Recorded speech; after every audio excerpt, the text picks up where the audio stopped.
Hello, everybody. Good morning, Welcome. good afternoon. Good morning, everyone. How are you guys on this important day? The whole world waited for our marathon, and They here it is. have. They have. I did one just over 12 months ago and it lasted 11 hours and 59 minutes. We're going to see how far we can get going, how Yeah, far we can get today. We may not quite make it to 11 hours and 59 minutes, but we'll give it a good run. yeah. YouTube allows me only to stream 12 hours, Yeah. simply because their software, they all everything that's over 12 hours, they archive. And I don't want it to be archived. So let's see how far we get. I hope you guys are good. Made some notes. Dave was helping me in the background get everything in order, all the interviews. Just a little bit about the program tonight. We'll be playing significant interviews, dissect them, and having in between interviews, we're going to have a little break where I also have some interesting guests on tonight. If they can make it, I hope so. And yeah, then we have basically a little discussion break, so to speak, right? Okay. Before I get started, or before, yeah, of course, no, Finn, smoke breaks included. I'll be Mm, disappearing throughout the show from time to no, you time. won't. You're I gonna will. I stop. smoke outside. I don't get to smoke in my office. So. All right. Don says hi to you guys. And I spoke to him on the phone today, yesterday, the day before. And he asked me to make a little statement. He wanted to come up on panel tonight, but I thought it's with the stuff he has to say, which is very important. It's gonna kind of distract a little bit from the interviews, because I'm 100% certain that you guys will be having loads and loads of questions. So Don and I will be going live next week, Saturday. And he asked me to read out the statement for you. Okay, I'm reading. Hello, everybody. I've heard some of you missed me. Rest assured that I didn't forget about your support for my work. I had to take a break to clear my mind, get on with my life, and wait for an important piece of information that would finally explain, in a simple, logical manner, how the tragedies of August the 12th, Sunday, keep that in mind for later, it's important, and August the 13th, Monday, unfolded. I am not that interested in details that come out from time to time, but in important facts like alibis, autopsy reports, witness statements, and forensic data. They are the foundation of a true investigation. We can all agree that the only reason we're still interested in Watts' case is that we feel there are people that should be in jail along with Chris Watts. We call them suspects. There is suspect A, Sandra Rusek. Suspect B, Nicole Kessinger. Suspect C, Troy McCoy. And Suspect D, Nicole Atkinson. Their behavior is not consistent with that of innocent people. I have been working in my free time on a presentation that could become a documentary. Think of it as the final part of TJ's documentaries. It will not only raise awareness about the conspiracy that took place to take 4 innocent lives, but it will also show evidence of some of the suspects' involvement, including the enhanced video footage of Nate. So we will make public everything we have. The suspects had all the time in the world to answer simple questions. They didn't choose to do that. On the contrary, they replied aggressively to any attempt to clear up the mystery surrounding this case. Next Saturday, I will go live with TJ to share some of the things that have come to my attention recently. Be prepared to take action after the live stream as you find appropriate. American justice will not give us satisfaction. Maybe it is time for all Americans to take their country back and repair the flawed justice system that makes shady deals with criminals behind the taxpayers' backs. In the end, I would like to thank TJ, Karen, Anita, and Annie, and many others who stayed in contact with me and helped me along with information or a kind word. I really appreciate everything. See you soon. End of statement. All right, so he has decided, he came across some important information, and he has decided it's time to come out with everything. Okay, so don't miss next week. I did not schedule anything yet, but don't miss it next week, Saturday, when Dawn comes on live here on my panel. And see, that's why I said it's better to do a live stream on its own on that, what he has to say and on that topic, because I know you guys will have questions. So did I. Okay. All right. Let's get into. Just one moment. I'll just repeat the important thing that you said in that statement of Don Joe's. These are Don Joe's words. These are not Tanya's or my words. Suspect A was Sandy. Suspect B, Nicole Kessinger. Suspect C, Troy McCoy. Suspect D, Nicole Atkinson. And these are just based on their behaviors, everyone. The behaviors since the tragedy. Well, he came across some important information. I'm not going to disclose any further. Okay? All right. Let's start with the phone call of CW. We all know Chris Watts played phone tag with the Frederick Police Department, Officer Goodman. And before I play that little phone interview, I'm going to share my screen and show you guys the timeline we had been working on in the past. Just to, basically put that back into your minds. So in the early morning hours of Tuesday, August the 14th, another 3 phone calls between Kessinger and Chris Watts took place. And these are not in the discovery mentioned from the technician, but obviously everybody has her phone bill, so we know that she called him or he called her or whatever, right? So on August the 14th at 12:08 a.m. for 31 minutes, at 1:12 a.m. for 3 minutes, and at 1:51 a.m. for 8 minutes. The officer Goodman tried to call him on his personal phone, which he obviously tried to put NK on the phone to listen in, and it didn't work.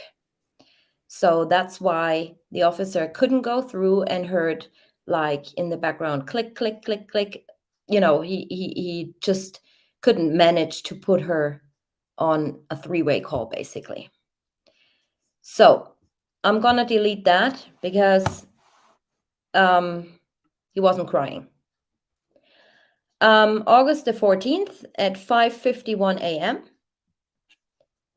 He calls her for 8 minutes, and the phone call ended on his personal phone at 2:07.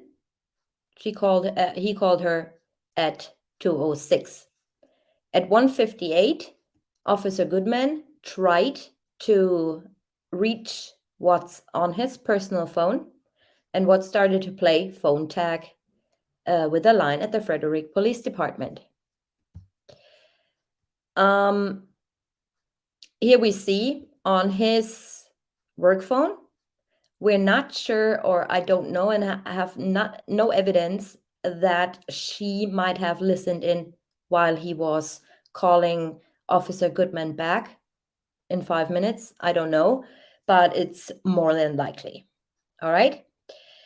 So now let's listen to that phone conversation.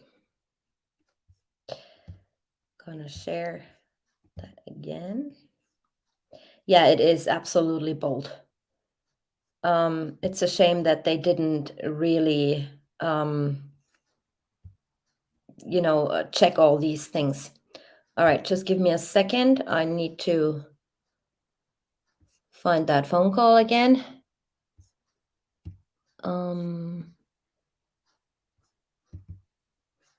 Here, that's Officer Goodman.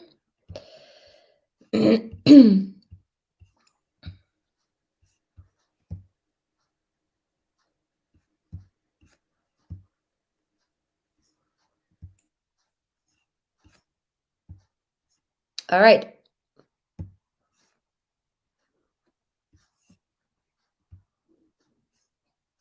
Audio will come up in a sec. That's him. Okay, let me just come on. This is Officer Goodman. Is this Christopher? Yep. Hung up on me again.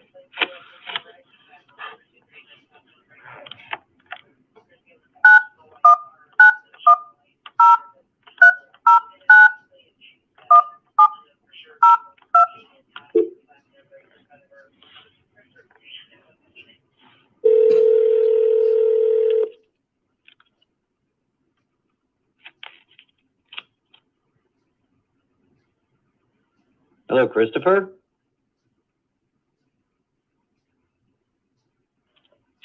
Christopher. Yeah. It's Officer Good. Yeah.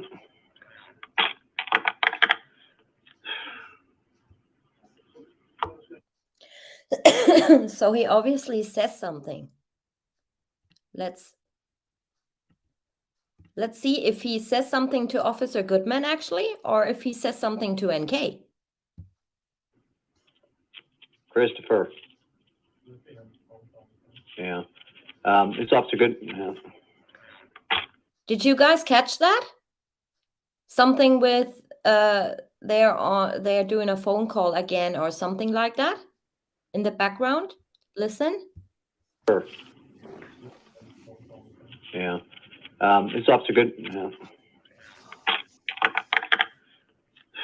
Not sure.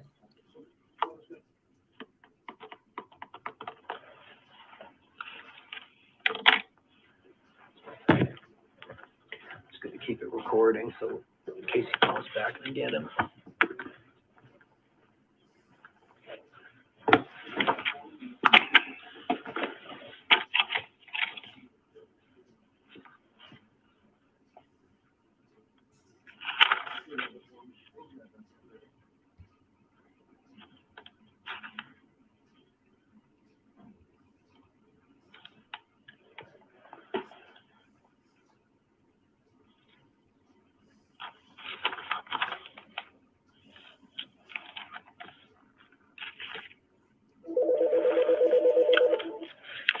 Hello, Christopher. This is Officer Goodman, Frederick Police Department.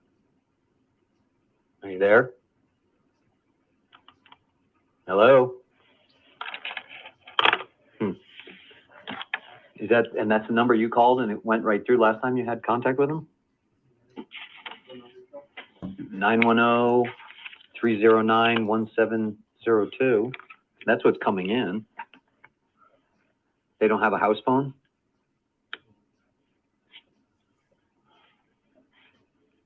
This is mind blowing, everyone. It's at 2 a.m. in the morning.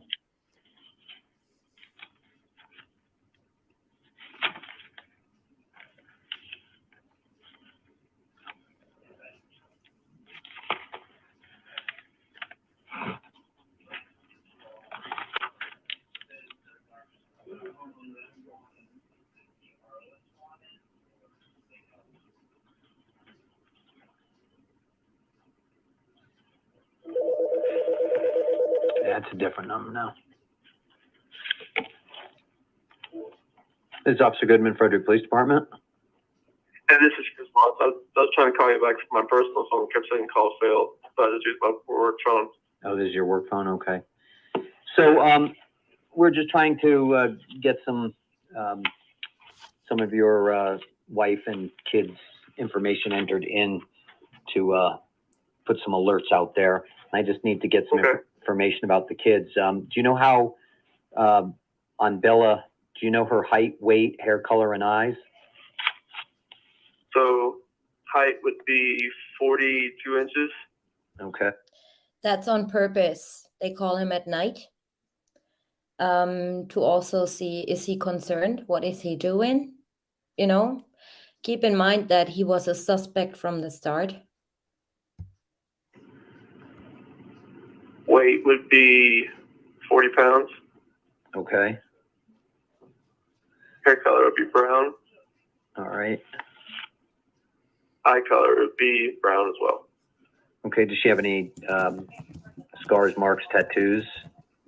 No. Okay. And then on Celeste, same thing.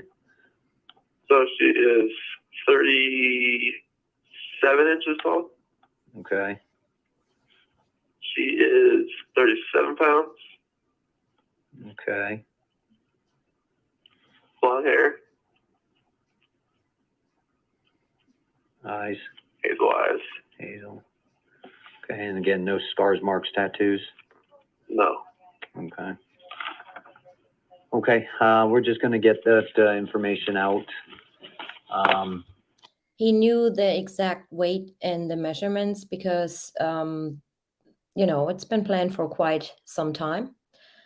Has to do with the oil tanks and the sudden rise of the oil levels, but we're getting there. And we're just going to keep. Oh, does Shannon have any scars, marks, or tattoos? She has the scar on her forehead only pops out every once in a while from that car wreck she had a long, long time ago, but no tattoos. Okay. Is it really a visible scar or no? No, it's just like only when like only if she's like really heated. Okay. She's like outside running around a lot. Okay. So it's like when there's a lot of sun? Yeah. Okay. And where is that on her forehead? Left, middle? Yeah, it's like right in the middle forehead. It's like right, like kind of like it runs like right in the middle, like just above the bridge of the nose, and it runs down, just like where the glass stuff went into her forehead for that car accident. And when you say goes down towards her like mouth? It goes up and down, so side to side. Okay. Like you have to really look for it, but like it's there. Like if she's like outside running around, it just kind of comes through. Okay. So since the other officers have talked to you, has anything else come to mind that you can think of to help us try to figure out what's going on, where she is? Nothing's come across. Just a bunch of text messages from a lot of friends just reaching out to me, just seeing like if they could help or whatnot, but nothing new. Okay. Can't think of any other names or anything that come to mind that we could call. No new names right now. Everybody else it's just been like consistently the same people just reaching out to me. Okay. On phone calls to North Carolina, but people I haven't heard from in a long time. Okay. Okay. Yeah. Well, if you hear something, obviously, let us know as soon as you can, and if you can think of anything, if anything, you think of that might help us locate her, just let us know. Okay. Okay. Thank you very much, sir. All right. You have a good night. You too. Bye. Bye.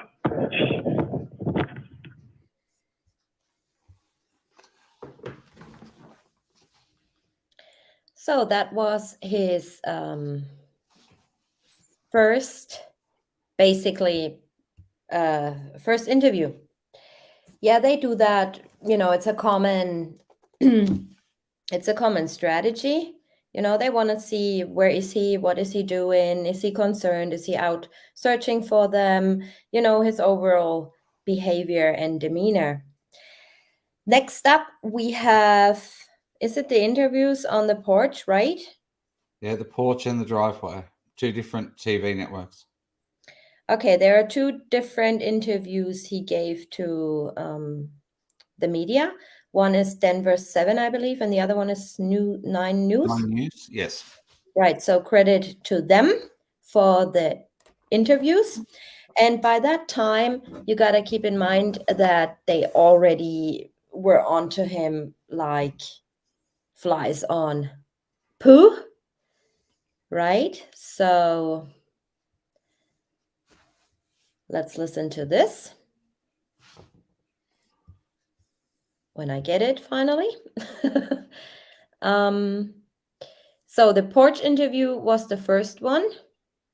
And then after that, he gave another interview standing in his driveway to 9 News. Correct. All right. Let's share this.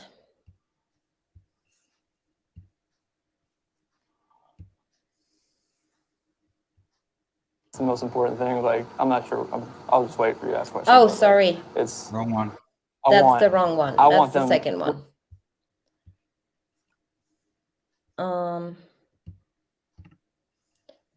Sorry. This happens. This is live TV, everyone. This is what Live happens. TV. No Okay. editing. No editing involved. No editing here. No, hold on. That was both. Both? No, I'm right. That was both interviews, wasn't it? Yeah, that was Yeah. both interviews. I put it together. Okay, well, it must be in order if that's the case. So obviously the driveway was before the porch, but I'm certain the porch was first. Okay, hold on.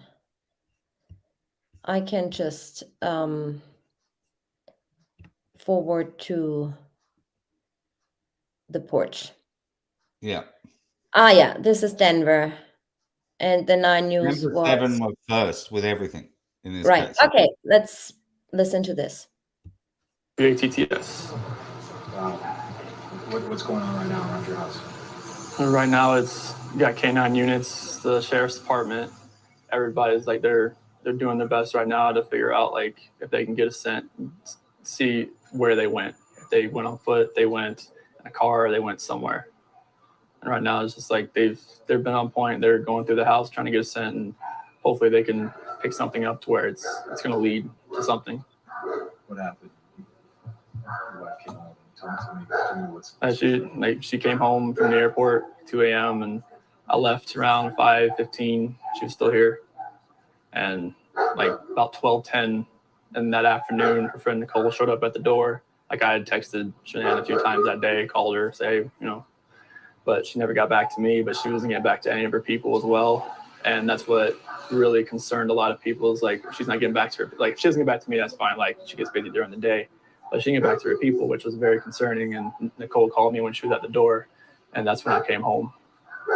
And then walked in the house, and nothing was vanished. Nothing was here. I mean, she wasn't here. The kids weren't here. Nobody was here. What's your wife's name? Shanann, SHANANN. What's your kids? Bella and Celeste. How do you spell Celeste. Celeste. How old are your daughters? 4, Bella's 4, Celeste is 3. And so, how many times did you try calling her? I called her 3 times, texted her about 3 times just to say, what's going on. Like because after I called her and texted her once, it's like maybe she was just busy. Like she'd just gotten back, like everybody's probably calling her from her trip. She just got back from Arizona, and I figured she was just busy. But when her friend showed up, that's what it was like. It registered like, all right, this isn't right. Do you think she just took off? Do you think?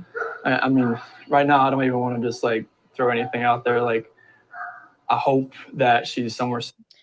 Can you guys see the attitude in his face? I'm gonna go back a little bit. Isn't right. Do you think she just took off? Do you think?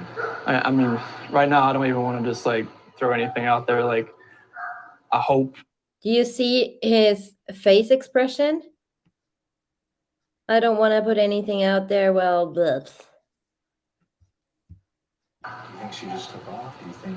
I mean, right now I don't even want to just like throw anything out there. Like I hope that she's somewhere safe right now and with the kids. But I mean, could she just taken off? I don't know. But if somebody has her and they're not safe, like I want them back now.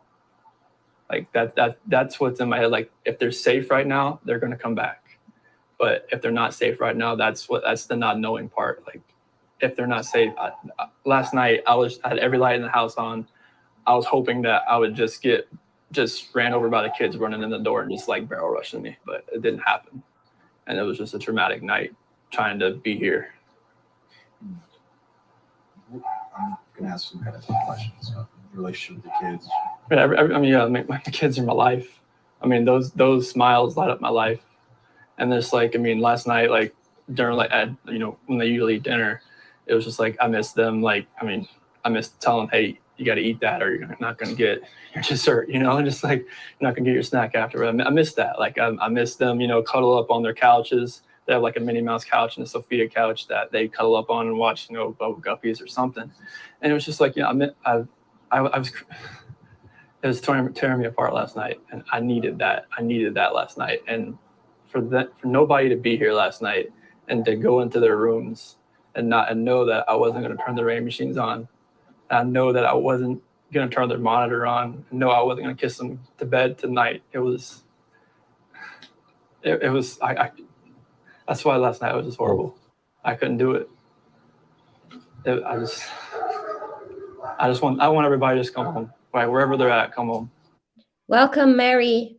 Okay. My friend Mary here. Oh, A warm welcome to Mary MK. Long time no see, Mary. I'm gonna call you, I promise. Sorry, I was busy. So nice to have you here. Thank you for being here. Just 1 sec, Tanya. Yeah. Okay. Everybody, we need to make reference to a book that was written. Okay. TJ made a point the other day during my live stream that Chris talks about in the book. He knew it was going to be the last time he was going to tuck his daughters into bed, yada, yada, yada. Here on the porch, he's basically saying the same thing, except he's saying he wishes they were there for him to actually do such a thing. In my honest opinion, neither happened. So I just want to say there's a story being told, I think. And when he's told one story to a writer, he said one thing, and here on the porch he's saying another. So in my opinion, neither actually occurred. Right. Because in our honest opinion here on my channel and on TJ's is Chris never came home from the party until 9 p.m. So how can he be saying he's tucking his daughters in for the last time when he actually never even put them into bed in the first place on Sunday? But that's based on our timeline of events, everyone, going forward. That's based on the data from his router. That is correct. Where he doesn't come home from the party, everyone, until 9 p.m. Where was he for 4.5 hours? So he wasn't tucking his children in bed. So the story he gave to Unless he writer- was somewhere and brought them back with him at 9 p.m., which I totally don't believe. yes, neither do Because I. he left, he ran errands in the house. He connected back and forth, headlights seen, all these things. And I don't think that if the girls were home, I don't think he would have left them home alone while he's doing his stuff, I Not a don't think chance. so. Not a chance. Exactly.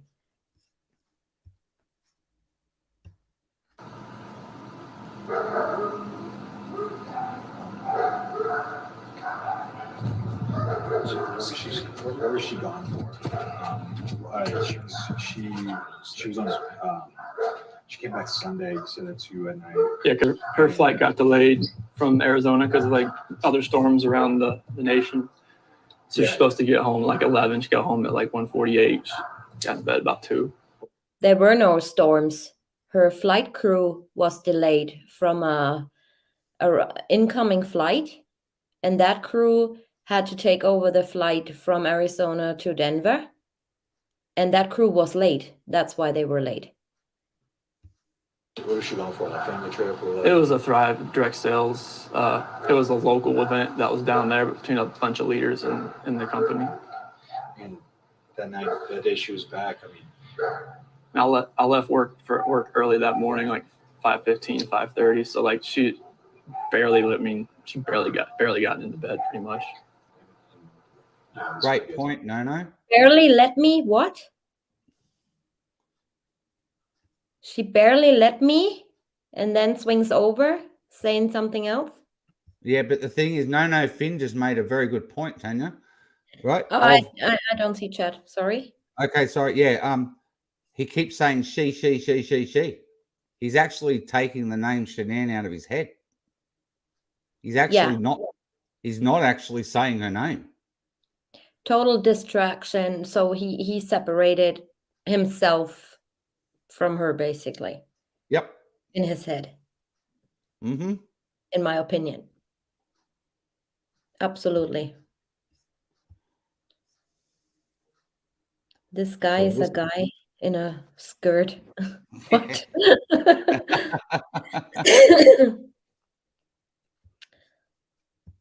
I mean, she barely got into bed pretty much. And this might be a tough question, but did you guys get into an argument before she left? It wasn't like an argument. We had an emotional conversation, but I'll leave it at that. But I just want them back. I just want them to come back. And if they're not safe right now, that's what's tearing me apart. Because if they are safe, they're coming back. But if they're not, this has got to stop. Like somebody has to come forward. You spoke about her family, like her parents. Yeah, they've been in constant contact, like every hour. I mean, everybody back in North Carolina and the East Coast. I mean, from Maine to Florida. What is her parents saying to you? Like, Just like if they need to get on a flight, just let them know. Because I mean, they feel helpless right now because they're on the opposite side of the country. I mean, Colorado is. I mean, you can't just drive around and look. I mean, it's just like you wouldn't really know what you're looking for. That's what the cops pretty much told me. That first day, I was like, I want to get out and drive around. They said, you wouldn't know what to look for. Last couple questions. What is law enforcement? What have the police or the sheriffs? Yes, or zoom in. your neighbors? Is anybody? What's police saying to you? Right now, this is what they're doing right now is with the canines in the sense. I think this is the biggest thing. This is the biggest thing they've done so far because yesterday Frederick Police Department did all the searching of the house and tried to gather whatever information they could. And with the detectives, officers, and sergeants, and today it's, I mean, obviously with all the activity that's around, there's a lot going on around here. And I really hope that all this can lead to something positive. What did your neighbors? Did they see anything? Did you ever see anything? No, like the police department door to door asking, like cameras and everything, just like nothing.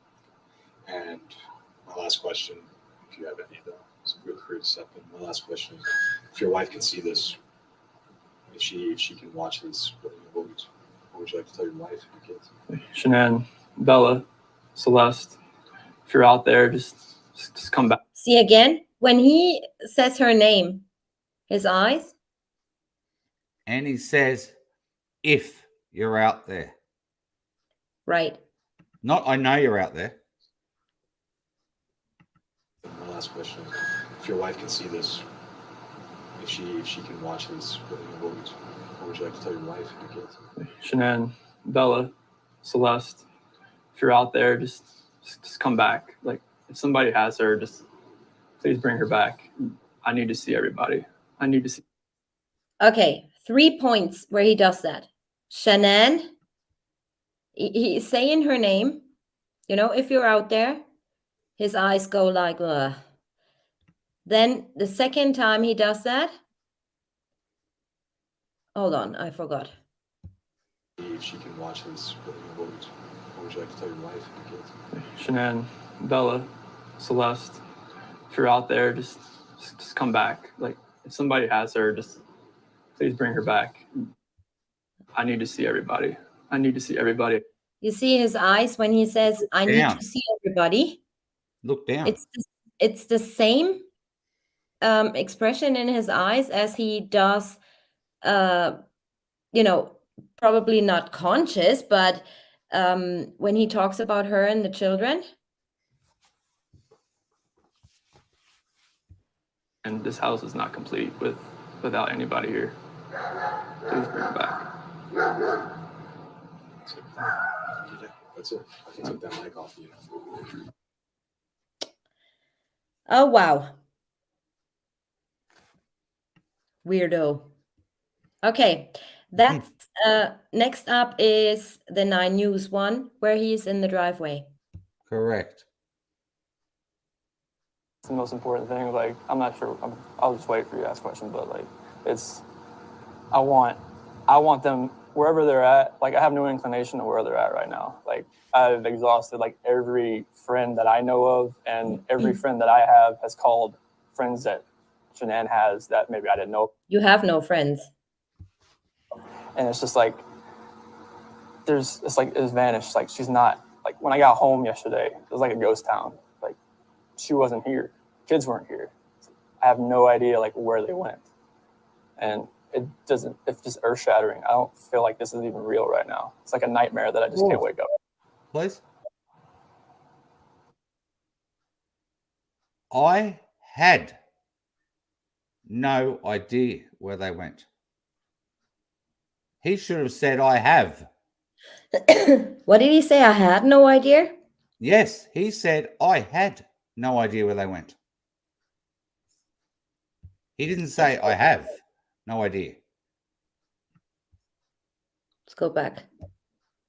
And it's just earth shattering. I don't feel like this is even real right now. It's like a nightmare that I just can't wake up from. Chris, when did you learn that they got there? They weren't here? Oh, is it further down? Yeah. And it's just like, she's not, like, when I got home yesterday, it was like a ghost town. Like, she wasn't here. Kids weren't here. I have no idea, like, where they went. No, he says, I have no idea where He they said went. have. Okay, I'm sorry.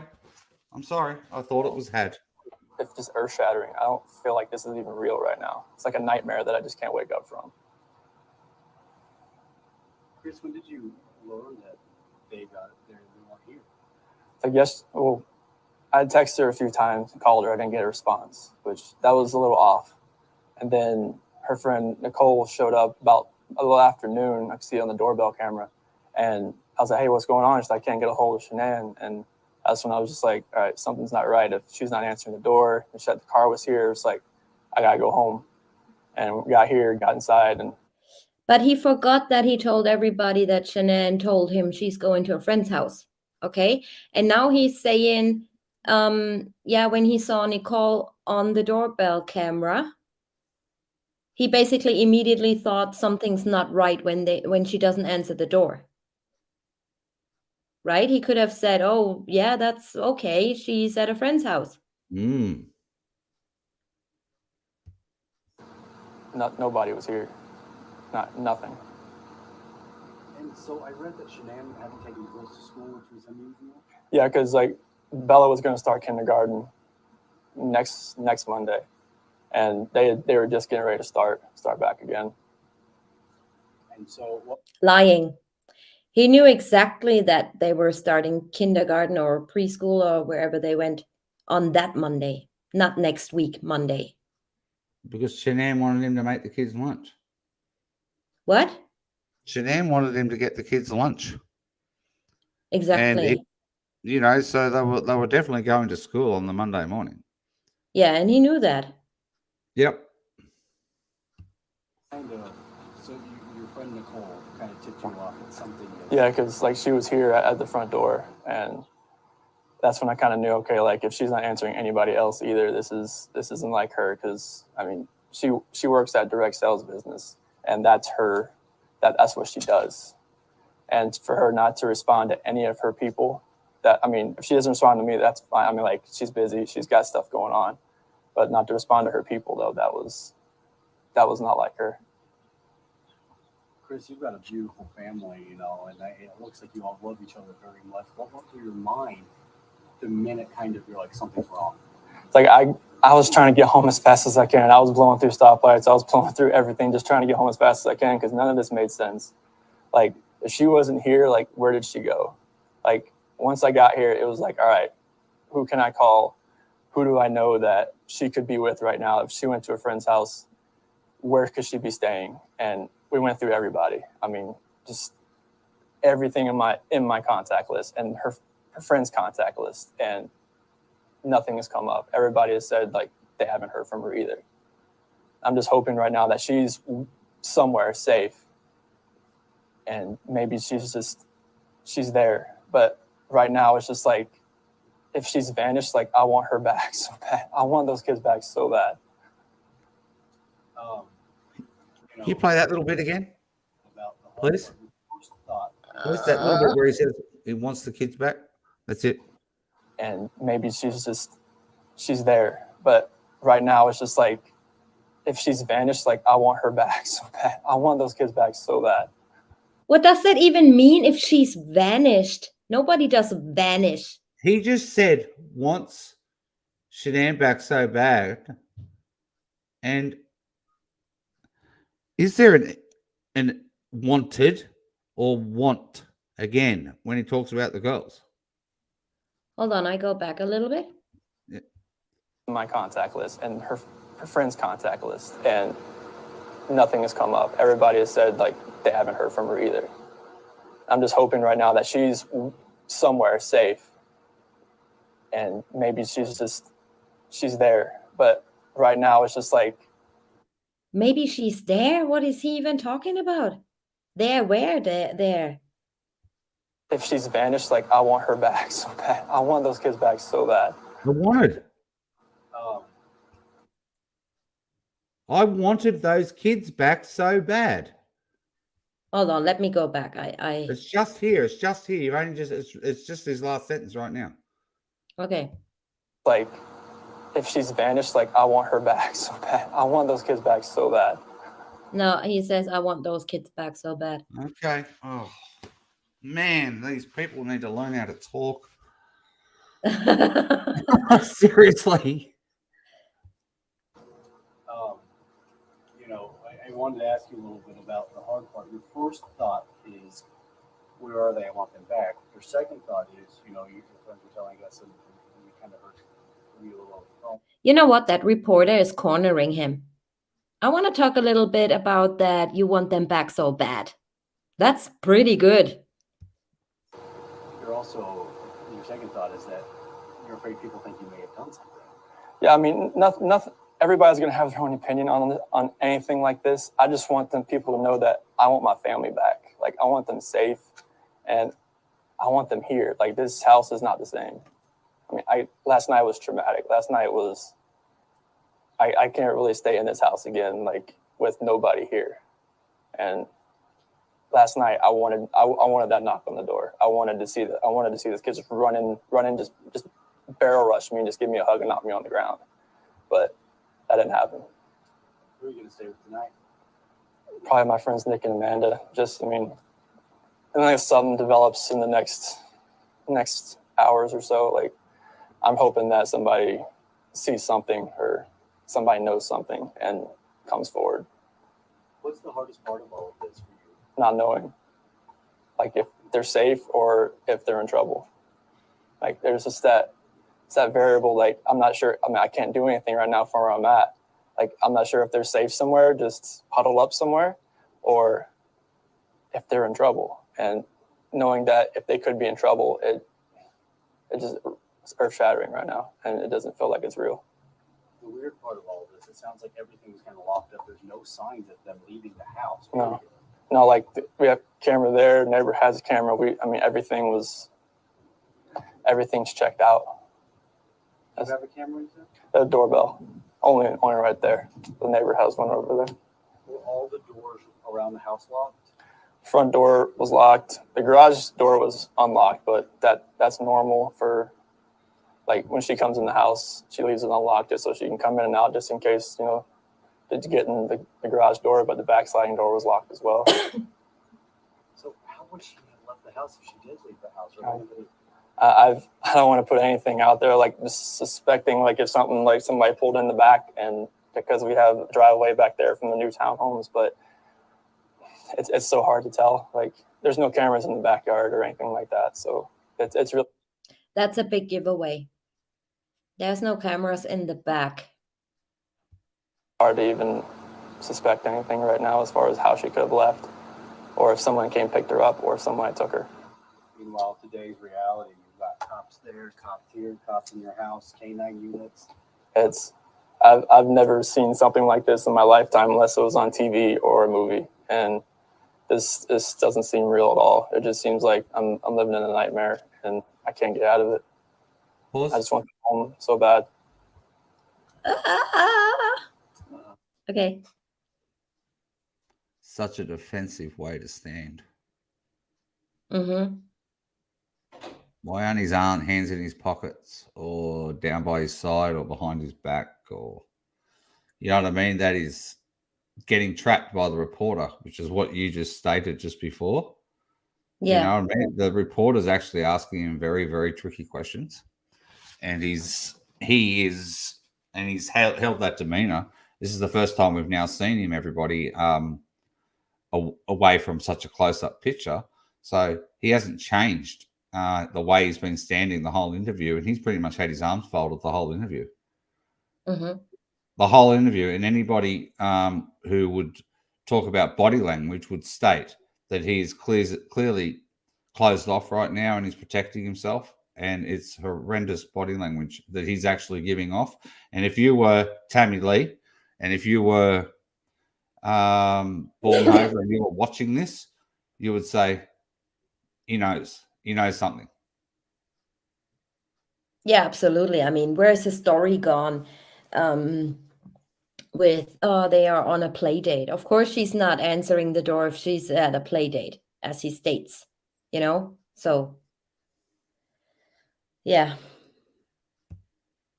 Did you see your kids and your wife whenever, or you had the kids? I forgot. Yeah, I had the kids over the weekend. Did you see your wife when she got home? She got home real. His eyes again. I had the kids over the weekend, and his eyes go all weird again. At about 2 a.m. from the airport when she got back from Arizona. Did you wake up and say, No, I saw her when she got in, but it was really quick just because it was 2 a.m. in the morning. But I saw the kids Yeah, that's what I believe. It was really quick. Before I left, and that was it. What kind of efforts are happening right now, Krista? Oh my God. I saw her really quick, and that was it. This is creepy. That was it. What kind of efforts? Whoa. Dave, say something to that. I'm really late, about 2 a.m. from the airport when she got back from Arizona. Did you wake up and say, No, I saw her when she got in, but it was really quick just because it was 2 a.m. in the morning. But Huh? It was really quick. I Yeah, saw her when she got in. it was really quick. It was really quick. What There happened to you the emotional little go. conversation? Conversation. It was really quick. Quick. Saw the kids in the monitor before I left, and that was it. And that was it. I saw the kids before I left, and that was it. Oh, maybe we taken that out of context, but this is creepy. Mm-hmm. He could have said, yeah, we had that conversation because he told Denver 7 already that we had a emotional conversation, and I just leave it at that. Mm-hmm. And now he's saying, yeah, I saw her and it was real quick. Oh dear. The confession's starting to look good. Mm-hmm. This is stuff, I never noticed because I refuse to watch these porch interviews in detail. Like I listen to it in the background and stuff, but never. So this is a premiere for me too. I never listened to it in that great detail. Mm. Yeah. Right now in the Frederick Police Department, they've been on point. With the officers, detectives, sergeants, K9 units here, they're getting sense. So hopefully they can pick up something and kind of go in a direction that will actually lead us to where maybe they're at right now.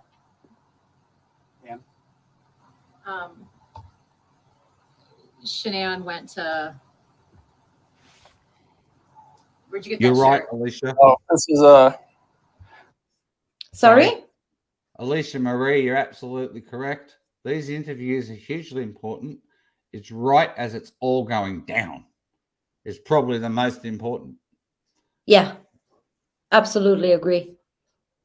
Like It's I con- have never listened to all of her, them calling her girlfriends because I don't find them relevant. I find this relevant, TJ, if you know what I mean. Like this is relevant. Yeah. So yes, you're right, Alicia. Spot on. Somebody who is socially awkward and likes to keep to himself probably wouldn't know what to do with his hands. Yeah, probably not, but you can, have something in your hands, a car key or whatever. If you're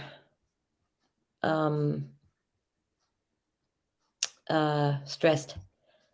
I'm on the spectrum and I don't think I'd be folding my arms. All right. I'd have my hands in my pockets. It's a comfortable place for me to put them. Right.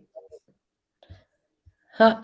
Tumbleweed emotional conversation sounds NK-ish. So true. Yes, it certainly does. And now she asks him about his shirt. Mm. She got it off Amazon, but this is my favorite college sports team. Wasn't she just there? She was just in North Carolina. Yep. So she actually probably got it from there. Usually she gets stuff from Amazon, but this one, I like these shirts a lot. Oh my God. Guys, you love your shirt. Describe your little girls to us, and So Celeste, she's just a ball of energy. Call her Rampage because she's just always, she's got 2 speeds, go or she's sleeping. And she's always a troublemaker. She's always the one like jumping off things, just yelling at you and all kinds of things. And Bella, she's the more calm, cautious, mothering type. And she's more like me. She's more calm.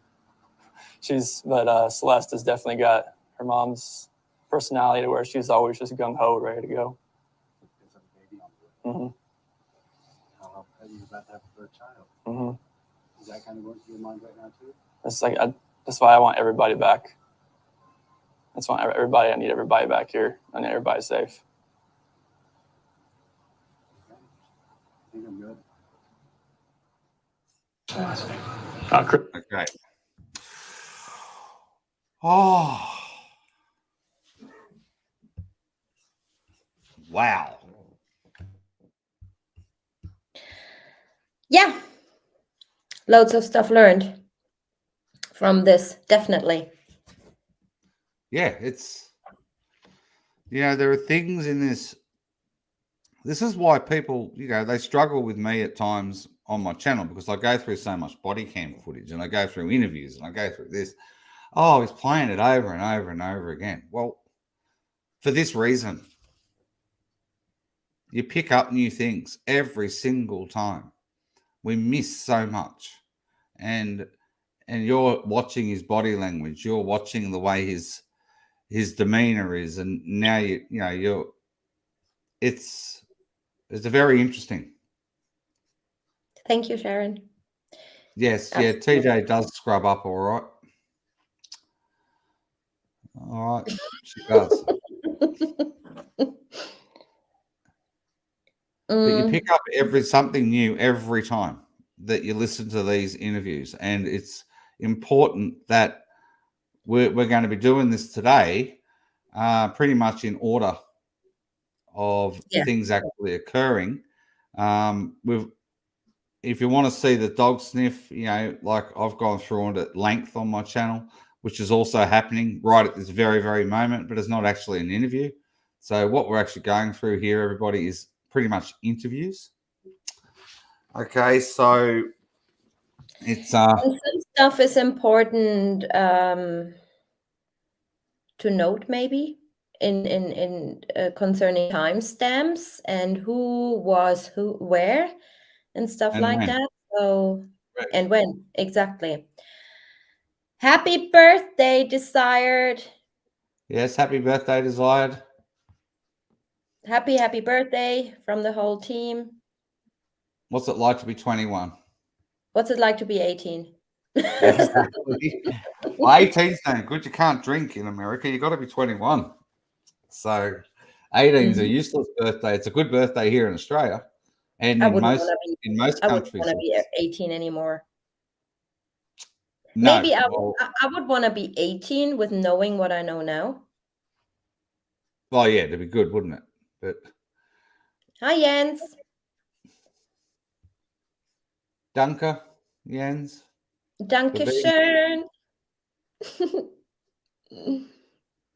All right. I really did not want to put you through the next interview, but I find she didn't.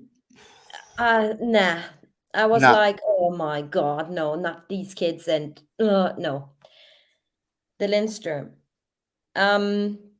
We said we're gonna do everything in order, and yeah, the Lindstroms are just part of this, right? I mean, not part of the crime, but part of the investigation, and so we have to play their interview. I cleaned it up a little bit and enhanced it. Took out the background noises as good as I could. So I hope this is not so bad for your ears when his kids are all over the place. But it's important in the timeline of events, everybody, that the Lindstroms were interviewed, and it's important that you all get to hear it, because Dave Cologne, who was Chris's good friend, went over there on Monday evening, the 13th, the day everybody disappeared, along with Jeremy Lindstrom turned up, who is also a friend of Chris's, who didn't like Shanann very much. And sadly, you're going to hear the Lindstroms talk of Shanann in a very bad light.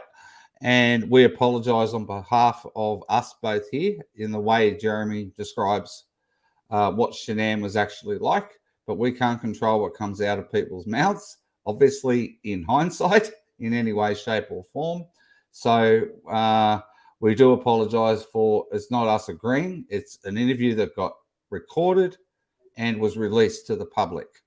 There is a significant moment in the actual interview where the little boy speaks and says something, and that was all blown completely out of proportion on social media for nearly 3 years, and I don't believe it has anything to do with words that were spoken at a birthday party, but it's just a very interesting thing, because when you hear right at the very start, Kevin Kobach arrives and who the gentleman is who interviewed Nicole Kessinger, everybody, CBI agent Kobach, and along with CBI agent Matthew Saylor, who was actually up on the tanks with Luke Apple, everybody.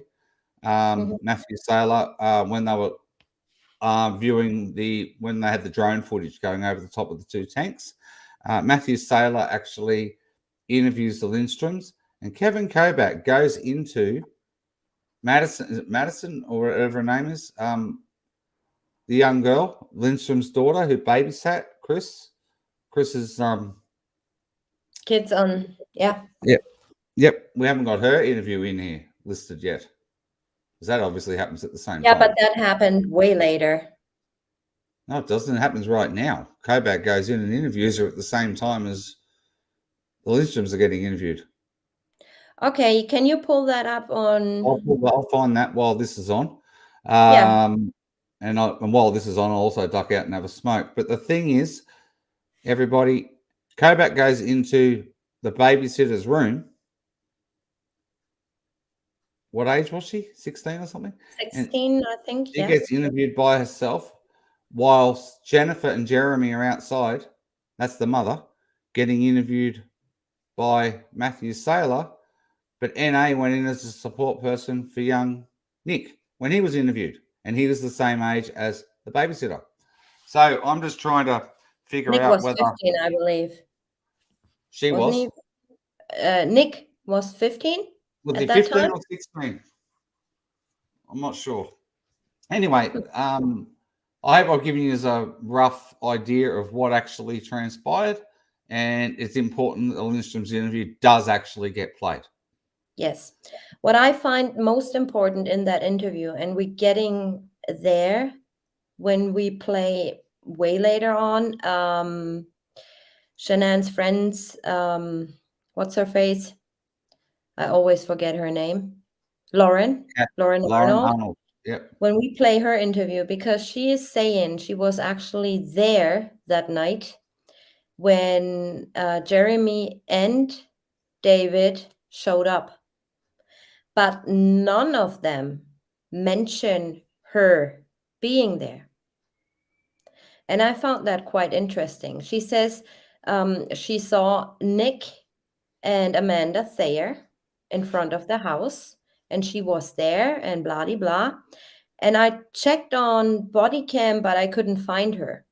So the time she said she actually was there was shortly before the K9 units went home, basically, or all the officers went home. And then she says she saw Nick and Amanda Thayer there. Later on, a little bit later in her interviews, she states she saw Jeremy and David, but they only arrived at 9:30-ish. So yeah, keep that in mind. And I remind you guys when I play her interview as well. I found that's very, very important. I don't know why I find it important. Could be nothing, but it's just something I don't get my head around. She does say some very interesting things in her interview. Right. Okay. Where do I have Very. them? You know them. What? I know Lauren them. Arnold does say some very interesting things in her interview. She does. Well and truly. And it all makes sense. Yes. The Lindstroms. These were the people for everybody. I see loads and loads of new people coming to my channel recently. So everybody is welcome on my channel as long as you're polite. And just to explain for everybody who don't know who the Lindstroms are, these are the people, like Dave explained, their daughter watched Bella and Cece on that Saturday before the murders. And these were the people where Chris Watts was with Bella and Cece for the birthday party. Alrighty. And the little boy that you hear speak, it was his 4th birthday. Right.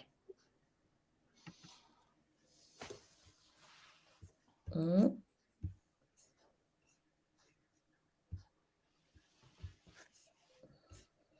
And I'll be right back.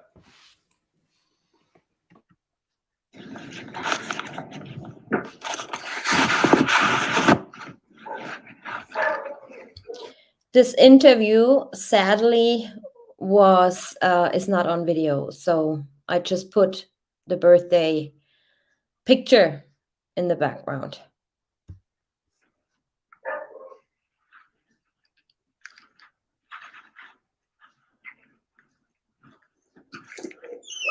How are you? Good. How you doing, sir? Good. I'm Jeremy. Jeremy Kevin. Nice to meet you. It's my partner, Matt Saylor. Nice to meet you. There you go. Okay. Matt Saylor. Hey. Hi. Oh, hurt you. There you go. You can pretend she's bigger than you. Hi. Hi. I'm Kevin. Jennifer, nice to meet you. Where's McKenna? Hi, McKenna. Hi. There she is. I'm Kevin. Hi. How are you? Good, how are I'm you? Matt. Hi. I just want to talk to her alone. I think Matt wants to speak with you. Hard right office. That would be great. Yeah, you okay with that? Yep. All right. You're not in trouble. So note here, he says, "Hi, McKenna." I don't know why he says hi, McKenna, because how does he know this is the girl? Right? Or am I mistaken and they spoke previously before that interview? Weird. Hi, what's your name? Hayden? That's a cool name. I'm not even gonna ask your name. Hi. Kyle.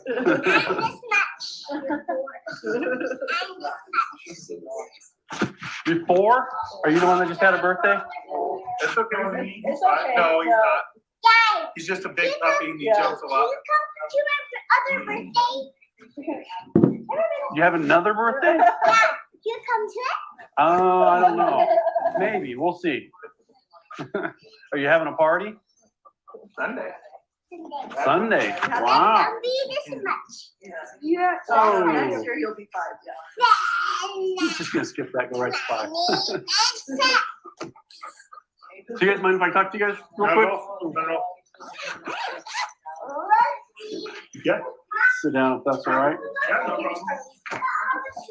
No, buddy, no. You have to stay up here, okay? Because it's not for you. You stay out here, okay? Yeah. Here. Sorry, back to that. Yeah. Sit down and watch the song. Okay, can I get your name again? It's Jeremy. Jeremy? Yep. Lindstrom, Landstron. What's the date of birth for you? 10/1977. And your name is? Jennifer Lindstrom.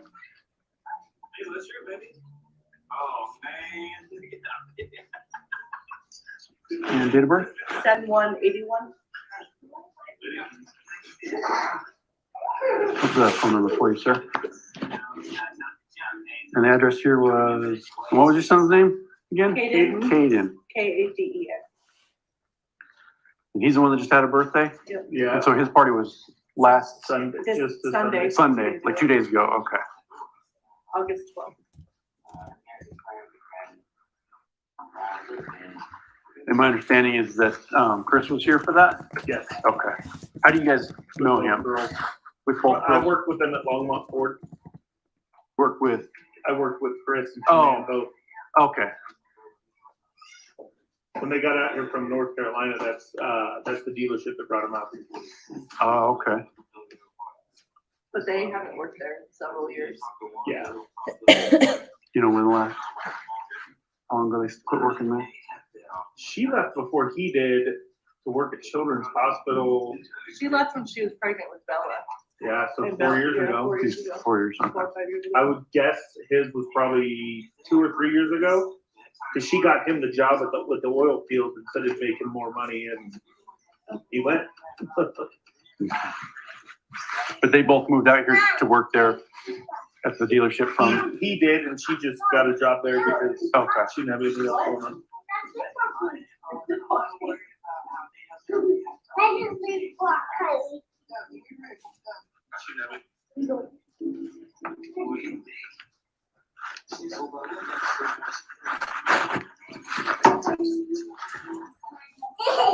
how long ago did they move out here? Roughly. I would say, 6, 7 years. yeah, I was gonna say probably 2010-ish. Give or take, right? Well, yeah, I mean, 'cause it was a couple years before Bella was born. She was born in 2013. Had to have been around 2010, Yeah, or 11. somewhere in there. It's been several years. You guys been friends with them that whole time? Yeah. Are you kind of casual friends? Are you guys like good friends with them? Do you hang out with them a lot? It's kind of one of those, like, you've got a best friend and you only see each other a few times a year, but nothing leaves off. Right. If you like birthday parties, you always see them for their birthday parties, maybe a couple barbecues a year. Came on Father's Day for a barbecue. Yeah.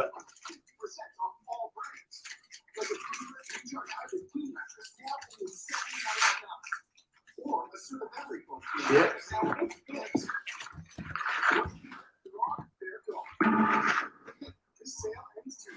So Chris was here with both Bella and CC. Yeah.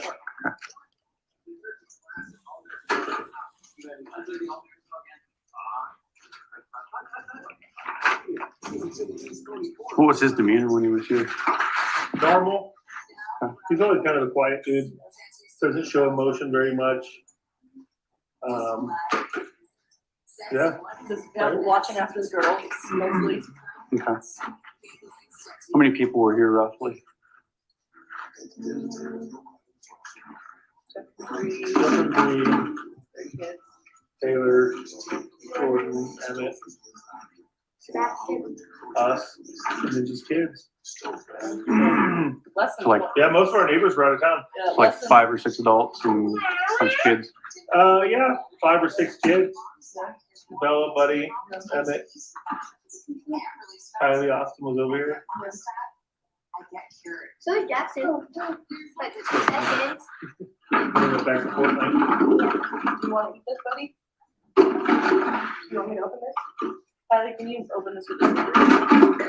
Before Sunday when we was last time we talked to either Chris or I guess it would have been Saturday. Well, maybe Friday, because he texted me to see if McKenna could watch the girls so he could go to the Rockies game. He won tickets at work or something. Oh, okay. And then I texted him on Saturday and said, hey, I just got Broncos tickets. If you want to go with me to the Broncos game instead. But he said, no, his work would get mad if he didn't use the tickets. So Mom. Yeah. All my toys are blowing away. No, it's Rocky's game on Sunday, Saturday. Saturday. Mom, look at those things going. What is this? Oh my God. Yeah, it's looking nasty. Northwesty here, it's dark. It dodges us pretty much every time. Really? Yeah. That's Sure, good. just popped out in front of the door. Oh, the Broncos played Saturday night, didn't they? That's right. Yep, there was Okay. both games Saturday night. Okay. Do you know who he went to the Rockies game with? No idea. But he won tickets at work. Yeah, that's what he said. And your daughter babysat for him? Yes. Kenna, right? Yep. Is that M-C-K-E? K-E-N-N-A. Look at it.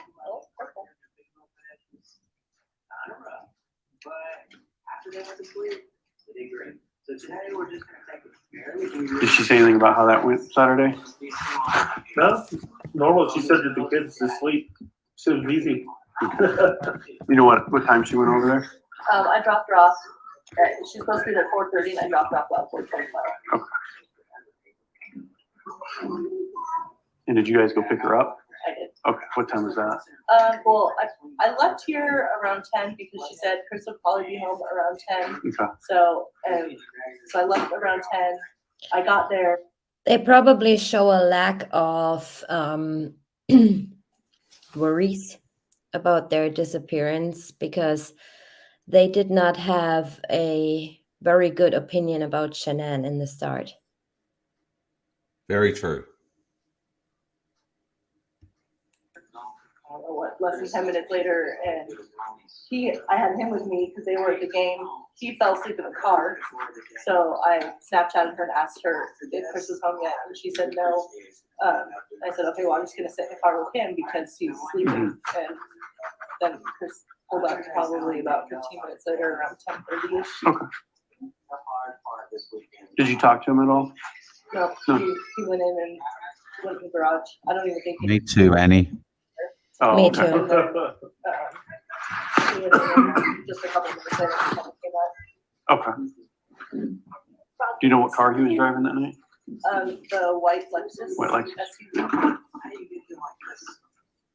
Spot on target. You said he went in through garage.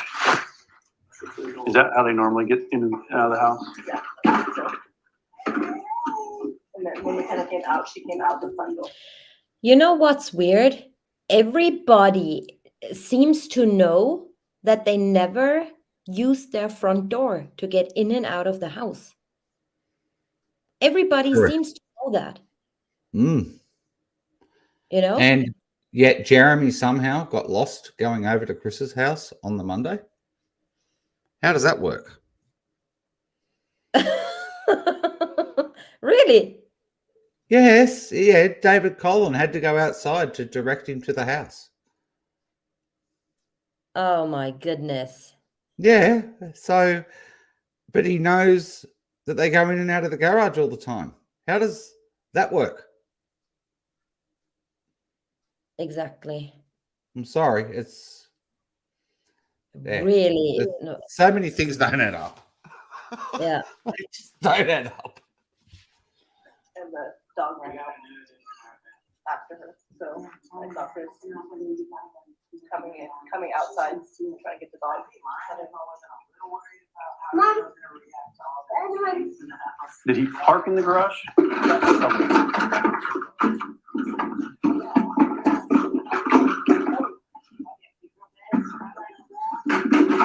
So true, Rognado. Yes, Frognado. Kids just kind of slept the whole time. Well, they Hi, they have a Claudia. very regimented schedule. So their bedtime is 7. And Chris had ordered pizza for them, kind of said, and I think they, the pizza got there well after she got there. They ate, played for a little bit, and then it was time for her to get ready for bed. And I think she said that Cece went to sleep, but then Bella had come downstairs and said she couldn't sleep, so McKenna had her just kind of sit downstairs with her for a few minutes, and then she went back upstairs and was able to fall asleep. Except they're really easy to watch compared to These monsters. just not go to bed. No. Or, Do you know Bella not being able to sleep, is that normal? Or did she say why? She didn't say anything. She didn't say. Okay.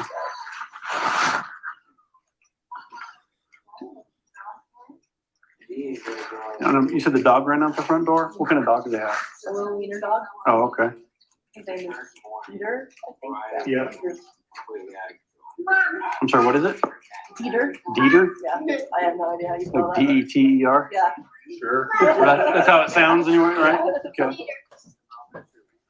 Do you have any other pets? I don't think so. Shanann's parents lived with them like last year, and they had a couple dogs, but those dogs left with the parents. Okay. So just the one.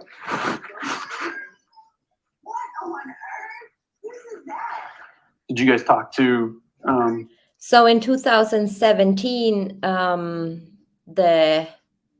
Mr. and Mrs. Rusek lived with them. Or were there. Chris on Sunday at the party? Yeah. Yeah. Anything seem different about him or No. any unusual conversations? No, he was talking to us about they knew the gender of the baby, but it's in the The envelope. reveal party's supposed to be this week. So they're supposed Oh, to reveal okay. the gender this week, but they have 2 girls, so that'd be cool if it was a boy. I asked them if they needed a crib because we still have his old crib, and I know they got rid of all their baby stuff. for Check the girls. top spot at the phone. So he said, no, we have that taken care of. So they still have one in the basement. Yeah. So, yeah, we just watching the girls. Cece had, towards the end of the party, Cece was on the rock climbing thing and she kind of slid down Mhm. and was crying. So, Chris, ran over and helped her and said she wanted her blanket.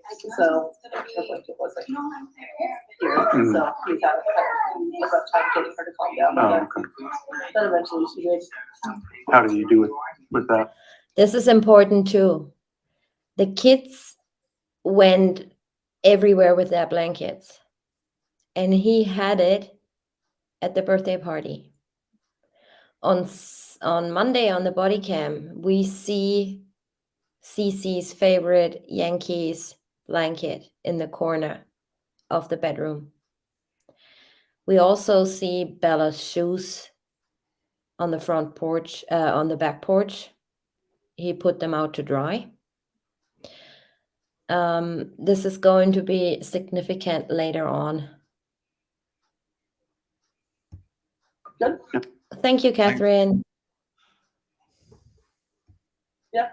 He's always been good at that. It's, He's really we always, hands-on. yeah, we've always just referred him as the mellow guy. Yeah, and Shanann had mentioned, like, we were planning on having a third kid, and then Chris said he wanted one, and she said that she agreed to it because she knows, like, what a hands-on dad that he is, and so if it got if it got busy or, overwhelming, that she knew that he'd always be there to help.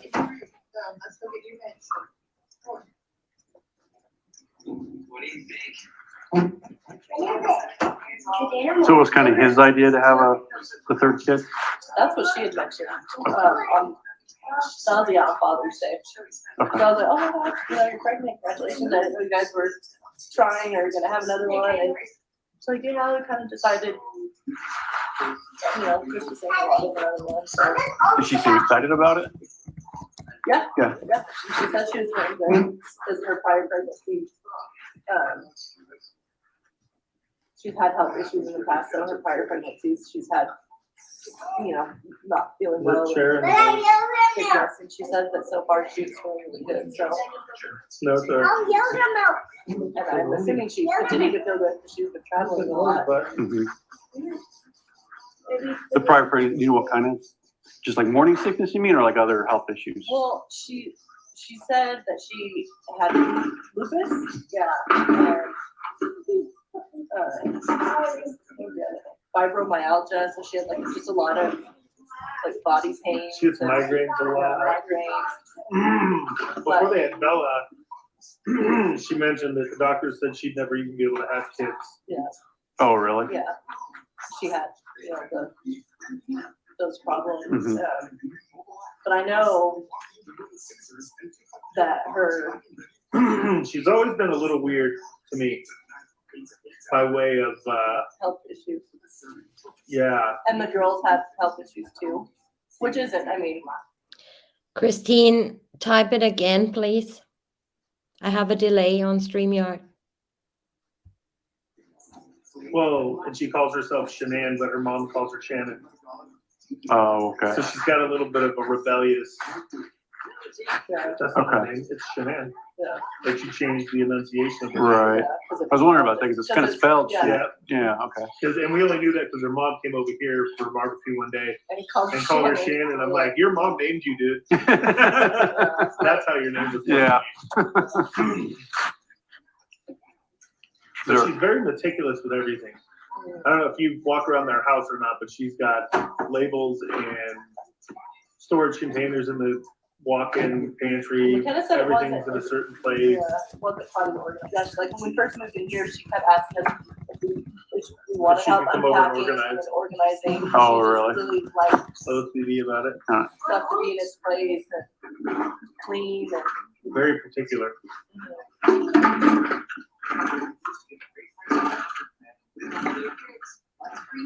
Is there any other kind of way she was different? You said she's kind of a different. Just particular about a lot of stuff. Okay. Like just with organizing, everything had to be clean. I picked Chris up one night to take him to the airport late, and he couldn't leave the house to go to the airport until he was done cleaning up the basement. It's very controlling in that way. Okay. So we always thought, man, he's just got to be a really good dude to she found the right guy. Yeah. If she's going to be that personality, Right. she's found the right She's personality. like the type A, like I always said, they could never be married because he has that same like way about him. Right. They would just butt Butt heads. heads. So Yeah, I mean, even at work, they would hand her his check. Oh, really? yeah, like she handled all the finances and Oh, okay. everything. But there was never anything like more than just that's their personality. I'm gonna say something to reply to you, Annie, which I probably gonna regret after I say this, but I don't think they have had those, severe allergies. And I don't think that giving them some coconut would have killed them. If you read the Thrive Pro Bar ingredient stuff and there's both jungles and all that stuff, I mean, that should have been threatening too, right? But that's just my personal opinion. It wasn't anything like mean about it or just. What is that? It's just windy, dude.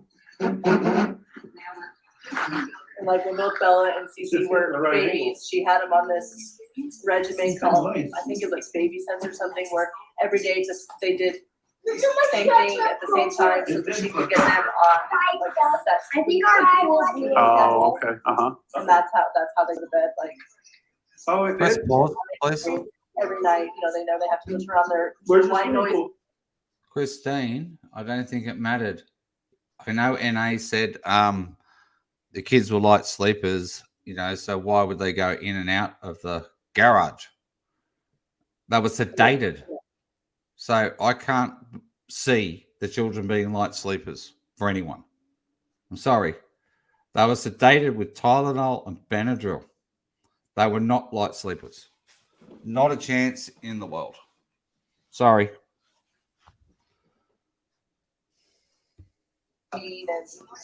It wasn't Get in their bed. Kind of said they both went to the bathroom by themselves and they didn't even go to the bathroom, which she found pretty impressive for a 3 or 4-year-old. Usually again, because this guy's not body trained.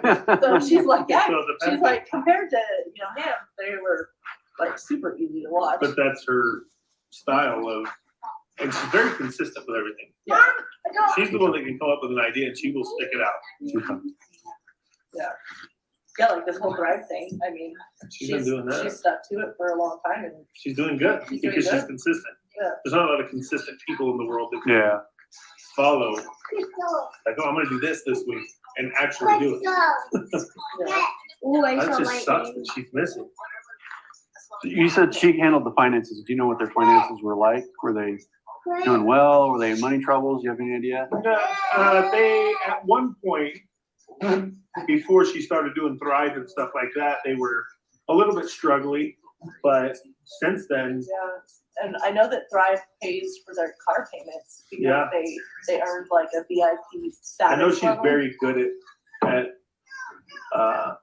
she's a couponer, like Yeah, she always knows. she watches everything. She pays Oh, attention to okay. savings. Yeah. Like, But at one point, she had a part-time job at Children's Place, so she could get discount, like maybe just like one day a week, so she could get discounts on clothes for the girls. She wanted them to have She had it all clothes. figured out. And I know that Thrive, they would go on trips with Thrive that were Because they're paid, very accomplished. that were paid. That's awesome. Sometimes she would just go, but sometimes Chris would go too, like they went to Dominican Republic, I think. Oh, really? She went to trips every Yeah, year. she went She's to focused trips. on trying to win. And so she tries to have Chris go on the bigger trips, like the nice ones. But sometimes I think she just does conventions, maybe, like these smaller trips that she goes on. Mm-hmm. But I know her and Chris, before she went to They look good? visit her mom during the summer, her and Chris had gone to San Diego on a trip for a few days. Okay. Kenna mentioned they were going to Aspen this weekend on Friday. And while she was babysitting, Shanann had texted McKenna and asked if she could babysit the girls again on Friday because they were going to Aspen for the weekend, and whoever was watching the girls couldn't watch them until 7, and they wanted to leave earlier because of traffic. So she was wondering if McKenna could babysit the girls from like 4:30 to 7. And McKenna asked me, and I said that's fine. She would just have to pick you up because I won't be home from work until 5, but then I could pick you up Right. at 7. Okay. And she told Shanann that, and Shanann said, okay, well, we'll talk about it, later in the week or whatever as it gets closer. Okay. And I don't know if DJ? Aspen was. Well, and she was just in North Carolina for like 5 weeks. Yes. Okay, I just want to make a point. It's a rule on my channel, and it's also a rule on this channel here. I'm a moderator also for TJ, and she is also a moderator for me on my channel. Under no circumstances are other channels to be mentioned in chat unless it's the moderators that are promoting the other channels. But other than that, no other channel creators are to be mentioned in a live chat. Your comment will be deleted.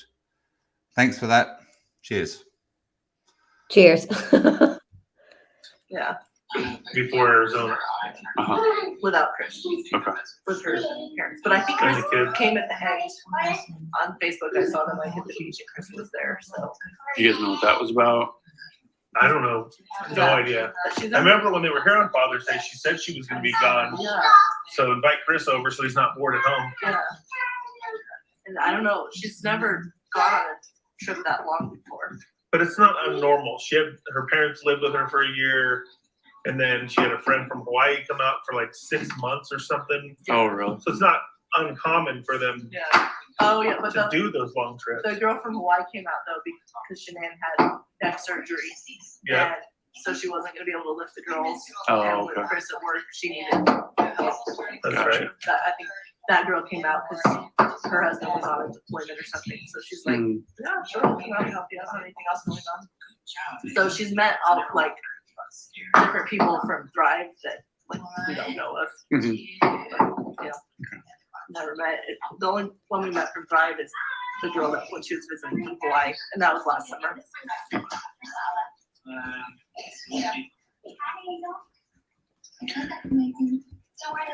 So you said she's kind of a, Hold on a second. What was last summer? I missed it. Sorry. I know her and Chris before she went to They look good.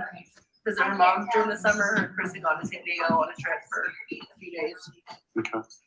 McKenna mentioned they were going to Aspen this weekend on Friday, and while she was babysitting, Shanann had texted McKenna and asked if she could babysit the girls again on Friday because they were going to Aspen for the weekend, and whoever was watching the girls couldn't watch them until 7, and they wanted to leave earlier because of traffic. So she was wondering if McKenna could babysit the girls from like 4:30 to 7.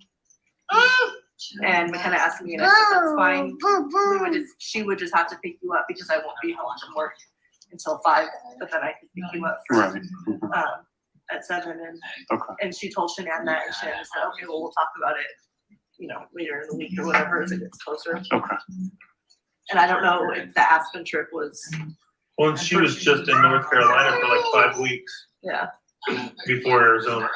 Uh-huh. without Chris, Okay.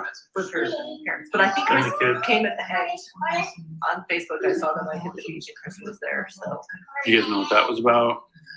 I don't know. No Yeah. idea. but she's I remember when they were here on Father's Day, she said she was going to be gone. Yeah, So invite Chris over so he's not bored at home. yeah. And I don't know. She's never gone on a trip that long before. But it's not abnormal. Her parents lived with her for a year, and then she had a friend from Hawaii come out for like 6 months or something. Oh, really? So it's not uncommon Mitch. for them Yeah. Oh yeah, but to do those long trips. the girl from Hawaii came out though because Shanann had neck surgery. Yeah. And so she wasn't gonna be able to lift the girls. Oh, And with okay. Chris at work, she needed help.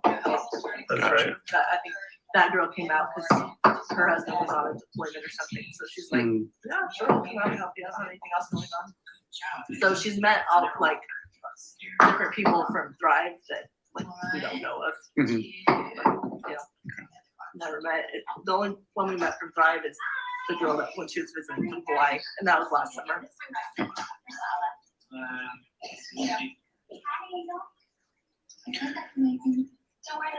So you said she's kind of a very regimented person. Is that true, like in her schedule too? And, I mean, is she kind of a person of habit? She does the same thing every day? Yeah, Yeah. I would say yes. That's why it was weird that the kids didn't show up at school. Because she's not the person that the kids wouldn't have been brought to their first day of school.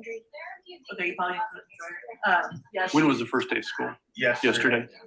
And our neighbors go to school. Their kid goes to school with their kid. Oh, okay. And he was like, yeah, I didn't see him there. And she'll always post on Facebook. Like she's a big Facebook poster Mm-hmm. to the point sometimes where people are like, okay, like overkill. But she'll Block post, her for a while. Like she'll post the girls like hugging each other before school and look at the cute outfit I put them in, and or she'll post a long list of before I took the girls to school, because of my Thrive, I was able to do laundry, vacuum, like get all this stuff done before I would leave. She does like people to know what she's doing. Yeah. Or if she's, making something that she's proud of for food, she'll post it on there of, look at my homemade thing, that's been in my family for this long. And like when Bella was a baby, she'd always be posting homemade baby food and Bella eating baby food. And like, she just really, when She likes to share everything. she likes to share everything. She's a very open book. So it would definitely be out of character for her to just disappear like this. Yes. And without her phone, like Without her phone, her purse, her car seats, car. Yeah. And like I was thinking it would be out of character for her to even go on a morning walk. Was To go outside and not have anything with her and then come up. it makes me wonder about this case, the amount of times Thrive gets mentioned. And who mentions it. It is like an advertising campaign. I'm truly sorry. It's a tragic case. But everybody emphasizes in their interviews about Thrive or the company Lavelle, who owns them. I seriously need to question Thrive itself, the patches. Chris couldn't sleep. He never slept. Shanann was on the patches. They even went and got Ronnie on the damn patches at some stage. There's something about them. They're like they must act like an amphetamine more than anything, these patches. There's and how and why when Shanann's test results came back from her autopsy, wasn't there copious amounts of caffeine in her system from these patches? I don't understand. But the whole thing, it's like an advertising campaign for Thrive. That's true. Everyone seems to be on it.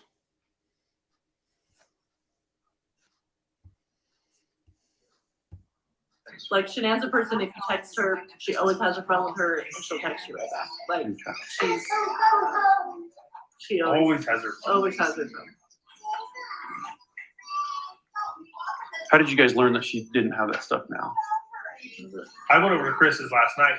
I know it well enough. It's like when I saw her mom post on Facebook that Shanann was missing. Uh-huh. I read it like 6 times and I'm like, what is this? Yeah, like is And I looked at her and I said, I think Shanann's missing with the girls.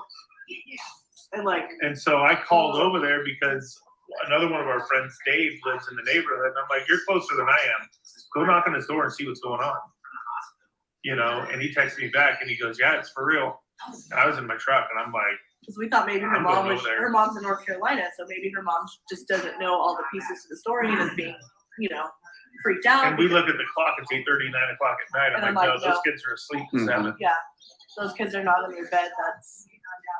That's a big deal. And so I was in it and I was there and, it was like, I was like, because either him or Dave said, yes, she doesn't have her phone. She doesn't have her car's in the garage. And then I get over there and I'm like, do you have her phone? Look at her phone. Who did she text? Who called her? Who did she call? He's like, cops already took the phone.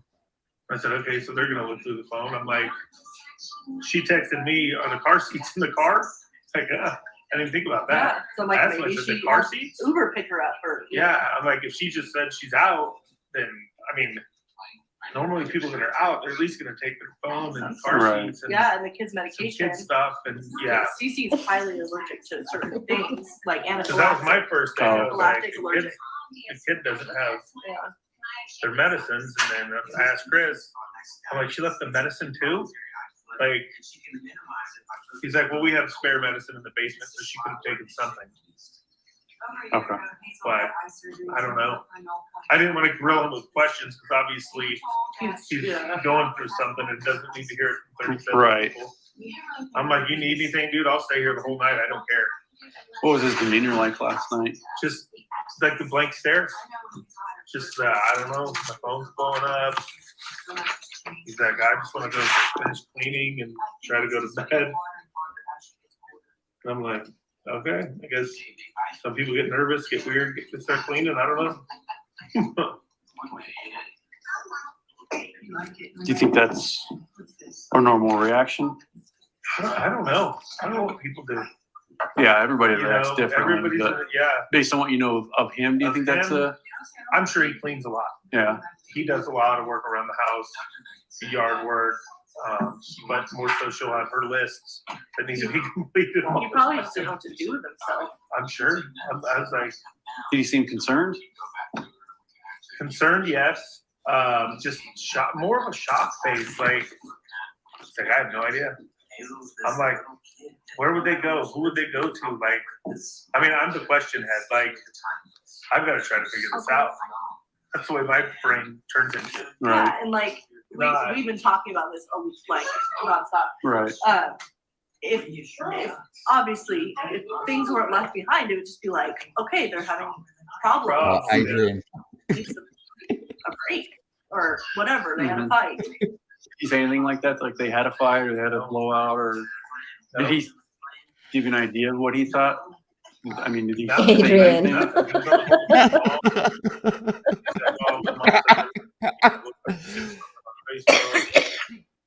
Not to mention that Shanann was allergic to adhesives.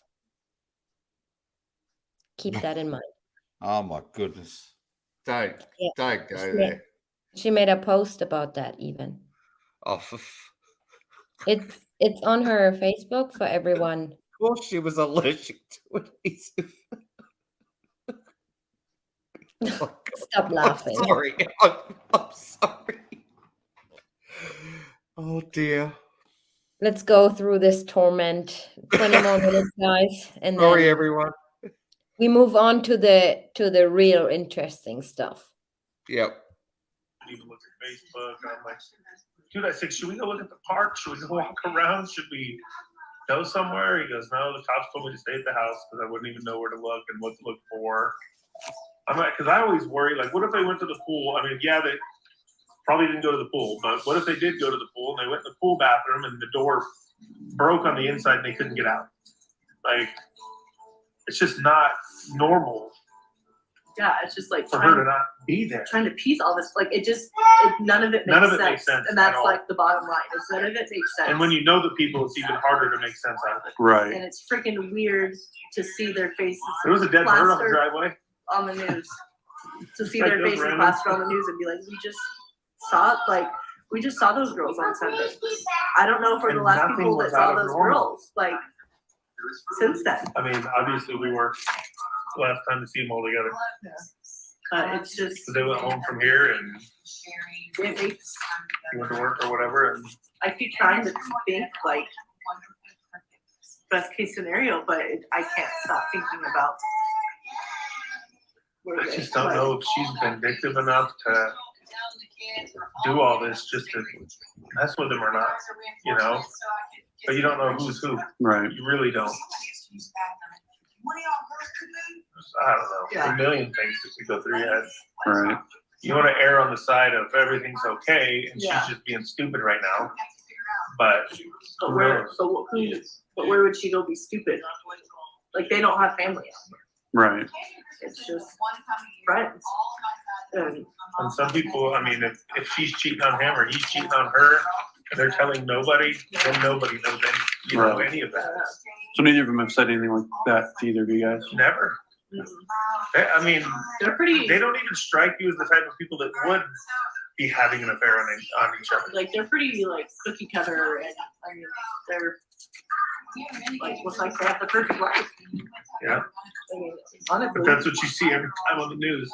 When something happens, it's like, oh, they were the greatest neighbors. They were, Right. I don't know what happened. And at this point, nobody knows what happened. I just hope they're not stuck somewhere. The greatest neighbors, Nate, for instance, he didn't even know their names, right? So with everyone I spoke from the neighborhood, they stayed pretty much to themselves and did not interact with the community, except on Halloween when he was rushed through the streets with Shanann behind him with her little camera. But that's about it. So they did And- not very much interact with their neighbors or their community. And there's an important thing Truth Seeker last name just wrote in chat. Where does the cheating idea come from? It just comes out of the blue when they actually start talking about this, because nobody knows. This is Tuesday afternoon. NK Right. does not get discovered until 10:30 Tuesday night. Okay? Late into Chris's interrogation when they had his phone. And that's when NK is first entered into the discovery of them knowing about a mistress. No, actually, that's not true. It Because in the discovery, it states on Tuesday, Right. when he went to, before he went to the police, they got a call. He was observed, like surveillanced. Yes. And that sergeant, I forgot his name, but I can look it up. He asked patrolling officers to go behind him because they think that he is going to, and then he names NK's address. Claude So they Court. knew way before he went in for his interview. Okay, well, in the discovery, it states at 10:30 p.m. they had gone into Chris's phone and they discovered locations he had been traveling to frequently. Because when they actually went and got some information from his phone, they couldn't get it all, obviously, on Tuesday night, because Dacono Police Station didn't have the facilities to actually go in and rip everything from his phone. But they found his GPS activity in his phone of where he'd been traveling to and where he, etc., in the previous 6 weeks. Right. And then they suspected that's where he could have been going to when he left the police station at 11 p.m. No. Mm-mm. Well, no, but It's it says that in the discovery. Yeah, but what is this? Sergeant Egan, I believe it was his name, Oh, he's Commander Egan. or Commander Egan. He's the boss. Yeah. So he told everybody, the patrolling officers and the surveilling officers, watch him. He might go to whatever Claude Court is where she lives. Mm-hmm. And then he called them back saying, it's okay. He's not going there. I just got word that he is coming into the station. So they knew before he went into the police station that NK existed and they had her address. Yep. But getting back to Truth Seeker's original question, I think it just got answered by Tia Marie, not Tia Marie, Frognato. They're thinking Shanann left Chris for another guy. That's where the cheating has been brought up. Yeah. They actually think it's the other way around, not Chris. Yeah, because they did not have a good opinion about Shanann in the first place. Yeah. So him cheating, that was, didn't come up to their minds at all. Yeah, absolutely. Yeah, we have civil arguments only on live panel, not in private. We don't have civil arguments in private. They're actual arguments, everybody. So they're Yeah. not civil in private, okay? But we don't argue. We do disagree a lot live. We do, which actually makes for us both learning things from each other at times, and we actually do it live, which is interesting. There's no pre-scripts here with us. Okay, everything just happens off the cuff. Yeah, comes as it comes. Yep. Let's go through this torture. Yes. Nobody's trying to find where they're trapped or stuff. So you mentioned that when you saw the thing on Facebook, you called Dave. Yeah. Who is that? He's one of the neighbors. He used to be he used to own a body shop in Longmont. Okay. That used to fix some of our used cars. Oh, okay. But he happened to live in the same neighborhood. You know his last name? Neighborhood, Cologne, Collon. Do you have an address or phone number for him? Okay. How'd you get a hold of him? No, phone number, yes. Sorry, That's okay. address, no. Ruby something, I think he said is his street name. Okay. But yes. Same neighborhood though. Okay. Literally, I think it's like a street over. One of the diagonals. I've never been to their house. I can confirm Dave Cologne no longer lives in Colorado. I just want to let everyone know, if anyone was planning on going to visit him, you'll never find him in Colorado. He no longer lives in that state. He lives in a completely different state, a long way from Colorado. So I just want to let you all know. Thank you for being here, Deb. See you soon. Thanks, Deb. 356-8494.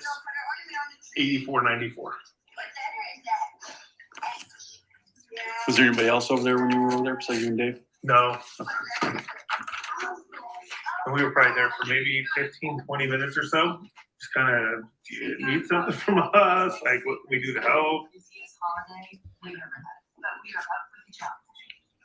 You know what?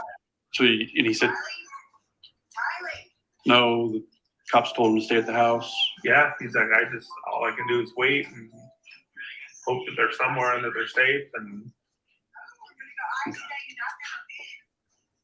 you notice anything in the house looked out of place, anything like that? No, their house is always clean. Yeah. Who else are their friends that you guys know of? We were just talking We were about just that. we were talking about that. We don't really.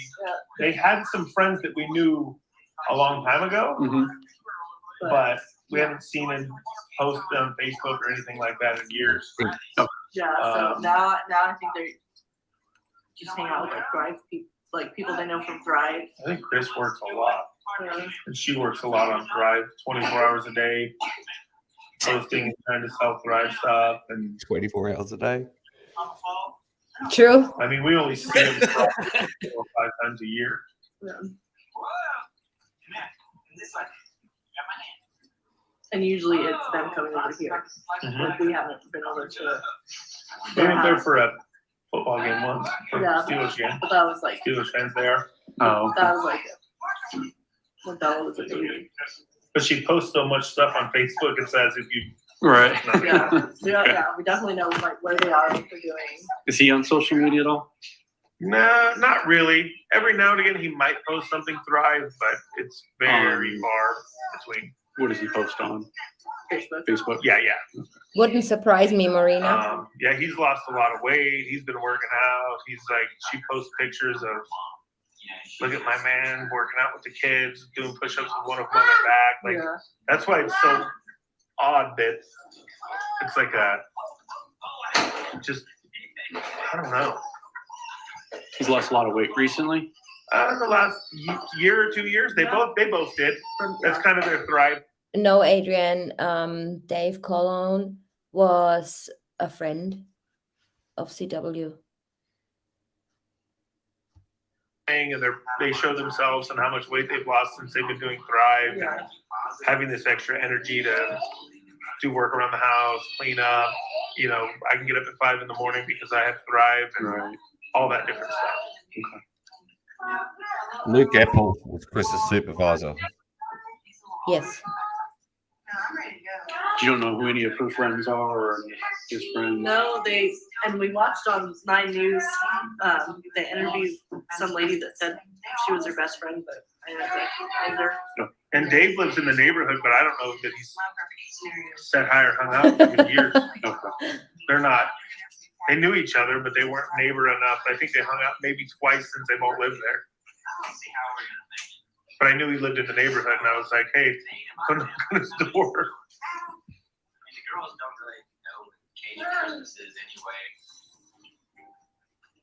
So weird. So you found out on Facebook, right? Yeah, her mom posted something that my daughter was missing. And, you know, you see that stuff on Facebook so often, it's just kind of scroll through it, and I had to have read it 6 times. And I'm like, no, like there's no way. They were just here yesterday. Well, Chris and the girls, Right. Like they were just here yesterday. And why, you know, I mean, me and Chris don't text often, but it's like, why didn't you text me and say, hey, have you seen the girls? Have Right. you seen Shanann? Like, where is everybody? What's the reason she didn't come to the party? Arizona. Arizona. She's in Arizona. Do you know what that was for? Thrive convention. Or Thrive? Yeah, she had, when they came over on Father's Day, I'd mentioned to her that we're gonna be having this party, you know, sometime in mid-August, and she's like, okay, well, I'll be. Look at that. That's cool. It's cake? That's yummy cake. What flavor is it? Strawberry. Strawberry? It looks like strawberry. It's pink, huh? This one's raspberry. Raspberry. She said, she's like, she said, just send me like your email invitation I and have to check my ribs and that. Yeah, no, sure. I won't be here, but Chris will bring the girls. And Okay. then. we did, so, The wind gone? which is, I mean, He did. I think kind of normal for her to be out of town now because she's for her, you know, for her business and stuff. Okay. She travels a lot. Yeah. When she does travel, does Chris usually do stuff with the kids like that? Yeah, I think, cake? No, we're not gonna do. Our neighbors said that cause they're all, in the same preschool class, and I think they said they've seen Chris take the girls to a birthday party before. Okay. She's been out of town. Chris freaked out, and like, when they got here, like, their hair were in little ponytails and stuff, so obviously Chris did that. Right. So, I mean, he seems to do a pretty good job at taking on the mom role and taking care of them. It's cold out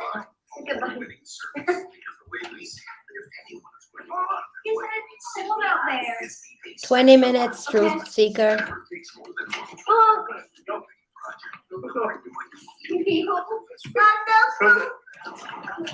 Beagle's floppies for blowing in the wind. This is all just really weird. It's too real. It's too Like, weird.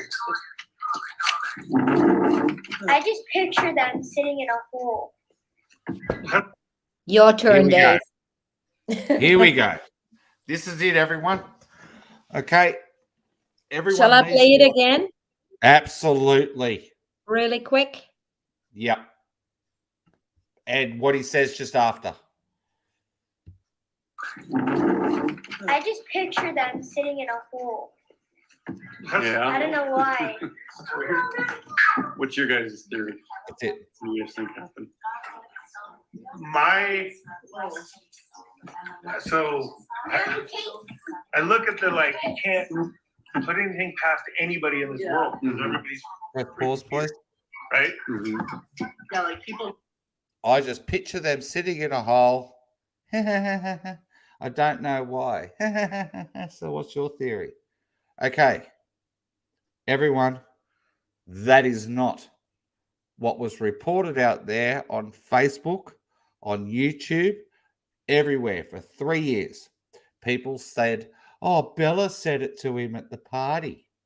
No. You know, that she was digging holes with her daddy. No. This is the way the Lindstroms talk. This is the way they talk, everyone. Right? No doubt. No doubt at all. The little fella overheard his dad and his mum talking.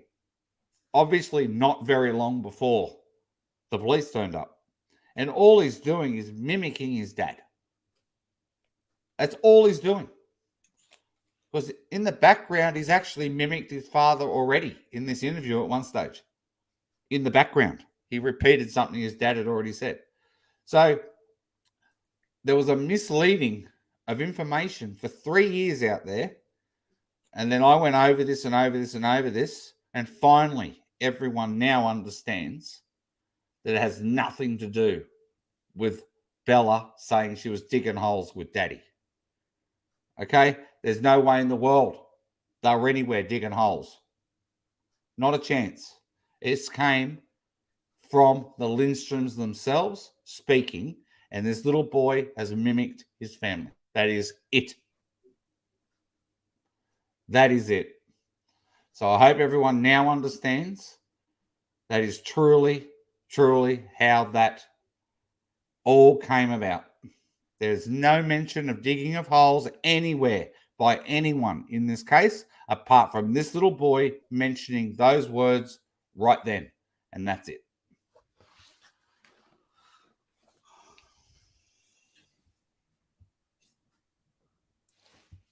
Be struggling even past, quirkiness or weirdness. People could be struggling with stuff that you don't know about at any time.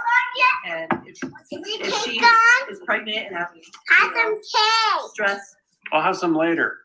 I just ate. He's getting annoyed now. stuff and I mean, I worry that her life, if I'm being real, I really worry that she doesn't have any of the issues she says she has. It causes me to believe that she's got a different issue completely. What do you mean by that? Like, it almost felt to me like every time a commercial came on TV, she had that disease.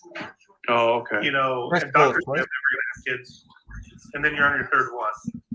See, everyone, you wonder why there are people out there that question everything about Shanann. When you've got people like the Lindstroms who knew her, and they actually are questioning whether she had any of these things. Now, we're 4 years later, we're still discussing it, whether she did or whether she didn't. But nobody deserves to have had what happened to her happen. This is the thing. Irrelevant if she had these things or she didn't have these things or she abused Chris or she did this or she did that. It actually doesn't matter. In my honest opinion, the children and Shanann did not deserve their fate at all. But this is where the bad mouthing of Shanann started. It actually starts right here with the Lindstroms interview, and it's still going on to this day. And I'm guilty of it myself. I have done it. And I'm going to do damn well everything I can to actually not discuss negative things ever again about the victims. Ever. Because no one deserved what happened to them. Right. Well, I agree on that, except one thing. I think it's very important that we look at how they, live their lives and how they behaved towards each other, because I think that has a lot to do, her behavior towards him, belittling him, and all these sorts of things. And it's just my personal opinion, but I think that has a lot to do with why they were, murdered. I think absolutely, it's motive. Ray just wrote it down. It is motive, without a doubt. But I'm guilty of saying some very poor things about Shanann, and because I'm trying to I don't word things as well as you. I'm trying to get to what could have been motive. You Yeah. know, and then you need to talk about I Chris think it was getting- part of everything. And in my personal opinion, that Nutgate stuff, that tipped him over the edge. yes. Was Because- it them? It was them or us. Yeah. Basically, in his eyes, it was like, okay, well, my family's going to disown me if I stick with just Shanann, and vice versa. Right. And I mean, it's like he chose his family, his original family, so to speak. yeah, And that makes his statement that night, I chose my family, looks very, very different now. it Because, does. you know, I think that he meant his family, aka Cindy and Ronnie, and not Yes, her. correct. We were trying to figure out, you know, oh, he chose his family. Maybe he said to NK, oh no, I'm gonna stay with my family. But I don't think that's what actually was on his mind. I think No, he I think chose it his was- family in as Cindy and Ronnie. Correct. Absolutely.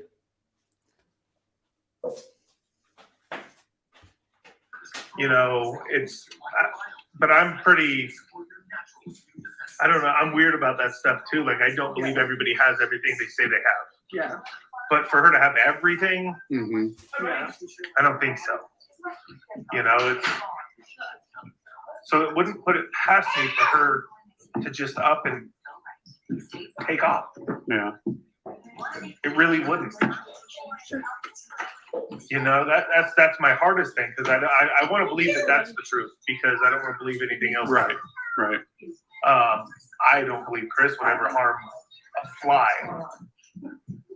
Okay. That's me knowing Chris. Right. I don't know what happens behind the closed doors. Right. I don't know if her OCD and honey-do list and you're doing this. Exactly. You don't know what happened behind closed doors. Nobody know. Before you leave has gotten to him. You know, doubt it. His personality doesn't really convey something like that. Yeah. And would he ever touch his girls? No way. But who knows if she didn't come home and say, this baby's not yours. Tracy, he said that in a conversation we had, Dave and I and the family. That is correct. You know, that's all the stuff that goes in my head. Like, oh, I've been in North Carolina because I've been with the dad of the real dad.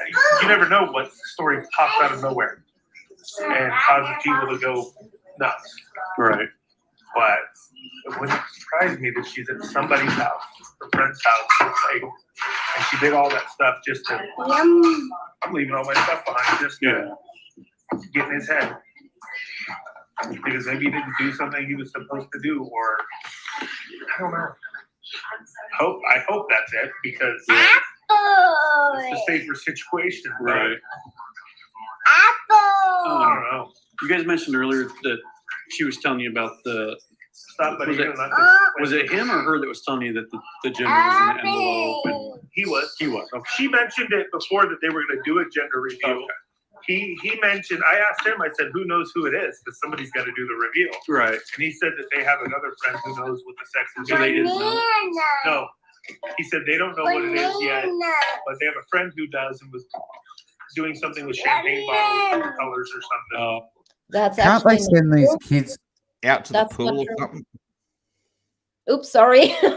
Sorry, can't they You go first. send these kids out to the pool? Like, really? Like, there's a little pool out the back. Can't they just, like, all go in it together, face down? That's a joke, everyone. That's All a right. horrible thing to say. Like, I'm just, like, They really? are kids. Why is this kid sitting on her lap? Like, I'm sorry, it's wrong. It's, Yeah, it is. He's sitting on her lap. Right. Clearly. So, concerning the sex of baby Nico, that's actually not true. That he said, that Chris said, we don't know yet, and friends have the envelope and stuff, because there is a message Shanann sent to him saying, I can't believe we're having a little boy. Yes? So they were not supposed to know, actually. Mm. Because NA had the envelope.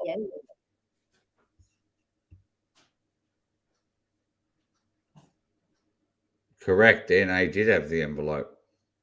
There you go. And she knew what they were having. Is there something with your StreamYard? I hear myself talking. No? Not at all. Talk again. Hello? Hello. No, I hear myself talking. Well, there's nothing with my. Okay, I'll go out and come back in. If it doesn't fix it, it's your problem. All right. All right.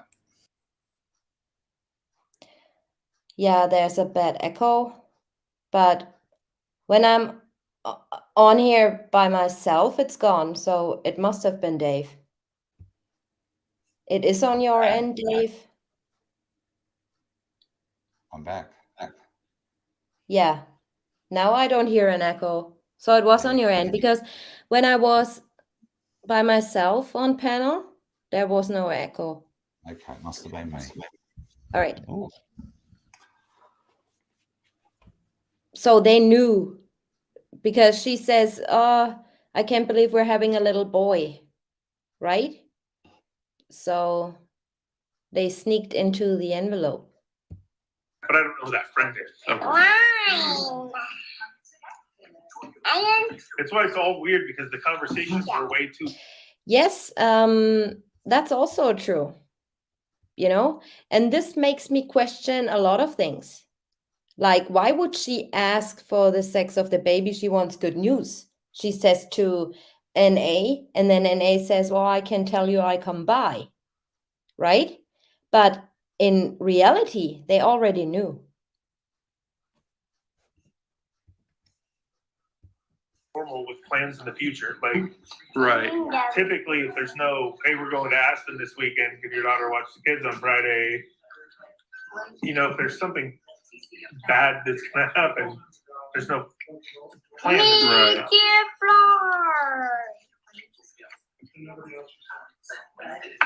Who knows? And they both seemed excited and happy about the baby. Yeah. She loves having the kids. I mean, she posts everything about them. Right. I mean, as far as we know and see.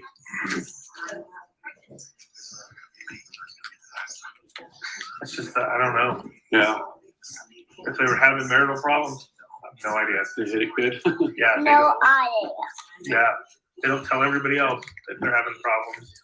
See, that's the best example. The little one is mimicking his dad, and he blabs out exactly what his dad's saying. That's No it right there. Right? Okay. Anything else you think we should know? Anybody else that we should talk to? No, I mean, it's all weird. Yeah. Way Yeah. too weird. Yeah. I mean, if I had to guess, she's somewhere. But she'd never take the kids without the car seats. And that's where my mind always goes back to, why wouldn't you take your phone? If you're going to leave your husband, you take it. Dizzy, they knew already before Shanann left for Arizona. I think she was on her way to airport or sitting in the plane when she texted him, I can't believe we're having a little boy, and your letter is on the counter, and I send you the book and all that stuff. Right. Unless you want to just be vindictive and cause this big ordeal. Yeah. And say, look at what I did. Or, So she likes the attention on Facebook. Is this something she would do to get attention, you think? oh, yeah. Yeah. I think so. And I think that's the same issue with all the diseases, to get the attention. Does she have one of them? Maybe. Does she have any of them? Probably. Right. Does she have all of them? Probably not. Don't know. She changed the enunciation of her name. Like, what rebellious does she have? I don't know. I'm not a psychologist or, Right. you know, but I see patterns, not even on purpose. But if I was to guess, she's at somebody's house. And that nobody on Facebook has said anything. It's going to be the one on Facebook that's not posting anything that's probably where she's at. Yeah. I mean, I guess her friend Nicole dropped her off at the airport. Apparently she's the one that called the cops, according to Facebook. Oh, Anyway. yes. But did they talk about it on the way home from the airport? Who knows? Were they in Arizona for however many days together? Sure. Did they talk about him the whole time, maybe? And hey, when I get back, I'm gonna do this. Who knows? Right. You know, my heart goes more towards that direction than the other direction. Being that he was here on Sunday with the kids, and if he had ambitions of doing anything stupid, Right. probably wouldn't have been here on Sunday. Yeah. Playing with the kids and having them play with water balloons and I don't know. Shanann have Instagram? I said maybe. Oh, she has everything, bud. She's got two. Two of everything. That girl's got it all. I mean, I was really like the last time. But I hate to think of my friends that way. Right. That's not, you know. Hold it down, Mom. And of course, I get texts from people that, you know, used to work with her, that used to work there and see it on Facebook. And it's the same, you know, you kind of get some of the same character things of, is she doing this on purpose? You know? Kind of a common Yeah. thought among people. Yeah. Attention, is there something she wasn't getting enough attention of? Is she reached her limit in her head? I don't know. Is she tired of living so many lies that she is? I Right. think so, yeah, they call that your. I don't know. I know. I just hope that they're safe. You know. She's the reason why I have Snapchat. It's easier to get a hold of her. I think pictures and guess. It's easier to get a hold of her that way. You know, if he has not. Can you please talk with them? If what? If Chris has Snapchat or anything like that for him? Snapchat. I have Snapchat with like 7 people. Well, look and see if he's on there because when you download Snapchat, all the contacts in your phone. Yes, Tia, Where we're do getting I to Go to this. friends? How's your daughter, sure? Yeah. Yeah, true. She's 16 almost. I know, she's got this under control. We need to hire some 16-year-olds to do our football. There he says it. She's 16. Yeah, and the question, sorry. Well, she wants to go into law enforcement possibly. So Oh, well, good. you can be a phone, the phone. There you go.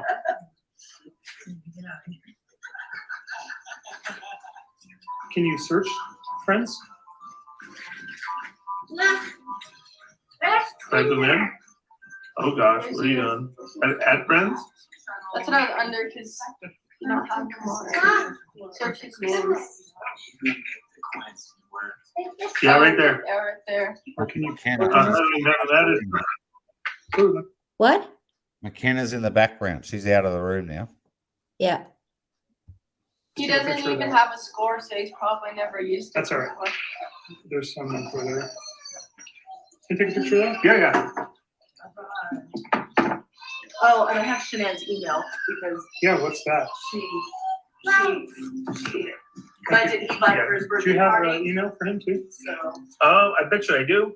If I, would it be under his contact? It could be. Why have we only got 15 minutes of that interview? 10 minutes. Yeah, 10 or 15 minutes of I ever McKenna's emailed him, interview. right? yeah. In my Yahoo? Mine's only on my e-bike because I've always emailed her on e-bike for the birthday party. No, I don't have anything Chris oriented on my sent emails or ever typed in. Well, you have an email. And I have So I've typed your team, Chris Valentine. and Shanann's like one of our emergency contacts for the Hold on, guys. stuff. Like as a alternate person to contact.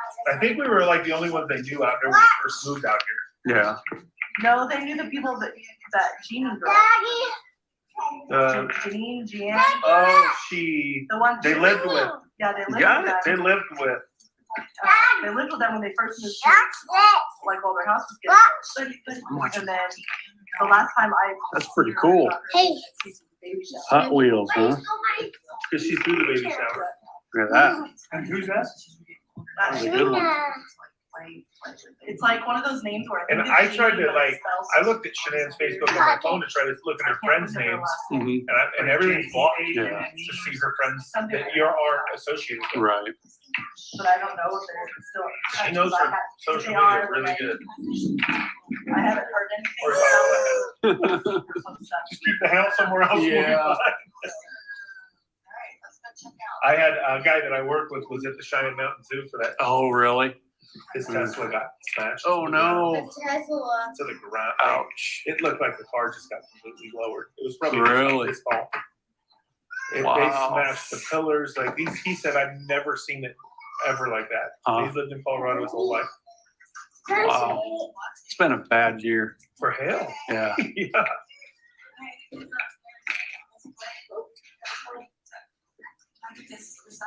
You guys are consistent with those August birthdays. His due date was on his 30th. He just came a couple weeks early. Otherwise, we were done for. Oh yeah, toughest month of the year, no doubt. Spend lots of money. Two girls are missing, and it's a joke. Deep in the garage. What? It's a joke. This is a joke to Jeremy Lindstrom. It's disgusting. Yeah. It is disgusting. And somebody wrote earlier, we're friends like these. Who needs enemies? Yeah. Seriously. And I do not care one bit for this family. Okay. They are despicable the way they are acting and carrying on like it's a complete and utter joke. Weird.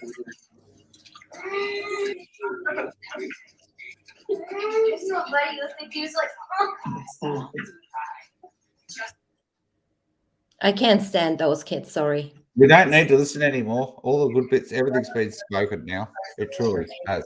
Okay. Show me some love after that torture. Never If you again.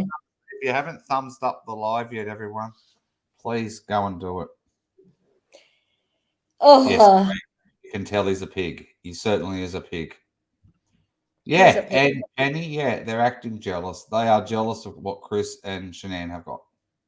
Without a doubt. yeah. I mean, who could have known at this stage that they're dead, right? Yeah. So, yeah. All right, McKenna, your turn. Oh, better find her. You didn't already? No, I've been busy. I thought Focusing you on set our everything live up. stream. Okay, focusing on chat and making sure our chatters aren't going to sleep. I'm keeping them interested. Keeping them busy. Busy bees. Yeah. Where is she? That was really awful. I never, just for completion, we wanted it up. They acted like in that second interview, that's true, Dave. But that absolute torture. Same with NK. I think I don't even want to play those interviews. Thank you, Miss Mev. Most of your family is like that? Oh my God. Miss Mew it is. Thank Mew. you. Miss Mew. Miss Mew. Mew. Okay, so just apart. I think in the second interview you can, they speak a little bit more, even more open, like using F words, and I have a weird opinion about them. Jeremy. That was barely bearable. Yeah, so true. But yeah, we finished with this. So sorry for the delay now. Dave did not do his homework. Yes, yes, sack me. Okay. You're fired. You're fired. You know that The Apprentice? I love The Apprentice. Oh, let us comfort him. Have it? No, not yet. Give me a second. Please talk with chat for a sec. I I'll just am be a boss. minute. So, as you guys know, I'm going to England in the summer. And I asked you in my last or the live stream before, if you're interested, if I'm going around places that are haunted, like they have that haunted mall, live streaming from there. And I also wanted to go to places where, weird crimes and suspicious things happened. And I got myself a book I wanted to show you. And based on that book, I'm going to these places. So this is the book. This is where I'm going. And it has, haunted hotels and all these little short stories about really, really crazy crimes that happened from I think the 1800 up until the 90s, early 2000s. And I picked out, like haunted hotels and stuff like that. So I'm gonna go a little bit live on the street. And I want to show you some places. I thought that's interesting. So, yeah, the book is called Foul Deeds and Suspicious Deaths. And the author is Jeff Wright, and he's actually a historian. So that should be very interesting. I'm really looking forward to this. So you guys gonna be coming on my trip for sure. Give us a minute. Another minute? Yes. Yeah. Please Oh keep talking gosh. to your chat. I'm sure chat is actually very interested in whatever you have to say. I know. I'm interested in what I have to say. I'm not. I'm kidding. Aw, that's a shame. I'm not going out there at night, right? Because I'm way too much chicken to do that. So To go where? going to haunted places and visit places where crimes occurred and, in that town. I might I'm go not to allowed Survey to go away. 319 at night. What? I might go to Survey 319. At night. Oh, we lost him. All right. Well, yeah, that's very, very interesting. It's very interesting stuff in there. And I actually go to all these places and show you around. So that should be interesting. Yeah, I thought, so you can get to know me a little bit outside of the What's case. Okay, I'm back. I'll have. What are you doing, Dave? You keep throwing yourself out. Check the Ripper stuff. Well, not really Check the Ripper. It's a different part of England, but yeah. My computer's. Oh, he has trouble with his computer. Maybe I find just stop my cam. Just give me a second, you guys. Maybe I can find the interview.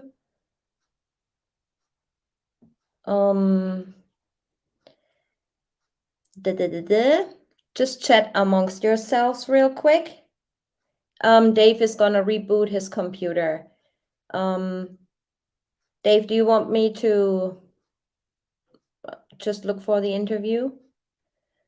I don't think it's a long one anyway. I think I actually have it on my YouTube, you see.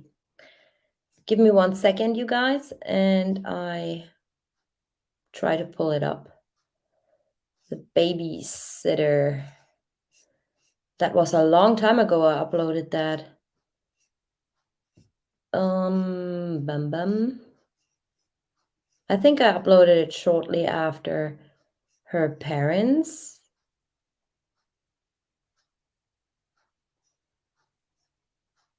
I think I found it.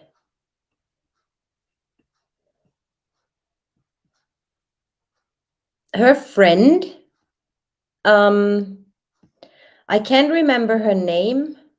Not only McKenna was interviewed, but another babysitter was interviewed as well. I forgot her name. It was also a friend of Shanann, and I put her photo in the video by mistake. No, I better wait for Dave. Not sure if it does not like the Lindstroms. Just go get some coffee, you guys, and I see if I can pull it up here. Or if we gotta... Actually, I can, but then, nah, it might be confusing because I have this girl's picture.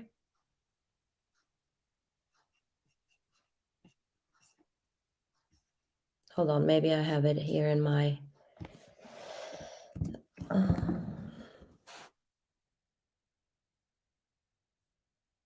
no. No. Sorry, you guys, this is life. This is life. Dave's been hacked by the R's. Yeah, that wouldn't surprise me either.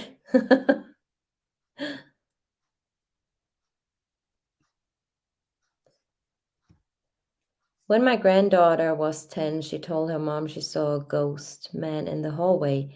Then her mom found out a man had committed suicide in the lane outside their house. Oh my God.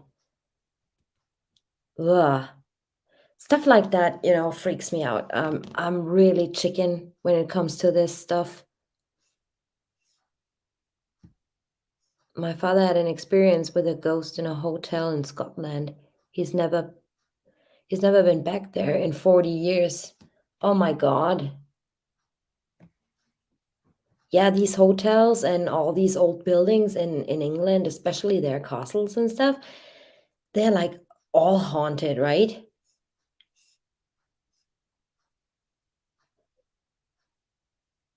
You lived in a haunted house for 11 years, Tia? Oh my God, I would just have left. First, if something like this occurs, first thing, when my grandfather died and when, my aunt died and stuff, I always thought, I can see them and they just walking past me. But then I spoke with a priest about this, and he said it's normal if you, experience something really bad and stuff like that happens to you, that you see that in front of your inner eye, but it's not really there. It's kind of like wishful thinking.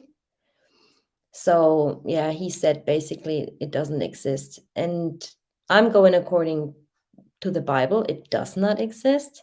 People who are dead cannot contact their loved ones here in this world. But yeah, it really, some stuff happens that's you just cannot explain. Okay, I think I'm gonna play this anyway because Dave is taking a while, I think. Let me share my screen. So this wasn't planned now, but the first interview was Shanann's friend. And she also acted as a babysitter. And don't mind me having her picture when McKenna's interview comes up. I did that by mistake.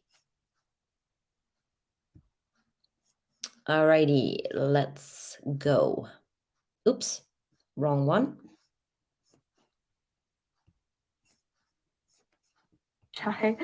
They didn't want to leave their mom and their dad, but eventually I broke them down, and they grew attached to me, I guess, in a way, because Celeste wouldn't even leave my leg. And Shanann, she just had a smile that made everybody smile. You couldn't help it. When she smiled, you just, you'd be happy. Her laugh was contagious, and those girls, they had the laughs of angels, and they had the hearts of angels and the souls of angels. And I can't believe that they're gone. Picture of perfection. Shanann, she just had a smile that made everybody smile. That's what the Watts family portrayed online. It's what close friends saw in real life, too. Everyone who looked at Shanann and Chris, they just immediate thought was love. Today, the family babysitter visits the home she's always walked up to, not to watch the kids, but to light a candle. So this is actually a friend of Shanann. She texts with her, and we have also her messages are in the discovery. That's not McKenna, right? I forgot that girl's name. I'm not sure about her name. It's been so long. But that was after the fact. So when they were already, when their bodies were already discovered. So I'm gonna just forward to where you're gonna see that girl's image, but it's not that girl talking. It's actually McKenna, okay? Just for clarification. And some responsibilities you might have had for babysitting their children. Yes. So how long have you known Chris and Shanann? My dad used to work with them, and I think I got to meet them when I was around 6 or 7 years old. So Jeremy is your dad? Yes. And who did he work with? He worked with both of them. They both worked at Longmont Ford. Shanann was a salesperson, and Chris. So for everybody joining, this is not McKenna. This was my mistake to, basically have her picture all the way through until McKenna's interview ends. Chris was a mechanic. Okay. Do you remember when that was? I would say probably in 2013 or 14-ish is when they all worked there at the same time. What did your dad do there? He was an internet manager.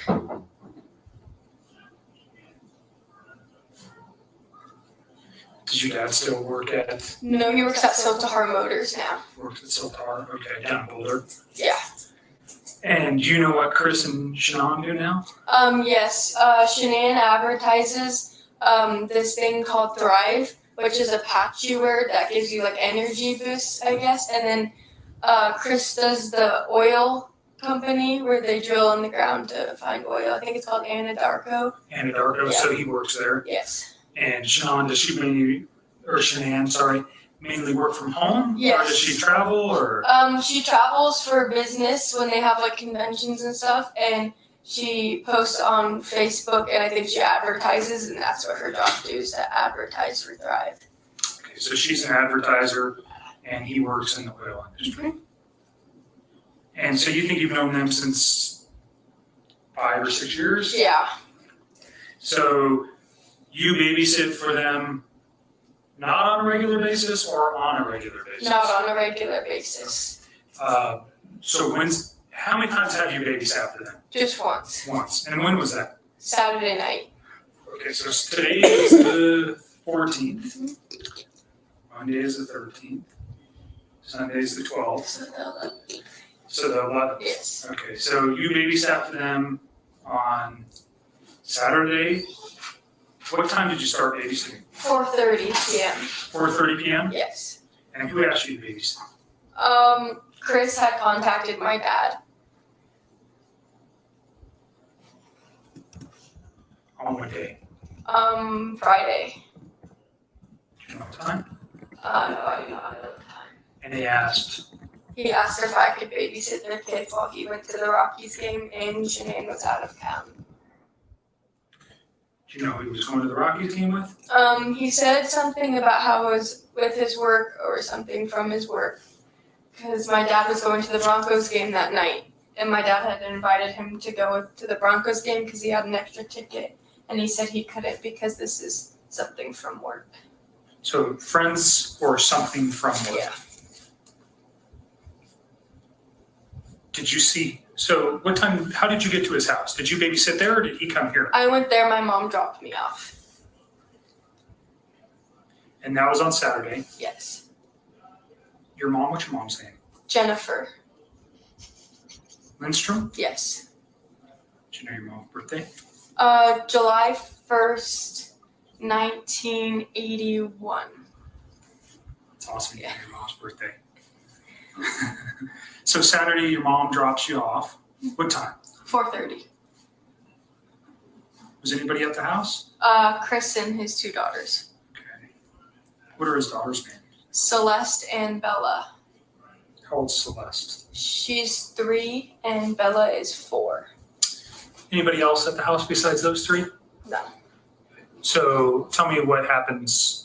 Your mom drops you off. Does your mom come in with you? No. You just get out Yeah. and go in by yourself? Yeah.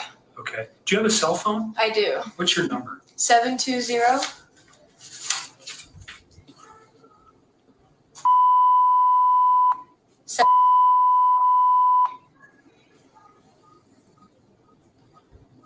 And your address is?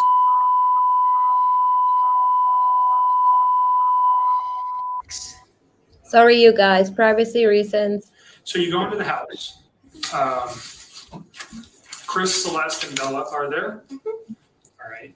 And does Chris tell you what he wants you to do, or tell me what Chris tells you? And you said, sorry, let me back up real quick.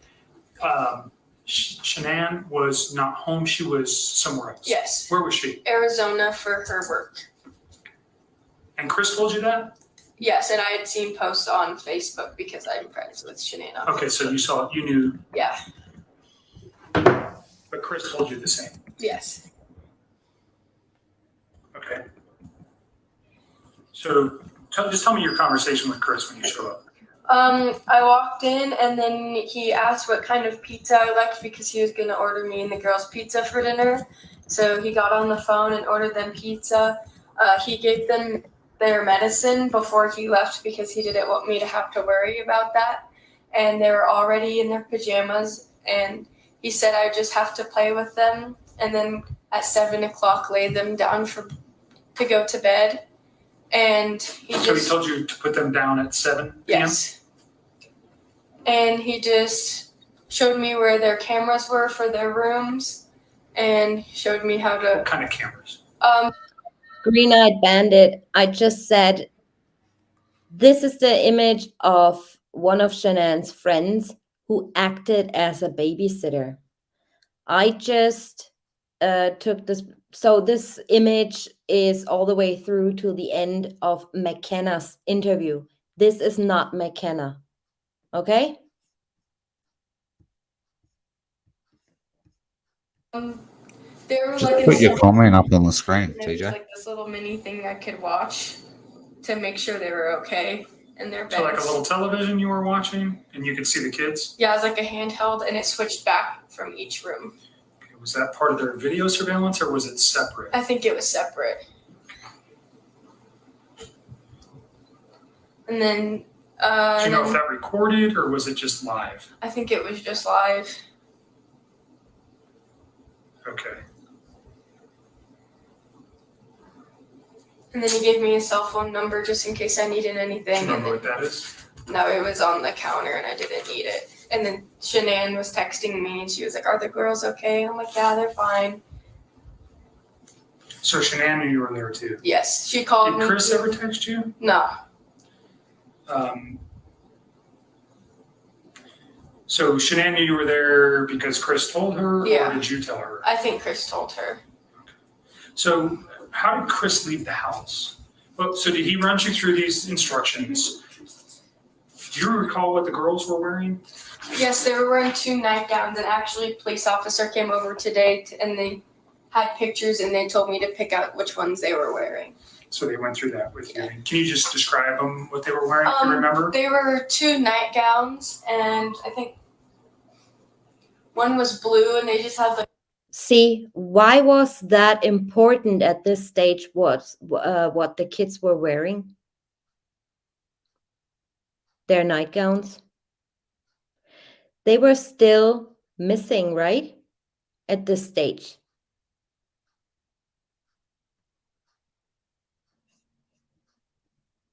So police came and showed them pictures of their nightgowns and asked McKenna what they were wearing. Food for thought. Like little kid, like stars and hearts and sparkles and stuff on them. Okay. And I think the other one was like a peach color. Okay. Remember what was on that one? What's that? Do you remember what was on that one? They were kind of similar. It's still like the stars and the hearts. And I have a picture of what Cece was wearing. Did you take a picture of her that night? Chris took the picture, I'm pretty sure. On your phone? No, he posted it on Facebook, or Shanann posted it because he was sending them pictures of the girls when she was checking in on them.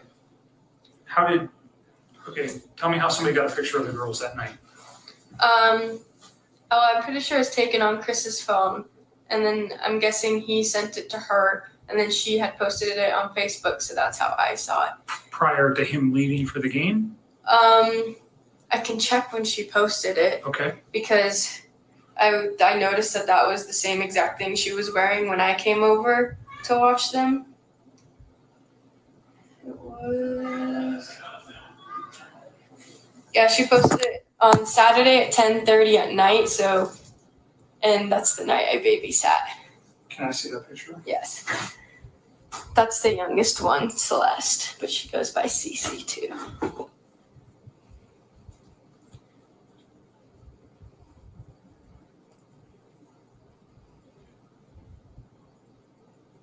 You don't mind if I take a picture of Go your ahead. phone?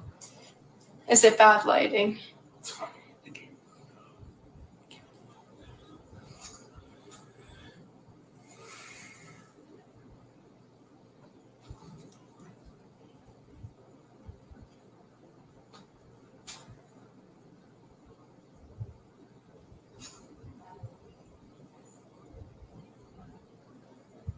So she posted that Saturday, and that's the clothing that Celeste was wearing. Yes.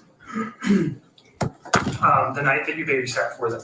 So do you think that's prior? What time did you babysit? You got there at 4:30? Yeah. When did you leave? Around 10:30. Were the kids sleeping? Yes.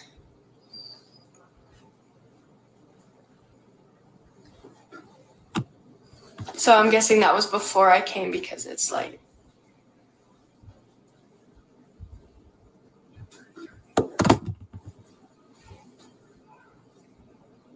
Just making some notes, just a second.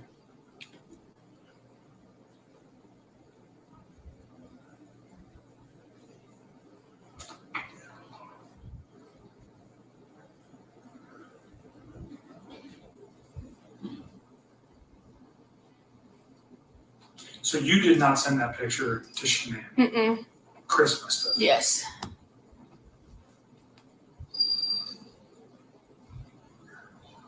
Do you remember what Chris was wearing when you left?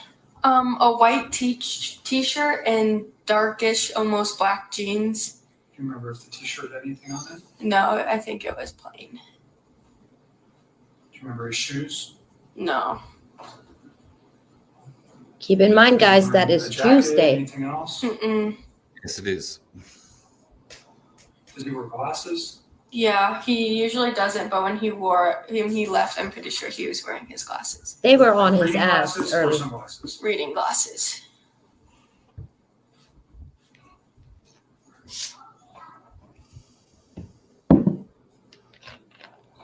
And he left you a phone number to reach him. Mhm. Do Do you know what that, again, you said it was just written down on the Yeah. counter? It was written on a note? Yeah. Okay. Do you know who he left with? No. Did you see the vehicle or the car that he left in? No, he told me to go distract the kids while he left so they didn't get upset that he was leaving. Did you hear a car? No. No, they aren't, Did Cece. he take his own truck or do you think he left with somebody? I'm not sure because his work truck was parked in front of the house, and I never looked in the garage or anything to see if any vehicles. Did the work truck ever leave? No. Her name is McKenna. It's big and brown, and it has like a bunch of mechanical stuff on the back of it. It looks like for the oil fields. Does it have any markings on it? No. Does it say the name of the business? No, it's blank. Because I remember the girls kept pointing it out because they're like, that's my daddy's truck.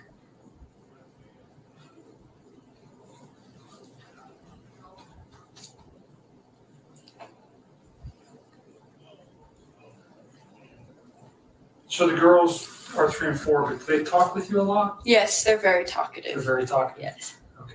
So did they tell you anything that was happening? Was there anything that was concerning that you heard? Bella she sat by me and she was really concerned. Her little sister fell asleep before her, so she sat on the couch with me for a while. And she actually told me something. She's like, "Can I ask you something?" And I was like, "Yeah." She was like, "My little sister has, like, she told me if she eats coconut, she'll never be able to see her again." So I'm guessing that the littlest one has a severe allergy, and that's what they told her, that if she eats that, she'll never be able to see Press her pause, again. She was please. really upset. This is absolutely mind-blowing. That whoever put that in little Bella's head, so that our little girl is afraid to fall asleep before her little sister in case she will never wake up again. It's absolutely disgusting. Whoever put that in that little girl's head. And Disturbing. Can you hear me? Yeah. Right, okay. And also, they're talking about this right now, and she's talking about it. Well, where's the EpiPen? She should have it with her, and she should have been taught how to use it. If that's the case, if they have such severe allergies, why hasn't McKenna talked of the EpiPen? Interesting. It is, especially when you've got a 4-year-old telling her about the actual. A 4-year-old telling her the story, but there isn't an actual EpiPen in her hands or sitting there on the table in case she actually needed it. So that doesn't make any sense. If you've got a babysitter babysitting your child for the first time, surely you're going to train them in how to use an EpiPen, and you're actually going to have it with you in case something was to happen. Right. Even the school and everybody had them. Just Correct. in case. Why isn't the babysitter being told about it? Very important. And she's saying, I'm guessing she has severe allergies. Yeah, absolutely she is. Well, you should have been told this before you even came over to babysit, let alone on that actual day. Right. So she hasn't even been told. She's got a 4-year-old telling her about it, and it's really, really sad. I just find it very disturbing that little Bella had that in her head all the time, Oh, it's terrible. I'm scared that I fall asleep before my sister because, I think she's not going to wake up. I mean, come on, who puts that in a little girl's head? It's so disturbing. Very. Upset by that. Bella was? Yeah. And so if CC ate coconut, she would potentially Yeah, die. I know she has a tree nut oil, allergy, but I never heard coconut. So I wonder if they just, I don't know if she got So coconut. CC has a tree nut allergy? Yeah, like a severe one. That's true, Kelly. So you watch the children. Hi, He Angelica. leaves about. You get there at 4:30. What time do you think he leaves? Probably 4:45 after we've like gone through everything, and he orders the pizza for us. Where was the pizza from? Papa John's, I think. Okay. And he leaves about 4:45. You didn't see who he left with. Mm-mm. Okay, you watch the kids. Any phone calls? Do you see anything out of place at the house? Is anything weird? It seemed normal. They all were acting normal. The kids were having fun. The house seemed fine. Okay. And you put the girls down at 7. Yeah. And then what time does Chris come back? Around 10:30.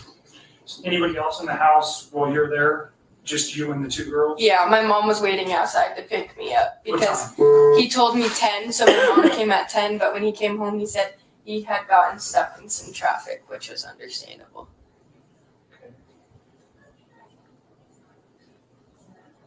And your mom was there to pick you up? Yeah, she was waiting outside the house in her car. She's waiting in her car? Yeah.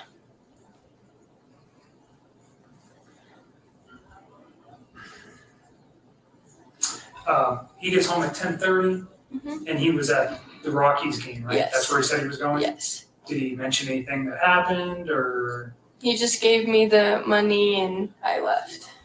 he didn't tell you? You said he got stuck in traffic? Yeah. Was he wearing the same clothing? Yes. And you didn't ever see who he came back with? No, my mom saw him come home, so Your mom I did? bet if you ask her. There you go. Yep. That cuts off. When everybody asks this question or mentions it in chats, when does McKenna get told, or when does McKenna say the house was messy? She actually says it. People say it all the time. No, she doesn't. Her It's mom correct, says she it. doesn't. Yeah, she Her doesn't mom say. says Anna her never says mom, it. her mom says it, that she told her it was unusual for them because it was always so nice and neat. Yeah. So yeah, that's right. They ask her more questions than they ask NK. You know, he even wanted to know where the pizza is from, right? But didn't ask NK why was she there at 6:16 in the morning? Give me a break. Alrighty. I'm gonna leave for 1 second. I'm gonna get some coffee and then we're gonna go into Luke Apple. No worries. You've got Luke waiting there for you, have you? Yep. You're all organized? Of course I'm organized, unlike you.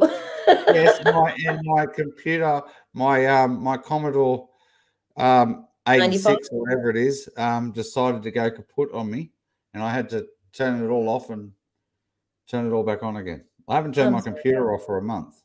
Okay, so it needed to get turned off. Okay. Alrighty, I see you in 1 minute. My coffee is already ready, but I just have to get it. No worries. I'll keep chat entertained. All right. All right, everybody. So Commodore 64. There you go. That's what it was, Craig. That's what it is. You should see the size of it. It's like half the size of my desk. I want to say, yeah, big thank you to everybody for being here to support Tanya today. It's right back at the very start of the show. Some information was shared. Tanya read out a statement from Don Joe. So if you want to go back to the first 7 or 8 minutes of the live stream for a minute, you can go back and hear that statement. It's not getting read again. So it's actually very important.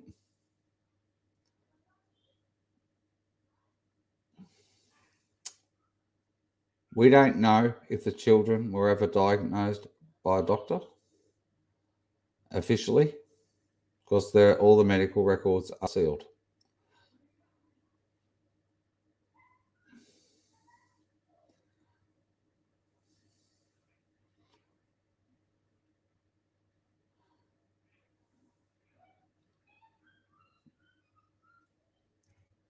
This is one, it's very important that everybody hears what happens right at the very start of this case with the people that are interviewed and how they answer questions and what questions get asked and what don't get asked. Hi, Ann Russell. I don't know why you can't chat in my chat. So it appears you now have a channel. So you should be able to chat in my chat.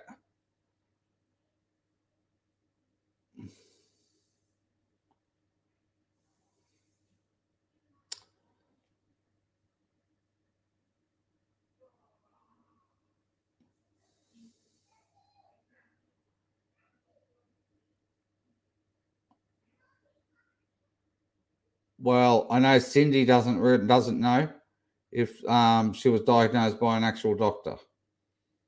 And nor does Ronnie. Angelica?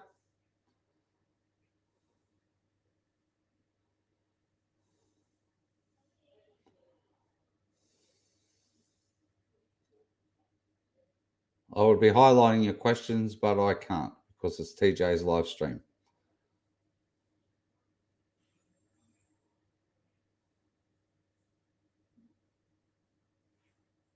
I've seen that picture with her having the welts on her back, but she may well have laid in Paspalam on someone's lawn and had a skin allergy to grass.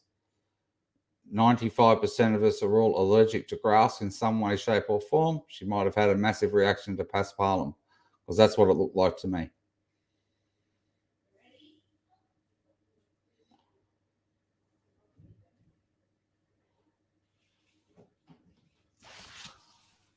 I'm back. All right. Next up is Luke Apple. Luke Apple was Chris Watts' supervisor. And Tammy Lee actually called him to retrieve a little bit of information about his GPS. That was, I believe, Tuesday. I'm not sure about the time. Do you remember the time she called him, Dave?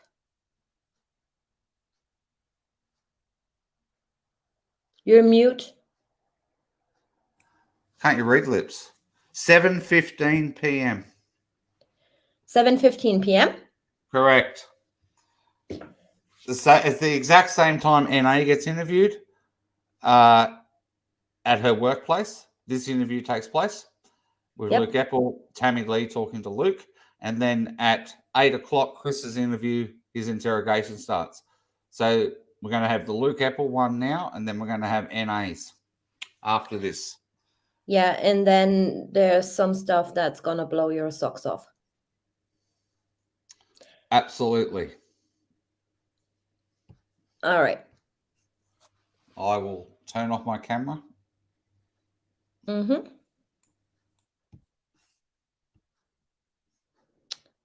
Oops.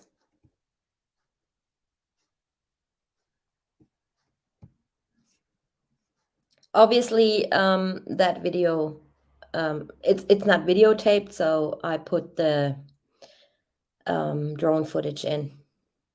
And everybody, when you see two people up on top of the tanks as it goes round the second time, the bigger fella is Luke Apple, who is Chris Watts' supervisor.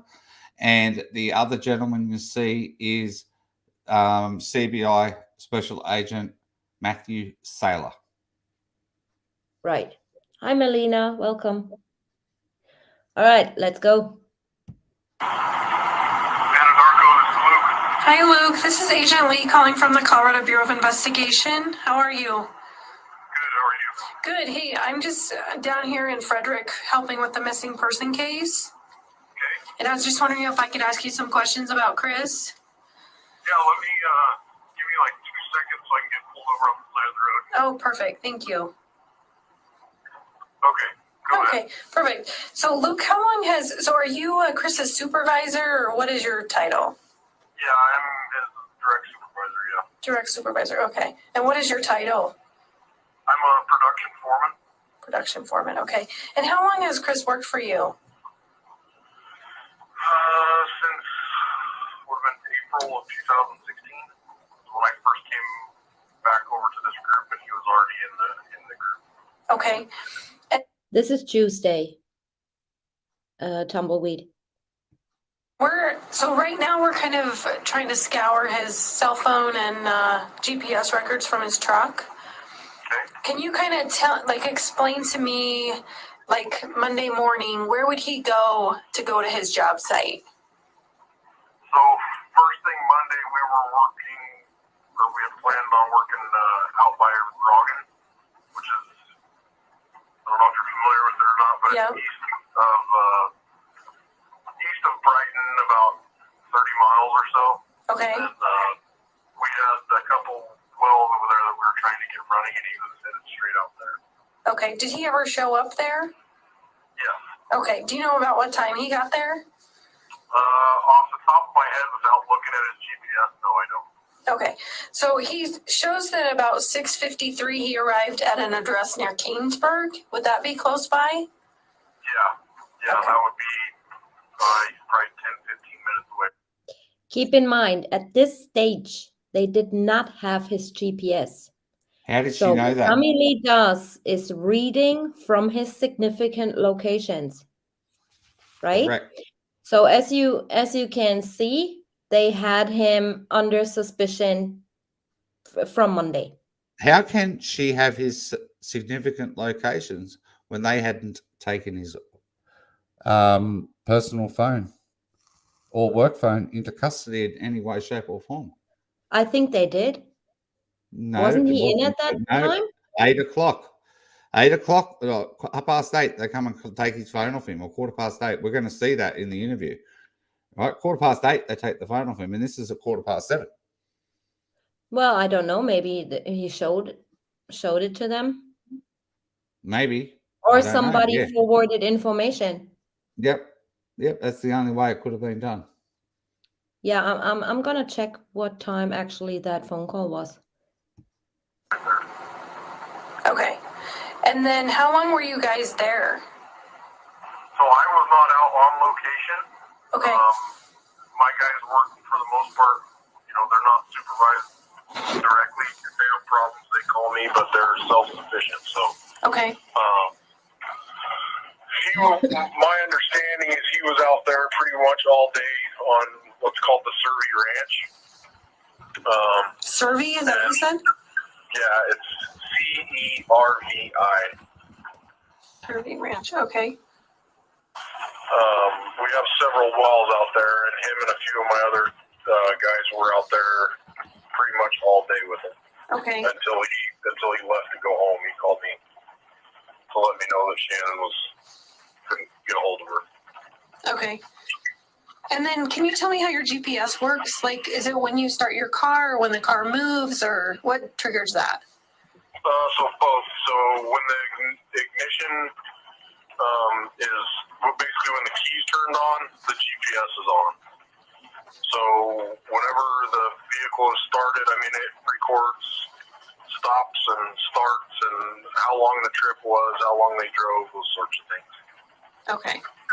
And then can you kind of explain to me the conversation that he had, I believe, with you on the 7th about maybe splitting up from his wife, or? Yeah, and he didn't say necessarily that they were going to be split. And he just told me that they were having some issues that they were trying to work out. He did notify me that if I saw anything goofy on his geotab, which is his GPS, that it may be because he was going to be staying with a friend. Okay. Did he give you any indication who that friend would be? He did not. Okay. How close are you to Chris? He's one of 13 guys that I have working for me. Okay. But like I said earlier, we've been working together for a little over 2 years, so. Like, are you guys going to barbecues on the weekends or like concerts? No. Or? Okay. It's strictly strictly work. Strictly work. Okay. Who would you say he's the closest to at work?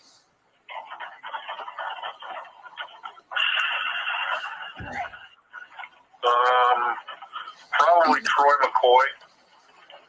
That's in my group. He's another one of the guys that works for me. Okay. But I would say he is probably closest with Troy. Okay. Were you aware that he went to a Rockies game on Sunday? Okay, I just found it in the discovery. They called Husky, that's the boss, first, and he basically wired them the GPS information, and then she called Luke. There you go. Because Thank you, he Daniel. was referring to Luke, to call Luke for further details. Perfect. Thank you. That was not. Okay. Do you have any idea if like he has like a girlfriend or if he thought his wife had a boyfriend or anything like that? He never indicated or said anything to me that made me think that. He never came out and said one way for him or his wife.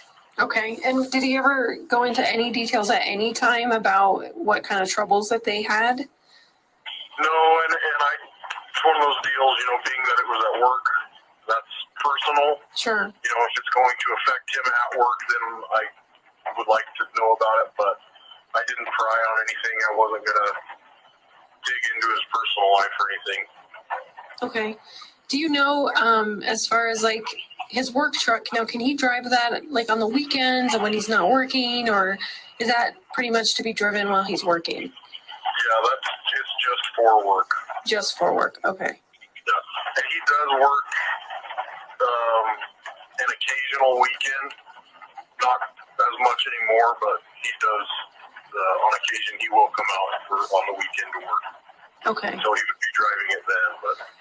And as far as like, if there's like addresses on his GPS that don't look like they're like cell site, or well sites, could he take his truck to like pick up dinner before he got home, or run an errand? Yes. Okay. Yeah, so long as they're not driving 30, 40 miles out of their way to go somewhere, I kind of, life happens. We got families to take care of, so if they need to run errands on their way home, I have no problem with all of that. Okay. What about? Sorry, go ahead. That's kind of our company policy. There's nothing really set in stone on that, but it's just you don't use your pickup for anything but work. But if you got to swing by a kid's ball game or get groceries or dinner on the way home, go ahead. Okay. And as far as having other people in his truck, is there a rule against that? If they're Anadarko employees or embedded contractors within the company, no. We don't generally let, we're not the military or law enforcement, but I don't know what other word to use. We don't generally let civilians in. She knows all about Geotab. She's asking him now. Yeah, She's so also Husky's going told. to ask him about if the oil field operators usually carry two phones. To ride along with them in the vehicle. So could he go pick up his kids from school, like by policy, or? If he needed to, yes. Okay. Yes. Are you aware if his wife or kids have ever been in his truck? Not to my knowledge, no. He's never said anything to me anyway. Okay. And do you know what he drives when he's not at work? I do not know. Okay. Do you have any idea about his financial situation? No, I do not. Okay.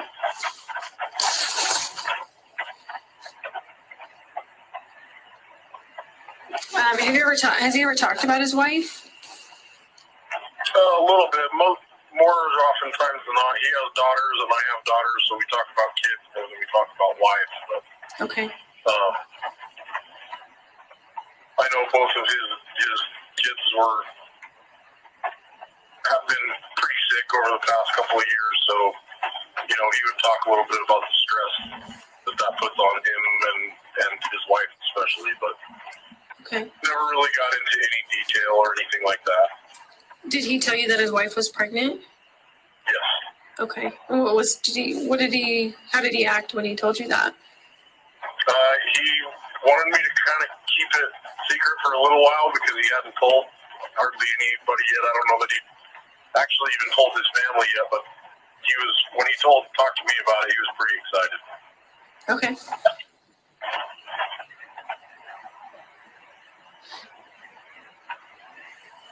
And on the 7th or whenever that was, that he talked about having some issues with his wife and maybe going to stay somewhere else. Has he ever talked prior to that about having issues with his wife?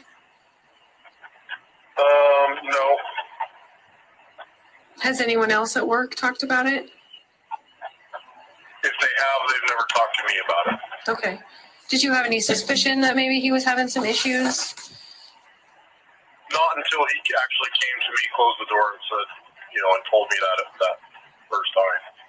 Okay. And where did you start seeing his GPS being logged after he said that? So per our discussion, I told him if you're going to go somewhere, just shoot me a text or give me a call, let me know. That way I know to look for it because I don't check those guys' GPS every day. Okay. So until today, I had not pulled up his GPS. Had he ever sent you a text saying he was staying somewhere else besides his house? No. Okay.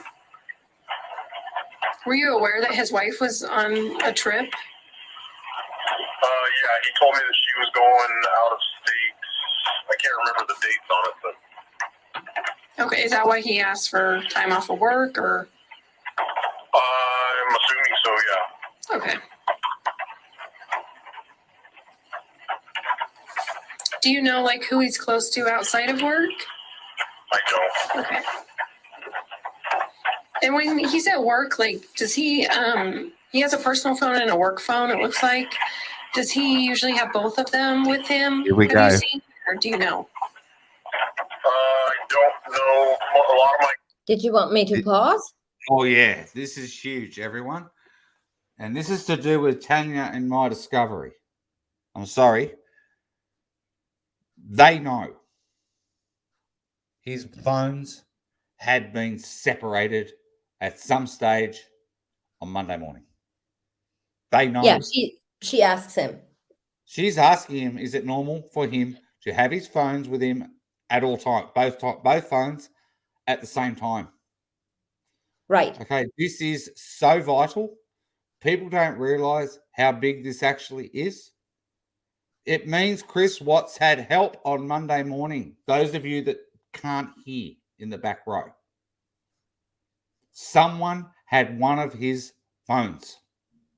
I'm going to be showing you, after that interview, I'm going to be showing you why she asked that. It is I imperative. pushed the wrong button. I didn't want me on cam. Oh, there you are. Well, okay. So it's very important, everybody, that you all understand the timeline that Tanya put up on her channel.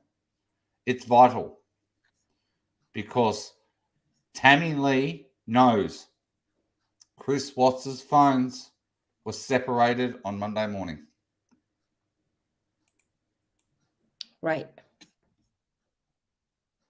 5 minutes to go, and then I show you why she asks that. Do that, and they will carry both of them at work, but to say that, yeah, I know he carried them both at work, I can't say that. Okay. Have you had any disciplinary issues with him, or? No, he's been, other than he's a little quiet and reserved, so sometimes I gotta pry conversation out of him. Okay. But no, he has been nothing but a good employee. Okay. Have you ever seen him lose his temper or anything? No. Okay.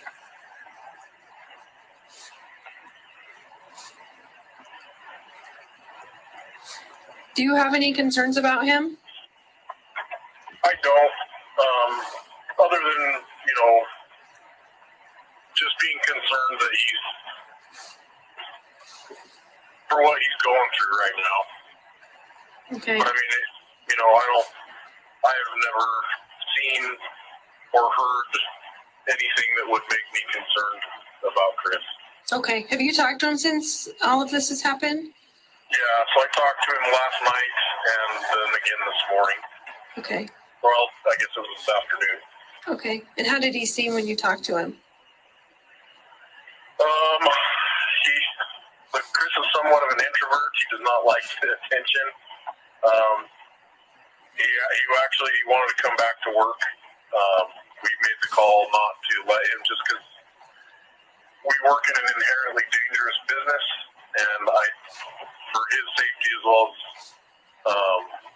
the safety of those around him, I just was like, if your head's not completely in the game, I can't have you here.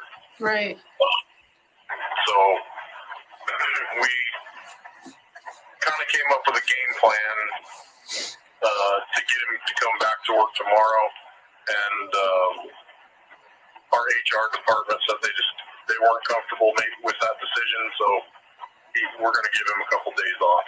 Okay. Does he? Of course, he wanted to come back to work. He forgot stuff there. Any theories about where his wife and kids could be? No, I mean, from the way he described it to me, he said, Luke, it's like something out of a freaking movie or a TV show. He said all of her stuff is still at the house. The kids' stuff is still at the house. It's just like she disappeared. Okay. What exactly did he tell you about what happened? Originally yesterday, he came or called me. I believe he was already on his way home at that point, but he called me and just said, hey, listen, I can't get a hold of my wife. None of her friends can get a hold of her. I got to go home and see what's going on. I just, at that point, told him, okay, no big deal. Just let me know if there's anything you need, or if you need to take a day off, whatever you need, just let me know. My philosophy with my guys is that family comes first, and I try and always implement that with them. So he knew that, but I didn't hear anything back from him until I texted him last night. I would say probably 9-ish, just to ask him, hey, any update? Just making sure everything was okay. He called me back immediately and just was like, they're still gone. The police came and searched my house. They had a warrant. They searched the vehicles. And he even talked about coming into work today, and fortunately he decided not to do that just because he didn't get much sleep last night. But that's, like I said, that's what he told me. He said, it's like something out of a movie. He said, she's just gone. Her purse is here, her ID's here, her car is here, the keys are here, the kids' medicine is still here. She just disappeared. Okay. And then when I talked to him today, that was our conversation last night. When I talked to him today, he's, like I said, he's a bit of an introvert. He's tired. He doesn't want to talk to any more media. He was kind of looking to, hey, can I come back to work to get a break from this? And like I say, that's where our HR decided not to let that. All right. And the interview was cut off. Of course it was. That's 2 interviews in a row that have been cut off that we haven't got to hear the end of, everyone.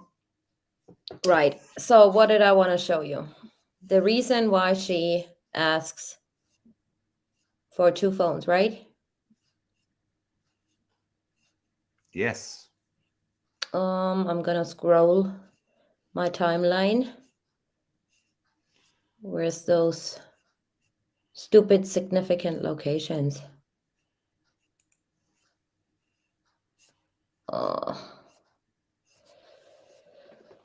I've got them printed out over here. No. I did that a long time ago before I wrote down all my notes on the case. Do you want to share them then before I have like 6,000 slides here? Well, you need to find your slide. Okay, I'd rather no. Mine's printed, as in I'm going to be holding it up to a camera. So. Oh, okay, okay. Yeah. So, but Just give me a sec. it's here alongside all my notes I've written on the cases. That is going to probably get changed one day.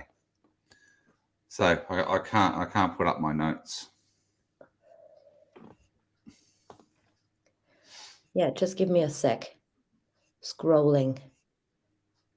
I'm so not prepared. My new notes are going to say Chris Watts did not act alone. Yeah. That's not it.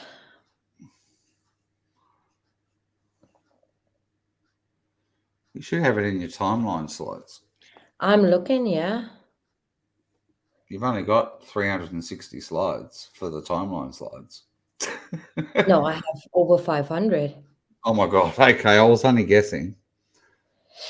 All right. Where am I? Here. Share. Yep. Do it.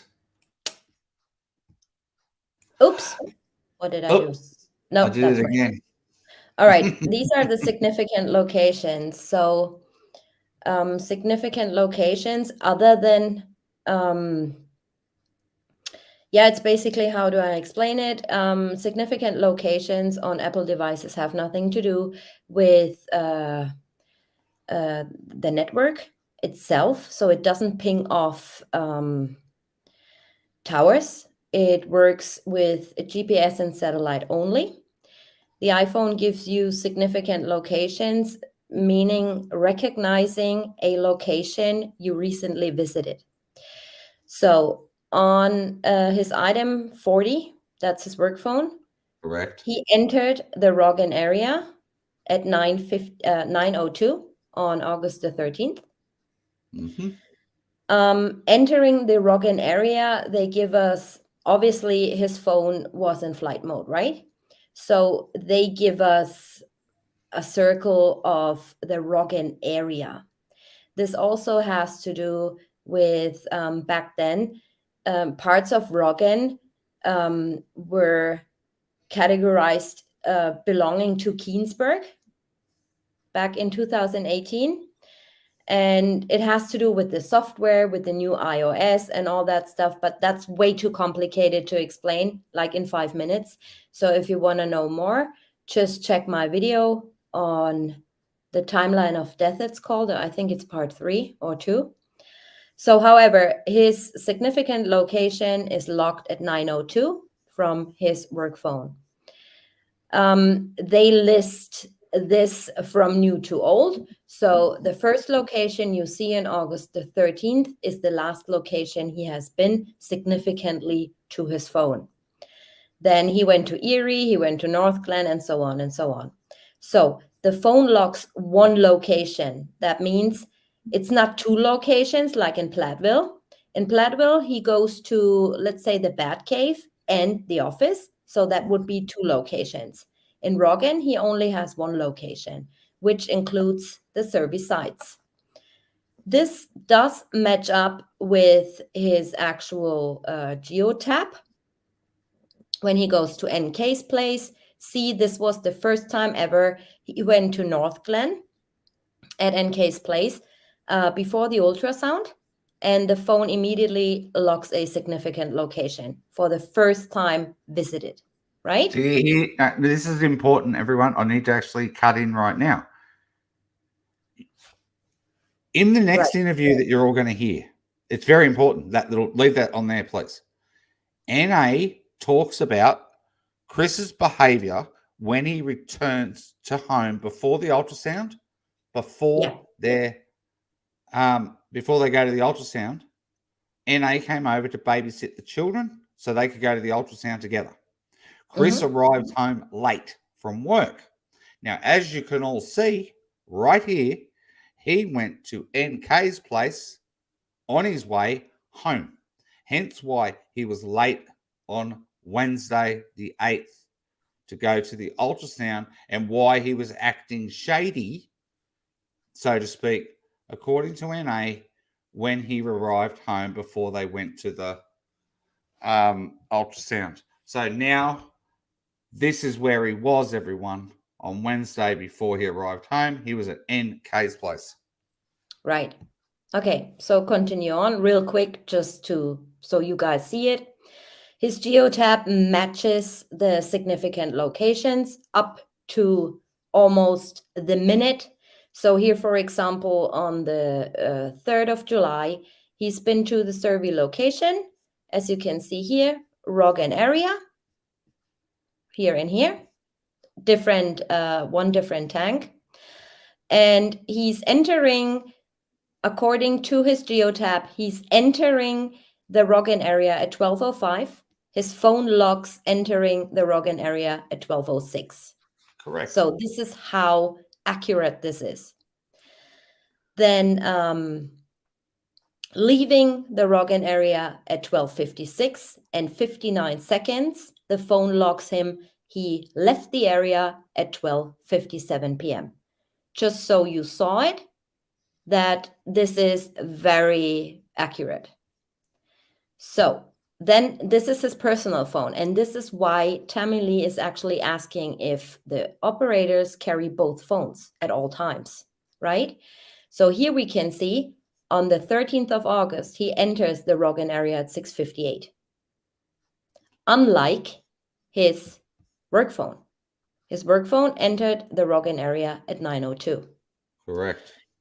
If people are saying this has to do with the towers, no, it has not. But even if it had, he had more service with his work phone than he had actually with his personal phone. Correct. So why does his work phone not log the significant location way earlier? You know? So this is an example on why this works with GPS and not with towers necessarily. So here it's listed, and that's very, you know, you got to keep in mind, we only have breadcrumbs, as Don always used to say. Here his significant locations are listed from old to new, which is very unusual. They show us the significant locations on his work phone listed new to old. Like the last location visited is Roggen. But on his personal phone, they don't show us this. They only click on somewhere here where it says Roggen. And, you know, it comes up that he entered the location at 6:58 a.m. And this is the sole and main reason she's asking, because I think they got suspicious. Why is his work phone not logging the same time as his personal phone? So I think they just got suspicious, and they knew. I think they knew. They absolutely were separated. knew. They were separated. Both phones were separated. Somebody else had his work phone, sending all of those text messages that morning, everybody, pretending to be Chris. No, I don't believe that. I believe he had his work phone. You believe he had his work phone? Yeah. Okay. If he had his work phone, how does the 720 text messages get sent from the Survey 319 site? What do you mean? We took a photo of the leak and said it looks fresh with his work phone and sent that to Cody. How does he do that if his work phone isn't at the site?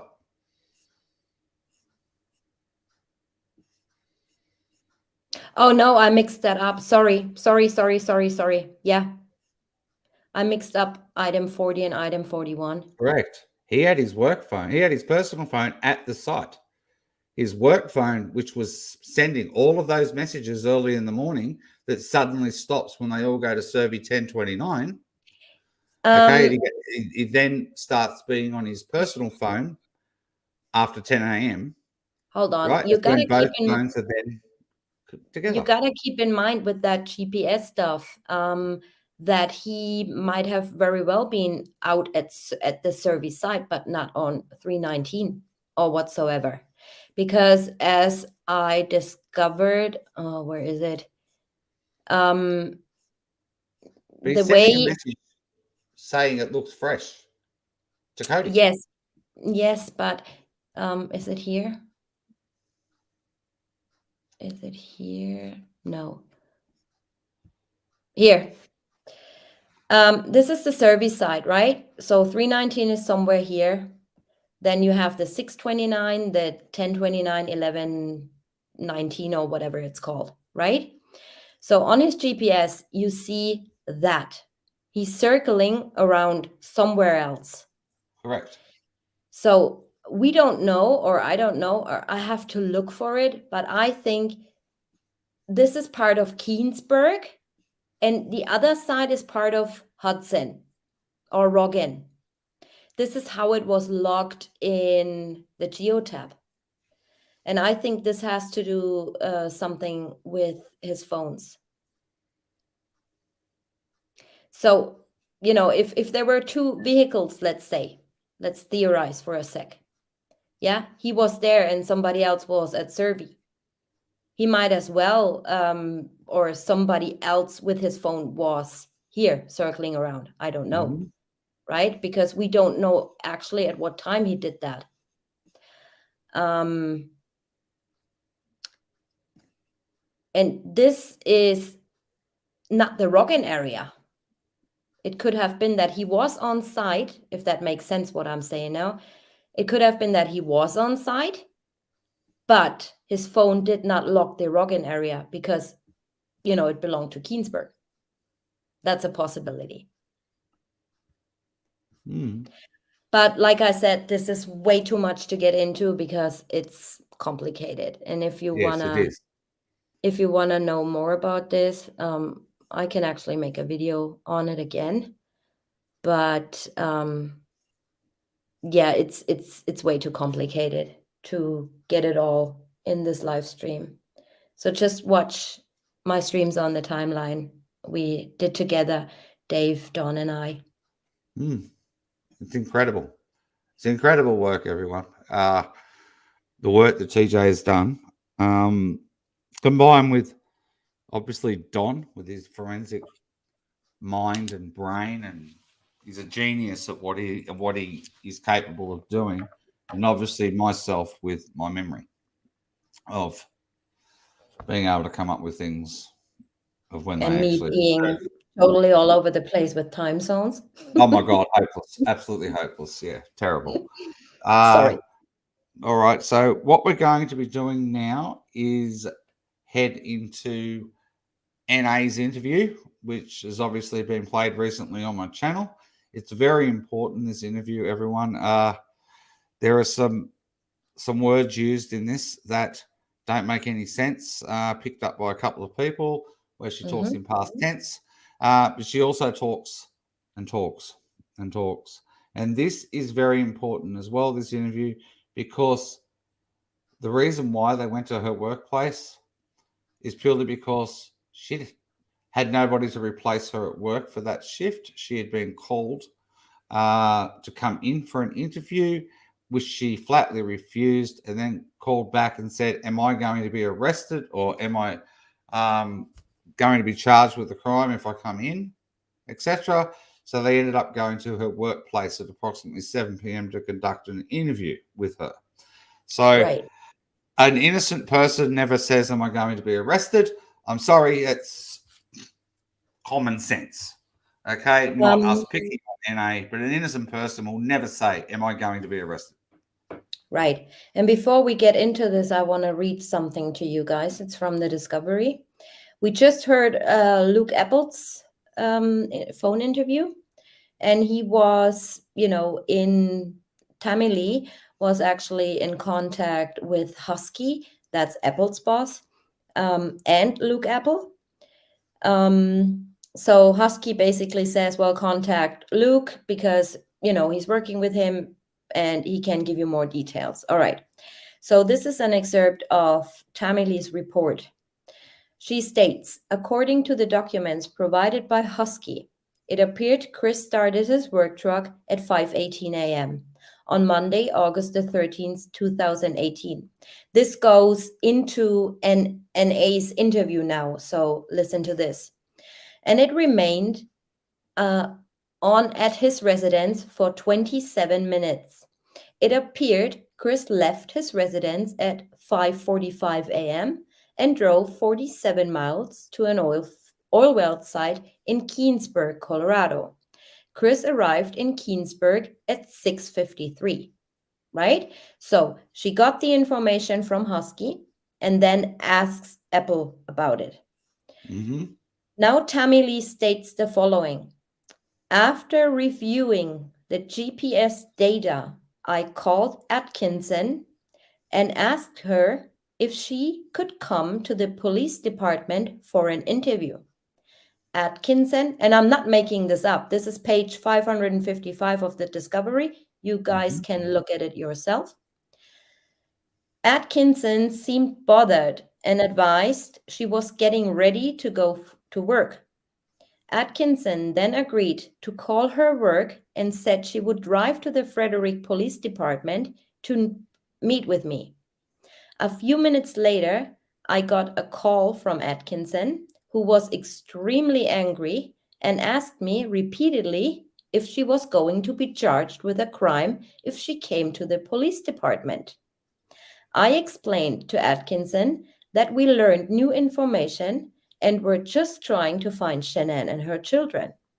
Atkinson said she had already given multiple statements to the police, and I informed her we would prefer a recorded interview. At that point, a male started yelling in the background that Atkinson already spoke with the police and would not be coming in. Atkinson stated it was not that she didn't want to help, but her employer could not find anyone to cover her shift. I asked Atkinson if I could speak with her at her place of employment, and she agreed. Atkinson explained she was a CNA, certified nurse assistant, and worked at Mesa Vista in Boulder, Colorado. Atkinson stated she would be working until 6 a.m. and I could meet with her anytime during her shift. CBA agent Greg Sentner responded to Boulder to speak with Atkinson. Yeah, I just wanted to read that to you guys. Now, after reviewing the GPS data, we then called Nicole Atkinson. Now, had she provided them with her Life 360 app? And that's why they were calling her for, is it about her Life 360 or is it about the GPS of Chris's truck? The GPS of Chris's truck. Okay, all right, that's what I'm just trying to confirm. Because that's what, she called, this is her report. So she is in contact with Husky and Apple at this point, right? And then she says, after learning some new information, after receiving the GPS, I called Atkinson. Okay. No, I just want to make sure. I mean, that doesn't mean that it doesn't mean it has necessarily something to do with the GPS of Chris Watts' work truck, because what she could have meant was, after I learned that information, then next step, I called Atkinson. Two separate things, but in one report, Correct. Yes. Yeah. Okay. Just trying to figure it all out. Okay. So Atkinson's interview then. All right. Brace yourselves. And it's being done, everyone. I just want to let you know there are parts of this interview where the body cam footage we sort of flicked all over the place because we're trying not to have Lasso Group harm this video again, like they keep trying to do every time body cam footage gets used. So we've taken out certain segments of it in the body cam, but there are parts of the body cam and NA's interview that we need to actually stop and pause and show you parts of the body cam footage that doesn't match things she actually says. Okay, so just keep that in mind. And this interview wasn't on camera. Correct. So that's why we're showing you video of the welfare check day. Mhm. That's why most of the conversation is about the welfare check day. That's why. Right. All right. Let's get into this pain. Yep, and I'll be right back. I'm just going to disappear for a minute.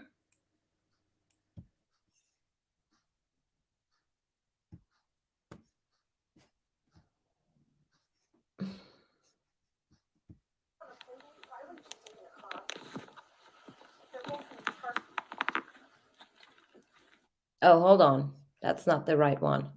You have to mute the body cam and play the audio of the. Oh, no. I did not do that. You will have to share your screen then, Dave, Okay, give me a minute. with that interview. I'm sorry. It's okay. Give me a moment, everyone. I should have muted the body cam. Okay. I'll bring up my video. Oopsie daisy. Oops. Okay. Okay.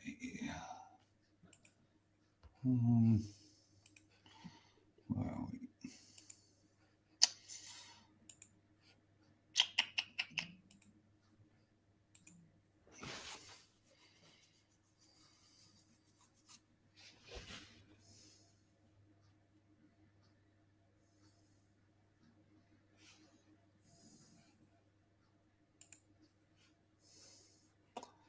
That's a wonderful comment to write, Kiwi Wales. Thank you for that.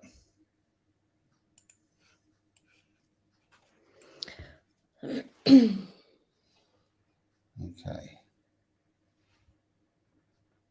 Is this one Well, it? I don't mind. I know.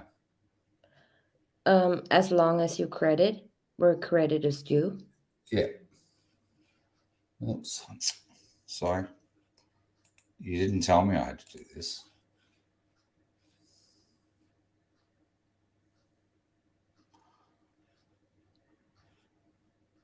Take your time. We have all Thank night. you. We do. We do have all night. Okay, so. I think we have an echo again.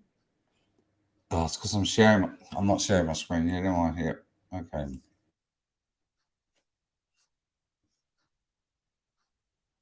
I'm on mute. Okay, I'm What's going to the mute question, myself. Anna? Just give me a sec. Yeah, no problem. What's the question, Anna? What was the question? Oh, since CW was never allowed back on Anadarko property, there could be evidence in his locker, desk, etc., that shows premeditation or not. Did they find anything? That's a very good question, actually, and I don't know. I don't know if he had a locker. I don't know if they checked it. I don't know. I do not know. I'm sure NK emptied his locker. But that's a very, very interesting question. It is. You can screenshot while eating biscuits.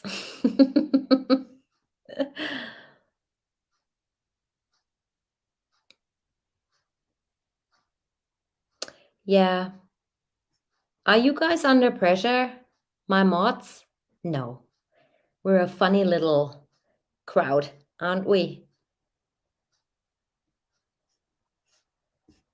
Yeah, but this is actually, I'm gonna write that down. I wanna actually dig into this if he had some stuff in his locker.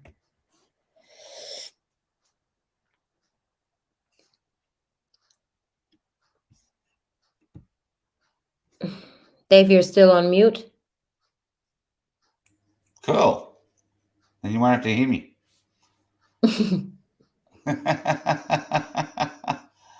All right, so we have Is it the one that gets blocked by these fraudsters? Yeah, or? so, yeah, but I'll know when we're about to get to where we get to, and then Yeah. I'll Skip. cut that because I'm in my video editing studio to actually play this for you. So you can all get to see the body cam, but I can actually then go in and edit as the live's actually going. All right. There's this one part that Lasso went after the other day that I'm not going to actually show today. Okay. All right. So I got past their 2 little things, but I didn't get past their 3rd little thing. So You know there's what? something- Actually, if they try in this, I have an IP lawyer, intellectual property. Yeah. I hired one last week, Yes. and I'm gonna sue them. I'm serious. This is not going to happen. This is public information. Yeah, it is very public. That's what people need to I realize. put my lawyer on everything from now on. I'm sick of it. Yeah. Okay. I just got to make sure if I go down here onto the audio file that its volume is up. There we go. That's the important thing. And reduce the background noise just a itty bit. All right. So, and I'll start the interview, everybody, and then I'll disappear for a minute. Okay. Here we go.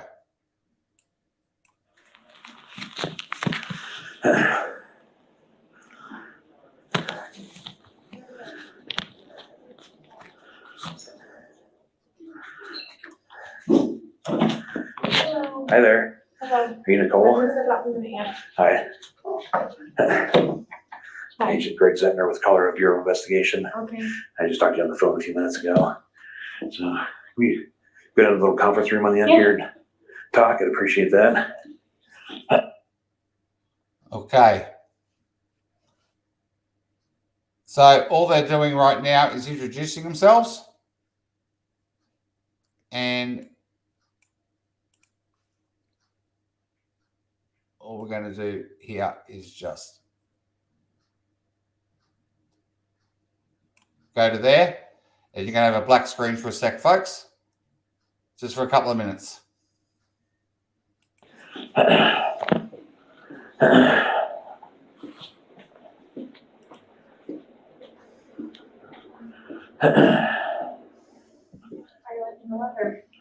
Sentner should go see a doctor, man. This cough is not normal.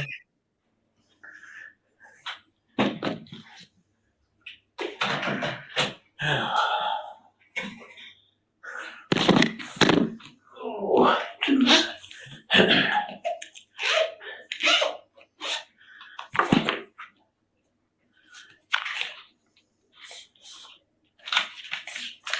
All right.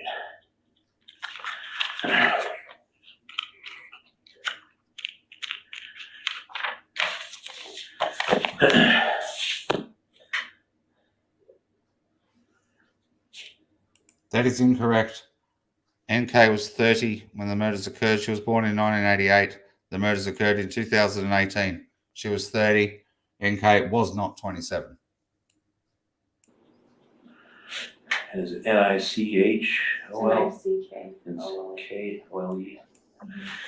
And I'm sorry, what did you say last name was again? Do you want my married one? I happened a month ago, or because I haven't changed it, or the one that's on my driver's license? What's on your driver's license? Right now, Utah, but How do you spell that? U-T-O-F-T, but that should change tomorrow, hopefully. Okay. To Atkinson? Yeah, A-T-K-I-N-S. Okay. And that 970 number, that's what I call you on? Yeah. That's number for you? Okay. And what's your home address? 229, 4 and 7, Florence. Firestone.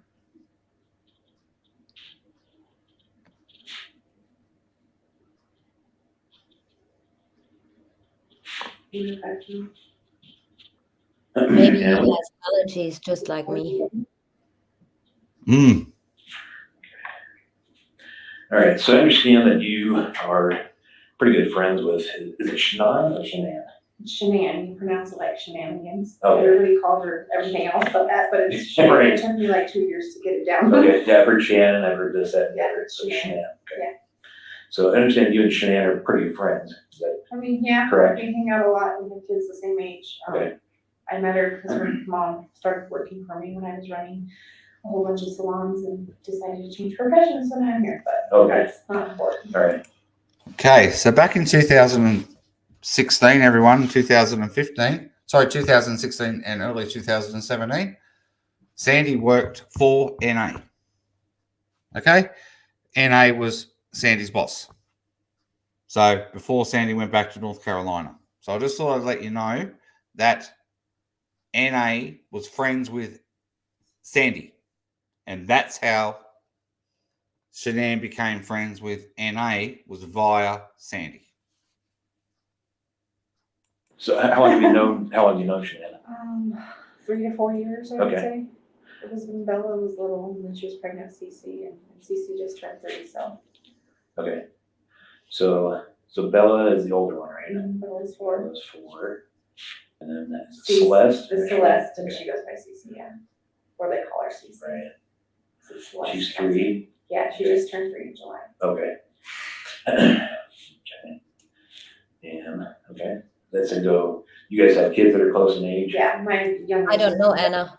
Will be 3 in October, so we go to their house, or they always ask, where's Madison? How we know where? If I go by myself and they're there, so. Okay.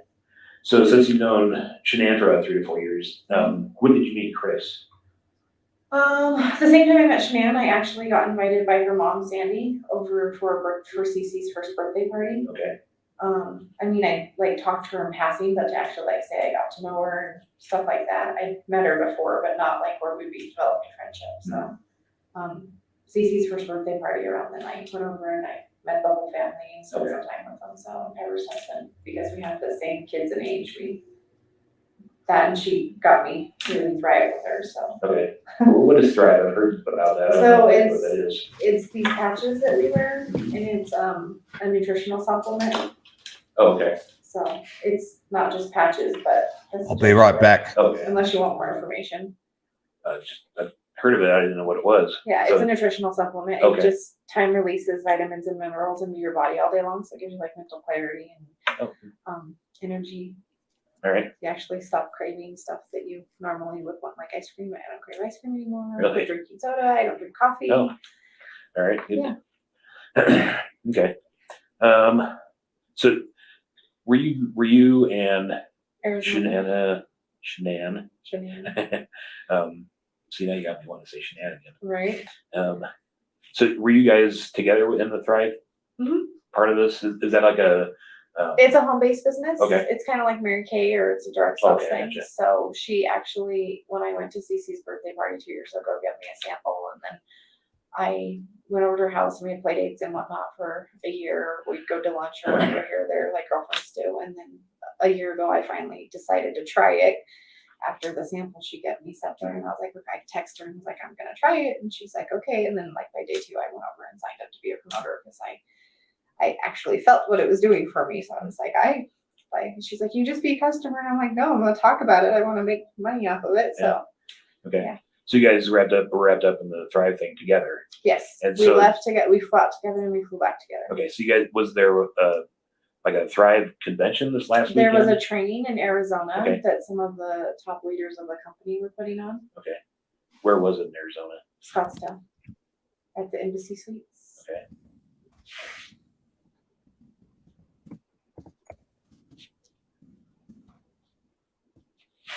And so you guys went there. When did you guys go? I left here at 4 o'clock on Friday morning. So it was Thursday night. Friday morning, and I drove from here to her house and picked her up, and then we drove to the airport. Okay. Do And you remember what time you picked her up? It was around 4:30. In the morning? Mhm. Okay. You guys have a really early flight, I assume? Yeah, we flew out at 7. To a I can airline? pull it up. It was Southwest. Southwest. Yeah, I can show you the boarding passes if you want. They're on my phone. And you flew from here to Scottsdale? Phoenix. Phoenix. Okay. It's about 20. That's Sky Harbor. Is that right? Yeah.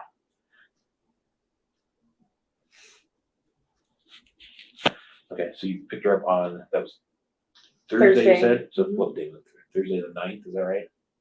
Well, it was Friday morning, so it would have been the 10th. Oh, I got you. Okay, August 10th at 4:30 a.m. Mhm. Okay. And your flight was at what time? 7:10, you said, something like We that? flew out at 7. 7? Okay. We got to the airport like right around 5 o'clock. Sure. Okay. So you picked her up from her house. Mhm. Is that the one on, 2825. yeah, what's her address? 2025? 2825. It just escaped me. Give me a second. Saratoga. Oh, there you go. I was like, Saratoga Trails, all right? yeah.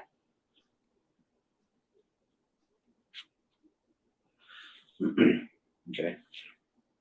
And did you go inside? Nope. Did you Because just the wait kids out were front? sleeping. She Okay. said, just text me when you get here. She was actually waiting on the front porch. Oh, she was? Okay. So you didn't see the kids? You didn't see Chris? No. She was just on the front porch Yeah. with a bag, suitcase? She had a carry-on suitcase in her purse. Okay. You remember what color her carry-on was? It's black.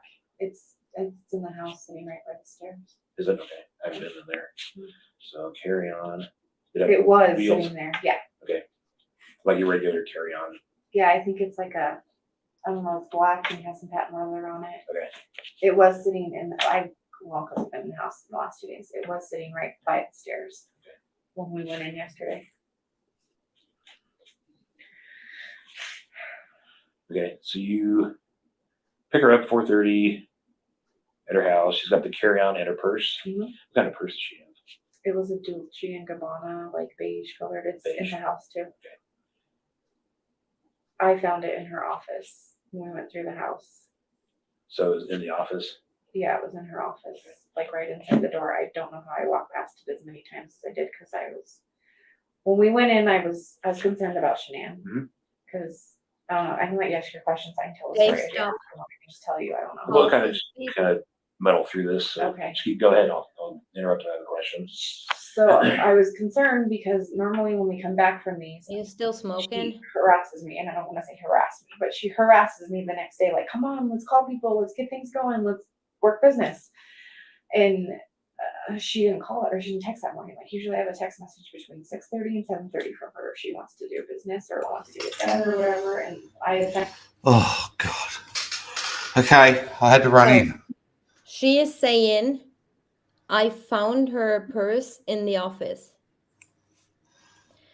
Later on, she states that her purse was behind the door, just sitting there, or in her office, just sitting there by the door, which is not true because we see Officer Coonrod, or no, now Sergeant Coonrod, entering the office right when he gets in, a few seconds later, right? There was no purse. Also, when that purse mysteriously appeared on the kitchen counter, she acted all surprised.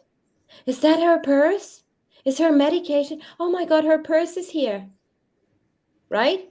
So she was not the one who found the purse, let alone in Shanann's office. Absolutely 100% spot on. And I have the footage here a little bit later on in the interview, everyone, where Coonrod walks in with Baumhover a little bit later, and young Nick stands by the car after he's been for his little walk around the neighborhood. And you actually see the kitchen counter where there is absolutely no purse on it at all. And then NA is downstairs, young Nick is downstairs, and Baumhover is upstairs with Chris, and it's Coonrod's camera that we're actually seeing. And then all of a sudden, the purse appears. And not long after that, NA goes, oh, wow. Yeah, that's her purse. Like, seriously? Why is she going to say that if she'd already given it to the officer earlier? Exactly. Makes no sense. Yeah. None. And yes, Jen, that's not an urban legend. This is what I heard too. That they were supposed to go to look at a car because she reached the level of having a car thingy going on. So yeah, they were supposed to around 10, I believe, or 11. I can't even remember, but I got it from a good source. But I can't remember who told me.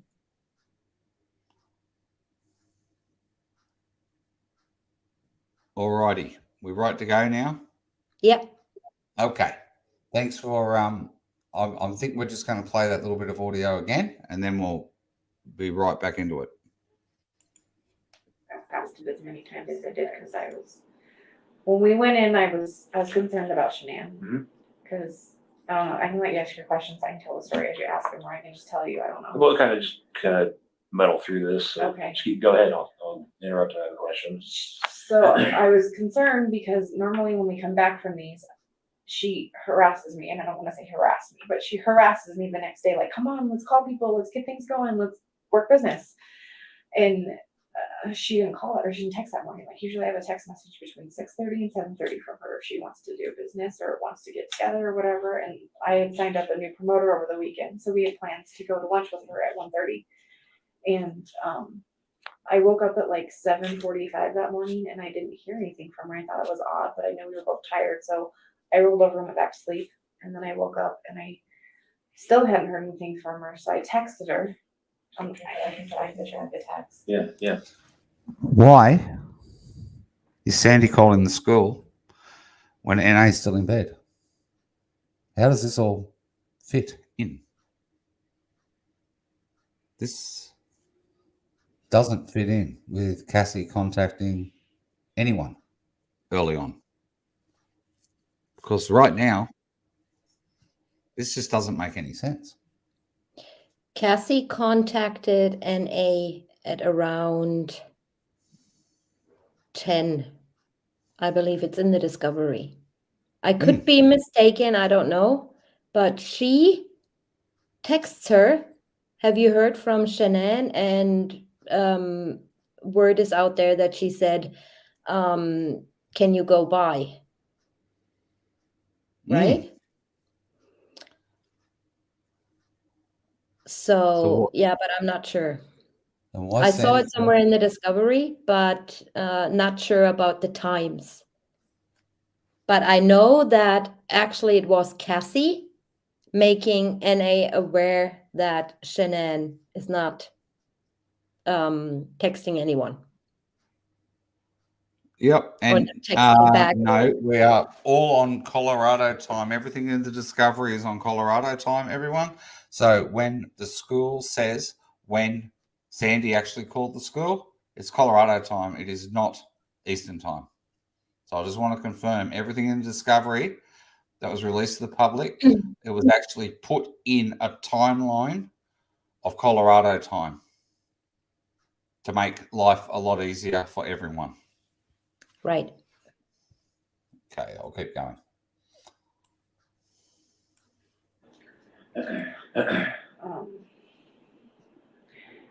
I should just skim through. She's usually on the top.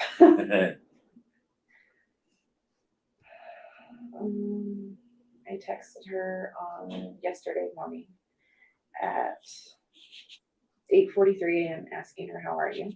8:43. Yeah.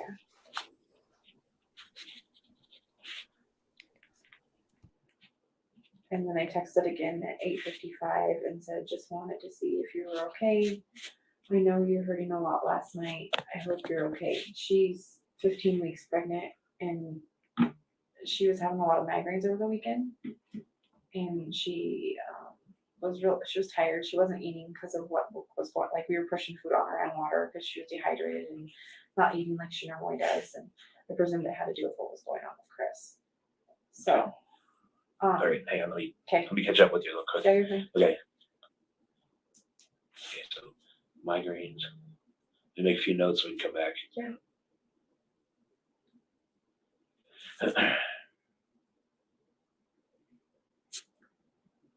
Dave, can you pause that real quick, please?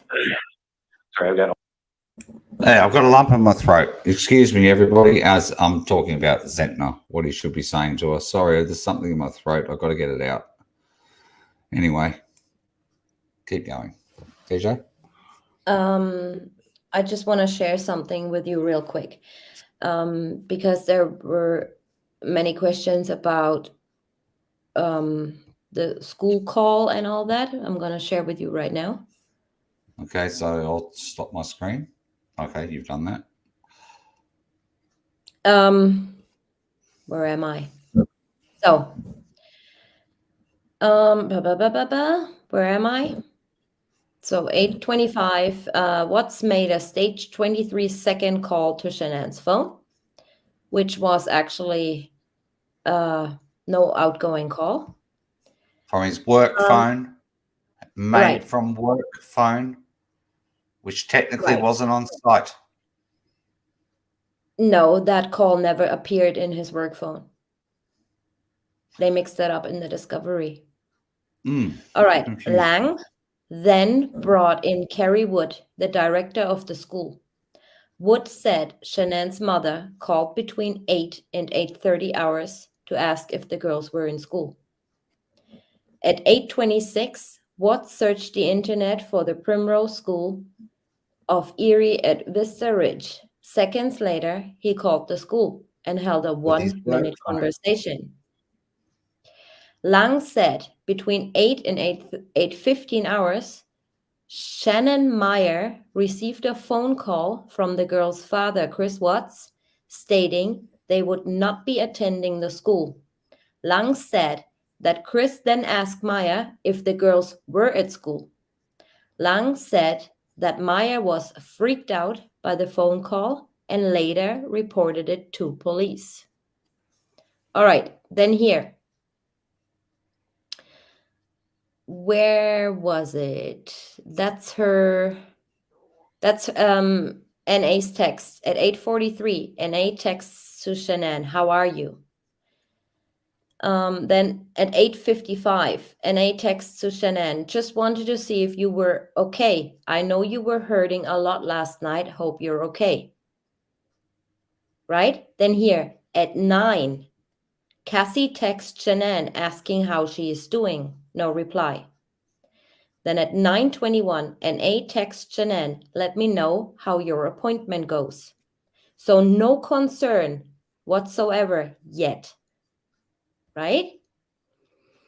So then at 10:03, Cassie texts Shanann that she is worried. No reply. So after 10 sometime, Cassie actually asks NA to look out for her. So go and see where she is, right? So at 10:06, Shanann's phone, the Erie Women's Health Clinic in Erie left a message on Shanann's phone. Then here, he's looking up the battery. Okay.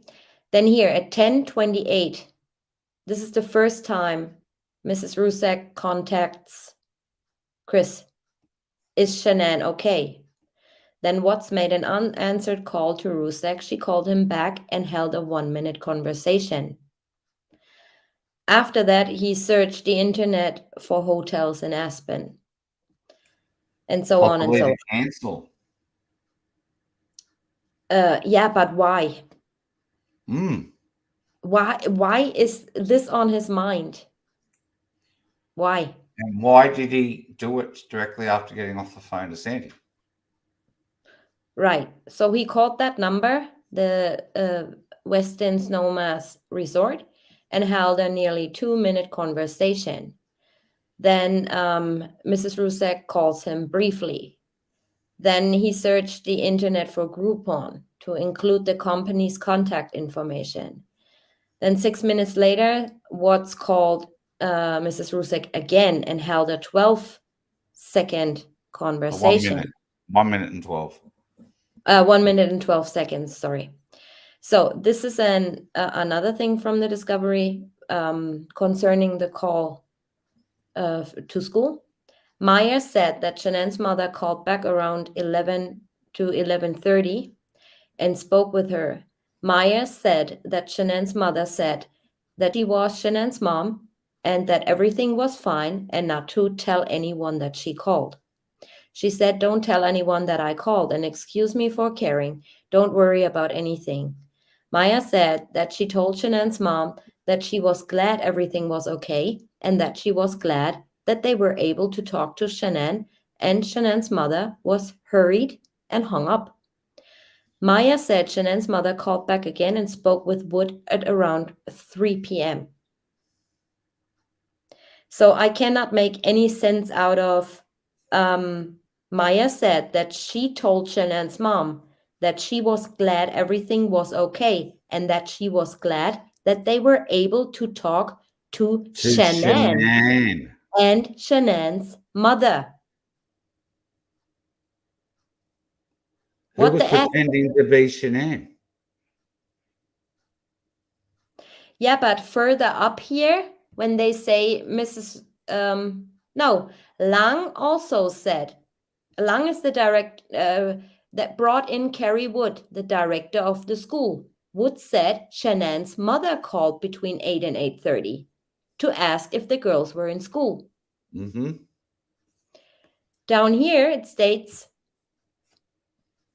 they were able to talk to Shanann and Shanann's mother. Something doesn't add up. Who is being Shanann? Who called the school at 8? Yes. But this is the about main the question. 11:30. Yeah, this is about the 11:30 timing. Around about that time. Because how can Mrs. Rusek call the school at 8 or 8:30, not even knowing yet that her daughter and the grandchildren are missing? This is correct.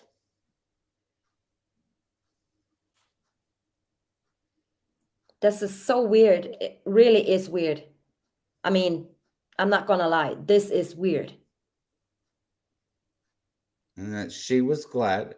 Hang on. Maya said that she told Shanann's mum. Okay, so Maya said that she told Sandy that she was glad everything was okay, and that she was glad that they were able to talk to Shanann and Sandy. And Sandy's mother was hurried and hung up. No, not Sandy's mother. No. So, and Sandy, sorry, is okay that she was able, that she was glad, and they were able to talk to Shanann. And Shanann's mother was hurried and hung up. How do they talk to Shanann? I don't know. I have legit no clue. This is such a weird statement. That's ridiculous. That's the first time I've read that whole paragraph thousands of times. That's the first time I've read it. They were able to talk to Shanann. See, you can learn something here on my channel. I learn a lot of things here on your channel, Tanya. Okay, but that's the first time I've read it the way you've just read it out. Yeah. So who was the caller at 8? Because the first time Mrs. Rusek contacts friggin' Chris Watts is at 10:28. So, but as we later going to learn, because NA states exactly when she called Mrs. Rusek, right? So let's keep going with that interview, and then I get back. Absolutely. I just want to say, while that's on the screen, okay, maybe they were talking about shit. Sandy said she was able to talk to Shanann, right? So Sandy stopped the school from worrying, because Sandy's the one that actually says to Shanann's mum, and everything was fine, and not to tell anyone she called. Right, and then a bit further down, they're talking about Shanann and Shanann's mother. I think they've stuffed up how they've worded it, and I think that they believe Sandy has spoken to Shanann and she's fine. Yeah, or Mrs. Rusek said, you know, I spoke to her, don't worry about it. Which is weird because, you know, you call the school first and then ask if the girls are there, and then you speak to your daughter. Like, let's say she said, "Oh, I spoke to Shanann, everything is fine. No, don't worry and don't tell anyone I called," right? So the school is under the impression that her mom actually spoke to her, right? Glad Yep. they got to talk to Shanann, right? And I'm theorizing here, okay? This is not a fact. So why would she call again at 3? It makes no sense. None, because at 3 o'clock, everybody, everyone was looking for everyone at 3 o'clock. At 3 o'clock, Chris was just getting back from Nate's house after viewing the video footage over at Nate's. So the police, Bournemouth was there, Coonrod was there, NA was there, Nate was there, and Sandy was actually on the phone most of the time to NA. Why would she call the school at 3 o'clock? I think that's approximate hours. Okay, but even if it was 3:30, even if it was 2:30, she's still on the phone to NA nearly all the time. Right. Yeah, so my main question is who informed her?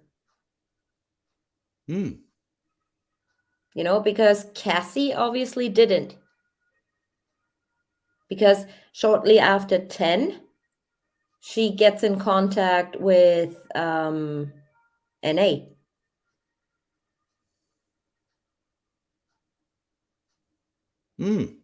Or, hold on, not that I get something mixed up. Where was it? NA. Where's Cassie? 10 o'clock. NA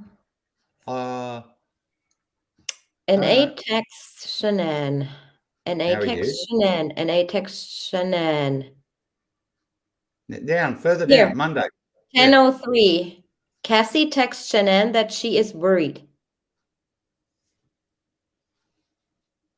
Does anyone know if Cassie might have called Mrs. Rusak?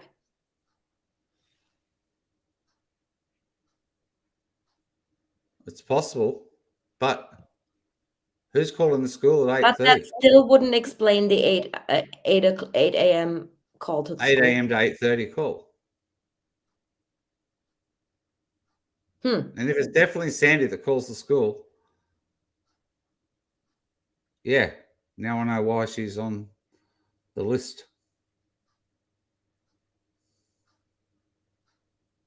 That would be interesting to know, because maybe she didn't call the school at 8. Maybe somebody else called the school and said, I'm Shanann's mom. Absolutely. Or This is I'm what we're Shanann. saying. Yeah. Definitely somebody called the school, right? Mm-hmm. A male and a female. Because somebody called saying they were Chris and somebody called saying they were Sandy. And of course, we don't have Sandy's phone records, so we don't know. Hold on, I have the transcript actually when they ask him about his phone call to the school. Here. Question, tell me about the call to your daycare. Answer, to Primrose. I called them to see if the girls were there.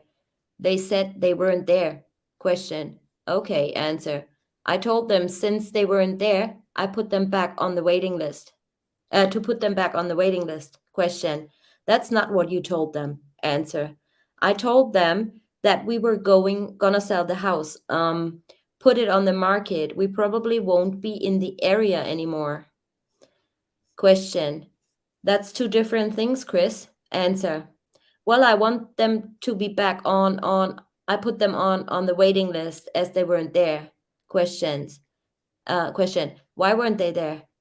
Answer, I don't know. Question, where were they gonna go? Answer, they went to Shanann took them to a friend's house. Question, why wouldn't they go to daycare? Answer, I'm not sure. I honestly, sir, I'm not sure. Question, It's hard for me as a father to talk to you like this. Answer, Question, not because it's hard issue to talk about, it's because I'm worried about your daughters under your care. Answer, you shouldn't. I have to worry about them you shouldn't have to worry about them under my care. Question, okay. Huh. He doesn't even know what he's talking about, I'm telling you.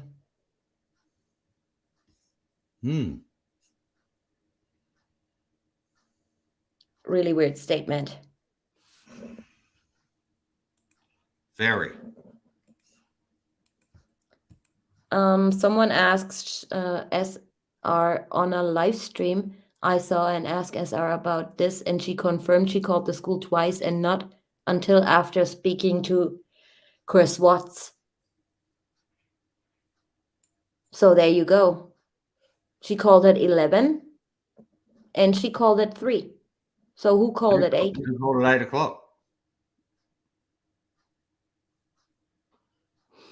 All right, let's continue with that interview because there's something very interesting. And A says,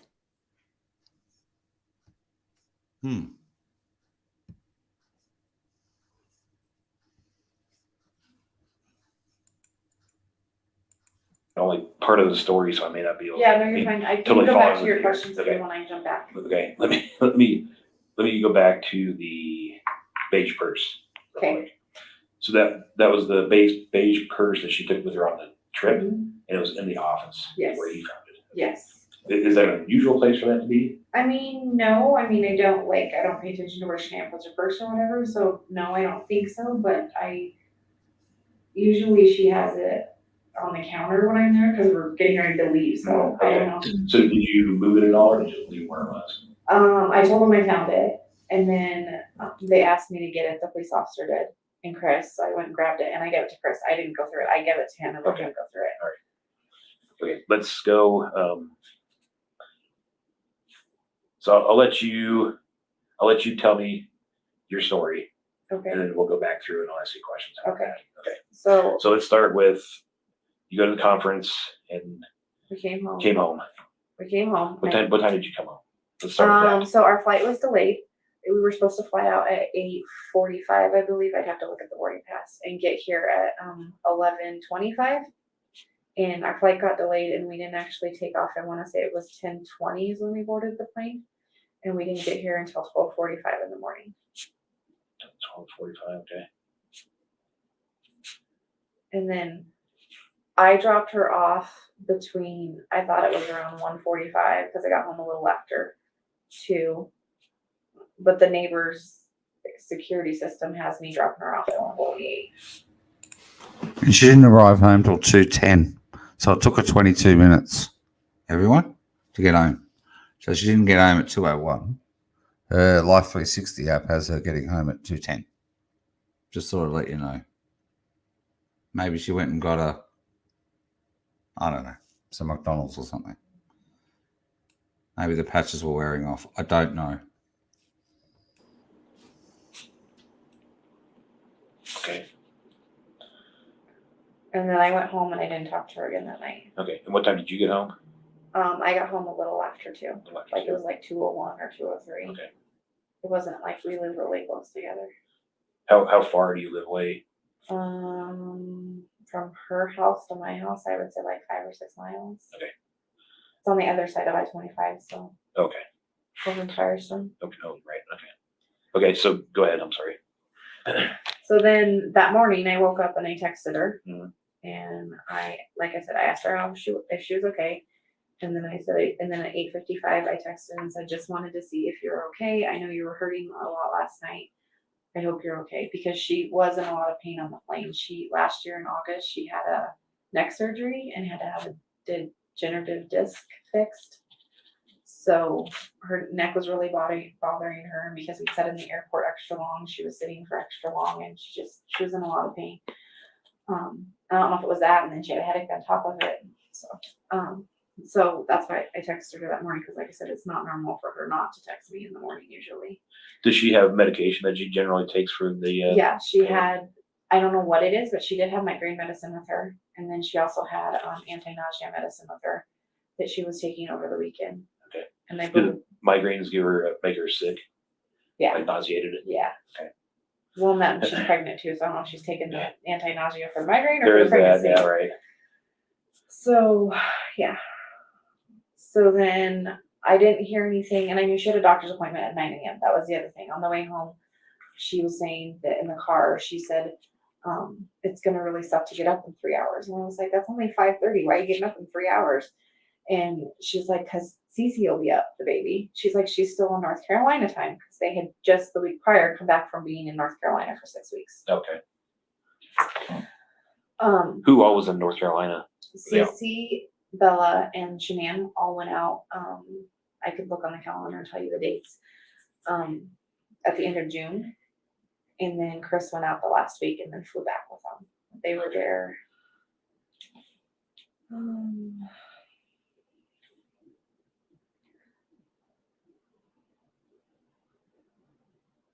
Let's see. We came back from San Diego on the 25th. So she flew out on the 26th of June, and then they came back. And then Chris flew out there on the 31st of July. And then they all flew back on the 7th of August. Okay. So the doctor's appointment was at that was prenatal? Yeah, it was a prenatal appointment. Okay. And so I texted her and said how her appointment went. Asked her how her appointment went. Find it again.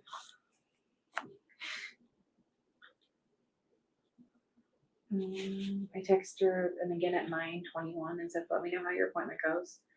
And then at 11:46, because I thought she might be busy out running errands or whatever. I mean, it wasn't like her, but Is it unusual for her not to return texts? yes, very unusual. Because of her business, that's how she communicates with everybody. She's constantly on Facebook. And that was the other thing. She didn't post on social media that morning. And if you go back and look through her Facebook, she has posts anywhere from 5:30 to 7 in the morning, every single morning. Every morning. It's very unlikely. And she didn't on the 12th. Correct. Then that's unusual. Yes. So when I looked on Facebook, because I hadn't been on Facebook either, I was actually I drove to Longmont around 10 to go look at a house for the other gal that was with us in Arizona. Her name's Cassie. They're supposed to be moving out here. So I went to go look at a house for them. And after I did that, I was like, I haven't heard from Shanann, have you? And she was like, no, I haven't either. She's not returning my phone calls or texts. Like we both would call and text her. So at 11:46, I said, I'm very worried about you. I'm coming to your house. And the reason I decided to go to her house was because I had watched the dog Dieter, the week before. And I didn't bother Chris because I knew he figured he was at work, but I figured well, maybe after he left for work, she passed out or something. She's pregnant. She wasn't feeling well, something. So I was like, I'll just go to the house and see if she's there. And if her car's there, but she doesn't answer, then I'll use their code to go in. So, I had my son with me, my 16-year-old and my 2-year-old, and I go to their house and I knocked on the door and I rang the doorbell, and her shoes that she had on the night before were right inside the door.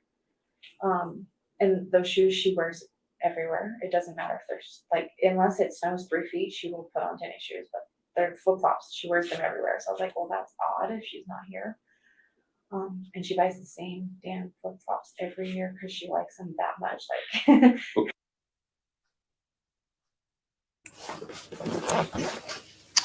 Okay.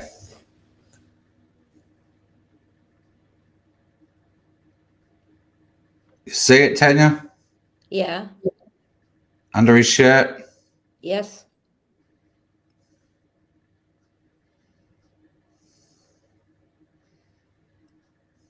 I think it's Shanann's phone. Or a burner. Yep.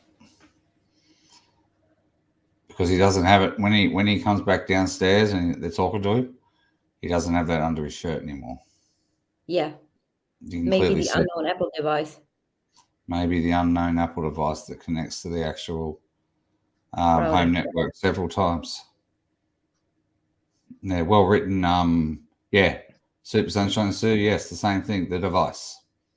All right, I just wanted everyone to see that because I've got it in the editing software.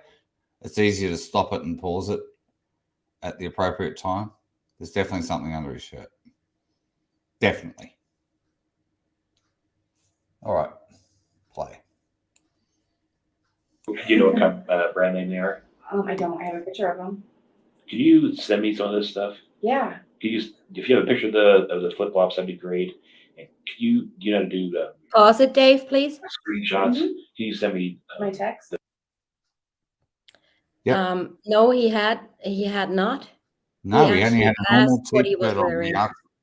We asked the question, Lady Sarah, and Ronnie asked it for us, and he only had on a normal t-shirt under that top.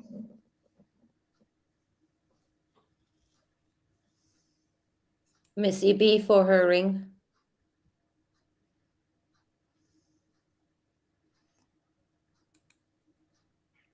Yeah, they even asked him that in Wisconsin, and he basically brushes it off. He doesn't even answer it properly. Yeah, it's too much of a coincidence that NK tells him to pawn it. Oh, absolutely. So she knew he had it. It's a nice rock. Oh. Pawn it, man. Yeah. Yeah, this is just too much. This body cam footage is just gold, everyone. Gold. Alrighty. those texts? That also that'd be perfect. If you could send them to that phone number I called you on, that'd be great. What color are these flip flops? They're black. Are they like regular between the toe flip flop? Yeah. Okay. Why did she take a photo of the flip flops? She's the one that actually took the photo of the flip flops and sent it, and then they used her image for law enforcement. She says she doesn't know why she took it. I know. It was just something said to her in her head, take a photo of the flip flops. Yeah, okay. All right.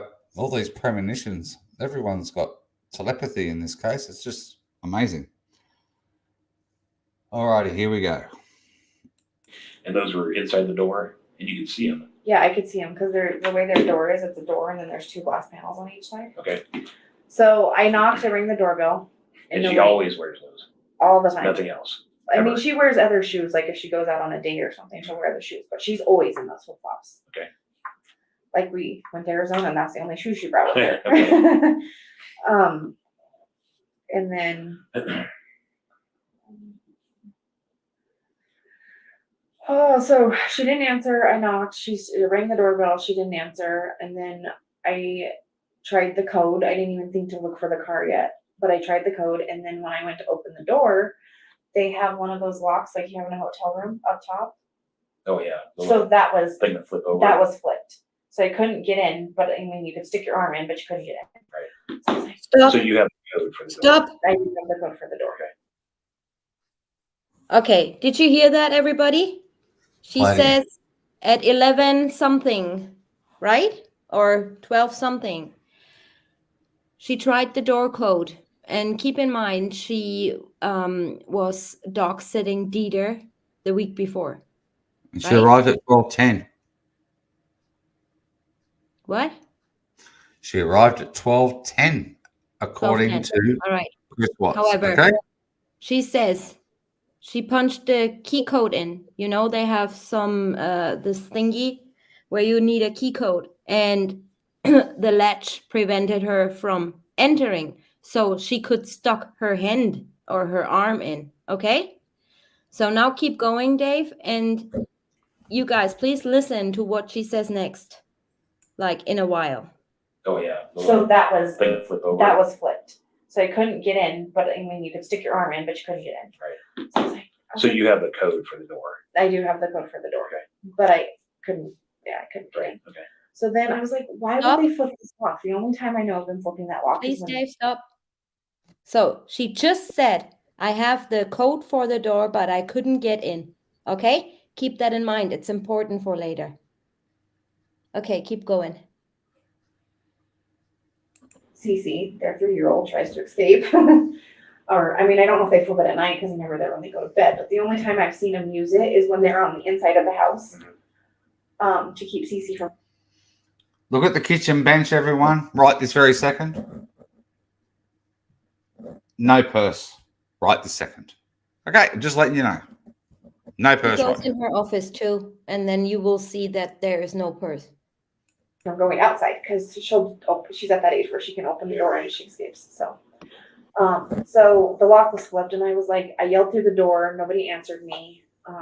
And then I told Nicholas, my son, I was like, because the garage panels where you can see in, it was too high for me. The bedding is still on the floor, everyone, from Saturday night's party. When the kids were out here with McKenna. See the bedding on the floor in this footage? It's all cleaned up Tuesday morning when they all turn up. But it's all there because I highly doubt the children came home from the party on Sunday. So why would that still be there on Monday? Why didn't Chris clean it up Sunday when he comes back from the party? Because the children weren't home from the party, in my opinion. No need to clean it up. No need at all. And my couple can see for cars in the garage. And he couldn't, so then I backed my car up and pulled it up closer to the garage, and he stood on my hood to look and see, and her car was in the garage. And I'm like, why would, in the back door they have a sliding glass door too that you can see from the front door, and they have one of those things that comes down. That was locked Key too. bar. Yeah. That was locked too, and I'm like, and the dog was put up. And I don't know if they cage him all the time, but as far as I know, they only do it when they leave the house. So I don't know. No purse. No purse in the office. You there, Tanya?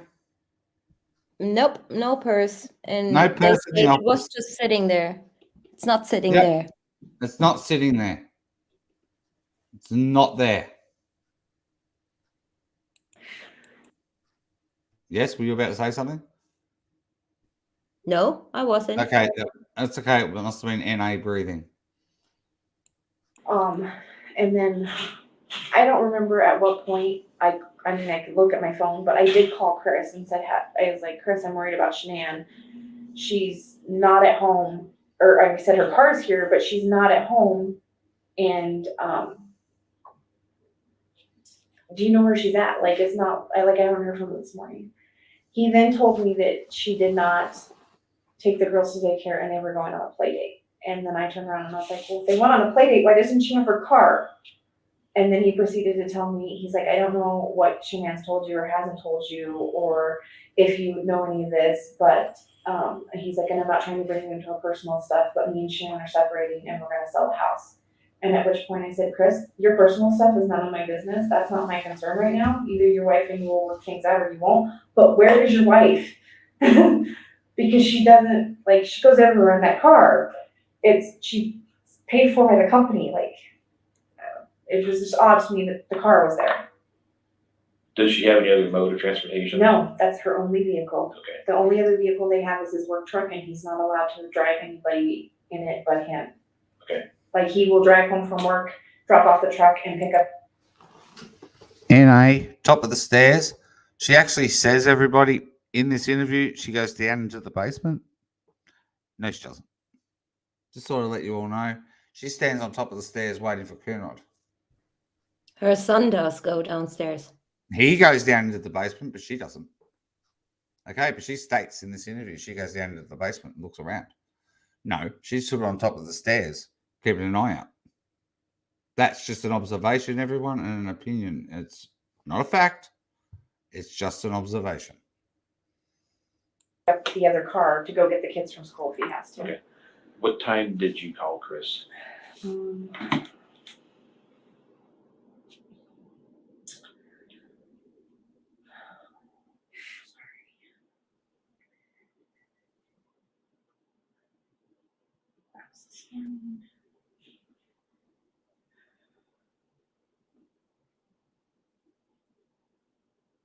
I called him at 12:27. And I called him twice. He didn't answer, and then I called again. Okay. And that, I mean, we had that conversation. And that's when he said that they were she going was on on a a play play date. date. And I was like, okay, but like, if they're on a play date, how'd she get him there? Because they're both in car seats. Right. He's like, well, a friend must have picked him up or something. He's like, I don't know. He's like, I'm busy and I'm at work. He's like, and because I was messing with the door, I set off the alarm system. So they called him at work. And he's like, are you messing with the door? I said, yeah, I tried to get in your house because I'm worried about your wife. And he was like, he's like, she's on a plate. And again, I'll tell you, I'm at work. He's like, I'll try and contact her. And he hung up. Stop, Dave. So then I went and locked the front door. So she's saying she set off the alarm system, right? So how did she disable the alarm system? By walking in the house and walking over to the Vivint, in my opinion. And then she said, just before you paused, she said, so I went and shut the front door. Okay, keep going. Because it was only open 2 inches, apparently, wasn't it? Mm-hmm. Correct. And my son was messing with the garage door and I told him to stop it. And he set the alarm off again. And then Chris called again and said, are you? How did they turn it off between then and the sun? Exactly. Who turned it off? There's no mention of Chris turning it off because Chris obviously turns it off the second time round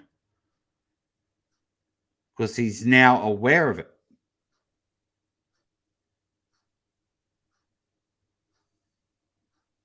This is messed up.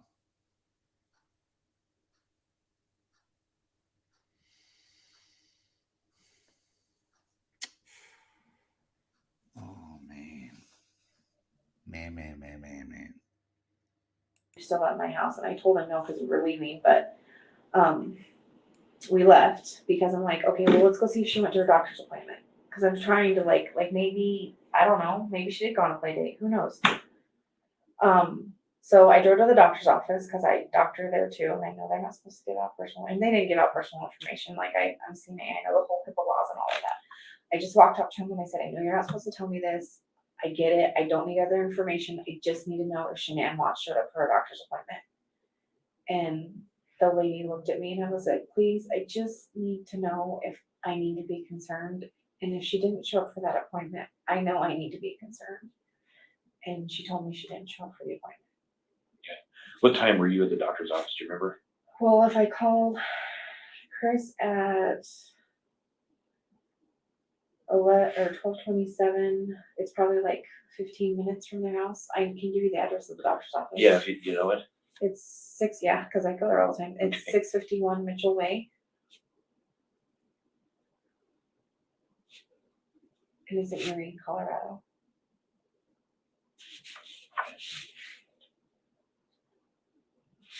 Do you think you're there 1 o'clock-ish maybe? Let's see. Cassie called me at when I was leaving there and I was heading back at 12:40.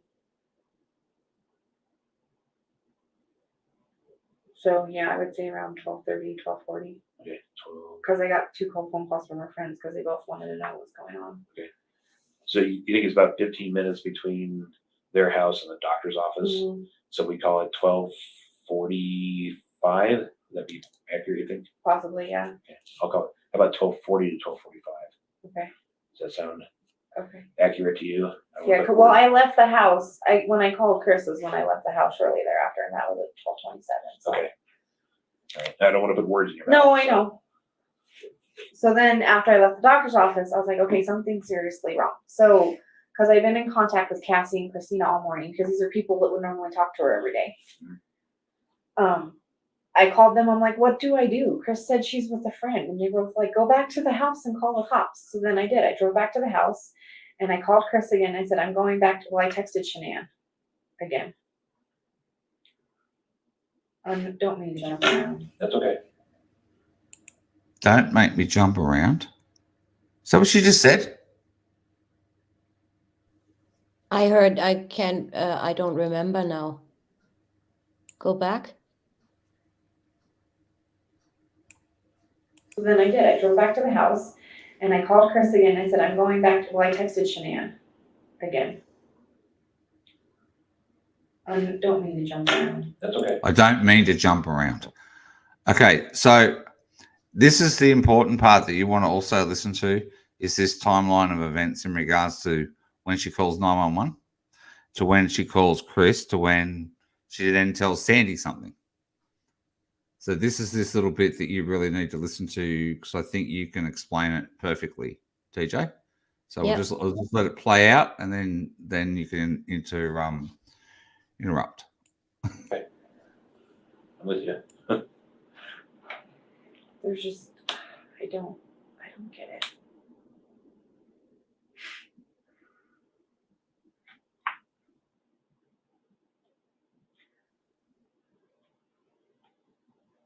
Sunday.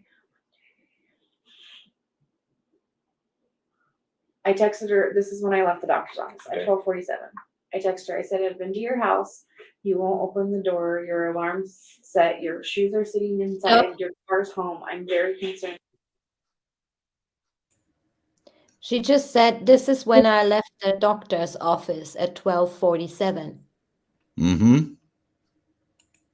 She left the house at 12:47, Correct. not the doctor's office, Correct. because she is seen on Nate's cam. That's correct. She is. And there's a garage door alert, everyone, at 12:42. Right. Okay. About you right now. I need you to text me or call me. I just want to know you're okay. If you don't want to talk to nobody, you don't want to be around anybody, I get it. It's fine. I just need to know you're okay. And she didn't respond. So I was driving back to her house at that point. Okay. And then Cassie had called Chris and told Chris that he needed to go to his house. And who's Cassie? She's one of the other Thrive promoters, but we're all friends. She was in Arizona with us. Okay. She lives in Arizona. Oh, she does? Okay. Yeah. And who is Christina? Christina's also another friend, but she lived with Chris. She lived with Chris and Shanann for 6 weeks when she had her neck surgery. She lives in Hawaii and she flew out here with her daughter and lived with Shanann for the 6 weeks when she had her neck surgery. Okay. But neither of them are actually here. No. Okay. That's why they were on the phone with me, because I called one of them and was like, have you, either one of you heard from Shanann? Because I hadn't heard from her either. So I started reaching out to people like, okay, if somebody's heard from her, at least then I don't have to worry. Right. Okay. So you text her at 12:47 and you're going to her house. Right. What happens now? So then I'm talking to, within all of this time frame, I talked to Chris. I think I called Chris again. I talked to Cassie and she said that she had talked to Chris and he was supposed to be at his house and be there in 30 minutes. And I was like, well, I'm on my way back. So I called Chris.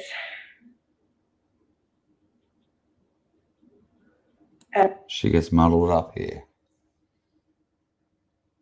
At 12:41. 12:49, you said? 12:41. 12:41. I called him at 12:41. Okay. Did you talk to him at that point? I can't remember if I talked to him or he didn't answer. Called him at 12:41 and told him at 12:47. All sorts of things going on here. Okay. I don't remember because I called him again at 1:31 because by this time I'd already been back to the house. Okay. And Cassie had said that he was coming back and he'd be there in 30 minutes. So that was in the time frame that I was driving back to the house. Okay. So I don't remember if I talked to him, to be honest with you, at the 12:41. Okay. But I did talk to him at 1:31 because he wasn't home yet and he should have been there if it was only going to take him 30 minutes. Right. So, and by that time I called the Frederick Police Department at 1:31 because I called Chris. She just said she talked to Chris at 1:31. Now she's calling Frederick Police Department at 1:31. When she should call them both at the same time. Nah, she called the police department at 1:31. Okay, but she just said she spoke to Chris right this very second. Yeah, Okay, is what I'm saying. she gets it mixed up. Or 1:31, I called Chris and said, Chris, where are you? You said you were gonna be here in 30 minutes. He's like, I'm on my way. I'm on now 70. I'm 45 minutes out. I said, well, I'm calling the police. Do a health wellness check. And I honestly couldn't tell you at that point what he said or didn't say. The phone call was, I don't even know. We'll tell you details.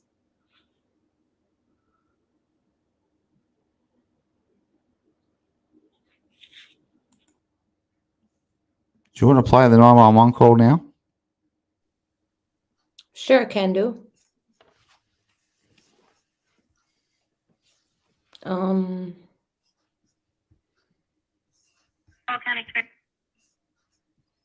not gonna share my screen. Just leave it, Just leave it like this. Yep, perfect. and I play it like this. Okay. Yep, perfect. So here you go. 7 minutes. 7 minutes. Yeah. Oh, this is perfect, everyone. You're about to hear this come back on. And when she says she talks to everyone and then someone else 2 minutes later, how the hell does she do all this? And there's a 7-minute call in between. This is awesome. Thank you. Medications, this is Stacy. Hi, Stacy. My name's Nicole, and I'm calling because I'm concerned about a friend of mine. I dropped her off at her house at 2 a.m. last night because we were out of town together, and we were on the way back from the airport. And she's having issues, and she's pregnant. And I haven't been able to get a hold of her this morning. And I've gone to her house, and her car's there, and stuff like that. But she won't answer the door. She won't answer phone calls. She won't answer text messages. And I'm just really, really concerned. And she had a doctor's appointment this morning and she didn't go to it. And I don't know what to do. I've called him and talked to him, and he said that she went on a play date with her other 2 daughters. But like, if she went on a play date, they're both in car seats. Why would she not take her car? Perfectly understandable. Do you happen to know her address, Nicole? I'm asking to send it outside the house. It's 2825 Saratoga Trail in Frederick. And then I said, like, Chris, can you just come home and check to make sure she's okay? Because the shoes she wears every single day are right inside her door. Okay. And he was like, yeah, I'll be there in 3 minutes. Well, that was 45 minutes ago. And I called him and asked him again, can you please come home? And he's like, I'm 45 minutes out. Okay. Nicole, I'll go ahead and put a call in. I just need you, if you could please repeat her address to make sure I have it entered correctly. 2825 Saratoga. It's SARTOGATR. Okay. I think stands for trail. Thank you. And can I get a phone number that you're calling me from? Area code first. 970. Thank you. Okay, Nicole, tell me exactly what happened. So we were out of town for work, and we flew in last night. Our flight got delayed, and I dropped her off at her house at 2 a.m. She's 15 weeks pregnant, and she wasn't feeling well over the weekend, and she was very distraught and out of the sorts because her and her husband are having issues. So because she wasn't eating or drinking and stuff like that. So then this morning I was like, let me know if you need me to take you to your doctor's appointment because you're not feeling well. And I have called and texted. I've come to her house. She's not answering the door. She's not responding to text messages, phone calls. I've had other friends reach out to her. None of us can get her to respond to us. They have 2 little girls that are 3 and 4. I mean, there's no movement in the house whatsoever. And he states that she didn't take them to daycare and was going to go on a play date, but they're both in car seats and her car is here. What's her name? It's in the garage. And I'm like, well, huh? What's her name? Shanann Watts. It's SHANANN Watts, WATTS. Do you know her date of birth or how old she might be? Oh, if you would have asked me that, I would know it. That's okay. If you just know her approximate age, that's she's in her 30s.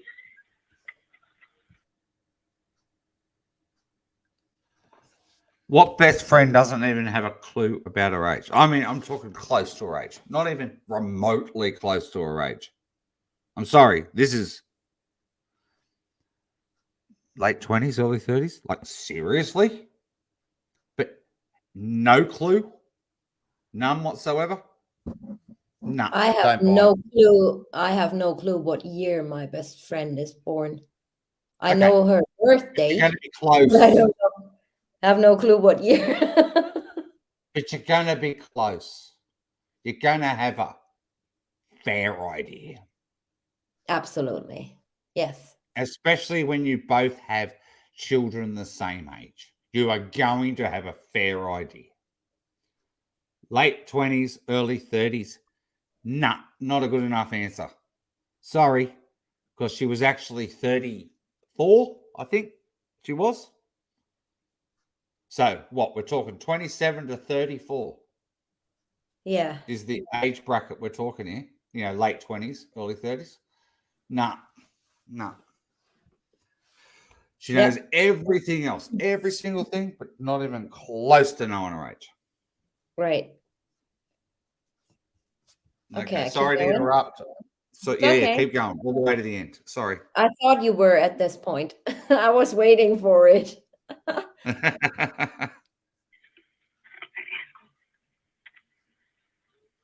with me here one moment.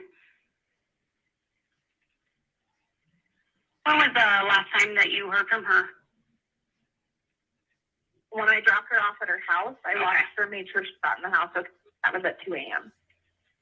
It was actually 1:55. I literally lived like 5-10 minutes from her.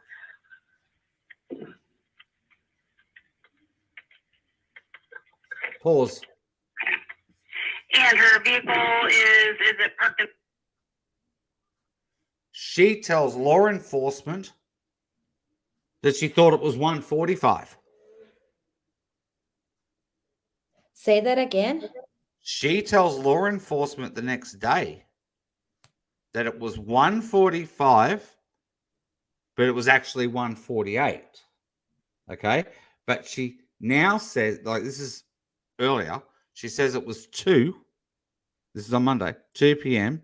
No, sorry, it was actually 1:55. So she's actually giving an exact time by saying, no, it was actually 1:55. Right. But she tells law enforcement the next day, after saying, no, it was actually 1:55, tells law enforcement she thought it was 1:45.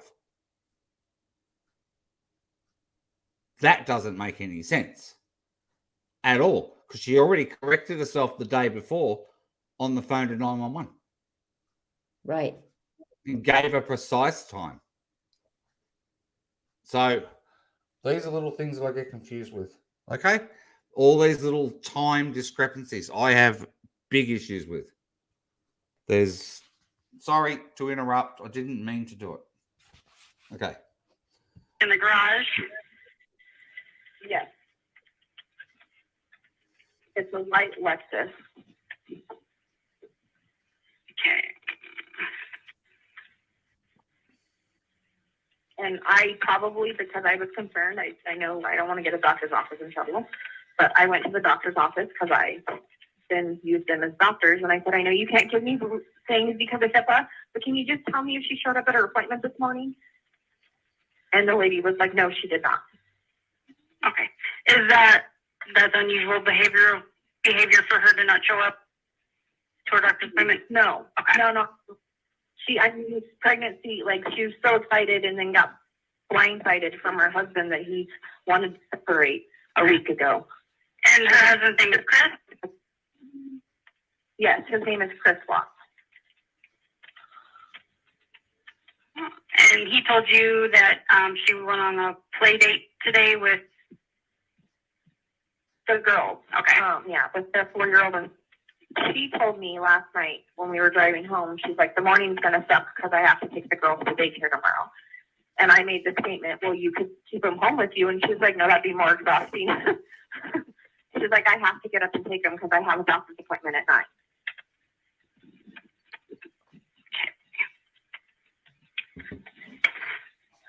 Bear with me here one moment. I'm just typing this information in the call here.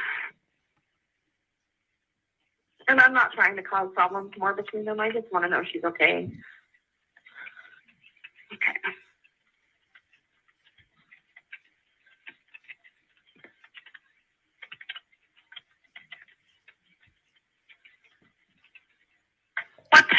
phone number. No, give me 1 second and I'll look it up for you. Yes, Lady Sarah. That was odd to me now too. When did NA actually learn that they want to separate, or he wants to separate from her? I don't know.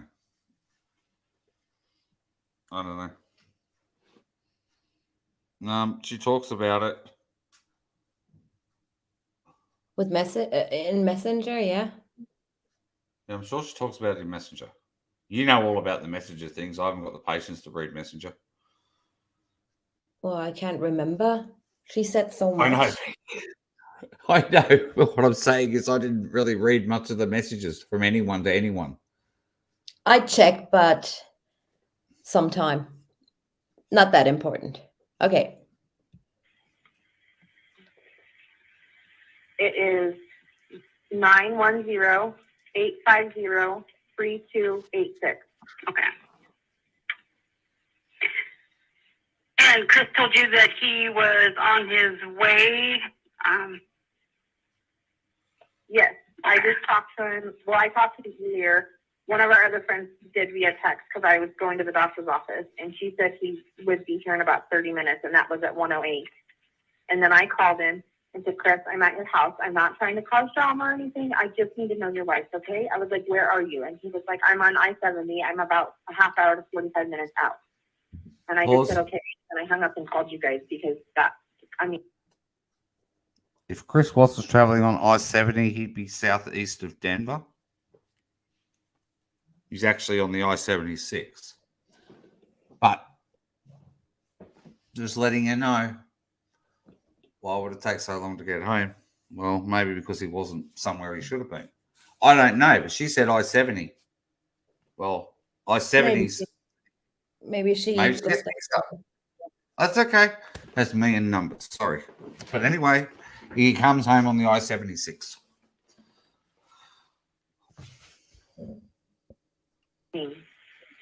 I'm just worried. Okay, Nicole, what kind of vehicle are you in right now? I'm in a white Dodge Dart. Okay.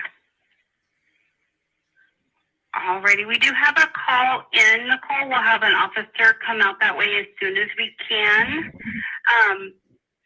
I would just advise you, to not try to make entry into the house or anything like that until the officers can get there. In the meantime, if you do hear from her, just give us a call back and let us know, okay? Okay. All right, you're welcome. Thank you. For 2825. Yep. That's it. There you go. 7 minutes. Okay? So 7 minutes. it's 1:38 now. Okay. Very important we played that then. Thank you.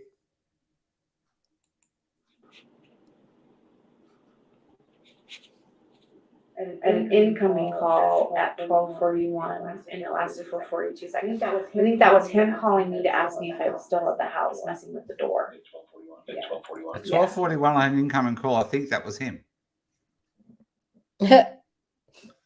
She's looking at her phone. It would say Chris Watts.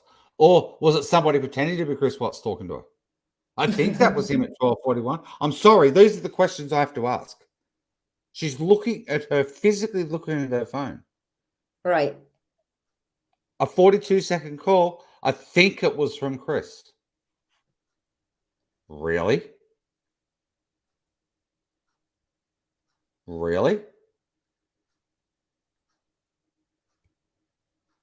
I'm sorry. Things aren't adding up. They're just not adding up. And then at 1:30, I called him, and that's when I told him that, like, you're not here. And then he still wasn't at the house. By 1:52, I called again and was like, where are you? But I had already. If you have a bad echo.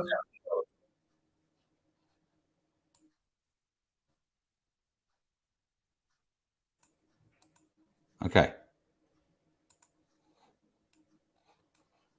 I'll share my screen again now.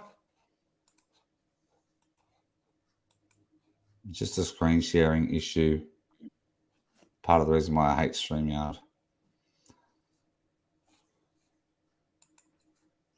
Please. Is that better? I don't know. You played 1 millisecond. All right. Focus now, everyone, on the time she says all these phone calls, mate, took place. Or 1:33. Did you call 911 regularly? I called the non-emergency line because I didn't know whether they would consider that an emergency or not. So I looked. It doesn't add up.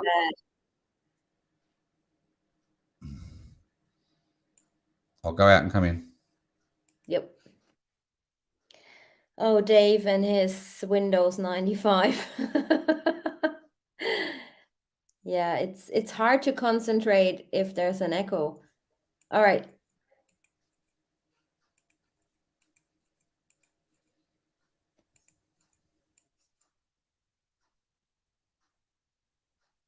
Before I start this, there's one thing I want to say.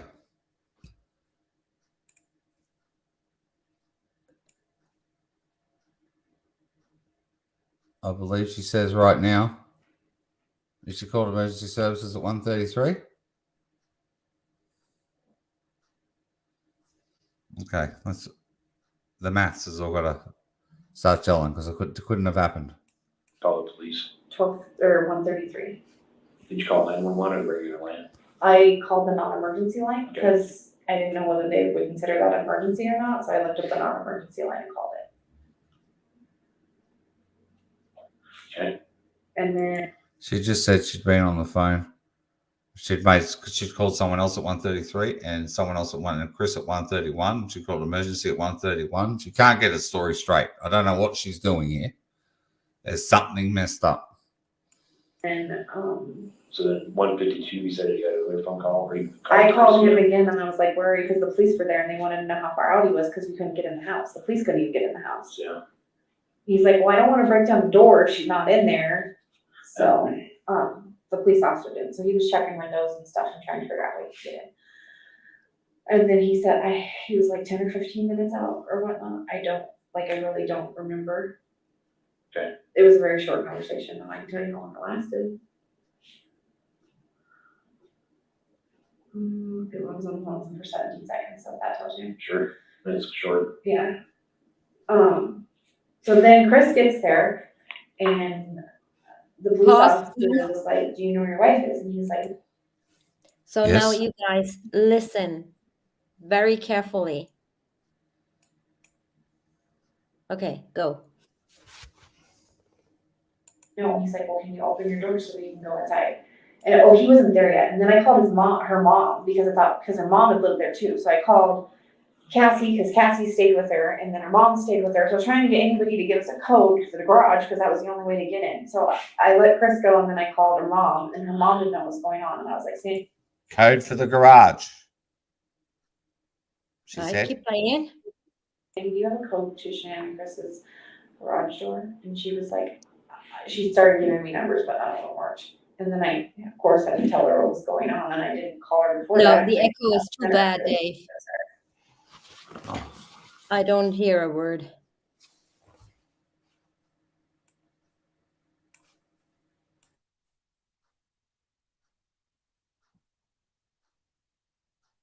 Sorry, guys. Technical difficulties.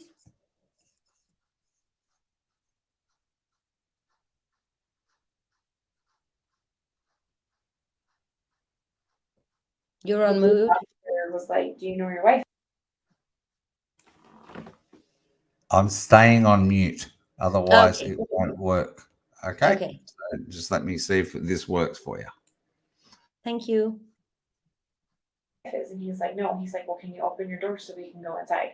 And he wasn't there yet. And then I called her mom because her mom had lived there too. So I called Cassie because Cassie stayed with her and then her mom stayed with her. So I was trying to get anybody to give us a code for the garage because that was the only way to get in. So I let Chris go and then I called her mom and her mom didn't know what was going on. And I was like, Sandy, do you have a code to Shannon and Chris's garage door, and she was like, she started giving me numbers, but none of them worked. And then I, of course, had to tell her what was going on, and I didn't call her before that because I didn't want to upset her if there was nothing to upset her about.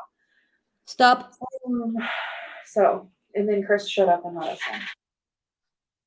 So she just said, I called her and I didn't call her before. I didn't want to upset her because there was nothing to upset her about.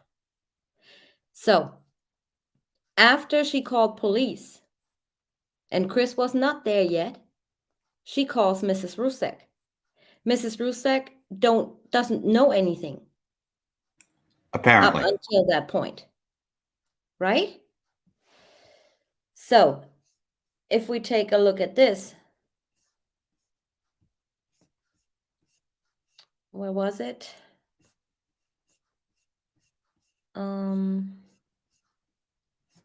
Am I too far ahead?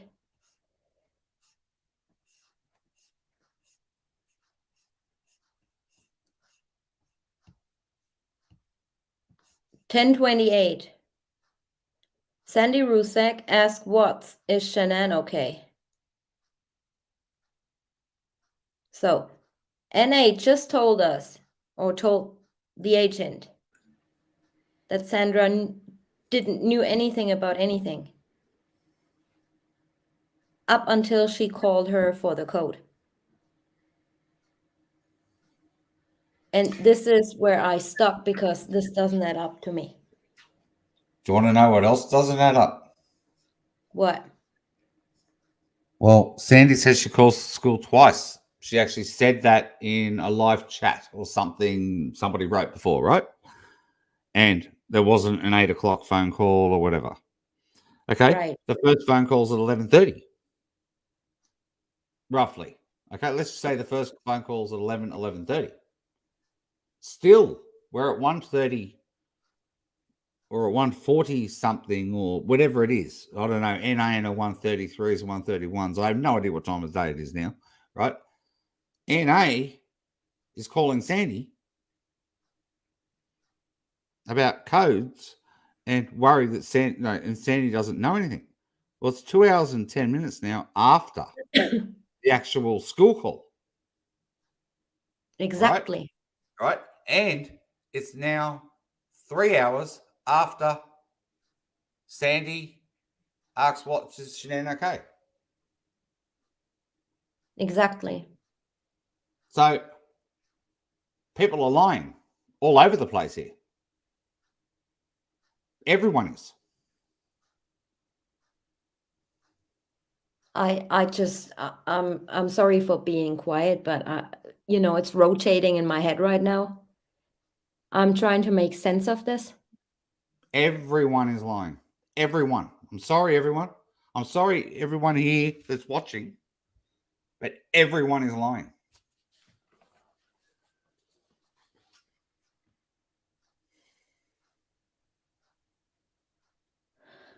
Oh my goodness.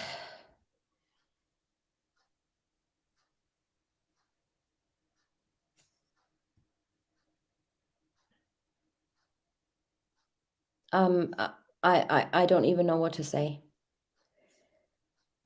So she is saying she calls, just again for my head because my brain is fried. Yep. She says she calls the police, yeah, that welfare check at 1:33. Then she says, and then Chris came home. But then she says, well, no, Chris wasn't at home yet. Yes. So she called Shanann's mom.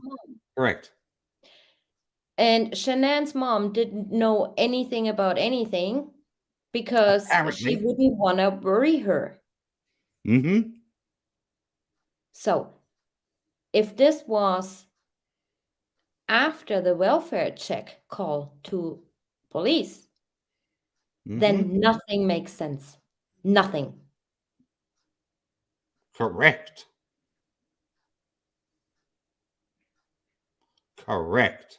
You are 100% correct. If NA is mixing up those phone calls, hold on. Maybe I can find the phone call to. Nope, makes no sense. So at 10:03, Cassie texts Shanann that she's worried. No reply. Mm-hmm.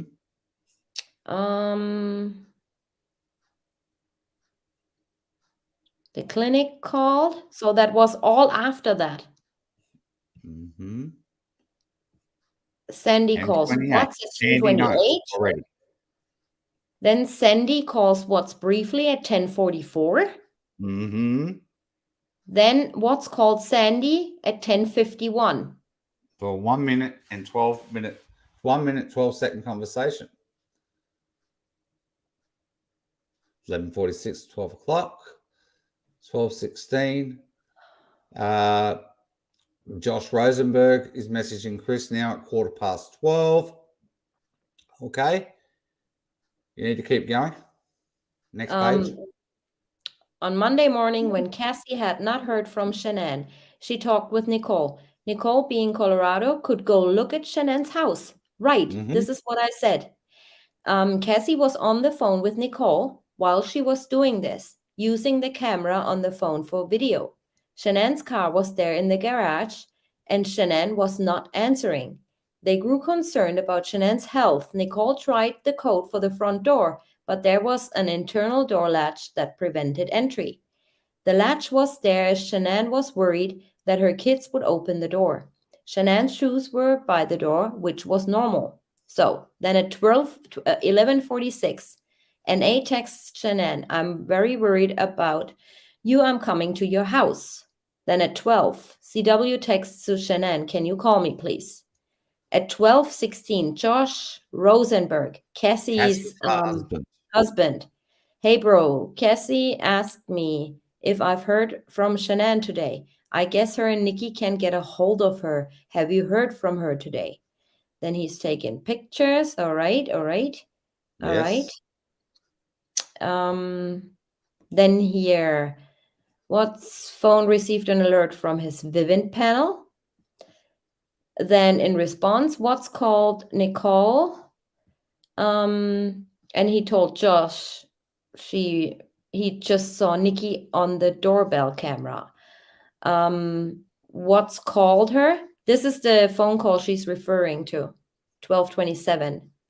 And they held a 2.5-minute conversation. All right. At 12:31, Addie is mixing in.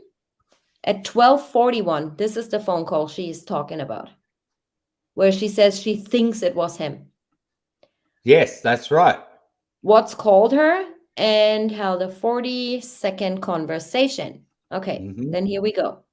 At 12:43, Cassie told Watts Shanann is a very bad state, blah, blah. Minutes later, Cassie told Watts. Watts responded. So that's all their phone calls. Then at 12:47, NA to Shanann, I have been to your house. You won't open the door, blah, blah. Your alarm is set. Right? Yes. This is when she says she left the doctor's office, but actually she left the house, right? Yes. Okay. Then Cassie is in contact with Watts again. Then and at 1:05. Cassie, then at 1:07, Cassie, Watts called Cassie. At 1:13, McCoy asked what? And we know that, and there's a different reason why that message doesn't make any sense, because Chris has just spent all morning with him. Right. So at 1:31 and at 1:59, Nikki calls Watts twice briefly. Yep. Then at 1:33, she calls, according to her statement, she calls police. Yes, that's correct. No phone call registered nothing in there between her and Sandy. No. So we have to go according to what she is saying. And she says that she then called Cassie and Mrs. Rusak for the key code of the garage.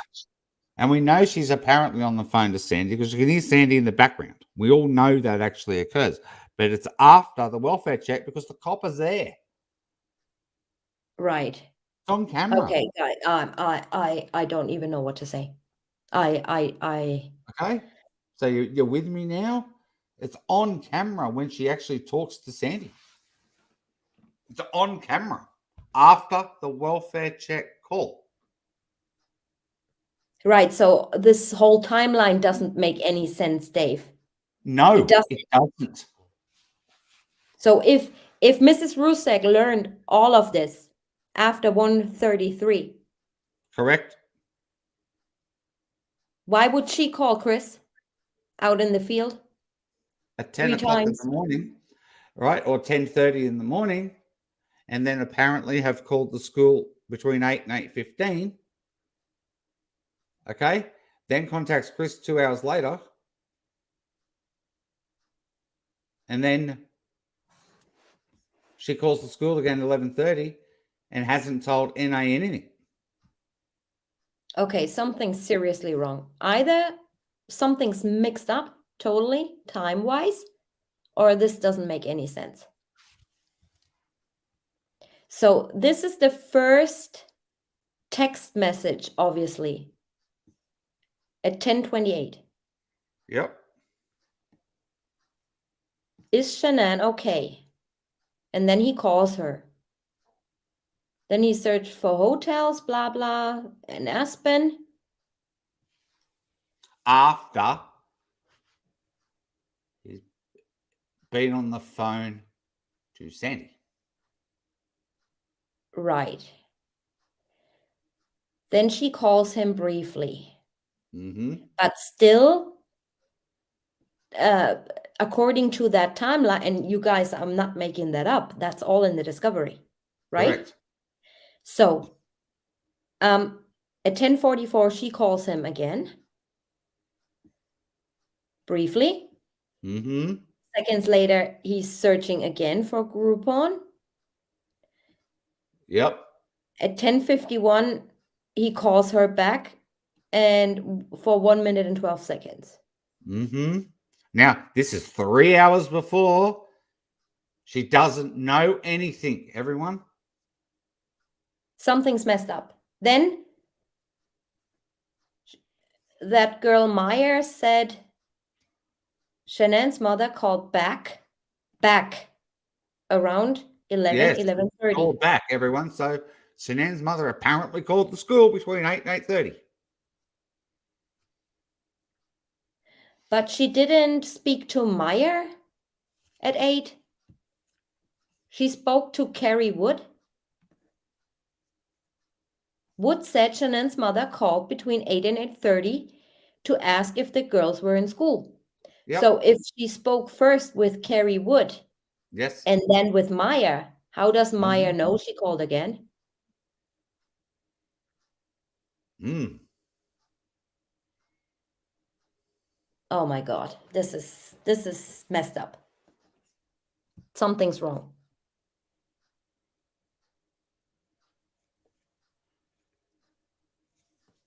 And Frank Wrong. Jr. put a Facebook post that his sister is missing before she's really supposedly missing. Huh? Anna. Anna, can you send me a screenshot of that post, please? If you have it.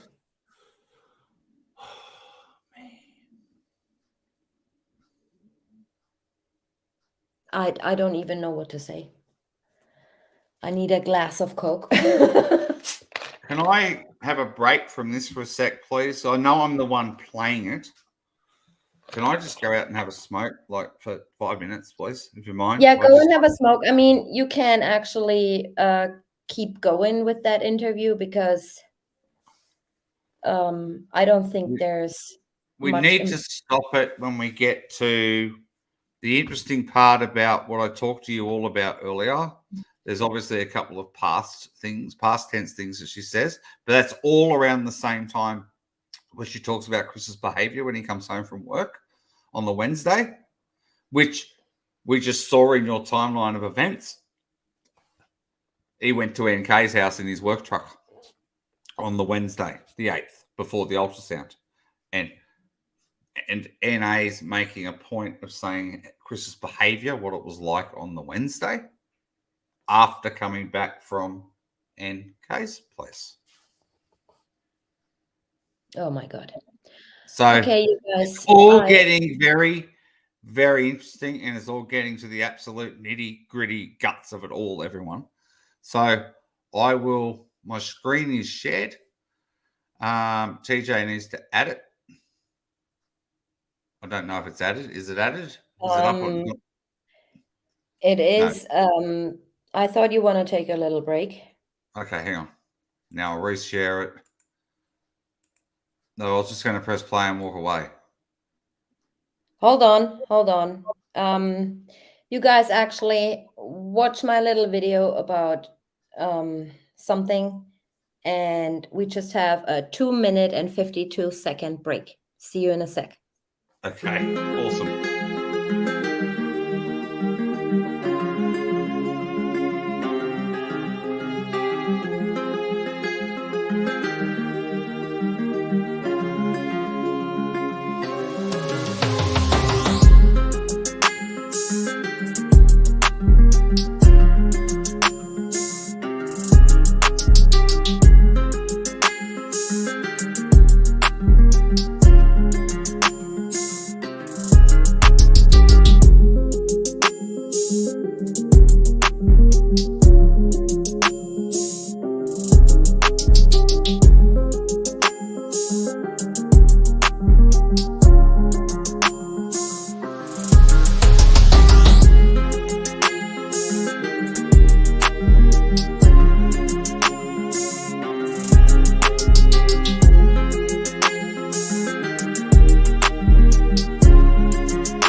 And we're back.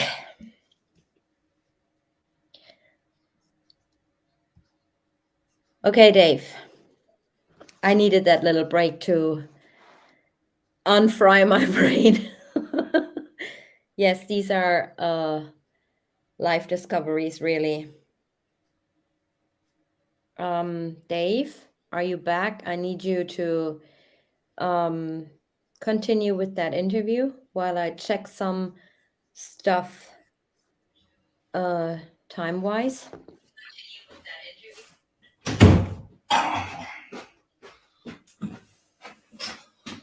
Oh, fair dinkum. I'm trying to. I had to eat my cigarette. Thanks. Oh, You're welcome. unbelievable. Seriously. Right. I'm going to press play and I'm going to go back outside. So I can't press pause if I run outside. I'm just letting you know. All right. Okay, so I Thank go you, outside. Geraldine. Thank you, darling. Geraldine, there's no 616 pings today. Yet. Normally Geraldine always gives me £6.16 and just says hello. Just to remind everybody of the 616 ping. All right. Thank you, Geraldine, for your support. I'm going to press play and I need to run outside for a few minutes, Tanya, so I can't press pause. I'm just letting you know I'm giving you fair warning. Okay. Okay, Lolo. AKA Lori. Okay. How did he let you in? He opened the garage door. Okay. So And it didn't there's dawn I'm sorry. There's a front door and then a back sliding glass door. Yeah. And then is there a door through the garage as well? Yeah. Okay. Sorry, go ahead. No, you're okay. It didn't dawn on me at the time because he went to open the front door so we could come inside. But when we walked into the garage or when the garage door opened, he immediately opened the car door and then bolted for the house. Like the more, like I've been trying to play this through my head so many times in the last 2 days. Okay, let me see if I've got this straight. So he opens the garage door and it's you and Chris. The police and officer, the police officer. my 16-year-old, my 2-year-old, I think, was playing in the front seat of the car still at that point. And the neighbor might have been there by that point. The Okay. neighbor came over at some point. Okay, so the garage door goes up Uh-huh. and is Chris in first? Yeah. Who's behind him? I think it was the police officer and Okay. then me and my son. Okay, so as Chris walks by, what car is in the garage? It's a white Lexus. Okay, is it one of the SUV type Yeah, vehicles? I don't like a Ford Explorer type version. okay. Yeah. And so he walks along the passenger side. I'm sorry, Yeah. along the driver's side. No, passenger side. Passenger side. And he opens the door. And it didn't Front or front passenger door. front passenger And I don't know why that's sticking out of my head, but it like distracted all of us because I started looking at the car and then I looked to see if the girls' car seats were in there and whatever. And then he went and opened the front door and it like I didn't even dawn to go on the front door. We all went through the garage. But he went around and opened the front door, did whatever he did. And I'm not trying to incriminate the man. I don't know what my friend That's is. unusual. And it doesn't explain things. Okay. So let's see. So into garage. Opens front passenger door. Mhm.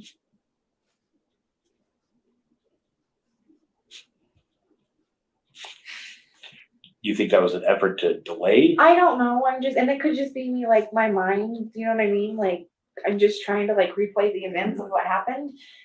It just was odd to me. Like if we're looking for them in the house, why did you open the car door? Yeah. It was odd. That is unusual. Okay, so I assume that delay wasn't very long. No, it was probably like 30 seconds, 45 seconds. I don't even know. It wasn't that long. But we went in the house. But I know I was like, because I looked and the car seats were in there. I'm like, if she's with friends, why are the car seats here? Like how many friends do you know carry around extra car seats? Yeah, none. So yeah, so that's where like the more I thought about it since yesterday, I'm like, why did he open the car door? Like that's something you did after the fact, I think. Like I'd go inside and see if somebody was in there or if they were okay. So Okay. So then you go inside. we're inside. Okay. Okay, go ahead. And everybody kind of split. The police officer and him, like everybody kind of split because we were looking for CC and Bella and Shanann. Like everybody just kind of split up because at this point, I don't know what you guys are considering this or not considering this, but at this point we all split up and we're just looking to see if we can find them. Downstairs, upstairs, everywhere, every room, everywhere. We're just looking, and they're nowhere in the house. They're nowhere. Like Okay. nowhere. Can you describe the house inside of the house for me? I mean, is it in shambles? Is it No. messy? Is it No, neat? it's clean. It's neat. Is and it clean. always that way? For the most part, I mean, the girls might have a couple toys out here or there, but no, it was really clean. Like, and Shanann's, like, I'm sure you're gonna go in her house at some point. She's very OCD. Everything's labeled. It has its spot. Okay. It doesn't move from that spot. If it does, it gets put back in that spot. Like, yeah. Okay. Do you notice anything unusual? Does it smell weird? No, it just. Is anything out of place that I you mean, I could say it noticed? felt weird, but Felt weird. it felt weird. Let's talk about feeling weird. I don't know. By that point, it felt like it had an eerie feeling to it. My mind wasn't in a good place. Okay. Because it didn't. She never leaves that car. Like that car goes everywhere with her. I mean, unless she's out of town and Chris needs the car because he has the girls, they always have that. She's always in that car. So it was just weird to me that the car was there. Her shoes were by the front door. Okay. So would it be fair to say that for her to leave the house without her shoes and that car, it's out of character. it's very unusual for her. Yes. And it got worse as we went on. So we all split up and we're looking for things. And then I'm not sure how we all ended upstairs, but we all ended upstairs at one point, and Shanann makes her daughter's beds every day. Like I've been upstairs, they have a playroom upstairs. I've seen their rooms. Those beds were not made. Beds were made. The little girls' beds were not made. Shanann's and Chris's bed was stripped. Okay. All of the bedding was, and I don't know if all of the bedding, but the bedding was all over in the corners of the room. And I didn't touch it. I didn't go through it. I don't know, like, if sheets were missing or anything like that. But all of the bedding was stripped off the bed, which I thought was weird.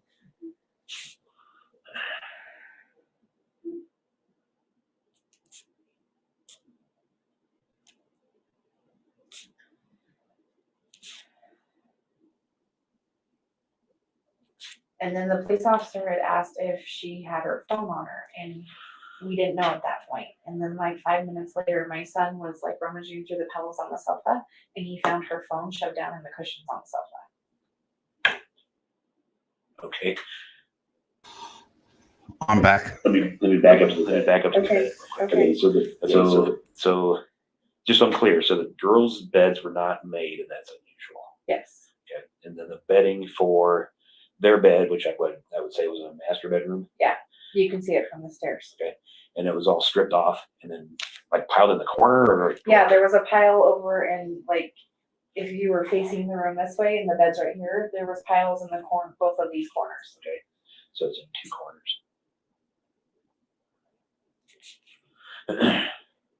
Okay, so was it just a bare mattress that you saw? Yeah, there was a mattress cover on it, but like Okay. I don't know if it was a mattress pad or just a mattress cover, but there weren't any sheets or blankets or pillows on it. Okay. They were all on the floor, which I thought was odd because Shanann usually doesn't start a project unless she's going to finish her project because of her OCD-ness, if that makes sense. Okay. But Chris does all the laundry too. So if Chris left for work, why was the bed stripped? And he says he takes care of all the laundry and does all the laundry. So that was the other thing. I don't know, they're silly little things, but like, why would he strip the bed before he went to work if Shanann was still there sleeping in it? Yeah. You said the pillows were on the ground too? Yes. Did you happen to notice if the covers were on the pillows? I didn't. Yeah. What color sheets were on the bed or were laying in the pile? They were white.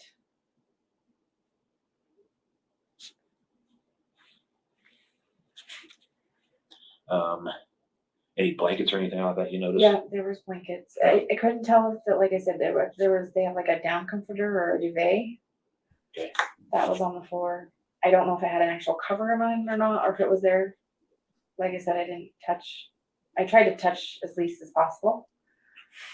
Okay. Ooh, she didn't touch anything. She should have asked her son for the exact pattern of the bedding. Perhaps they should have. Because the bedding, people say they had no stripes in it. It actually has diagonal stripes all the way through that bedding, everyone. There are diagonal stripes in that polka dot sheets that were all found out at Survey. There's actually stripes in them. And Nick describes them to a T. Exactly. To a T. Because he followed Dieter or something. Or was that NK? Oh, my brain is fried. NK followed Dieter. Excuse me for 1 minute, please. Yes. Okay, so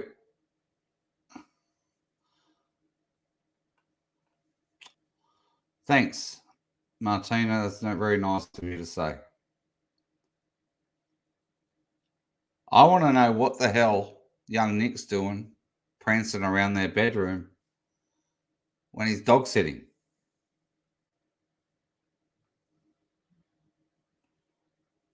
Okay.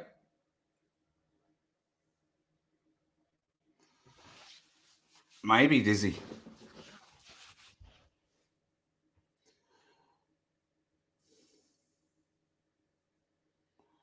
Thanks, Desire. That's really nice of you to say.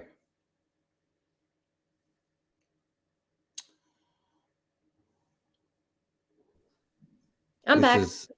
Okay, that's good.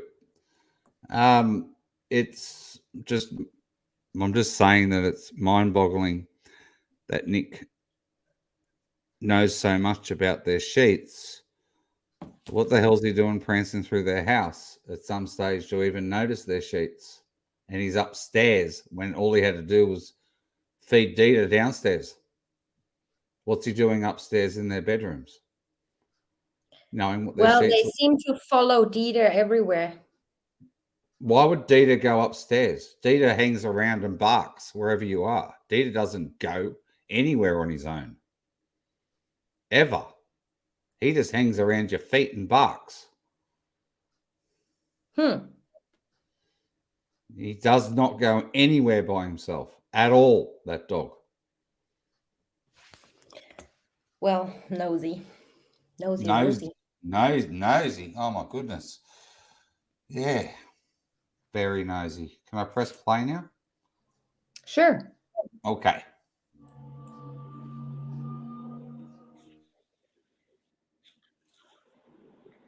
Because, well, at that point, bad thoughts were going through me.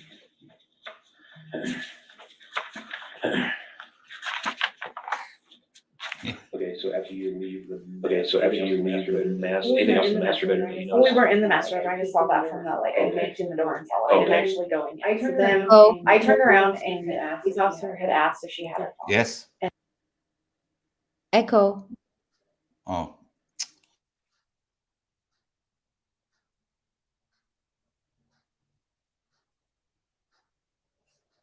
And he's gone. What's going on with his computer today? Hey. Hello. Hello. Share my screen. Oops. I think you will have to mute yourself. Then the echo is gone. And then Chris comes out of the master bedroom and says she left her wedding ring on the nightstand. I didn't see it on the nightstand. No, they find the phone first. Then she goes up. Then Chris comes out of the master bedroom after you've been in the room several times yourself. So stop telling porky pies. It's on camera.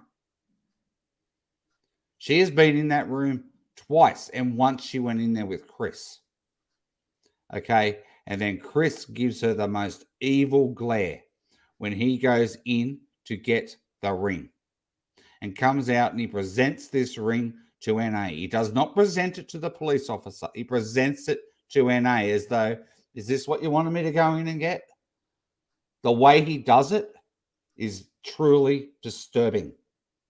It is disturbing. And with his lips like pressed, you know, after seeing that porch interview in detail, he does that every time he's, I don't even know how to explain it, but he has the same look. That disregarding look, kind of. Yeah. It is just mind-boggling. But he brought it out and had it in his hand.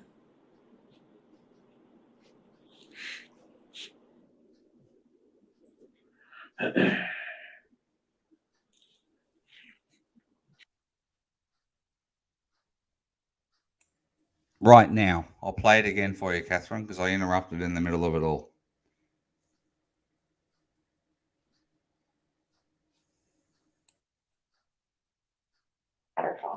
And then Chris comes out of the master bedroom and says she left her wedding ring on the nightstand. I didn't see it on the nightstand, but he brought it out and had it in his hand.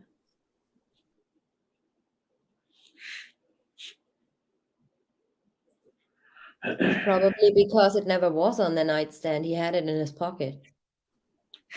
Very possible. Did she have it with her in Yes. Arizona? It was on her hand. She very, I mean, I don't think, the only time I've ever seen her take it off was when she had her neck surgery. Because she can't have jewelry on when you have surgery. All right. Tell me more about the phone. So my son, like I said, he was rummaging through the pillows because we were trying to see if her phone was there. Because if it was, you know, it's usually where people normally put phones or whatever, by the bed or whatever. I don't know why he chose to look in the sofa, but he did. He's a 16-year-old. He's, I don't know. So Where is the sofa? it's right outside. They have like so you have Chris's and Shanann's room are right here. Then there's a playroom over here and a bathroom. And then there's a laundry room right outside their bedroom. And then there's like a family room. And then across the hall is the girls' rooms. Like not a hall, but like the corridor or whatever you want to call it, the family room. The girls' rooms are right across there. And is this a 2-story home? Okay. It's well 3. It's got a basement too. Okay. So my son found the phone and it was stuffed down on the cushion. Yeah, I'm sorry. Where is the couch again? Like, so it's in the family room. Yeah, it's right outside their bedroom, like maybe 5-10 feet from the bedroom. Okay. I don't know, like 10 feet, I guess, because it's like you have to walk around the corner and over to it. Okay. He just starts taking off the cushions. Yeah, he was just because it's one of those couches that has the base cushions and then it's got a whole bunch of like throw pillows on it. So he picked up her phone and it wasn't on. Okay. And then at that point, because I called her mom and I called Cassie, we were all on the phone together and they were on speaker. So they heard everything that was going on and everything that was being said. And the police, As you're walking through the house. yeah, because her mom was saying, like, look here, like, see if this is here. And I'm like, Sandy, calm down. Let's first see if she's in the house. So we found her phone and Chris turned it on. The police officer asked him to turn it on. So they turned it on and then it needed a code. I didn't know the code, but Cassie knew the code. It was the baby's due date. Okay, Dave, can you pause, please? Yeah, and I just wanted to just interrupt. See the order of events she said it all occurred in? She actually is now talking about the phone being after the ring. The ring's is very important. She brought the ring in to the conversation before the phone. Right. And the first thing that was found was the phone by her son. Of all people, to find the phone. Right. And if it was underneath the cushions, I'm wondering why they didn't find her watch. They like should have found her right then watch. and there on the spot. Correct. Okay. Because it was not found until Wednesday after 6 a.m. Exactly. All right, you guys, we have 2 special guests. Please, a warm welcome to Dave G. Welcome. And G'day, Dave. G'day, mate. Family True Crime. Hello, everybody. Hey, How are you? TJ. I'm Dave. Hey, Dave. How you doing, brother? I'm all right, thanks, mate. Yes. Hey, Dave G. Hello there. Yes. Hi, Dave. No, it is kind of funny that he actually found that phone. It was like less than 3 minutes after they entered that house. And what was he doing? Looking for change in the cushions? Because there's no reason for him to be tearing apart any cushions or pillows or anything like that. Right. And Absolutely he goes no upstairs and 2 seconds later, he finds the phone, which is odd to me. So what drew him to those pillows or those cushions on the couch, right? Right. Family True Crime. Thank you so much for being here with us today. Thank you, love. It's so awesome to be on your channel. Thank you, guys. Thank you, Dave, too. You guys are awesome. Family True Crime actually has a, or if you want to just tell people in chat a little bit about yourself, who you are, what your channel name is, so we can put it in chat. Okay, so yeah, guys, I am combat veteran, family true crime. Just like Miss TJ, I cover Watts case. I cover other true crime cases, and yeah, I'm seeking the truth, just like Miss TJ and Mr. Dave. You know, trying to figure out what happened. Hopefully, we can get this case back into the eyes of the FBI and the police, so they can arrest the other people who were involved in this case. Right. Exactly. Yes. So his channel name is, what is it? Family True Crime?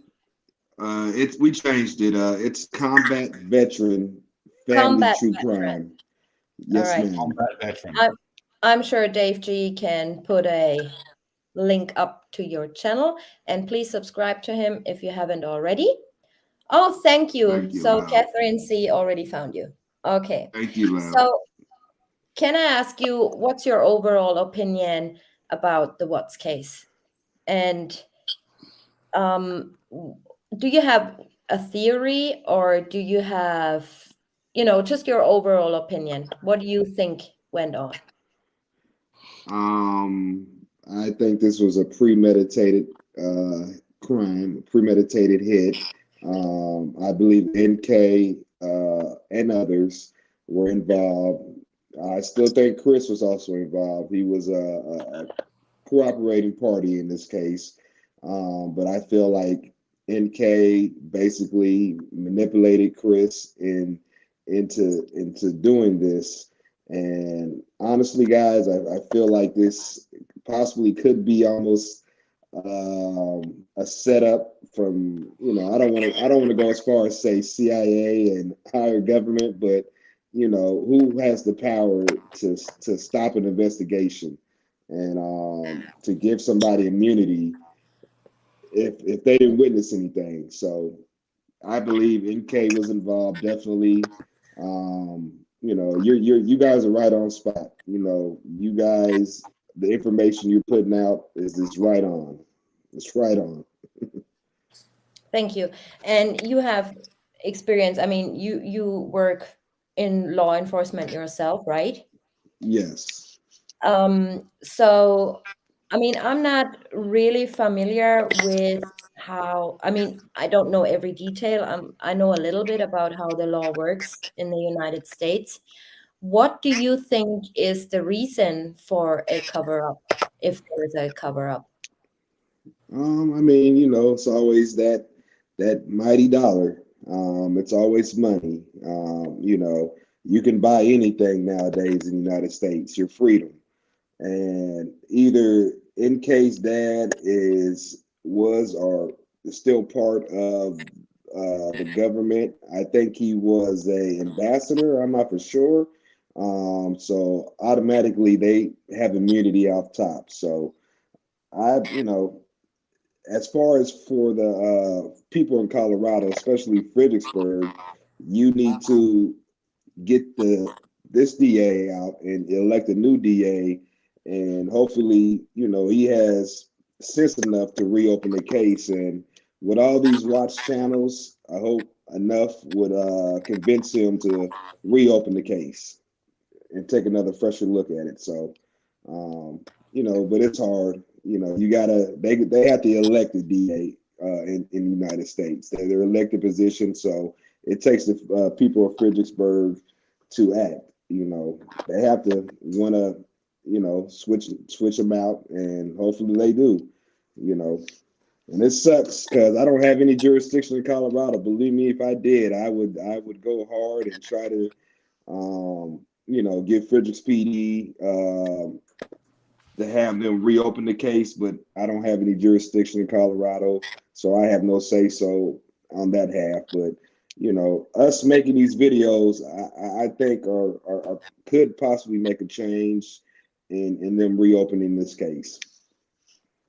Yeah. What I think is, if that's a cover up for something, and if there, are some agreements going on and stuff, possibly, I don't think anyone will have the power to reopen that case. I tend to believe that if there's new evidence, they are, they obligated to look at it, obviously. But what I found odd in this particular case is that we send so much information to really high up people, and we get, I wouldn't say avoiding us, but nobody seems to want to talk about this or look into things. And I wonder why that is. Yes, I mean you get stoned. It's what we call stonewalled. Whoever is, I think Tammy is CBI, Colorado Bureau of Investigation. So she's under the FBI. So you know the FBI person, I forgot his name, but he answers to somebody, and then that person answers to somebody. So whoever's of his commander, basically, you know, makes the call. So. You know, it stopped with him. Obviously, for some reason, they don't want to touch it. I mean, it's weird. This is a very strange case. You know, just I can't explain it. I mean, and I don't know, you know, if it's Anadarko or if it's somebody that's stopping it, and it's sad. It's sad. Yeah, maybe they just needed, you know, I read somewhere that 90% of the cases in Colorado are shut down with an agreement, like with a plea These deal. are capital crimes we're talking about here. Sanya is quoting from murder cases where a plea agreement is in place 90% of the time. It is disgusting and despicable. In my opinion, being from Australia, you can't have a plea deal in Australia at all for a murder crime. It must go to trial. Yes. Right. I mean, yeah. I mean, obviously, this DA is trying to further his career. I don't know if he's trying to be a judge or he's trying to run for politics, but that's you know, nine times out of 10 the DAs do is that they try to, you know, close cases quick, and it looks good on their record, especially big cases. So, you know, they try to hurry up and get them a plea deal, get them closed on their docket. So when they run for office, it shows that, you know, they have a 99% conviction rate. So, I mean, that's how it usually works. People try to further their career in the United States and not caring about, you know, the family or not caring about the actual truth, which is pathetic. And I'm sad to be an American a lot of days, you know, because this happens all across the country, and you know, and this is a nationwide case too. I mean, this is just not no case that was, you know, thrown in back. This is a real big case, and Chris is holding the key. You know, hopefully one day he'll spill the beans, or hopefully one day, you know, us covering this case will put enough pressure on the DA for them to reopen it, even the FBI. So, you know, we just got to keep pushing. Right, exactly. I know a lot of people are actually forgetting about this plea agreement, not a plea deal, but a plea agreement. And usually when people are offered them, they have to actually say what they did, how they did it, and everything else. But in this case, Rourke comes right out in court and says, we'll never know because he lies. You know, Yes. So right then and there, you know what you're dealing with York. It's like his wife that he married was actually a victim of one of the cases that he was trying. So And if that's he not a looked very conflict of similar. information. And he Sorry? had very similar features and looks to that of Chris Watts, the person who assaulted D.A. Rourke's wife. That's right, yeah. Well, that's a conflict of interest. It is. Say the right truth. from the start. Exactly. You know, they should have transferred that case to a different county, to a different DA. Again, like I said, it's ego, and it's you know, they're trying to further their career. And Chris Watts confessing to this case being so big, you know, you can tell the way he, you know, during his interviews and his news speech, he was so direct and everything. And, you know, it looked so sad and disappointing, man. Like, you know, you gave up. You gave up without even, you know, investigating, you know, and how the heck did freaking NK get immunity if she wasn't witness to the crime? You know, you don't get immunity unless you're witness to something. And what was she witness to? That, you know, that's what I'm confused about. Actually, Yeah, but what is it doesn't Dwayne? immunity oh, sorry, you go, Dave. Sorry, no, it's just what is it that Dwayne Kessinger? Why is he on the witness list as, you know, a witness? What did he witness? Right. Other than Right. going in and saying, what the heck was it about the Monday, about the 9 a.m. And then she cut him off and she goes, well, we'll get back to that later, but they never ever did. How in the heck would And he he know also about the 9 gave o'clock her an signal alert? alibi. He gave her an alibi for Sunday. Yeah. That's Right. a big, big day in our timeline of events here on this channel and on my channel. Is we don't believe Chris Watts came home from the birthday party until 9 p.m. when his phone connects with his router. That's so right. If that's the actual case, and then Daddy is actually giving her an alibi for Sunday, it doesn't add up. It Right. doesn't. It doesn't. No. There's so many Everybody's actually inconsistencies. worried about poor Dieter too being home all that time. I was actually thinking about that because if you go back at the Saturday, he was at a pool party. He was actually late going to Sunday. the birthday party. Okay, so and everybody's complimenting on how well the girl's hair looked because they never look so good. Usually just has Crystal has these spikes of hair up that looks like horns, but this time the hair looked really good. He did. So Yeah. this pool party, it's been banging around in my head. Was it at NK's apartment? Because You think that a if you- female did her hair? oh yeah. Is that Well, what if you you're look at it, he was late going to the birthday party. So, okay, so he was at a pool party. He already, you know, he didn't say where, but if you look at, it had to have been a female that did the girl's hair, and if that, like with the NK, she does have a pool there, but she also has a dog park. So there's no reason whatsoever with Dieter being created that he couldn't have went to. I don't know. It's just something's been banging around in my head because I can't see leaving a poor dog all that time. And if he was taking the dog with him, he would have to go through the stupid basement window, and I can't see him going to all that work. You know? Right. So That's true. That's true. I mean, you guys are hitting it nail on though.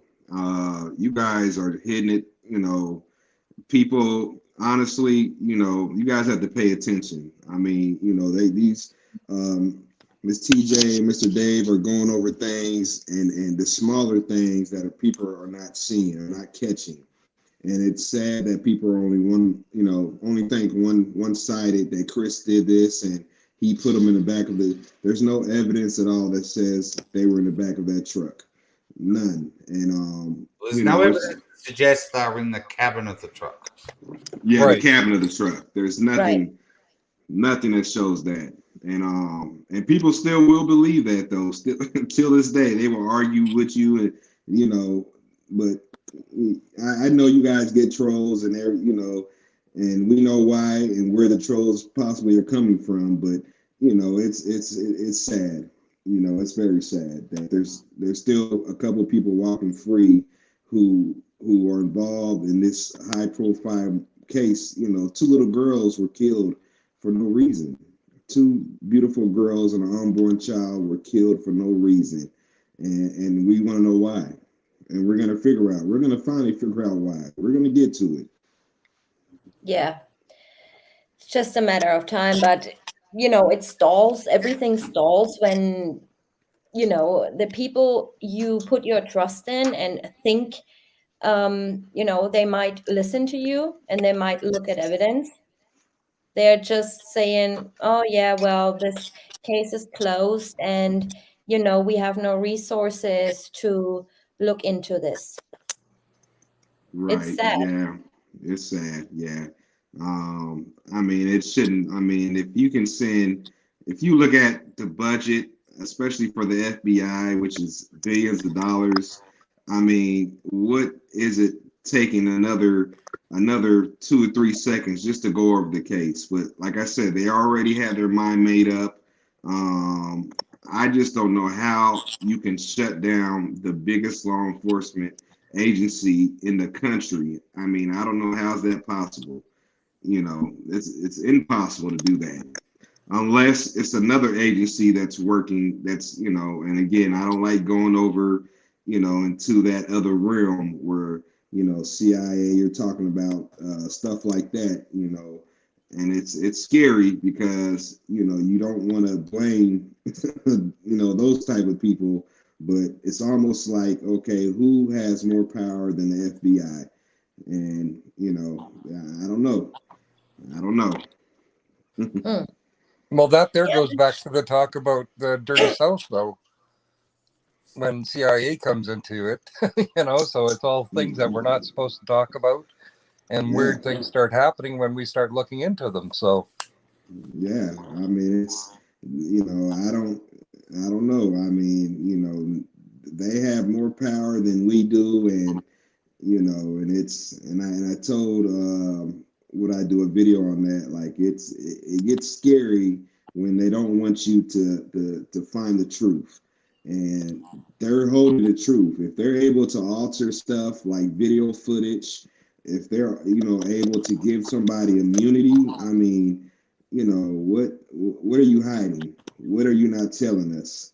And the news constantly feeds us this BS footage and this BS narrative that Chris is the only person, and guess what? That's just it.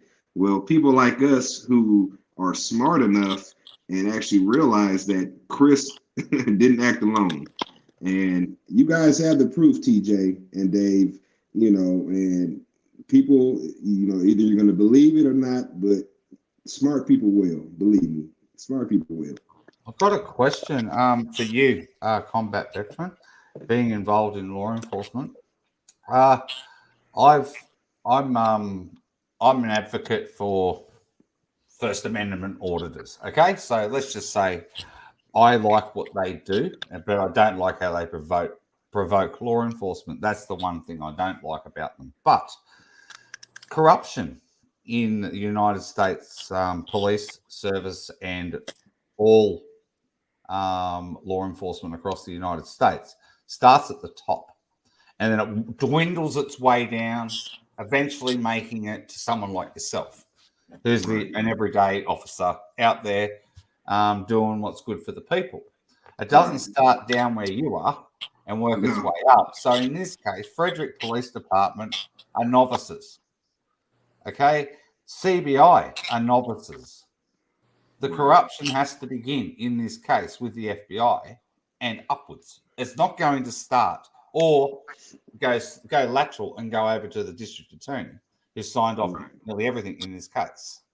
Right. But the little law enforcement agencies like Frederick Police Department and Colorado Bureau of Investigations, that I don't believe there's any corruption in the case with those law enforcement agencies at all. It starts above them and across sideways, you know, and then up from there. And it's people above them that have made decisions to shut this case down. And the amount of money that actually gets poured into district attorneys' offices who are elected officials in the United States by oil companies or by whoever else to shut things down and to keep things quiet would have to have a major part in a case like this that involved the biggest oil production company in that area of the United States, being Anadarko, which was then bought out by a company called Occidental.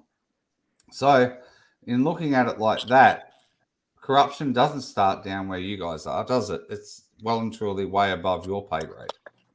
Dave, you couldn't have said it any more better than that. You hit it exactly on the head.